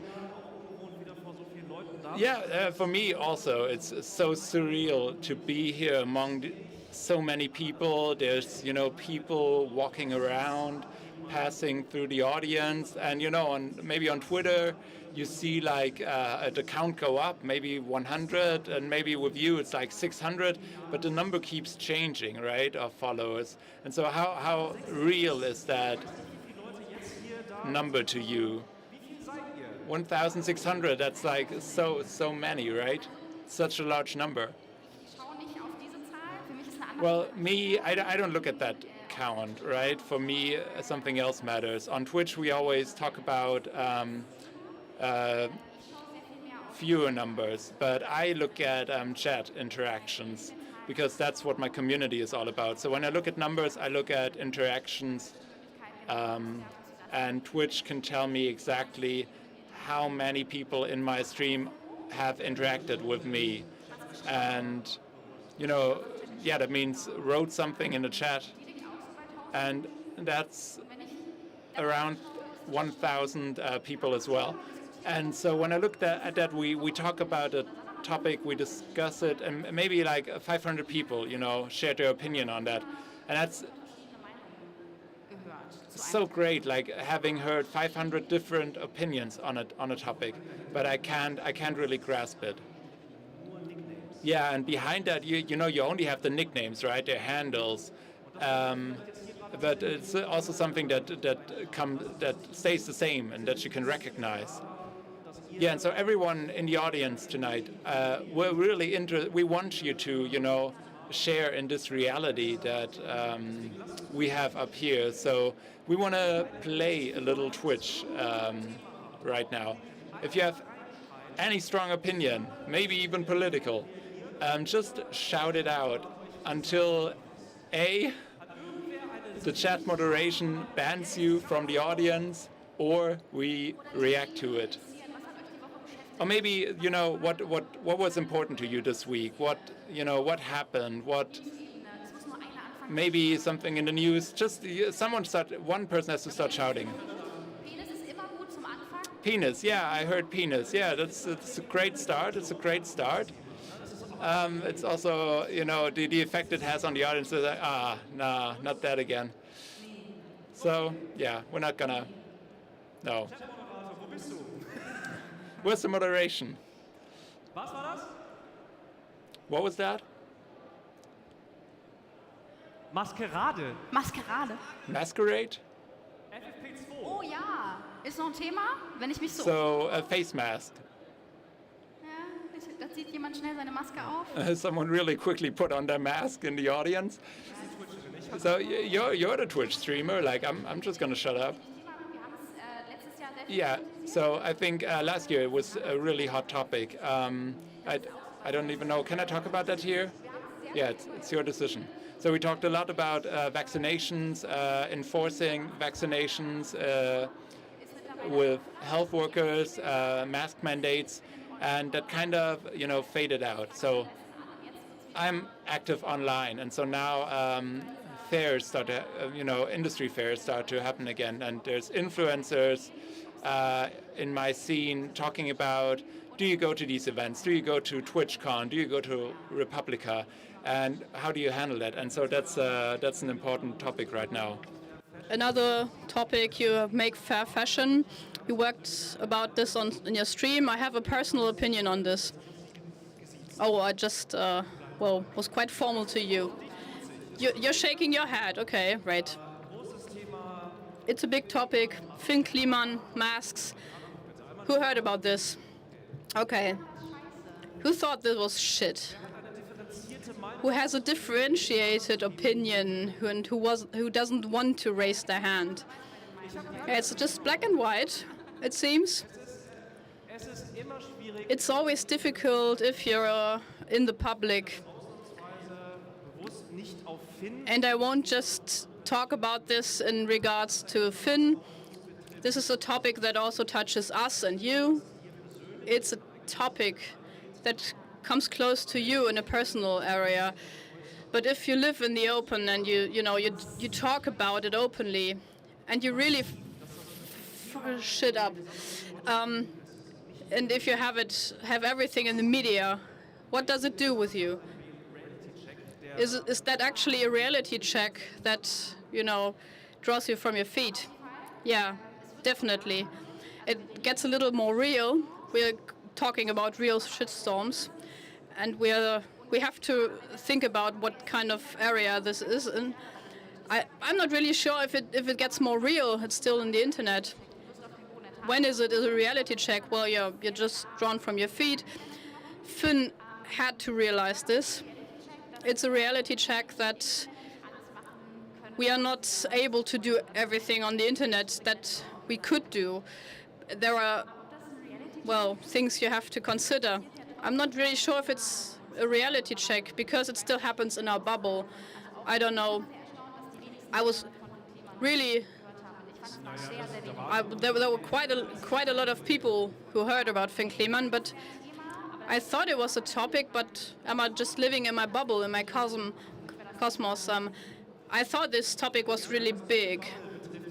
Well, talking about this bubble we're sitting in right now, it's actually even more people than I thought there would be here.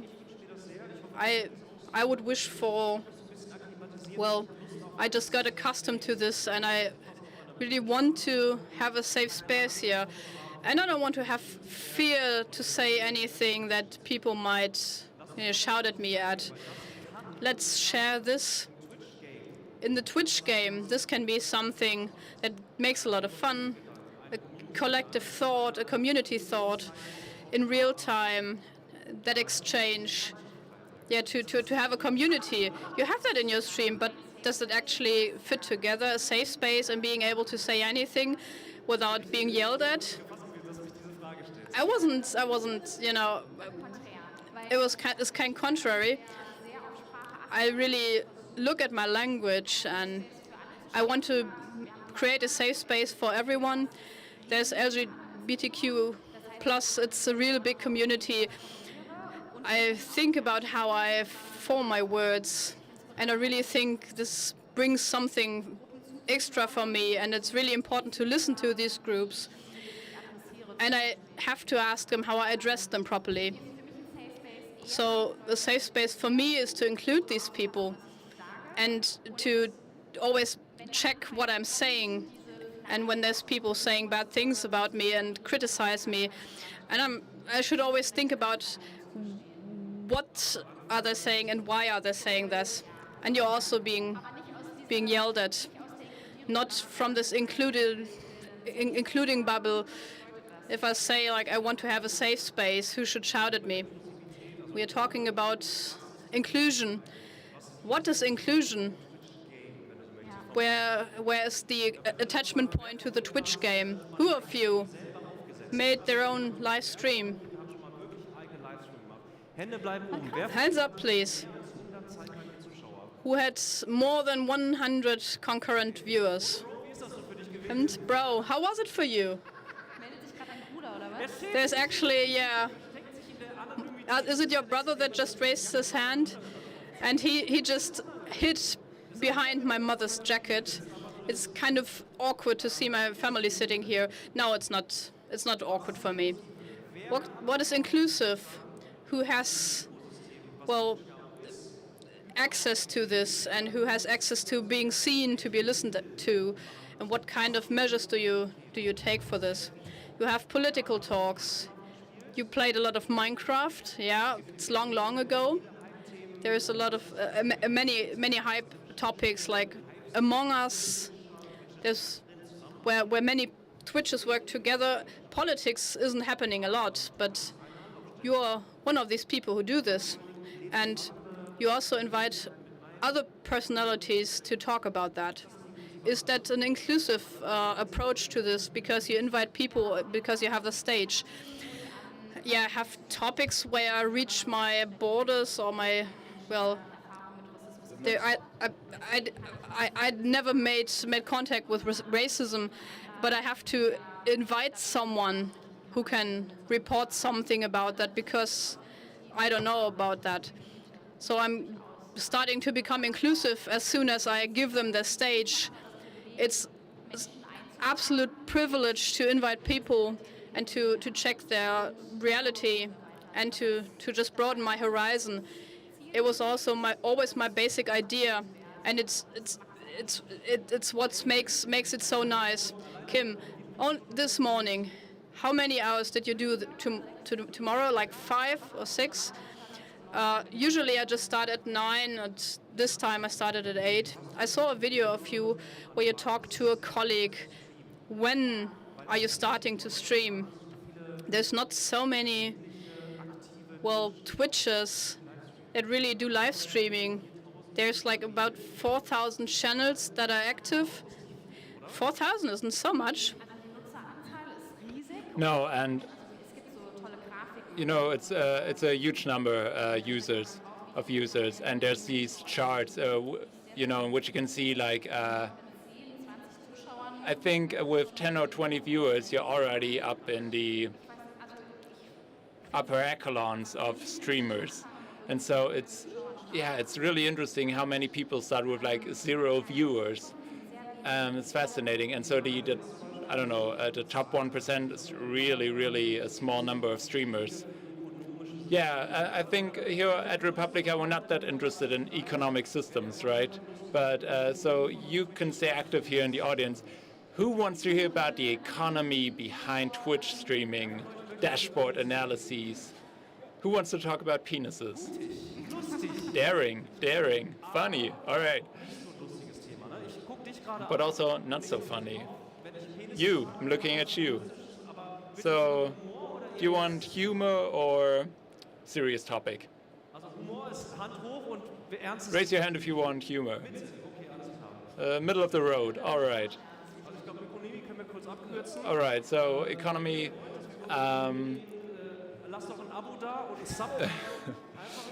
Please hit that like button and don't forget to subscribe. We'll do that for you right away. If you don't have any luggage with you, just throw some €5 bills up on stage, and that'll be okay as well. Yeah, but so this is the economy of Twitch, right? When you're a person who's used to other sorts of media, you look at a Twitch stream, and everything you see is like this one personality that's constantly thanking this person and that person, and there's pop-ups everywhere, and it's like, ooh, 12-month subscription. Thank you so much. Thank you. Yeah, it's weird. I think you really, hide behind those terms. Thank you for the sub. Thank you for the bits. And that really means, thank you for your $3.99, of which 50% of that is mine. And so, why do you give money to a stream that you can watch for free? And that's that's the thing behind the economy of Twitch, the partnerships, sponsorships, and it's still really male dominated, right? Yeah, definitely. Yeah, so here we're at the penis topic again. Thank you for laughing. So community work with the community means asking them questions, right? How often do you do that? All the time. And what would you want to ask the audience here? Well, in the morning, I'd like to ask everyone to share their feelings and how they're feeling today. Of course, sometimes people are sleepy, but I think it's very sensible to from time to time ask people how they're doing, because this is like a chance to relax in between. We also cover hard topics, intense topics. Ukraine, for example, right? We talked about that live, Ukraine, but also topics like sustainability, climate change, e-mobility. Those are topics where you really have to dig in a little deeper, and it's not, and you're not talk about like how people feel all the time. Yeah, sexism is also a huge topic, toxic masculinity, because I think, it's a big topic because men don't want to deal with it. You also talk about church. Do you choose like these, risky topics on? I also have a Discord where community members can, recommend topics that we want to talk about. We talked about GNTM, Germany's Next Top Model, for example. We talked about Nord Stream 2. Because people wanted to talk about that and what it means. Yeah, so I looked at a few of your streams, and you seem to be so well read. Everyone knows that word. It means reading and thus learning things. Do you think in the future there'll be like a term, you're very streamed, meaning you watch a lot of streaming content and you learn something by that? So do you think there is this effect of people, something sticking with people after they've watched your streams?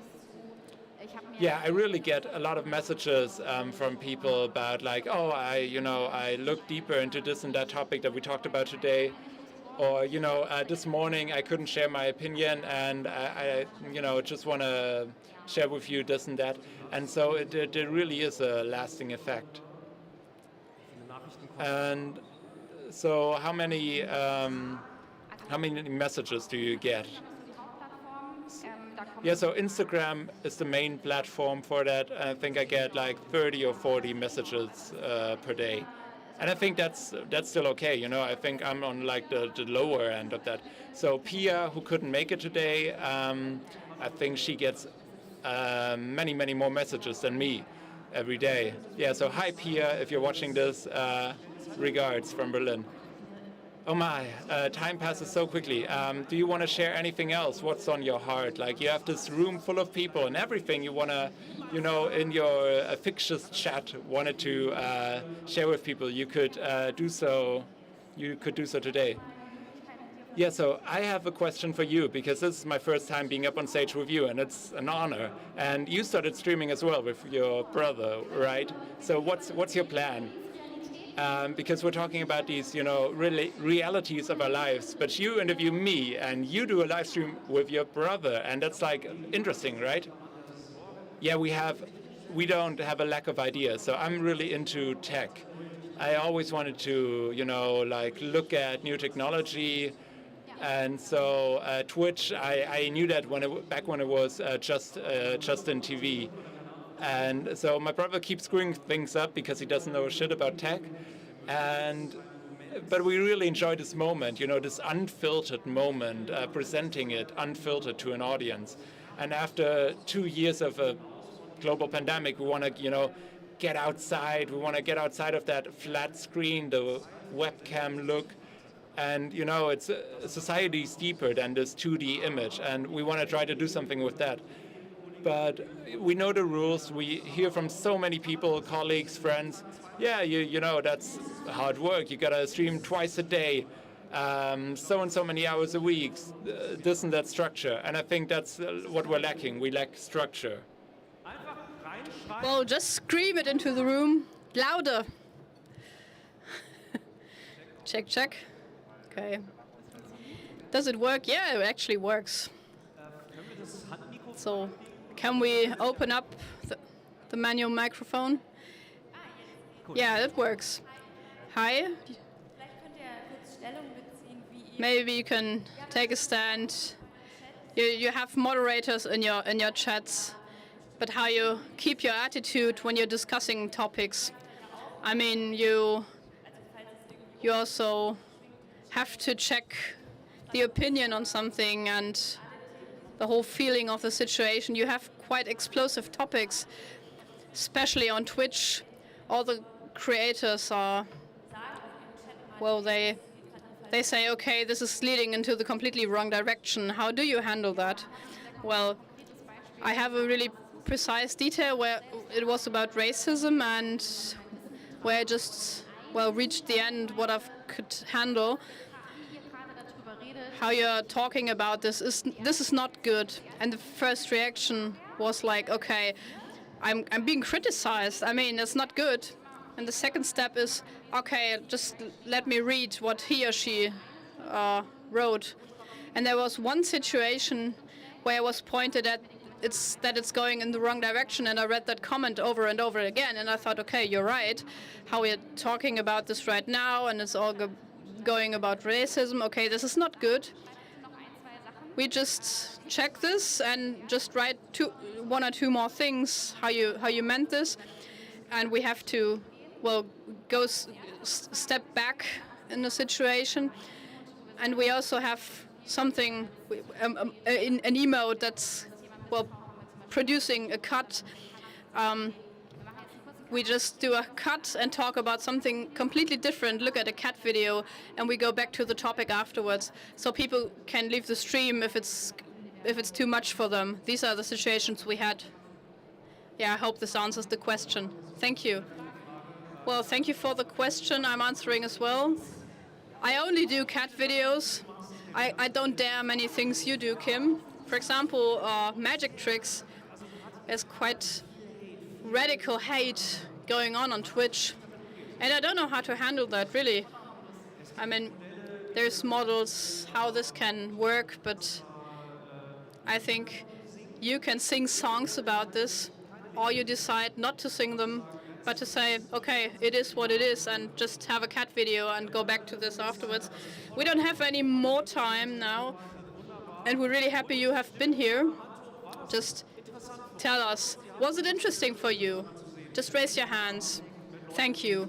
So as long as we have the chance to talk to you, you are here. We don't force anyone to be here. So if there's any question in the room now, we can answer it. one question over there. You have 23 seconds.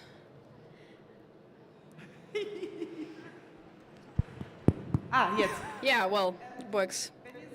If you say, okay, you have to do this long streams to companies, have the options to bring in topics on Twitch. For example, a media house, politics or journalism. How can you achieve this, like streaming 5 hours or more? Well, Bill tried it and it didn't work out. So, well, fortunately, yeah, well.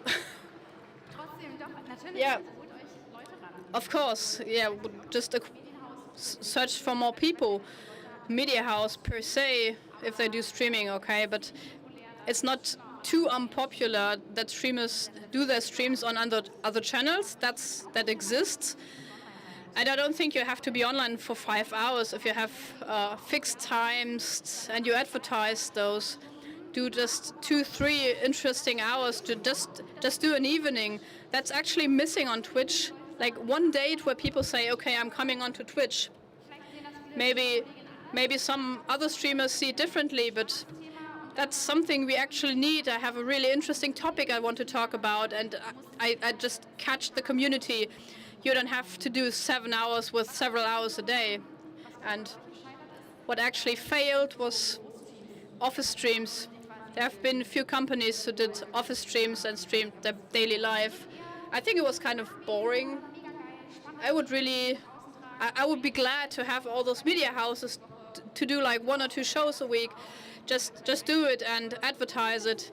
And for example, acquire me. Well, it would be really, really good. So our time is over, and I'm answering this. All media houses just open up an online channel that runs for a few years, and it's really exhausting for everyone. And you learn a lot. And hopefully you realize, okay, live streaming, no, I'm going back to print. I can actually tell you that this is a good idea. Our time is up. There's even more people coming in.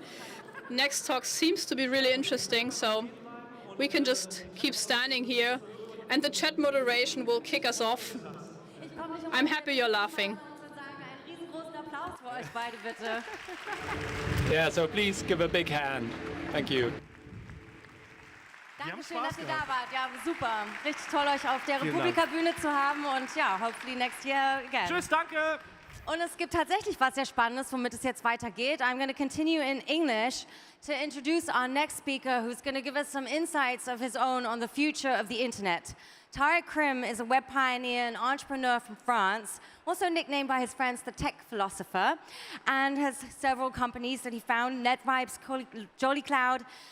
He's really at the front seat of development of the Web 2.0, and today his new project, Polite, is pushing for a different kind of web, a slow web, a appeased version, let's say, of the web that allows us to take the time, and I think this is something we're really all feeling is very necessary to enjoy our lives.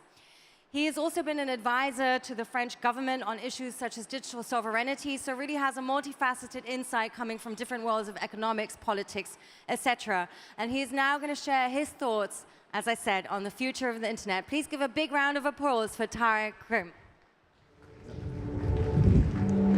Wow.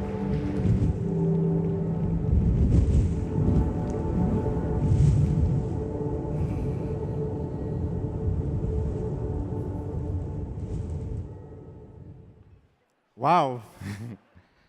As I heard earlier, it is quite intimidating to be here. First of all, hi everyone. Thank you for being here. I'm going to talk about the end of the internet as we know it. And usually when you hear this kind of speech, people usually talk about the Web 3 or, you know. But I'm not going to talk about the Web 3. I'm actually going to talk about the free webs, about how the internet is splitting into different regions. Potentially a region that will include Europe and the US, possibly and most probably a region that will see Russia and China joining. As you've probably seen with the war in Ukraine, the same day Google Pay and Apple Pay didn't work, Huawei, WeChat, and all the Chinese companies said, hey, we're here to help. And potentially a number of countries, India, Brazil, Malaysia, Indonesia, that will decide which internet I should join. So as I said, I've been part of the Web 2.0. I was in the back. I promise I didn't brutalize these computers with the whole creme de la creme of the Web 2.0. I was doing this company, NetVibes. I was believing in the technology and the world. And then on this day, November 2015, I was meant to go to a birthday of one of my best friends in Paris. And at some point, my mom called me and said, something is wrong. And I was like, no, nothing is wrong. And then I started staying on the phone with my mom and basically things getting through, staying an hour. She basically saved my life because that birthday where I was supposed to attend, everyone except one person I knew was shot and killed. It was during the Paris attack. And of course, my world fell apart because I believe in technology as a force of good. I actually even know Mark Zuckerberg. We had a prize together in 2007. I've been following Facebook. I've been looking at how the web was a force of good. And suddenly it was not anymore. It took me some time to recover. But then I, after a year and basically disconnecting, thinking it through, I wrote a piece called Drifting. Basically, I was drifting. I didn't understand the world we're living in. Actually, that piece was translated in Die Zeit, and maybe some of you have seen it. It was 2016.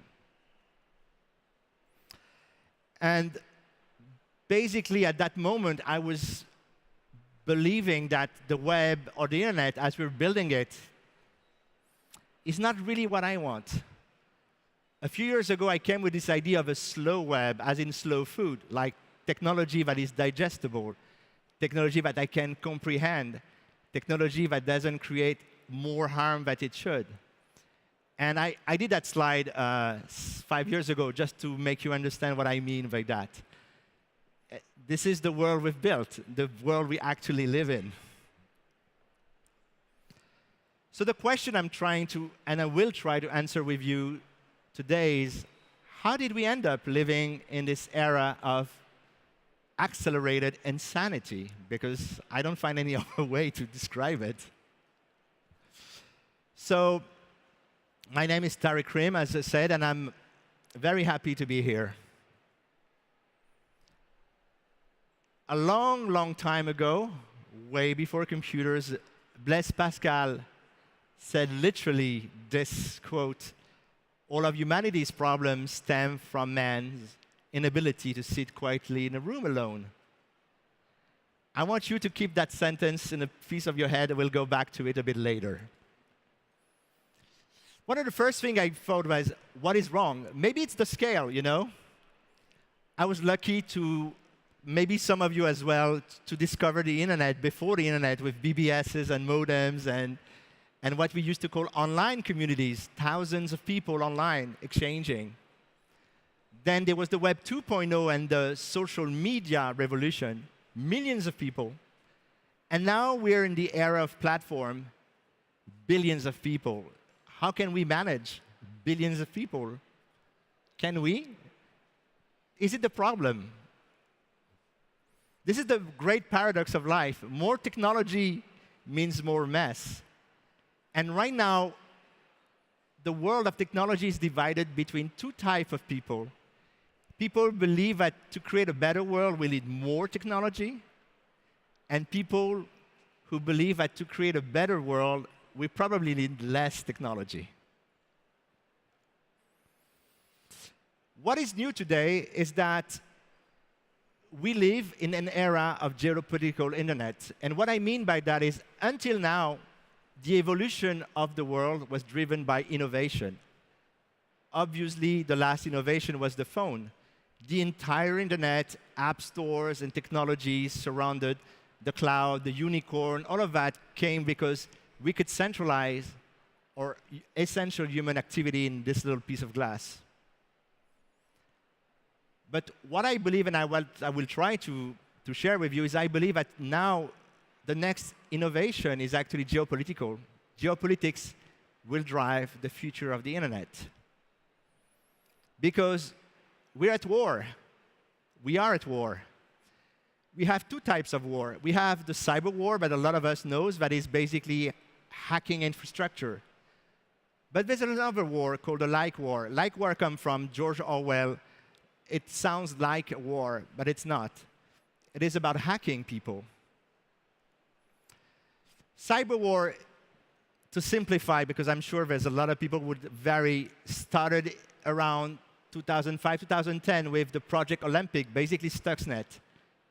The US used technology to basically attack a sovereign country, and using that technology that everybody knew they could use, but nobody really wanted to do it, use it. It opened the Pandora box. There was a Sony hack. There's been the Sandworm attacks in Ukraine. That was way before what's happening, but it's in the continuity. And now there's the idea that everything we do in AI, in some ways, is part of this. How can we leverage AI to be better at breaking infrastructure? By the way, a majority of the infrastructure now is in the private sector, meaning that a country like the US has to have a coordinated response. Europe as well, and it's very difficult because a lot of companies do not report anything that happened to them because of insurance, et cetera, et cetera. The other war is interesting because the like war, it's about manipulation, it's about psyops. A French philosopher, Jacques Ellul, in the 60s said that psyops is the easiest way for two countries to make a war. You don't really need an army. Poisoning democracy is cheap. Destroying the reputation of a company is cheap. This kind of thing started exactly the same year in 2009. Two things happened. First of all, the State Department asked Twitter, please do not shut down your service. There's a revolution in Iran. We want to make sure that people can spread information for Twitter. The exact same year, Trump, by the way, joined the network by using the first fake news. That was the birthism, the idea that Obama was not American. That's how he got into the network. The year later, a group of fans of Justin Bieber in Brazil wanted Justin to come so much to Brazil, started creating a hashtag campaign. And suddenly, in the entire world, everybody was looking at that hashtag. People at Twitter were scared and said, oh my gosh, we can turn and militarize or weaponize the hashtag. That was the beginning of what we now call the hashtag activism. And of course, later, Project Alamo, that was the Trump operations. But today we have the Splinternet. In some ways, there's many ways of talking about the Splinternet. It was introduced by the Cato Institute in 2001. But basically, there's the open internet where everything works. And then there's internet where nothing works, or copies of things we think or take for granted, like Wikipedia work. And we're going back to this. How is it going to work? Depending on who will be the next president of Brazil, Brazil might go to the blue or to the red. We don't know. We'll see very soon. So one of the first reasons I see to that is what I call the great dispossess. And bear with me for a second. I'm going back to what I said earlier. We are alone with our stuff, our screens, our computers, especially with our phones. Back in the days, meaning before the iPhone, for those who remember the world before the iPhone, we had 3 separate spaces. I call that the analog internet because we had files that mimicked the way we used the real world online, MP3s, PDF, DivX, etc. These 3 spaces were separated. I had my computer, my floppy disk, my USB key. That's mine. No one else. Then the iPhone came in and said, hey, you know what? Just connect to iCloud or to Android or to Facebook, and now everything is going to be duplicated.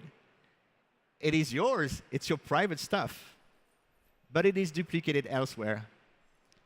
This is what I call the computational intimacy. Or most private photos, information, what used to be in our home, accessible by no one, is suddenly now a new type of data that AI and algorithm from these companies can mine. Oh, you like cats? I have an ad for you. Oh, you like traveling? I have the next travel. I will tell you about it in 20 days when you expect it the most, so I can raise the efficiency. Same thing happened with the public debate. During the Clinton era, the goal of a president was to set the tone. The public debate was during the, the press review, and everything was kind of clean and easy to know. You could control what happened. Now, everything happened on Twitter, and you have no clue what's going to happen tomorrow. The problem is all of that, this little space we take in the public and in the personal space became commercialized. The current philosophy around this is what we call the consumer surplus. That's been the last 15 years. Consumer surplus is easy to understand. It's what we did with Uber, with Airbnb. So if you're the consumer, it's great. But if you're the driver, you're screwed. If you're the state, you're screwed. Even if you're the platform, you're screwed. Nobody's making money. Nobody's really making anything except the consumer. That's why we created madness like 15 minutes delivery, et cetera, and suddenly everything become about the consumer. The problem is that this consumer space became weaponized. We can use the exact same techniques of marketing to tell you that this vaccine doesn't work, or this country is not good, or this candidate is BS, et cetera. And guess what? It works really well. It actually worked really well that new conspiracy like the QAnon, solely driven on that idea that the personal space, especially Facebook, was weaponized. The fact that it is your grandma who's sending you all this conspiracy stuff. What can we do? Should we shut down her account? How can we go against this? The other thing is the evolution of computing. I just want to state two things. First of all, yes, there were women in tech back in the days. It's less true now, but at the time, they were in charge. The second thing is computers were for only two purposes, the military and bureaucracy. So when you were a young student in Berkeley or MIT, you didn't want to work in the computer industry because you were either working for IBM or working to organize the Vietnam War.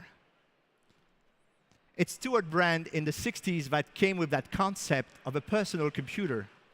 The idea that a computer was made for something else than just military and bureaucracy, was for personal emancipation. And when the personal computer happened, what happened as well is personal data. This is the Xerox Alto. Actually, this is the Xerox Star, one of the very first computers in the 70s that invented what is now common. You create on this computer a document. It is your document. It is not the company document. It is your document. And when Steve Jobs in '97 with the iMac said, oh, you know what? Everything will be available to you. You're going to create your personal data. Suddenly, out of the blue, without even knowing it, your personal data are basically managed, owned, or co-owned by someone else. Google, Facebook, Amazon, Netflix, et cetera. So we came from the analog internet, I own my life, I have everything I want, to my life is somewhere stored. This is, and I will go very quickly here, what I'm trying to do with Polite is how do we open all these different locks and get back access to our data. The other thing that is interesting, and I don't know if there's a lot of lawyers here, but something new happened. How do we fight back? The law is interesting. If you look at how the US has been using the law over the last 40 or 50 years, it's fascinating because everything that is being used at the moment has probably been designed during the Cold War. The role of the NSA, National Security Agency, in the 70s and 60s was about listening to the Soviets. And everything that was available at the time is now available to surveil other cloud operation around the world. In some way, it's legal.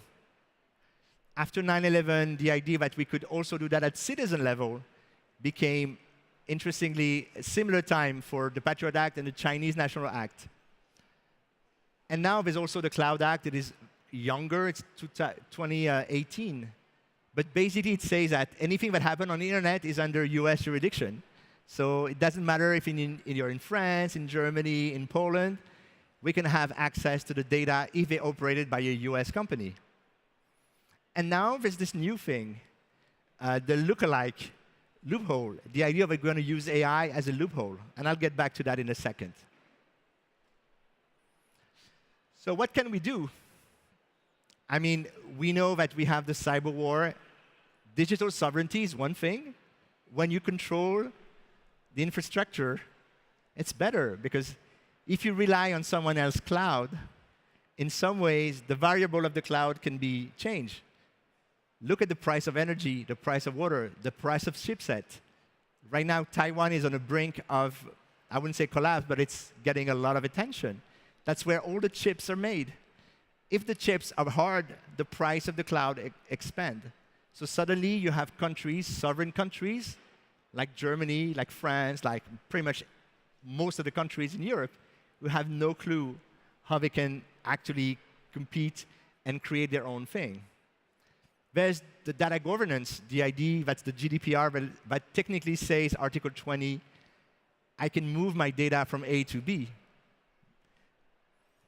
And the idea that this is possible has to be, I would say, reviewed in court. If you take the like war, what we usually call the disinformation war, we have now regulation. I mean, we just voted regulation. They need still to be deployed around Europe, like the DMA, the DSA, Digital Market Act, Digital Service Act. Is it enough? What happens if someone decides not to follow that? Are we going to sue them? This is a good question. What about the design? Because I'm a big proponent that the way we design application is flawed, and we need to have very strong regulation on how we use apps, because it's so easy to manipulate people with apps. I was doing this with my different services. I mean, when you build a service as a product person, you have the control over the user. And that's not always for the good. One of the interesting situations right now is, because of one individual, Max Schrems, and the European Court of Justice, that for some reason is truly independent, the relation between the US and Europe is not broken, but it's unclear. It actually means that today, if you host data on big tech companies from the US and you're a European company, do you respect the GDPR, the regulation, the data regulation of Europe? Are you legal? It's not clear. In France, for example, we decided that Google Analytics was illegal to use. So we are in a big mess, because suddenly we created all these laws, and nobody wants really to apply them, because we have dependency, interdependency, and it's kind of a complex situation. The other question around AI that is a big focus is AI is a military technology. You know, we always hear about how the US is spending so much money in AI, and China, and then Europe is not. But look at the military budget of the US and China and connect the dots. Peter Thiel, that I don't personally enjoy, but I always find fascinating to read, said that the problem with AI is that if Google is building something in China, and one day that technology is being used in an F-35, the copy of the Chinese plane, using AI against an American plane using AI, it actually means that you provided intelligence to the enemy. It's fascinating that when you see that in geopolitics, everything becomes unclear.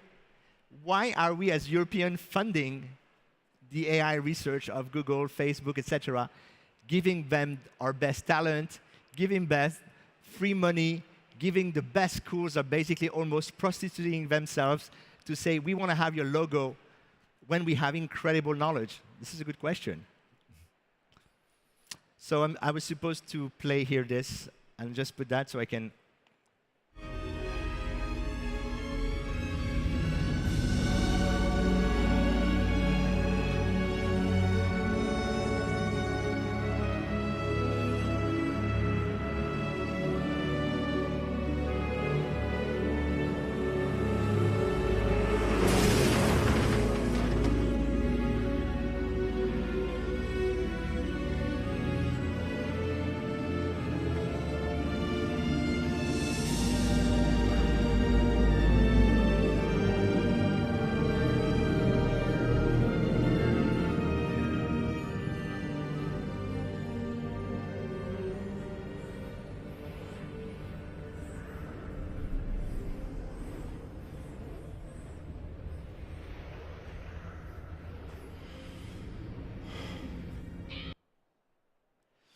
I don't know if you've seen that movie, The 13th Floor, who was an incredible movie. Had one issue, it came exactly the same time as Matrix, so everybody remember of Matrix and not this idea of, not this movie. Build on this idea of a simulation. And I would like to end up on this specific part. The simulation is fascinating. What we call the lookalike, this idea that we can create a copy of the real world and do all the dirty things that we cannot do in the real world when we have the GDPR, when we have all the data to protect the consumer. We don't need that.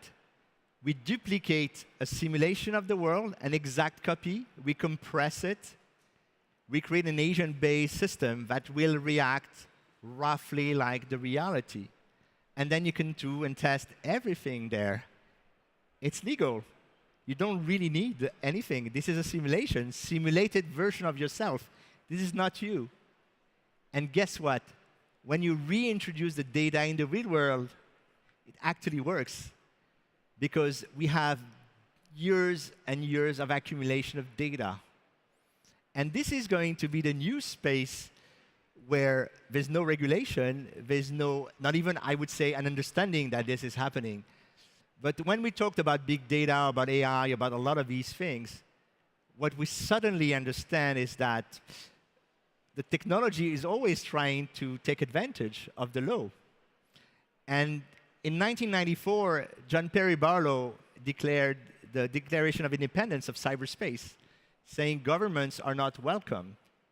In some ways, the simulacra, the simulation that we're building, that large companies are building, are totally escaping this set of rules and are not welcome. Governments and the regulator is not welcome in this world. And this is going to be probably an interesting new fight. Thank you so much.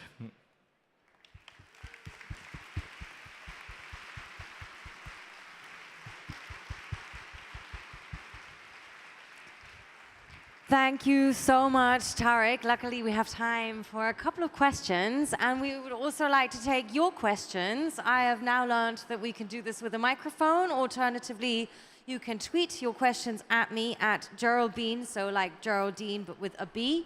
Or you can do that from now on. And if one of our wonderful helping people will assist, then we're also happy to come over with a microphone. But first of all, let me start. Thank you so much for your talk and your contribution. I obviously have a lot of thoughts that this sparked as I was listening to you now. One, we're like celebrating a number of anniversaries here. Most of them are happy. I was thinking like, okay, wow, 10 years ago, Eben Moglen opened Republica and gave a talk about the Freedom Box. And this idea that you have your server in your pocket, you carry your own data. And I was really thinking like, oh man, this is what we ended up with instead. Absolutely. It is funny because this whole idea of dispossessing of our lives and turning into this computational intimacy, that is something we don't really know. And what is kind of funny is you have two types of people that are really reacting to that. In some ways, is our generation, we've been used to Facebook and Instagram. We're even bored of them. I mean, before, if you remember 10 years ago, you had your phone and constantly looking up at dinner. And what people do now is, or usually when you're very polite, you put it away. Because apparently when you have the phone, even if it's there, you can't really completely fix. So the two types of people are really, I would say, targeted now are the young, super young. So can you imagine that on TikTok and Instagram and all these platforms, our brain is not even formed yet, and they've been targeted like in a very, very, very, very smart ways. And you have the elders, the older generation, that in every study you see are the first one to relay a disinformation because sometimes they just saw a link. It looked like the New York Times, but it was not exactly, and it was just a fake link. And in some ways, we are in a situation where we allowed this to happen, and now we need to figure out a way to come back to the previous world, or figuring out a way to solve that crisis, because we have an attention crisis, we have a geopolitical crisis directly linked to that attention crisis. Yeah, I mean, obviously, when you said accelerated insanity and this wonderful Blaise Pascal quote that humans cannot sit alone, my immediate association was TikTok, because I don't know how many have a shared experience here, but I am definitely one of those people who, during the pandemic, spent a lot of time and actively destroyed even more of my attention span, and very often thought, how must this be for younger people, and if this is your entry door to social media and your digital consumption habits, what this must do to you. So yeah, that was a very apparent thought there. You ended with this John Perry Barlow quote, and of course that's something that many of us have been thinking about in a lot of, let's say, loving and respectful remembrance of John Perry Barlow, who of course is still dearly missed. But this statement where we've kind of had this backtrack, this feeling like, oh no, we should have not disinvited governments. We left the field open for the capitalization as well as the militarization of our private lives. And now there's this call back since a couple of years. And as you mentioned yourself, like regulation is the key tool that we still have. And of course, that bears a lot of dangers because we know how slippery of a slope that can be, especially in the fragile times of democracy. So when you think of that quote, what does that evoke in you at the moment? So John Perry was a dear friend of mine. He actually, I basically started interacting with him in the early 90s. He brought me to Burning Man. He kind of was a guide to all of that. So I was also mesmerized by his ability to, create incredibly strong concepts. And I was with him a few years ago before he passed away, and we had this conversation, and I asked him if he was still as motivated about what was happening now with the big tech. And it clearly didn't anticipate that the space of freedom would be basically turned around. But if I may say, this is, I believe, one of the interesting genius marketing of the internet. The internet was a product of the military, a product of the DARPA, a product of a lot of agencies with freeloaders whose only job was to figure out how to surveil and induce, etc. And in the 90s, this whole cyber movement that was part of, I drank the Kool-Aid, we turned this around and make it look like it was an utopia. Yeah, and this now, free, open, civil space. Exactly, and now it sounds like, the painting has faded away and we see the whole thing as what it is. It is a technology where the military thrive and where the consumer struggle. And the power concentration for some few companies that work very well inside the spiel also thriving. Yes. Yeah.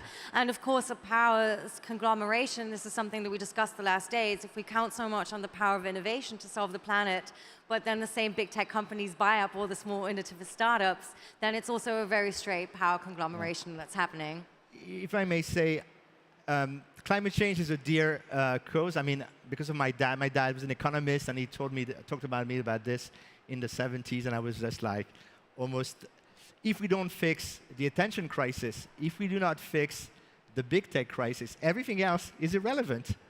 Can you imagine? I remember the exact moment where the generation after mine, they had advertising every 15 minutes, and they are not the same. And now we have the TikTok generation, it's 50 seconds attention span. How can we fix the world's biggest problem with 50 seconds of attention span? So we have to fix this because if we don't, I mean, we will have, it's going to be really hard to. And we see that in so many places. We need the depth of discourse. We need the space to philosophize. We need that room for exchange rather than the snippets of info that we're living with.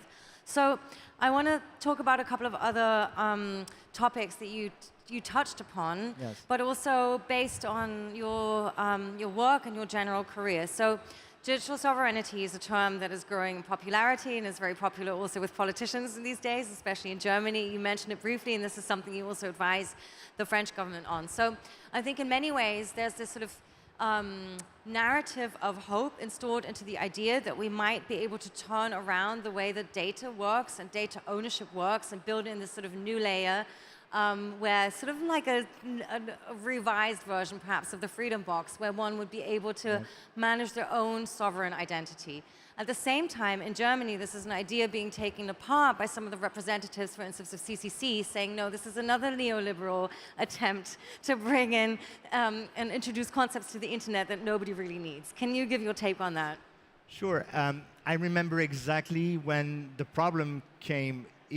For those who were the early days of the web, 93, the web is public. 94, there's the second conference. 96, we're getting there. We have the browser, we have a protocol, we have photos, we have links, we have crypto. People forget, but crypto was a huge fight. It was illegal everywhere. And then the next thing to do was to protect the data of the consumer and making the browser the holder of the data. We didn't do that because Tim Berners-Lee went to do the semantic web, XML and like some other things. That problem stayed forever. So what did the market do? They invented cookies. So if the user doesn't manage his identity, I will do it for him. And can you believe that just before 2001, there was a law in the US that was about to make cookies illegal. And then, unfortunately, after 9/11, that was not on the table anymore. So I have mixed feeling about the Web3 and the crypto, but I believe that the idea of a sovereign identity handled by the user is something worth to work on, and I believe that we cannot move forward without this. Question is, how do we deliver this? That's super interesting what you just said, and also another great example for the intersection between how big technology dictates an agenda and how intertwined that is with our military agendas, because of how you said after 9/11 that was impossible. And and really we're talking about also, of course, a lot of commercial aspects to this, but in a political context. You know that it's funny because at Google, for a long time, a lot of people didn't want to work in the military. You know, we had and with China as well. And now we have created, I think it's called a yellow team. I'm not sure exactly of the name. They looked amongst the entire Googlers who is willing to work on defense project. Because now we have a $10 billion project, the cloud of the DoD, Department of Defense, and you have a $10 billion project with the CIA, and then you have ICE, and all these agencies have so much money. So now everybody is like saying, oh, you know what? We want that money, so we'll go in there. So you can see a shift from, global good, organized, into basically we're going to go where the money is in cloud, and in cloud, the military is a huge proponent and of course, driving that industry forward. And we see that on all layers of infrastructure, from where backbone cables being built to where data centers being built. Yeah. So absolutely. About the cable, there was a true story. I talked with some intelligence people in France, and they told me, yes, it's a risk of severing the cables and being cut from the internet. But half of the cable now, transatlantic cables, are owned by private companies. So what happened if, let's say, Russia or a country cut Facebook? Who do they see? So we had it's very unclear. Today we're evolving in a very unclear space, and it's going to be fascinating too. Yeah, and you don't need to be a conspiracy person to think it's creepy that there's an undersea cable owned by Facebook that basically comes straight from the Pentagon, straight from Virginia over the ocean. So all that infrastructure actually exists, right? But it's kind of funny because a lot of these things, what I was trying to say is a lot of the technology of network existed in the 80s, and the legal structure, the organization already existed around the military. Now it's commercial. I think some companies are actually even more powerful sometimes than existing agencies because of the money they have and the ability to get top talent. But the global agenda and the way the international law is not adapted for private companies to. They have no rights against this law. So one of the things that really strike me is during the block, we disconnected Afghanistan in 24 hours when the Taliban came in. It took 15 days to disconnect most of Russia. But if you think about the large companies in, like the retailers, the big oil, they didn't do anything with Russia. They keep doing business. The one that spontaneously said, OK, we'll disconnect was Apple and Google and the big tech. So you can feel that there's a connection they need to have because they're global companies and they need a protection, and they're seeking the protection of the US. So one more question from me. There's also a lot of debate of how we move back out of this sort of app-siloed internet that we have built for ourselves, trapped in these little sort of pots created by different big tech providers. And of course, interoperability and standardization are two words that come into play there. Now, I'm sure you have these conversations way more often than I do, but I was recently on a panel with somebody from Facebook, and talking to Facebook on a panel is always like talking to a Teflon frying pan, basically. It's like worse than politicians because you don't get great answers. But on the topic of interoperability, they made a very strong case about this being a huge security risk and a terrible idea for us all. And so I want to ask you for a bit of an outlook. How do we get back to a slower, but also perhaps more connected, more unified idea of the internet? If this, we talked about it with Kate yesterday as well, this power grip is so strong and so combined across these layers that we spoke about. Yeah, this is a very interesting question. I think first of all, interoperability is the weapon to build a better future. If I cannot take all my data and go somewhere else, this somewhere else that could be better or not will not exist. And the beauty of the GDPR was to allow this to happen, but the problem is the way they made it, it has to be human readable. But the real interoperability has to be machine readable. It means it can be translated from a provider A to provider B in a very simple way. And of course, people do not want to do that, and they always quote security and risk as. But we do that with banks. We do that with phones. You want to switch operators. You want to have a new number that is same number. You can do it. It's not a security risk. So we can find ways. The question is, do we create that fluidity and allow smaller operated platform to work that we're more human-centric, or do we keep being like Mr. Number 1 billion amongst everyone who's basically I always used to say that Google and Facebook are the McDonald's for the mind, is because if you take a Big Mac, it's the exact same product everywhere. The difference between France and Germany is we use French salad and you use German salad, but the product and the recipe is exactly the same. And we need to be able to create more diversity. And that's such an important thing also in the way that we consume media all over the world. Please do applaud this idea. I think should deserve way more applause than that. But yes, exactly, like we have this idea of geo-blocking content and not letting each other into our other cultures, and media platforms also perpetuating a very much Silicon Valley idea of the world, rather than having platforms that allow for plurality, for different voices, different types of content and culture being shared. If I may say a last word, something that is very important. The web, everything that we build in the web was actually invented in Europe. Linux was invented in Europe. The web was invented in Europe. Python was invented in Europe. MySQL was invented in Europe. IRC was invented in Europe. MP3, MPEG, etc., etc. And for some reason, the vision of Europe has never been represented. And I think this is a problem, because we have a more humanistic vision to spread. And I think it's important that this view is more shared. And it has a lot to do with the transatlantic power play.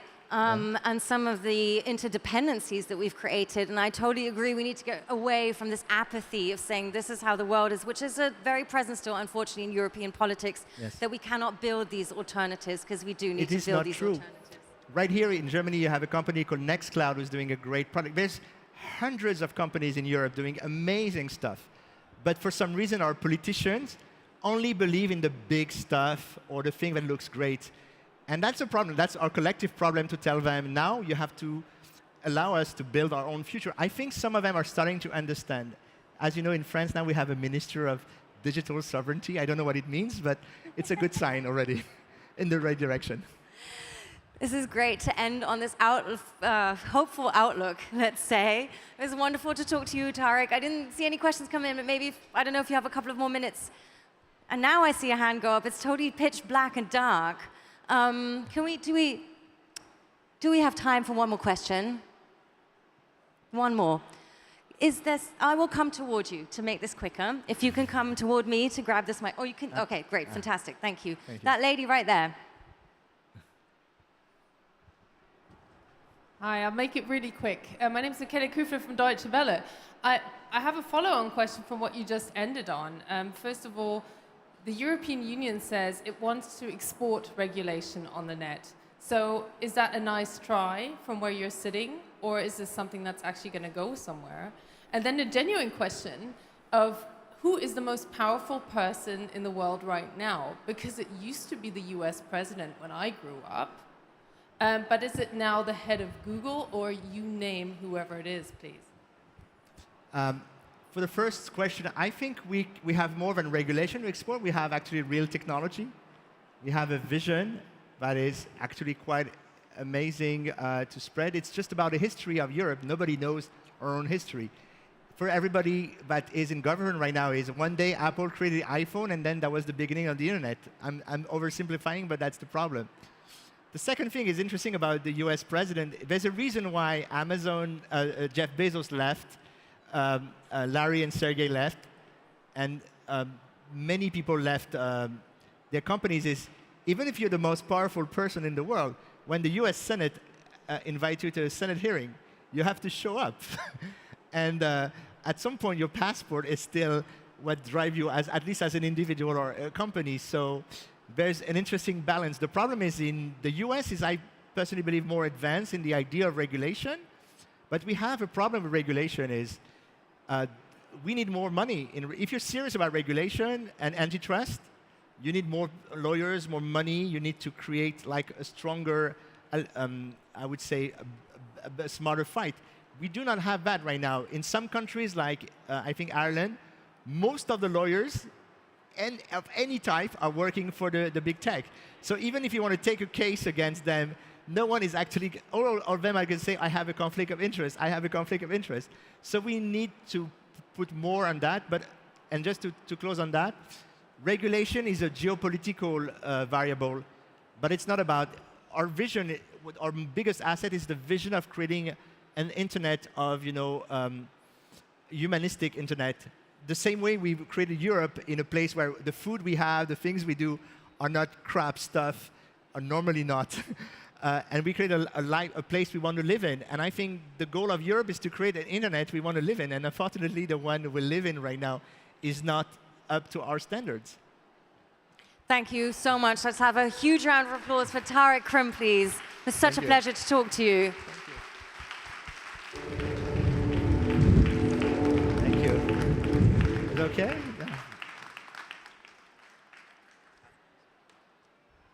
Ja, Nils, du bist schon da. Komm doch zu mir. Ich komme. Wir haben ja mal wieder was einzulösen. Wir haben was einzulösen. Ich bin schon ganz aufgeregt. Fast hätte ich mich selber beteiligt. Ich war vorhin an unserem Mate-Bierbraustand und da lagen dekorativ so viele Kronkorken herum. Und ich dachte, und dann wurde ich aber gleich ermahnt, das ist hier die offizielle Deko, ist nicht zum Mitnehmen. Also ich hoffe, da hat niemand anders zugegriffen. Aber ja, erzähl doch noch mal, was war die Saalwette von heute? Für alle, die nicht da waren heute Morgen. Ich bin sehr gespannt. Wir rufen ja jeden Vormittag hier, wenn wir den Tag starten, eine Saalwette aus. Das ist eine Tradition seit gestern. Und das haben wir heute zum zweiten Mal gemacht.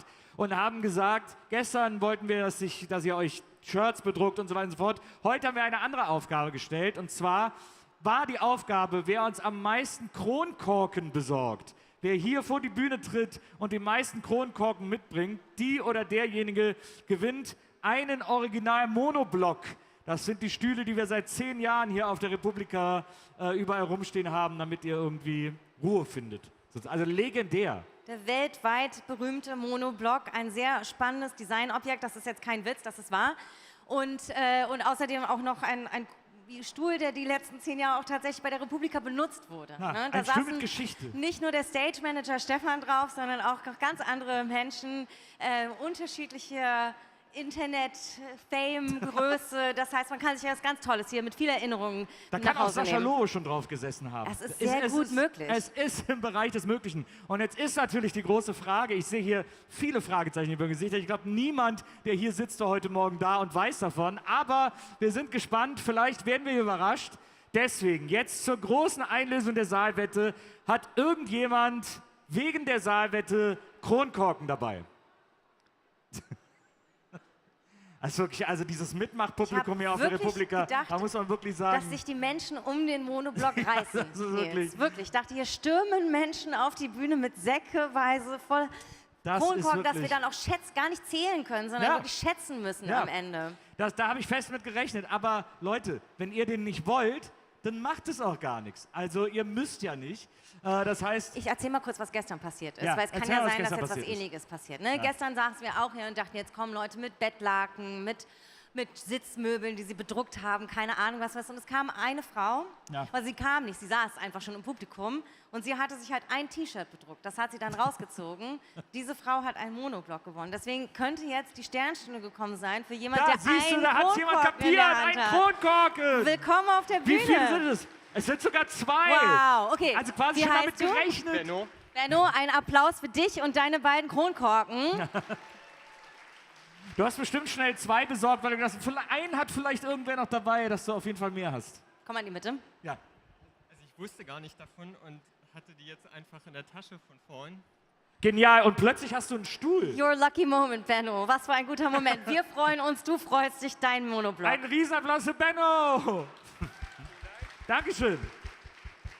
Mensch, das funktioniert doch super mit der Saalwette. Morgen gibt es die letzte Chance, einen originalen Monoblock zu gewinnen. Morgen früh werden wir die letzte Saalwette verkünden. Das wird enthüllt bei dem Opening morgen. Und das wird dann morgen den ganzen Tag über immer wieder erwähnt. Gepusht. Damit dann nochmal die gesamte Partizipationskraft der Republika auch zum Tragen kommt hier. Absolut, genau. So, jetzt verlasse ich dich hier auf der Bühne, Nils. Ja, du verlässt mich auf der Bühne. Ja. Wir haben ein kurzes Päuschen jetzt, 5 Minütchen. Um 12:30 geht's weiter und dann sage ich euch gleich, kommt jetzt eine sehr, sehr interessante Session hier auf der Bühne. Ich empfehle euch da zu bleiben, weil jetzt wird es bestimmt gleich wieder voll. Wir sehen uns in 5, 6, 7 Minuten wieder. Bis gleich. Bis gleich und von mir bis morgen.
Hört ihr mich? Ah, jetzt. Ah.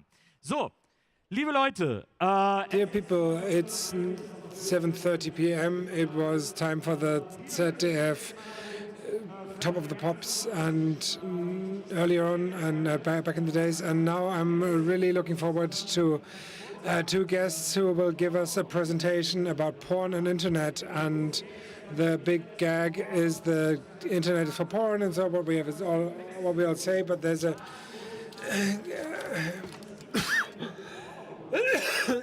there's a coupling, and the question is, what did internet do to porn?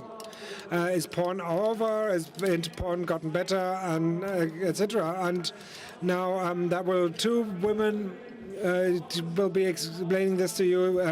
One is Madita Oeming, who does porn studies, and the other is Paulita Pappel, who produces feminist porn, and they will therefore show you the producer's side, and they will explain the porn in the porn and the internet session. Yeah.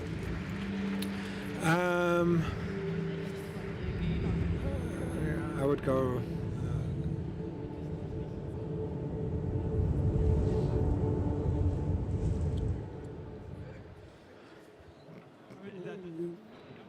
Achso, wir sollten drüben.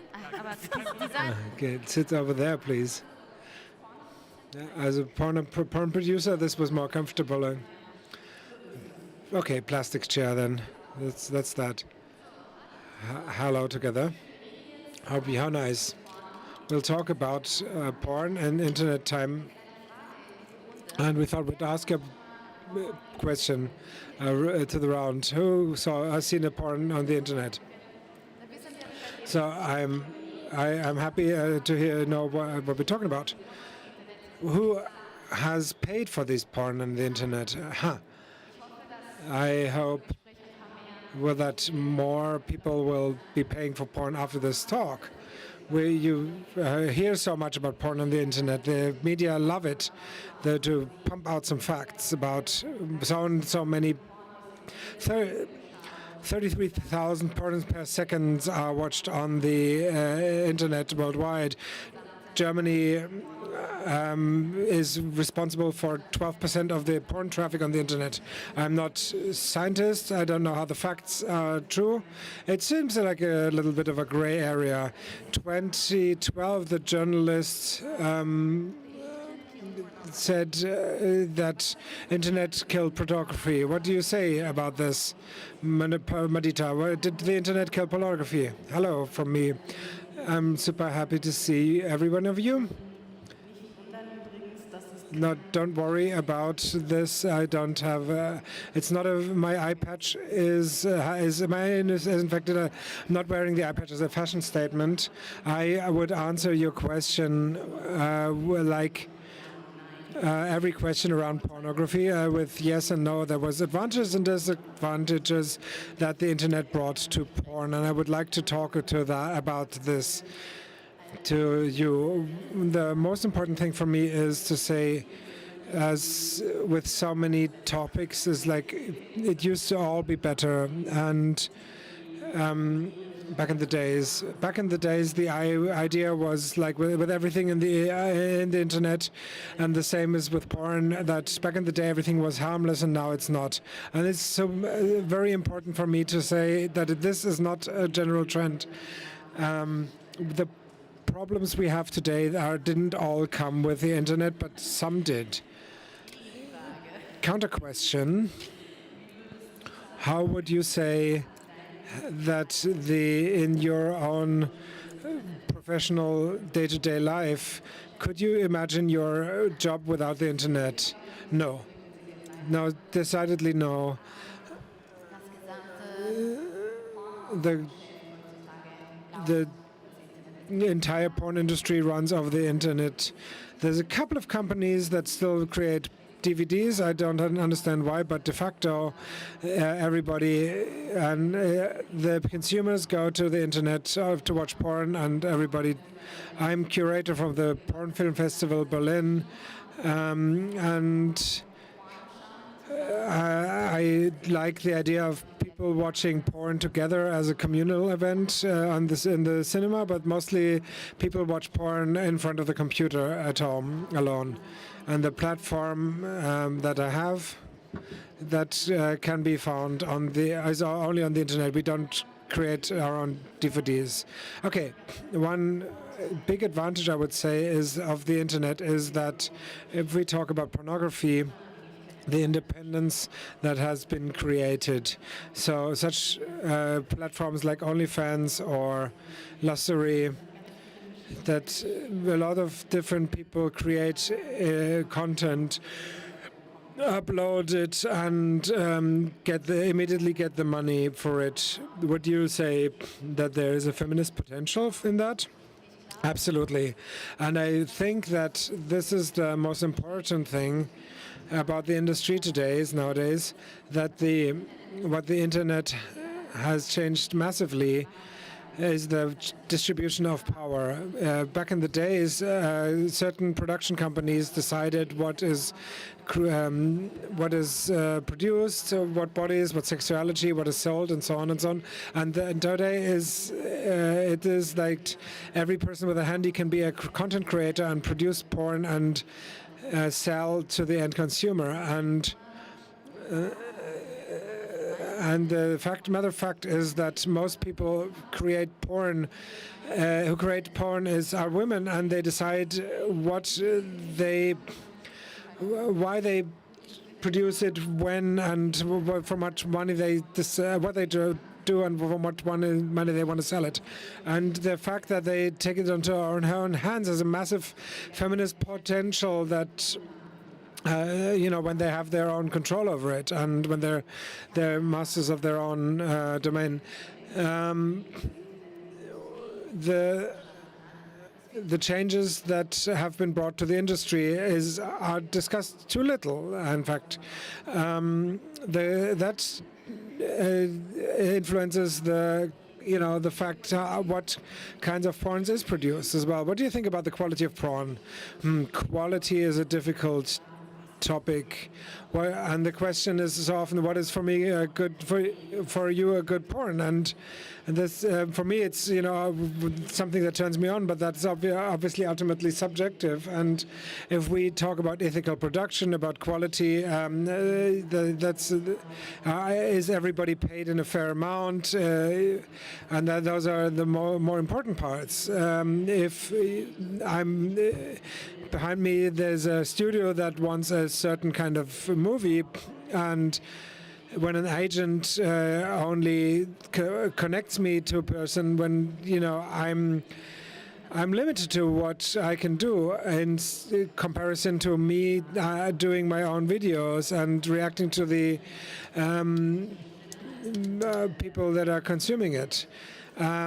Is something that is exacerbated throughout the pandemic. People who used to work in the studio system now move to the OnlyFans and other creator platforms, and a lot of assumptions in the industry turned out to be untrue. For example, that it used to be the idea that there's not a huge market for content with trans persons, and if so, they're massively fetishized, and it turns out that that's not true. Or many studios have the one black girl quota where only one black girl can be part of a production, and this had also turned out to be true. All sorts of these kind of things, and I had the feeling that the industry was stuck for a long time without doing, market research. Though people said this is the case, and that come shot and go, and it works forever, and that's it. So I would say there's been a huge diversification, and that's come with it, and that any person with a smartphone can become a pornographer, and that means that the content has been diversified, and many people have been found a way to find themselves, and then therefore access has changed as well. So any person it doesn't matter what kind of sexuality or practices you want to see, you can find someone who can show you, or find a community that shows you that you're not alone with the kink. If you're on a village, for example, then think you're the only queer person in the world. Well, you can find on the internet, you can find a lot of positive and network with a lot of people. And, I would generally say that it's a positive development from a feminist point of view. And women are their own bosses, and the independence is great. But also, independence from the bosses, but also independence financially. So independence from partnerships are toxic relationships you can't get out of because of financial reasons. That would also give you independence. And the interesting part is also that. Back in the days, people used to be, all the people that were doing porn asked themselves what sells, what doesn't. And nowadays the producers, male and female, are dependent from the performers who have so much followers that they have their own sort of audience. And I find this interesting too, because it's not so easy to advertise for yourself for porn on the internet. Any other company, there's so many hurdles for the porn industry to create a business and make it acceptable. It starts with all sorts of resources being used for other business that can be used for other business that we can't use. PayPal, payment providers, Google Ads, paid advertising. It's not possible for us to use social media. It's been deleted without any excuse, unless you have a pact with the devil. And we have to rely to be imaginative to create our content and produce it bring it to the right people. And the social media, even if deleted regularly,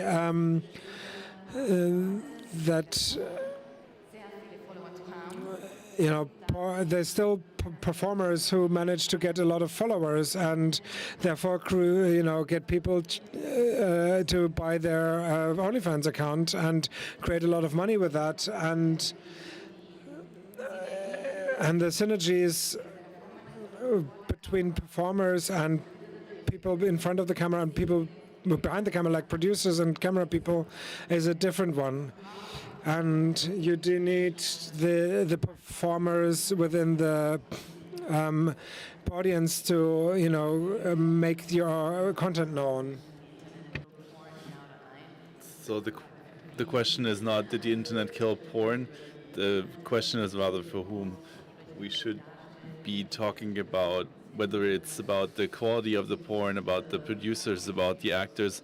Of course, there are a lot of studios that, because of the arrival of the internet age, had to shut down, mainly because there was already so much content out there for no money that obviously you could not continue to put out that many paid-for films. So from a point of view of a studio in the beginning of the 2000s, over the last 20 years, that is definitely a statement that would be true. But the internet, in this particular instance, we mean pay sites that are for free, well, porn sites that are for free, like the tubes. This is not something that was inevitable. There are definitely several of these services where there were these streaming pages that are paid for. For example, with Pornhub, there's a lot of content from other people. Not anymore. We'll get to that. A lot of these videos that are up there, these 8-minute clips, they're all stolen. They're basically taken out of a longer film. This is also important to say, because a lot of people are thinking that nowadays only 8 or 12-minute porn are being produced, but this is actually what is left after the stealing and cutting process. And what happened was when the tubes came, it was a completely different business model than all these studios. The producers needed money to create the movies and then produce them.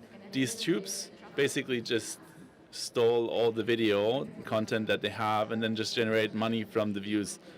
I'm not sure what the situation is exactly in Germany, especially in terms of numbers, but I'm pretty sure at most a fourth of the number of studios that used to exist is now still present.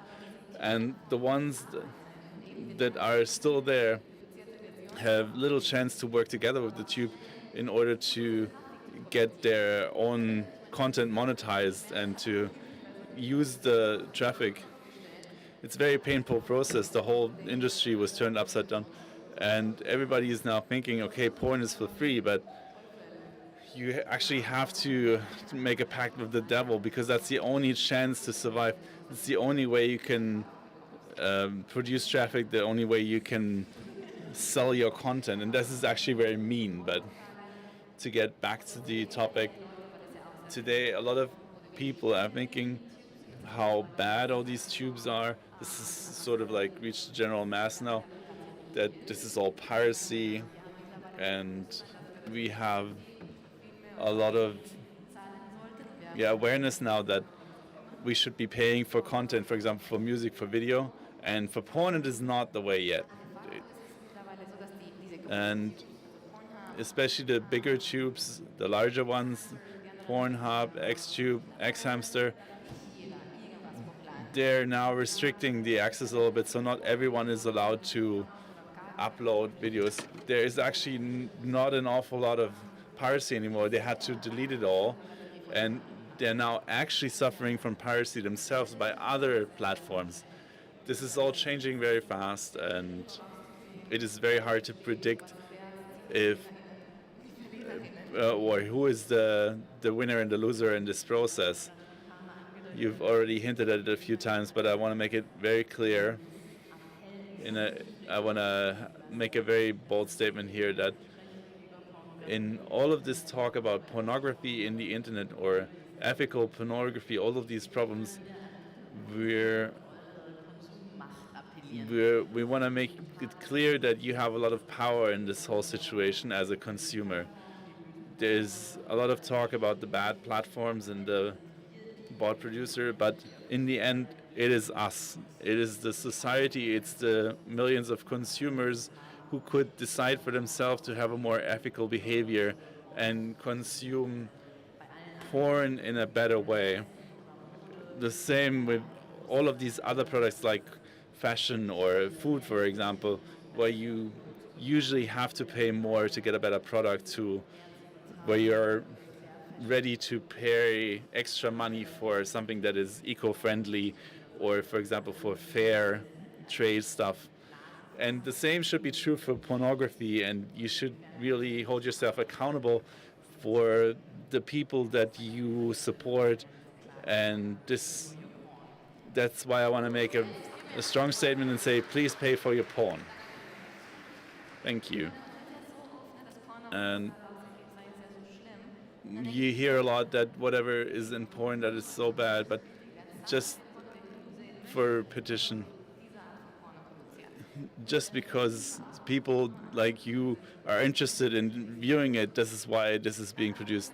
And especially in the feminist discourse, a lot is being said quite negatively about pornography, and no one thinks about the fact that people making these videos are also women, especially the actors. And I could cry if I listen to women talking about other women who are actors in the porn. They don't recognize them as human or as women. I don't know what they're thinking, but at this point, also, I'm pleading with you, this idea that women in porn are actually being exploited. This is a logic that victimizes women within the sexual context and that disowns them of their own freedom and liberty to decide for themselves how to treat their own body. And we need an awareness that pornography is not just a dark corner where men force women into doing stuff they don't want to do. This is not what reality is like at all. And if we talk about pornography, we need to talk about who's talking about this much more diverse industry. The whole content creation and all these new things that are coming up, they're all based on the fact that more people are generating their own content and they're selling it. And connected with this, we just talked about social media. That is such a great way of getting into contact with producers, performers, and to realize those are real human beings. They're not some fictional characters that have sex on camera. Of course, that's what they are too, but behind the character, there's a real human being. And in contrast with normal movies or with the pornography of the 90s, you can now look behind the scenes and see the real person. They may have kids, they have parents, they may have a dog, and she's quite happy about the plant that is growing in her garden.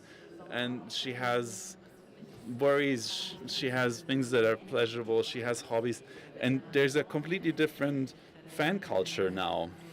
When you think of fan culture, you often have an image in your head of something very cliche, like a very old, disgusting slob, a man that who's... Those are not the only people who are watching porn. I mean, I'm a porn consumer, I'm a fan, and I'm not represented in the public thinking or how society views porn. And this is something that has to change, and internet and social media is a great opportunity for this in order to listen better to the worries that people in the industry have. In the end, it is all about sex work, the regulation, the laws that govern this, and to listen to the folks there that are actually affected by this. And the internet has given us so many opportunities about this. And while we're at listening to them, there's a very sore topic for me, especially how the politics are talking about sex industry and how they're regulating them. It's basically they're always deciding without consulting with them at all. That they decide stuff that makes no sense at all technologically or economically. It cannot be a viable model if that has to be done. It's completely beside the point, and it never achieves its goal. And especially the protection of young people. Do you want to start, or do you want to... So I don't know how many of you here know this, but in Germany, the protection of youth is like a law. They ask you to identify before you can watch porn. And it is not like they have to verify the age. It actually implies that they need to identify with their real name, which is, of course, a data protection issue. That means if I go to some random site like randomhentai.org, I have to provide my real name, and thus the company behind the page has my real name connected to my sexual interests and proclivities. And beyond that, it's basically an attack on my sexual freedom. What's the point of this? How did they come up with that idea? Back when there was no internet, the videotapes were in the sex shop.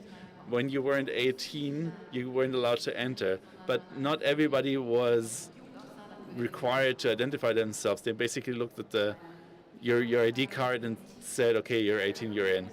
But right now we don't really have a solution, a real way to deal with protection of youth in the internet, especially with pornography. And for pornography, the rules then are very strict and it's basically the most strict set of legislation or restriction in Europe. And what this leads to is it is so strict that if you actually followed through and had to comply with it completely, you would spend an ungodly amount of money in order to have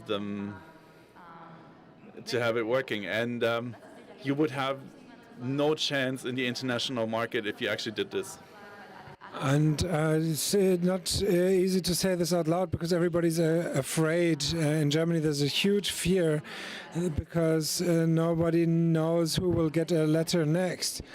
But almost because probably more than half of you have linked to something on Twitter that then linked to something that is pornographic, and therefore you committed a crime. And so if you link to someone who posted something pornographic, then then you're committing a crime, and that's so absurd that the way these crimes are prosecuted are super arbitrary and super problematic. And yeah, that was a lot of info. We can breathe together. Yeah, let's. The youth protection in Germany is absurd. And to add to this, in the last year, you might have followed this in the last years, there's been a strong push towards executing this law. The different state media associations have contacted, these platforms, and in March there was the first blockade of Xhamster, who then changed the subdomain. But in Germany, when talking about net politics, there was way too little defense against that and action against that. And it's basically a question of whether the state should decide what you're allowed to watch. And the question is who decides what kind of porn and who gets to know what kind of porn you're watching. And that's a question of your personality in the digital sphere. Earlier you looked what a person looked like and how old they looked like, but now we're talking about artificial intelligence checking your biometric data for your age, and you got to think about that. It's crazy that you have to give your data in a society where consumption of porn is so much stigmatized. I'm not having a problem with my porn consumption. Many people don't. I do have a problem, and a lot of people, make themselves victims of blackmail or potential victims of blackmail. And I would like to see much more uproar against that, public outrage against that, and from. And net politics view, this is very problematic, and you notice that the fear of pornography is so large that these kind of steps are considered good. And because it's, on the first view, it's at first sight, it's useful, but the question is, how useful is it really? And then you notice that the nutrition is there for these kinds of things, for topics that we would fight on any other thing. We would fight the measures on any other topic, but not with porn. And it's very clear to me But it's not only fear, it's also very conservative, reactionary, partially religious instances, and who are very interested in forbidding porn. And in Spain, they're debating a law that is about sex work, but under the premise, between the lines, the question is porn going to be forbidden? And it's crazy for me that we're talking about this in 2022, that this is on the political agenda, that they're actually debating this. To make this more clear, more decidedly, of course we want to protect the youth, and it's very important to protect the youth, to say that we're protecting the youth, that with inclusive sexual education and giving youth information without free from shame and guilt, and everything that is going towards forbidding things that leads to the opposite. And people feel guilt, that they feel ashamed, that they don't talk about pornography, and that is really dangerous for the youth and for everybody of us.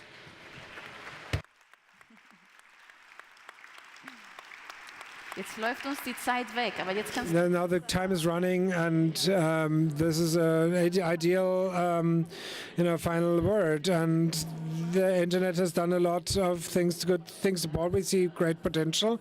It's good and bad, and it depends on how we use it. And what we need is porn competence for youth, for grown-ups. We're all overwhelmed with the topic, and everybody is watching because everybody's watching it, but nobody's talking about. And that's therefore it's important that we talk about it.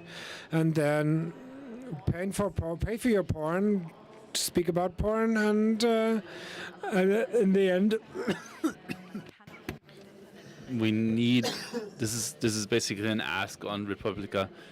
We need to talk about this topic much more, and I would actually wish for a lot more space within the program for the next Republica. And I want to thank you all. Thank you so much for having us.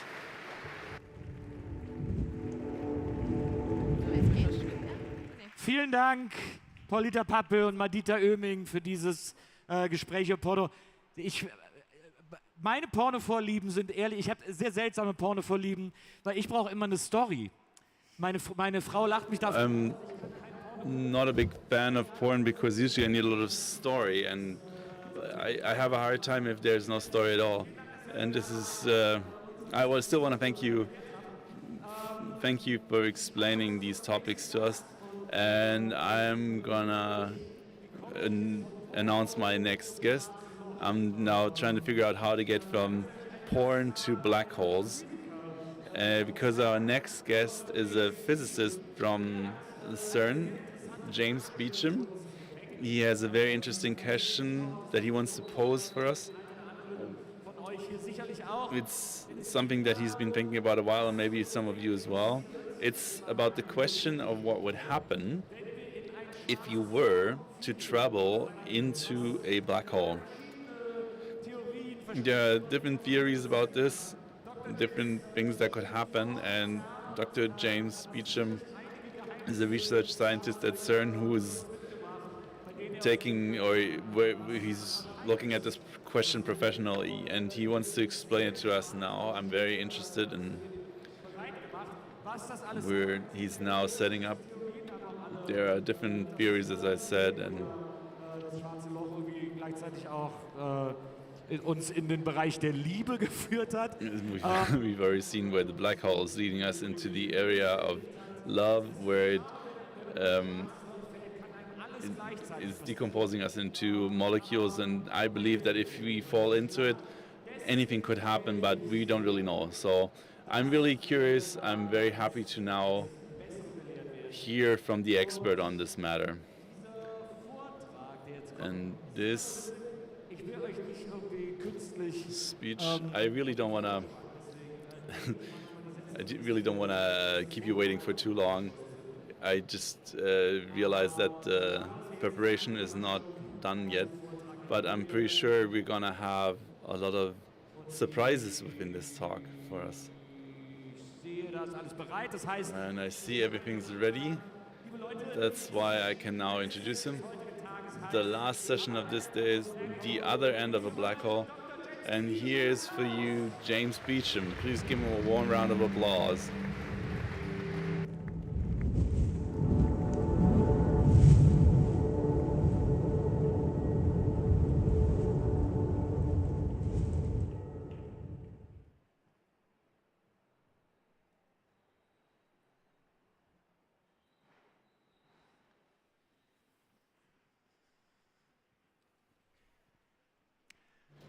At first, you wouldn't. Zuerst. And then, suddenly, everything would change. Radically and violently. Imagine yourself 500 years in the future. You're sitting in a ship, zipping through the silent, empty void of outer space. You're traveling to explore a black hole up close for the first time in human history. You're very lucky to be able to do this. For centuries, the prospect of traveling to a black hole was absurd. The closest one is nearly 60 million billion kilometers away. But great advancements were made in space travel and cryogenics, and here you are. You're traveling to a black hole. And you're about to make a very big mistake. But we're getting ahead of ourselves. What is a black hole? Everyone here is either sitting down or standing, and one person lying down over here. That might not sound like a profound statement, but cosmically, it kind of is. And no matter who you are, no matter your gender or skin color, in moments like this, moments of extreme strife and stress and hardship, it's important to keep in mind that no matter who you are, you all have one very important thing in common. You're not currently floating around the room. Why are you not floating? Because of gravity, of course. Gravity is the force of attraction between any two big objects, like between the moon and the Earth, or between the Earth and you. But gravity isn't just any old force. Gravity does what it does because the presence of a large amount of stuff within a certain volume of space creates a kind of sinkhole in space itself. But wait a minute. Stop right there. You've probably heard a variation on something like that before in your life. What does that mean? What does it mean when we say that gravity is what happens when you create a kind of sinkhole in space itself? Surely space is just space, right? Space is not a thing. It's the absence of something. It's a void. It's an emptiness. So what is space? When an apple falls from a tree, what is it falling through? Well, the atmosphere. But what about the moon? As the moon orbits the Earth, what is it falling through? Nothing. Space. And for the longest time, this is what we thought about as space. Space was obviously not a thing. It was more or less like a background. It would be sort of like the chalkboard upon which you draw something you're interested in. So, for example, if I draw a circle to represent a planet on a chalkboard, the circle is the thing I'm interested in. The chalkboard is just a background, yeah? For the longest time, this is how we thought about space. And clearly, space is like that as well, right? Wrong. It turns out that space, in fact, has a very, very strange property. The more stuff you pack into a given volume, the more space bends and flows toward the center of that volume. This is a completely different perspective on what space actually is. This thing that we thought about as sort of a background, a theoretical construct, actually can move and flow depending upon how much stuff happens to be there. Imagine what it must have been like to be the person to come up with that idea.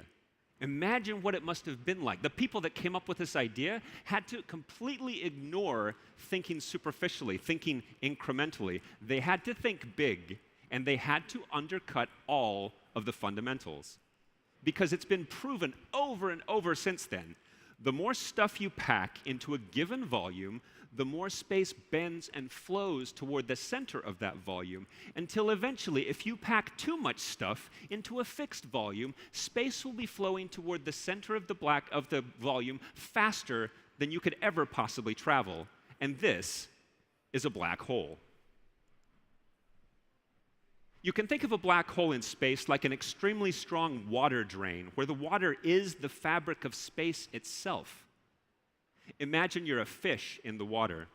If you get too close to the drain, the water will be flowing inward faster than you can possibly swim. And even if you swim at your fastest possible speed, you'll be sucked into the drain. Likewise, if you stay far enough away from a black hole in space, you're okay. But there's a point of no return called the event horizon, beyond which space is flowing into the center faster than the speed of light. Forget about your spaceship. Not even light can escape from inside of a black hole.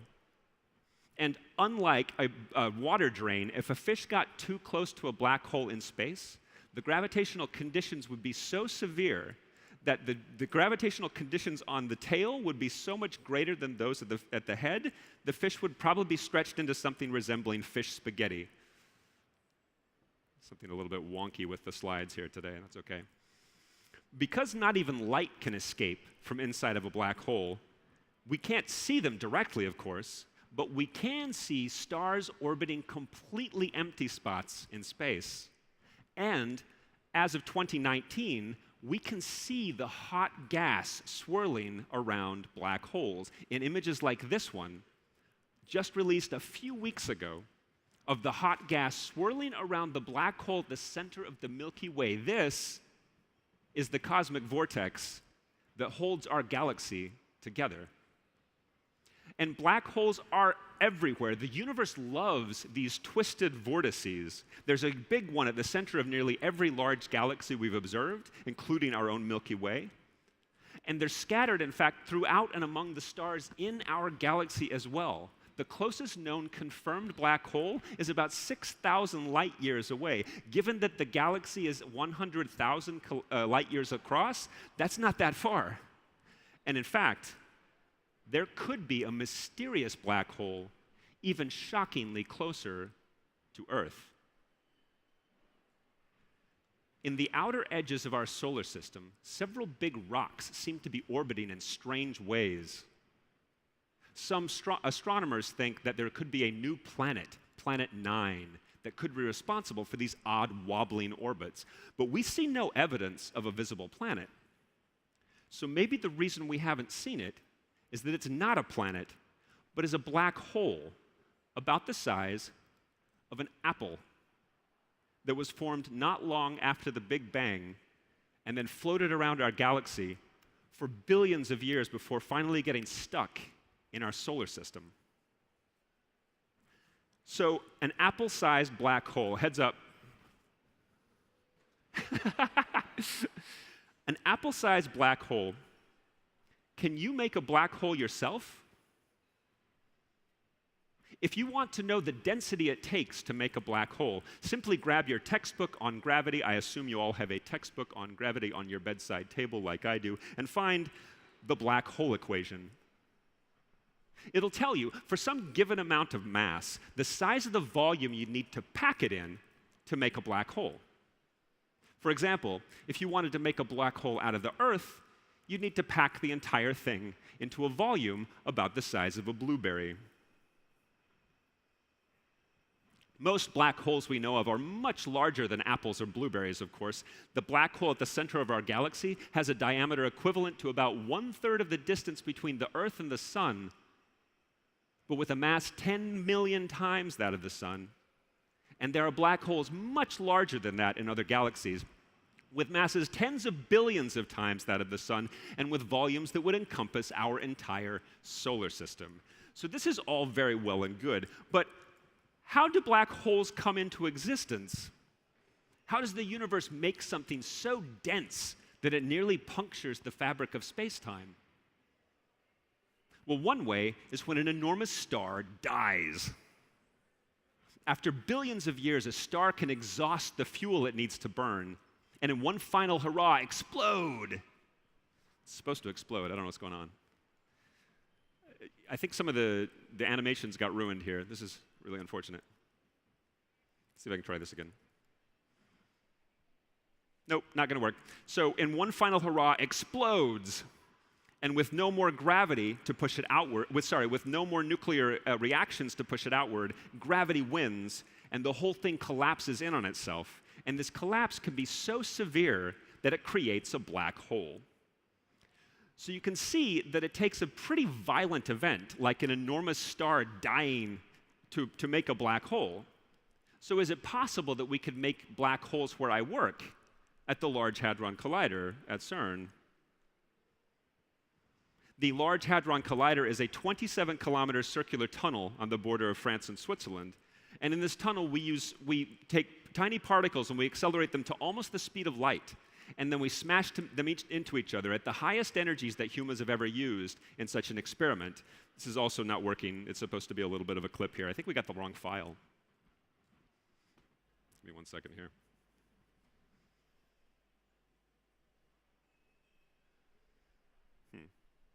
Yeah, we'll just let it run. At the highest energies that humans have ever used in a collider experiment, at the smallest possible level, as you'll see in a moment here, these collisions are a pretty violent event.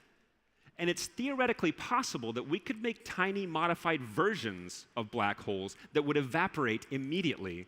This would be phenomenal, despite the looks on some of your faces, because the real reason we physicists are obsessed with black holes is that they could help us answer one of the most baffling and long-standing questions in science, the mystery of how gravity and quantum mechanics work together.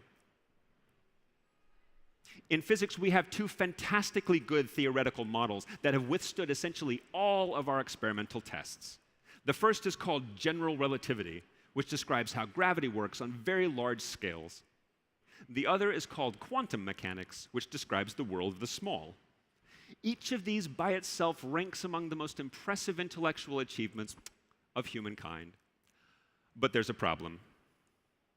When we try to naively combine these two theories, hoping for a more fundamental theory of the universe, everything breaks. We get nonsense answers like infinite energies or probabilities greater than 1. When this happens, this is the universe's way of telling us to think harder. We suspect that far back at the moment of the Big Bang, some kind of quantum gravity must have existed. And in the current universe, the place where these two theories collide is in a black hole. So studying a black hole up close in the laboratory would shed monumental light on the subject. Alas, we see no evidence of miniature black holes at the Large Hadron Collider yet. But maybe we just need a bigger and more energetic collider. Discussions are currently underway for the potential successor to the Large Hadron Collider, the Future Circular Collider. Presumably they'll change the name when the future becomes the present, which would be 100 kilometers around and could reach energies 7 times that currently achieved. But would that be big enough? Maybe quantum gravity is waiting for us on the moon, where the Large Hadron Collider is 27 kilometers around. A collider encircling the moon would be 11,000 kilometers around and could reach energies 1,000 times that currently achieved. So let's recap. I'm standing in front of you and I'm telling you we should build a collider that encircles the entire moon sometime in the 22nd century to make black holes? Am I crazy? Well, after talking about this concept for several years in a kind of inspirational, sort of rough, vague way, just last year, a colleague and I actually wrote a paper about this prospect, and it turns out it's not crazy. There are no showstoppers to building a collider around the moon. All the scientific and technological concepts are there. It's just a matter of development and scale. A circular collider on the moon sometime in the 22nd century might seem impossible, but it's not impossible. It's regular impossible. And regular impossible we can do. Regular impossible is only impossible right up until the moment someone makes it possible. But will that be big enough? I like the way you think. No. the larger the collider, the higher the energy, until you reach a kind of an ultimate energy known as the Planck energy, Max Planck. The Planck energy, and this is the energy at which gravity and quantum mechanics must have something to do with each other. However, by some naive estimates, to reach the Planck energy in a collider, we would probably have to build one like the Large Hadron Collider that circles around the outer orbit of Neptune. And I see that this has been nicely ruined here in translation. So the blue line is supposed to very dramatically appear past Neptune. Imagine that's what happened instead. Clearly, we're going to need some major innovation to make such a collider happen. And by that time, our civilization, once it's finally advanced enough to build such a superstructure, will probably have advanced enough to master interstellar space travel. And at that point, 500 years from now, you will be in your spaceship traveling to a black hole. One day, in your ship, you get tired. You note that you should arrive at your destination in about 12,000 years, so you decide to take a 12,000-year-long nap. And as you lie down on your cryogenic bed, you very slightly bump your ship's accelerator. You don't even notice. After 12,000 years, you awake, fix yourself a cup of coffee, and you notice from your gravitational sensor that something is very wrong. You seem to be too close to the event horizon of your black hole. You look out the window and you see an enormous, profoundly black disk in space. The light from the stars and galaxies behind it twisted and deformed. You stare into the center of this disk, a cosmic eye staring back at you, and it's the emptiest thing you've ever seen. Your jaw drops and your eyes widen, and then you realize that you're not sure if you've passed the event horizon, the point of no return, yet. You double-check your gravitational sensor, and it says you're not there yet. You have 5 seconds to blast away. You leap from your chair, leaping toward the controls for your rockets, spilling hot coffee all over your hands. You scream and fall to the ground, and by the time you get up, it's too late. You're passing the event horizon of a black hole. You nearly stop breathing. Your mouth feels like sand, and you close your eyes. You can't believe that this could possibly be happening. You open your eyes and look out the window again, and everything looks about the same. The ominous black disk is getting a little larger maybe, but otherwise, you don't feel any different. You feel the same. You think maybe your estimate was wrong. Maybe there's still a chance to escape. You triple-check your gravitational sensor, and it says that no matter which direction you point it, you are pointing toward the center of a black hole, and then you know for sure.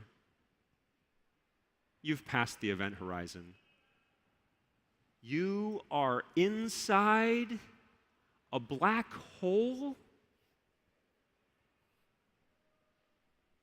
A calm terror settles over you.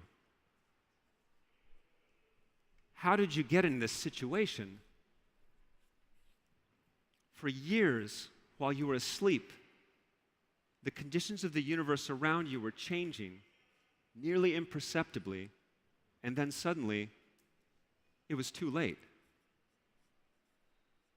Floating in your spaceship inside of a black hole, what do?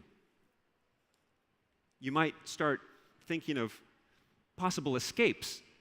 I mean, maybe it's possible that all the clever scientists were wrong, and there's some way to escape that hadn't been anticipated. You start fantasizing that maybe if you just get lucky or you just wait long enough, the situation will sort itself out, and you will eventually pass back over the event horizon and could zoom away from the black hole, back to the universe you once knew, back to the way things were. And as you're fantasizing, you look down and you see that your shoes are floating away from you, and your legs are being stretched into long, thin, spaghetti-like strands, and then suddenly your feet are so far away that you can't see them anymore.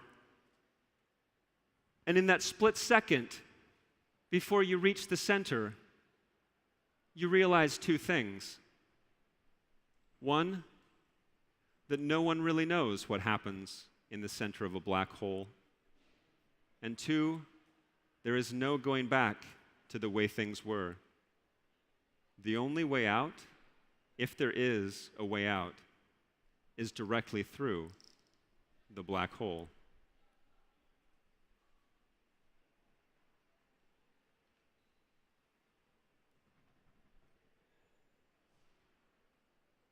Sometimes reality becomes twisted, seemingly beyond recognition. And right now, as the planet burns and the global temperature rises, and as large-scale war waged by a fascist has returned to Europe for the first time in almost 80 years, and as so many of our fellow humans are dead because of a mismanaged pandemic, while so many others allow themselves to be duped by pseudoscience and disinformation, right now, you'd be forgiven for thinking that we'd fallen into a societal black hole. In retrospect, it happened so slowly, nearly imperceptibly, while so many of us were asleep. And then it was too late. But just like in a black hole in space, the only way out is through. Our current societal black hole is a golden opportunity to construct a better world and to think in radical new ways to do so. But we can't be superficial. We can't think incrementally. We have to we have to dig deep, and we have to think big. Question the fundamentals, and we have to think big. For example, there's more than one reason why we should consider building a particle collider on the moon. The first reason is scientific. Such a project would teach us incredible things about the universe, full stop. But the second reason is existential. Our society is addicted to repeating its mistakes. And right now, we seem to be on the verge of simply giving space and Mars and the moon to wealthy private individuals and corporations whose only interests are extraction, exploitation, and profit. This is bad. Because this extractive mindset here on Earth has led to the destruction of the environment due to anthropogenic global warming. If we simply repeat the same mistakes in space that we've made here, that's bad. So projects like a circular collider on the moon, projects mounted solely because our species is curious about the universe, and it doesn't have to be a collider, there's lots of other scientific projects. Centering such projects would remind the world that the moon belongs to everyone, instead of encouraging a moon rush where wealthy private individuals or private interests compete to see who can be the first to extract moon minerals or who can be the first to build a luxury lunar wellness spa for billionaires. The moon should be protected in perpetuity against commercial exploitation. And thank you. And centering projects like this, projects mounted solely because our species is curious about the universe, would remind us, as I said, the moon belongs to everyone. But dig deeper, think even bigger, question even those fundamentals, just like the first people 100 years ago who finally realized, more than 100 years ago, finally realized that space was not empty, not the thing that we thought it was. The problem we face now is not just a few narcissistic billionaires. Why do billionaires even exist to begin with?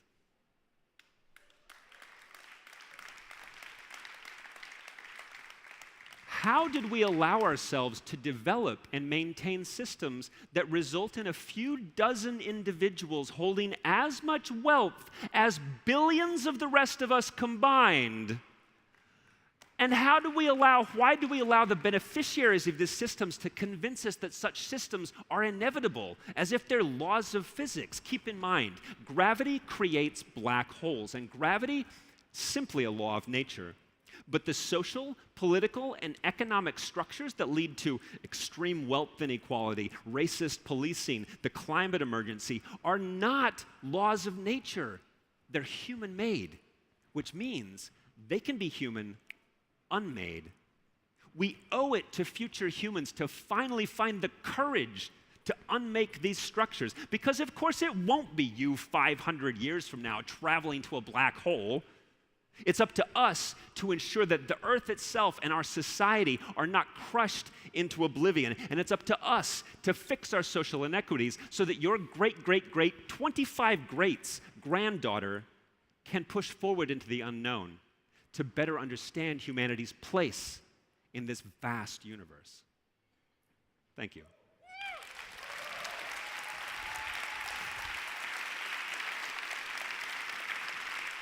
Thank you.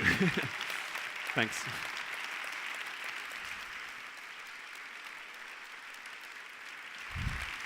Thank you.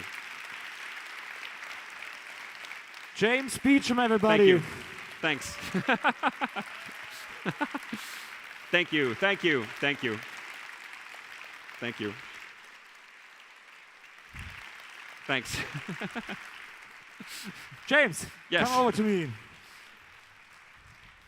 My head COVID is handshake. like, I don't know where it is right now, but it's spinning after this.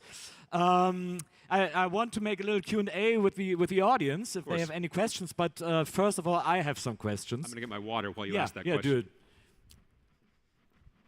We got time. It's the last session today. Yes. So, I'm not sure if I got everything, but well, there's going to be a test later. My brain is a black hole as well. But what would happen if, or is it possible? That's the first question of all. Is it possible that a black hole can fall into a black hole? Yes, that would be entirely possible. The thing you have to think about when you think about what a black hole is, again, this is only about 25 minutes or so, I can't go into all the details, but a black hole is actually just another physical object. Like from science fiction, we often get this idea that it's like, black hole, there's these voracious things that suck in everything around it. From a certain distance, if you stay far enough away, a black hole is just another gravitational object. It's just another thing that sits there. So you can think of it this way, like I said that if you want to make the black hole out of the Earth, you'd have to pack it into something the size of a blueberry. So if we spontaneously did that right now, we can't do this at CERN, by the way, don't worry. If we spontaneously did that, what would happen to, say, the moon? From science fiction, you might think, oh no, there's a black hole, the moon is going to get sucked in or something. No, the moon right now is in a totally perfect, stable orbit with the Earth, but the Earth is just this particular fixed mass gravitational object. It doesn't matter how large it is. If it suddenly turned into a tiny object, like a little black hole, the moon wouldn't even care. It would just keep going just the way it did before. It wouldn't get sucked in, no problem at all. So if that's the case, then yes, you can have miniature black holes, which is it's just another, it's some amount of mass, it's just in a very small volume. It could fall into a black hole, yes. But that wouldn't affect, I mean, how would it affect the black hole which falls into the black hole? Would it become part of the bigger black hole, or? In fact, they can merge. So who here has heard of gravitational waves? I got to see all these hands. You've all heard of gravitational waves. Yes, okay. So the first gravitational wave that was announced to be detected in 2015, I want to say, this was in fact a gravitational wave that was evidence from two black holes that had actually merged together. Oh, right. So we know that this is kind of what you're saying, when a black hole falls into another black. I think these were roughly the same mass, but basically they had been going around each other for a long time and eventually just sort of merged. So yeah, black holes can fall into one another, yeah. Fascinating. Will it ever be possible, I mean, now I'm coming from a science fiction point of black hole view, yes. But will it ever be possible to control black holes, to be able to use them as, I don't know, are they usable in any way? That is a very, very good question. From a science fiction perspective, I would like to say yes, because there has been a lot of really good speculative fiction that is based upon pretty good science. Except when I say that yes, I have to I have to give a caveat, right? I have to put on my hat of the kind of, current sort of sober, rational scientist. It's like, well, no, it seems impossible for our species to do that, But for the kind of like speculative, because the thing is that I'm attracted to the very edges of human knowledge. That's what I've been my whole life. That's why I'm a particle physicist, right? Yeah. Particle physicist is the kid who never accepted, oh, that's just the way it is as an answer for anything.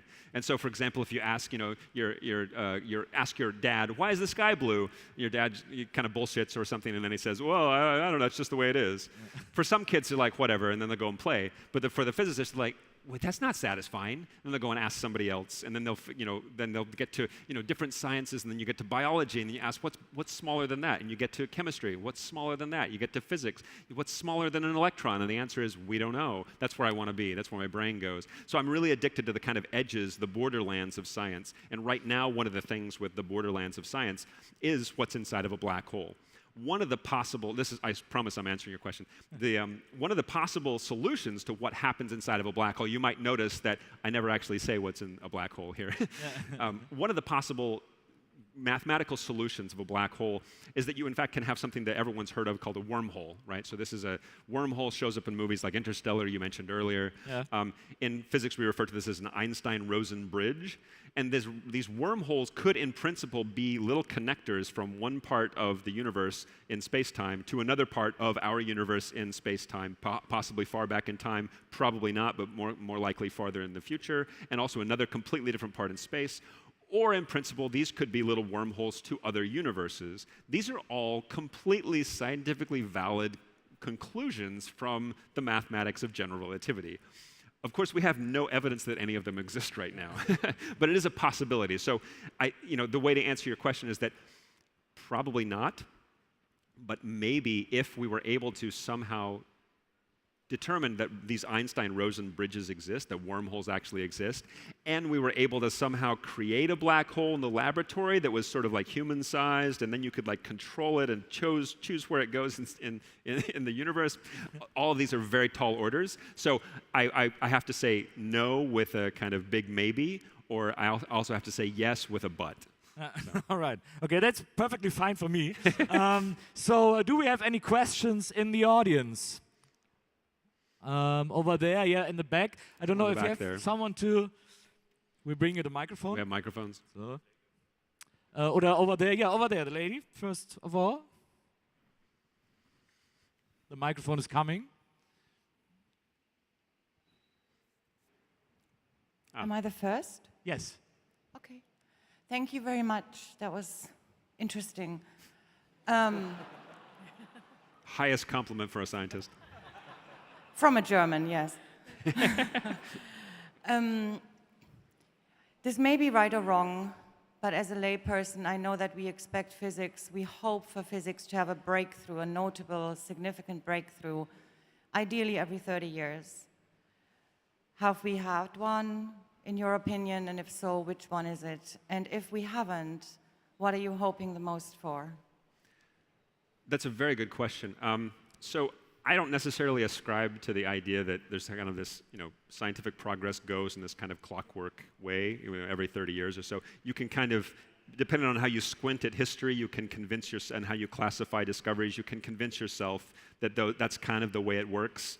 But we're also at a point in time for physics, especially, that this is getting more and more difficult to be able to predict what's going to happen next. I'll give you the reason is this. So the most recent huge breakthroughs in physics, right, the big discoveries in terms of experimental discoveries have been imaging a black hole, like I just mentioned here, this discovery of gravitational waves, and the discovery of gravitational waves really is one of the most remarkable things ever, because it's basically a brand new way for us to look at the universe that did not exist before. So that's fantastic. And then the third one is the discovery of the Higgs boson particle by my colleagues and I in 2012. Yeah, don't worry, it was like 6,000 people discovered the Higgs boson, so don't worry.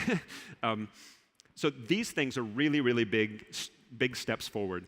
However, they are all more or less things that were predicted a long time ago. right? So as you're kind of maybe you're intimating is a lot of times in physics, and especially in particle physics and astrophysics, the history of the 20th century physics was basically this wonderful interplay, this kind of dance between theoretical physics and experimental physics. So theorists, of course, are those that occupy themselves with the math all day long and the kind of concepts, and they come up with things. Wait a minute, that if this were true, that would explain X, Y, Z, and it also predicts PQR, blah, blah, blah, so you can go and test that. And then this happened like clockwork through the 20th century, right? It's like so-and-so thing was predicted, and then it was discovered and verified. And that made another weird kind of and then the theorists explained that and said, oh, you should also find this, and that was found, blah, blah, blah, blah, blah, all the way up to and including the Higgs boson particle. But that's it. So as it stands now, we're really at an interesting crossroads, in my field especially, but physics in general, because we have this fantastically good theoretical model of the way that our universe works at its smallest possible scales, and it's called the Standard Model of Particle Physics, capital S, capital M. And it's this wonderfully remarkable thing that basically has satisfied all of our experimental tests, and the last remaining prediction of that thing was the Higgs boson particle. However, we know for a fact that the Standard Model is not the complete story. It does not contain gravity, okay? And I know that gravity exists. I'm sitting in my chair here, right? It does not contain dark matter. Each one of you has about 1 billion particles of something called dark matter flowing through your body every second. We don't know what that is, and it's not in the Standard Model. So all of these, so the huge open questions that we have right now, and we're basically completely out of really, really good theoretical hints as to where to go to find, to, for example, build a new, some kind of experiment to discover that new thing. And it's really it's a bizarre crossroads right now, because we still have people in my field that were, they were educated and raised on this kind of like clockwork thing. It's like, oh, theory prediction, experimental verification. That's not what we have anymore. What we have is the possibility of discoveries showing up at very, very high energy colliders or lots of different types of experiments without any dedicated theoretical hints. And so for some of us, some of my colleagues think this is a little bit daunting. They're a little bit kind of nervous at this. But I think of this as kind of freedom, right? I mean, in a sense, we can think we have to recapture our species' kind of experimental, exploratory mindset, right? So that's why I'm not actually kidding when I talk about like a particle collider around the outer orbit of Neptune. Okay, obviously it's probably not going to be Neptune. And in fact, if you talk to my colleague Frank, who co-wrote the paper with me about the Moon Collider, he thinks you could be able to achieve the Planck energy, this place where, that's actually the next guaranteed discovery, is at the Planck energy. But again, you have to build an enormous collider. But he thinks you don't have to do Neptune. He thinks you could build a collider that circles around the sun, but only at 1/10 of the distance between the Earth and the sun. So totally doable, right? So we're at this really interesting crossroads right now, and I don't know what it's going to take for the next step forward. So it's why I can't actually answer your question in the sense of like, what's the next big thing? In particle physics, I have no clue, and that's both it's kind of nerve-wracking and also really, really exciting. So the future is experimental, the future is exploratory, and we have no friggin' clue what's going to show up at our colliders. And in fact, if we build a moon collider, if they build a moon collider, we'll all be dead by the time that happens. In the 22nd century, and they don't discover any new particles, guess what? That's a complete success, because that is information about the universe that we did not have before. It's a complete success. Every paper that we publish at the Large Hadron Collider that says, if you read it from one perspective, they did not discover a new particle. In fact, from another perspective, it says, we triumphantly ruled out a place in our data where there could have been a particle, and there is not now. So it's, again, we have to sort of change our mindsets from how a lot of us were raised as, what science is. And a lot of it, I mean, this is a much larger discussion. We can have the meta discussion about why we were raised this way too, right? Why do so many of us think of science as this kind of like clockwork thing that's supposed to give us discoveries, right? And in a sense, like a lot of us were raised with this sort of like great man theory of science, right? It's like a lone white male on a tabletop can change everything with a genius, brilliant insight. That's not the way science has ever worked, especially not now. So yeah, that's the long way of answering your question. I'd love to talk. Oh, am I still on? Okay. I'd love to have that meta conversation with you, and I'll give you my card. Don't run away. There's going to be a deep dive tomorrow morning too, so if anybody wants to come. So do we have another question? There's a bunch of hands. There was somebody in the back there. I think somebody in the back was first. Genau. I'll try to keep it to 30-second answers instead. Hi, I really liked your kind of storytelling in your presentations, so thank you. Thanks. I just recently read a headline in the newspaper that was about a theory, and I didn't read the article. I guess you know about the theory. It's about living inside a black hole and the big bounce back of mass that is being compressed and then bounces back and creates another universe. Is it scientific or just bullshit? What are your thoughts on it?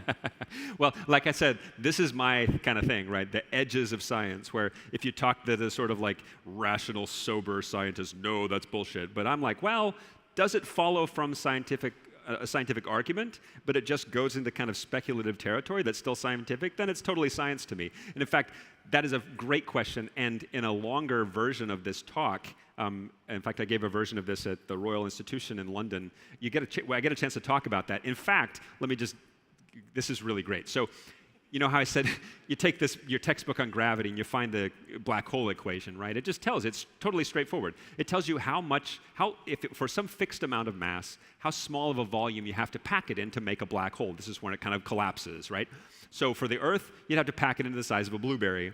You can do it for other things too. So if I wanted to make a black hole out of you, I would need to pack you into a volume that's smaller than, I think it's thousands of times smaller than the radius of a proton. And given the fact that that's even much, much smaller than our best possible length scale devices, measuring devices we can do right now, like the Large Hadron Collider, there's no way we'll make a black hole out of you. And also, if I wanted to make a black hole out of a proton itself, right? Some of you may have heard it's like, CERN is going to create a black hole to suck in the Earth. It's like, okay, number one, no, these are miniature modified versions of black holes. But even if you thought that was a possibility, just do the calculation yourself. We collide protons. If you wanted to make a black hole out of a proton, you would need to pack it into a volume that's several, I think 100,000 times smaller than the Planck length. And given the fact that the Planck length is the smallest physically meaningful distance scale that quantum mechanics allows us to define, there's no way that we're ever going to make a black hole out of a proton. But you can do it with other things too. Like the sun. I think you'd have to pack the entire sun into a volume that goes around the sort of center part of Berlin. You could do that, I guess, but that would make a black hole. What about the observable universe? That's a pretty big object, right? So if I take the entire observable universe, and what I mean by observable universe is basically this is a sphere centered on you that goes out as far as we can possibly see. Basically, you know that the universe is expanding. Yeah, you've heard this. And in fact, it's expanding so quickly, farther away from us that we get, there's certain things that have never had chance for a light signal to reach us yet. So there's sort of like this, you can think of it as a horizon, right? If you're standing, if you're like on a boat and you see this horizon, no matter how much you get to it, there's always a horizon there, right? So it's like there's this place beyond which you can't see anything. That's kind of what's at the edge of the observable universe. There is a sort of edge to what we can possibly ever detect directly. The entire universe might be infinite. We, in fact, don't know how big the entire universe is. But the observable universe is totally calculable. We know that it's about, I think, 93 billion light years across. And we can actually calculate what the mass of the observable universe is. It's so cool. It's like something like 10 to the power 54 kilograms, right? And if you've ever gone on a diet, don't worry. If you think about that number, this is way, way better. Don't worry. You'll feel very good about that. 10 to the power 54 kilograms. So then put that into the black hole equation. Who's going to put it into the black hole equation? Okay, no. I'll give you the answer. In fact, if you put that volume, that amount of mass, the mass of the observable universe into the black hole equation, to make a black hole out of the observable universe, you would need to pack it into a volume that's already 3 times as large as the current observable universe. Okay, maybe I got that calculation wrong, right? So let's think about it. Maybe the mass estimate is off. Come on, it's a very large thing. I can't go to the edge of the universe and verify, what the mass density is out there. Maybe we got it wrong by, say, half. That's a big number. Like, maybe it's actually, 5 times 10 to the 53 kilograms or something instead. Okay, if you then put that into the black hole equation, to make a black hole out of the observable universe, you'd have to pack the entire thing into a volume that's still larger than the current observable universe. Do we live in an enormous black hole? The calculation is there. So this is an unsolved mystery of science. And it's completely irrefutable. You can just do the calculation yourself. But think about what it would mean if we were inside of a black hole, kind of like in the little sort of, the little kind of dramatic part here, right? For a large enough black hole, very contrary to what we learn from, science fiction movies and things, if a large enough black hole, if you went over the event horizon, you wouldn't feel anything. It would just be sort of normal. You could never go that other way. Like I said, it had this magical gravitational sensor that was telling you where you were pointing, right? If you tried to point it, out of the black hole, there's no such thing. Basically, once you get past this event horizon, there's no trajectory, even in principle, for you to ever end up somewhere else. But you could just end up within the black hole. You could kind of just like zoom around the sort of like the edges of it as well. As long as it's a long enough distance between the event horizon and the so-called center, the singularity, which probably doesn't exist, you could just live in a black hole for a very long time. And in fact, we could live in an enormous black hole too, because think about what that would be for you inside of an enormous black hole. Like I said, you have this horizon idea. If you were in your spaceships, inside of an enormous black hole, and you look toward what you thought was outside, you would always see this kind of horizon, right? There would be this edge, this kind of distance scale, beyond which you could never possibly see, and no matter how quickly you travel, you'd never be able to get to it. But it's also slowly growing larger. We know that black holes grow as they suck in more things, right? As black holes suck in more things, they grow very, very slightly. So basically, that's what you'd be observing. If you're inside of a black hole, and this horizon, this edge of what you can observe is slowly getting larger and larger, but you could never possibly get to it. That's almost exactly what we experience right now here on Earth. We see out in space an edge. There's an edge to what we can observe, a horizon, the so-called cosmological horizon. And it's also always getting larger, right? Because as time goes on, a little bit more time will go on so that some of those stars and galaxies or whatever that are beyond the current horizon have suddenly had time for their light to reach us, so therefore our understanding of the observable universe gets larger and larger. But no matter how quickly we travel, we'd never be able to get to that edge. So that's why, in fact, this is kind of a wild idea that, it's kind of an unsolved mystery in a sense right now, because it's entirely possible. The question we have to figure out, which is related to your question, I promised a 30-second answer, that didn't work. The related to your question is that the thing that we didn't get a chance to talk about in this talk here is that thing at the center of a black hole. What is at the center of a black hole? So the mathematics say, right now, our current mathematics say that at the center of a black hole is something called a singularity, which is a point of infinite density and almost infinite curvature. I don't know about you, but I have no idea what infinite density and infinite curvature mean, and I'm a physicist. So it's probable that what happens is at the center of a black hole, there's new physics, new mathematics that we currently don't understand that step in to make sure that such a thing doesn't happen. Because it's likely that our universe doesn't use singularities. It doesn't make any sense. It's kind of like these other things. When our theory tells us that we have like infinite energy or probabilities greater than 1, it means there's something we're missing, right? So our universe, the black holes at the center, they probably don't have a singularity.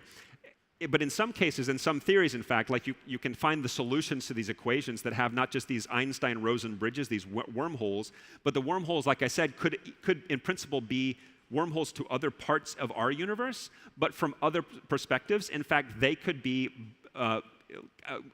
wormholes to other universes in a sense. And this is what finally answers your question in the sense that if we currently live within an enormous black hole, maybe the singularity is some sort of like abstract concept that doesn't really exist, and it's entirely possible that inside enormous black holes in our universe, those are actually birthing new universes like ours, which is what we experience right now.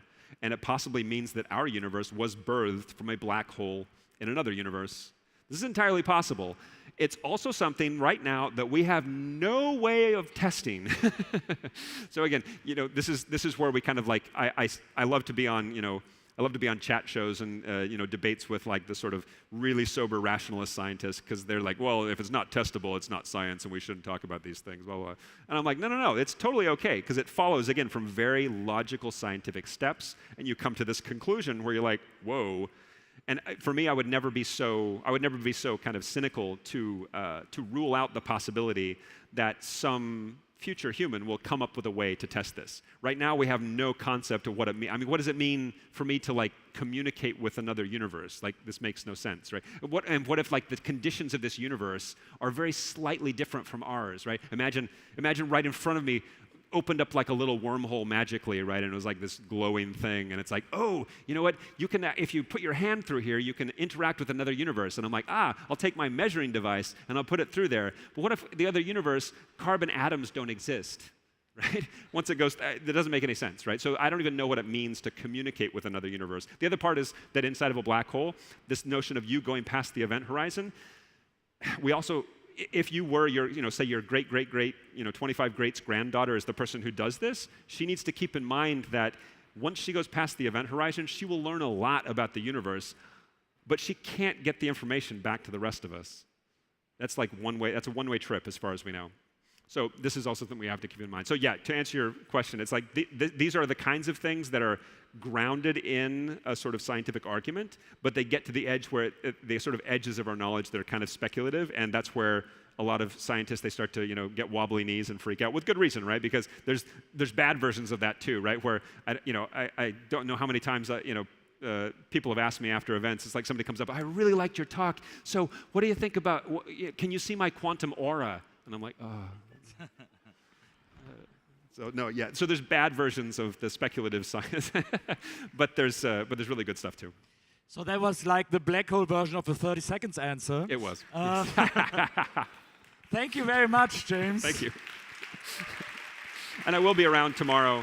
I'll be around I'll be around now if anybody wants to answer more questions. And I'm doing like a sort of a deep dive tomorrow at 11 too. So. It's awesome. It's super inspiring to hear someone talk so passionate about his studies. So thank you very much for this, final tonight.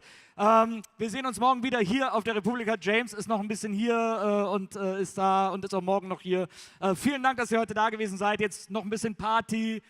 Oder geht nach Hause und macht euch fit für morgen. Ich freue mich, euch morgen hier wieder auf der Stage 1 sehen zu dürfen. Bis dahin, macht's gut. Tschüss.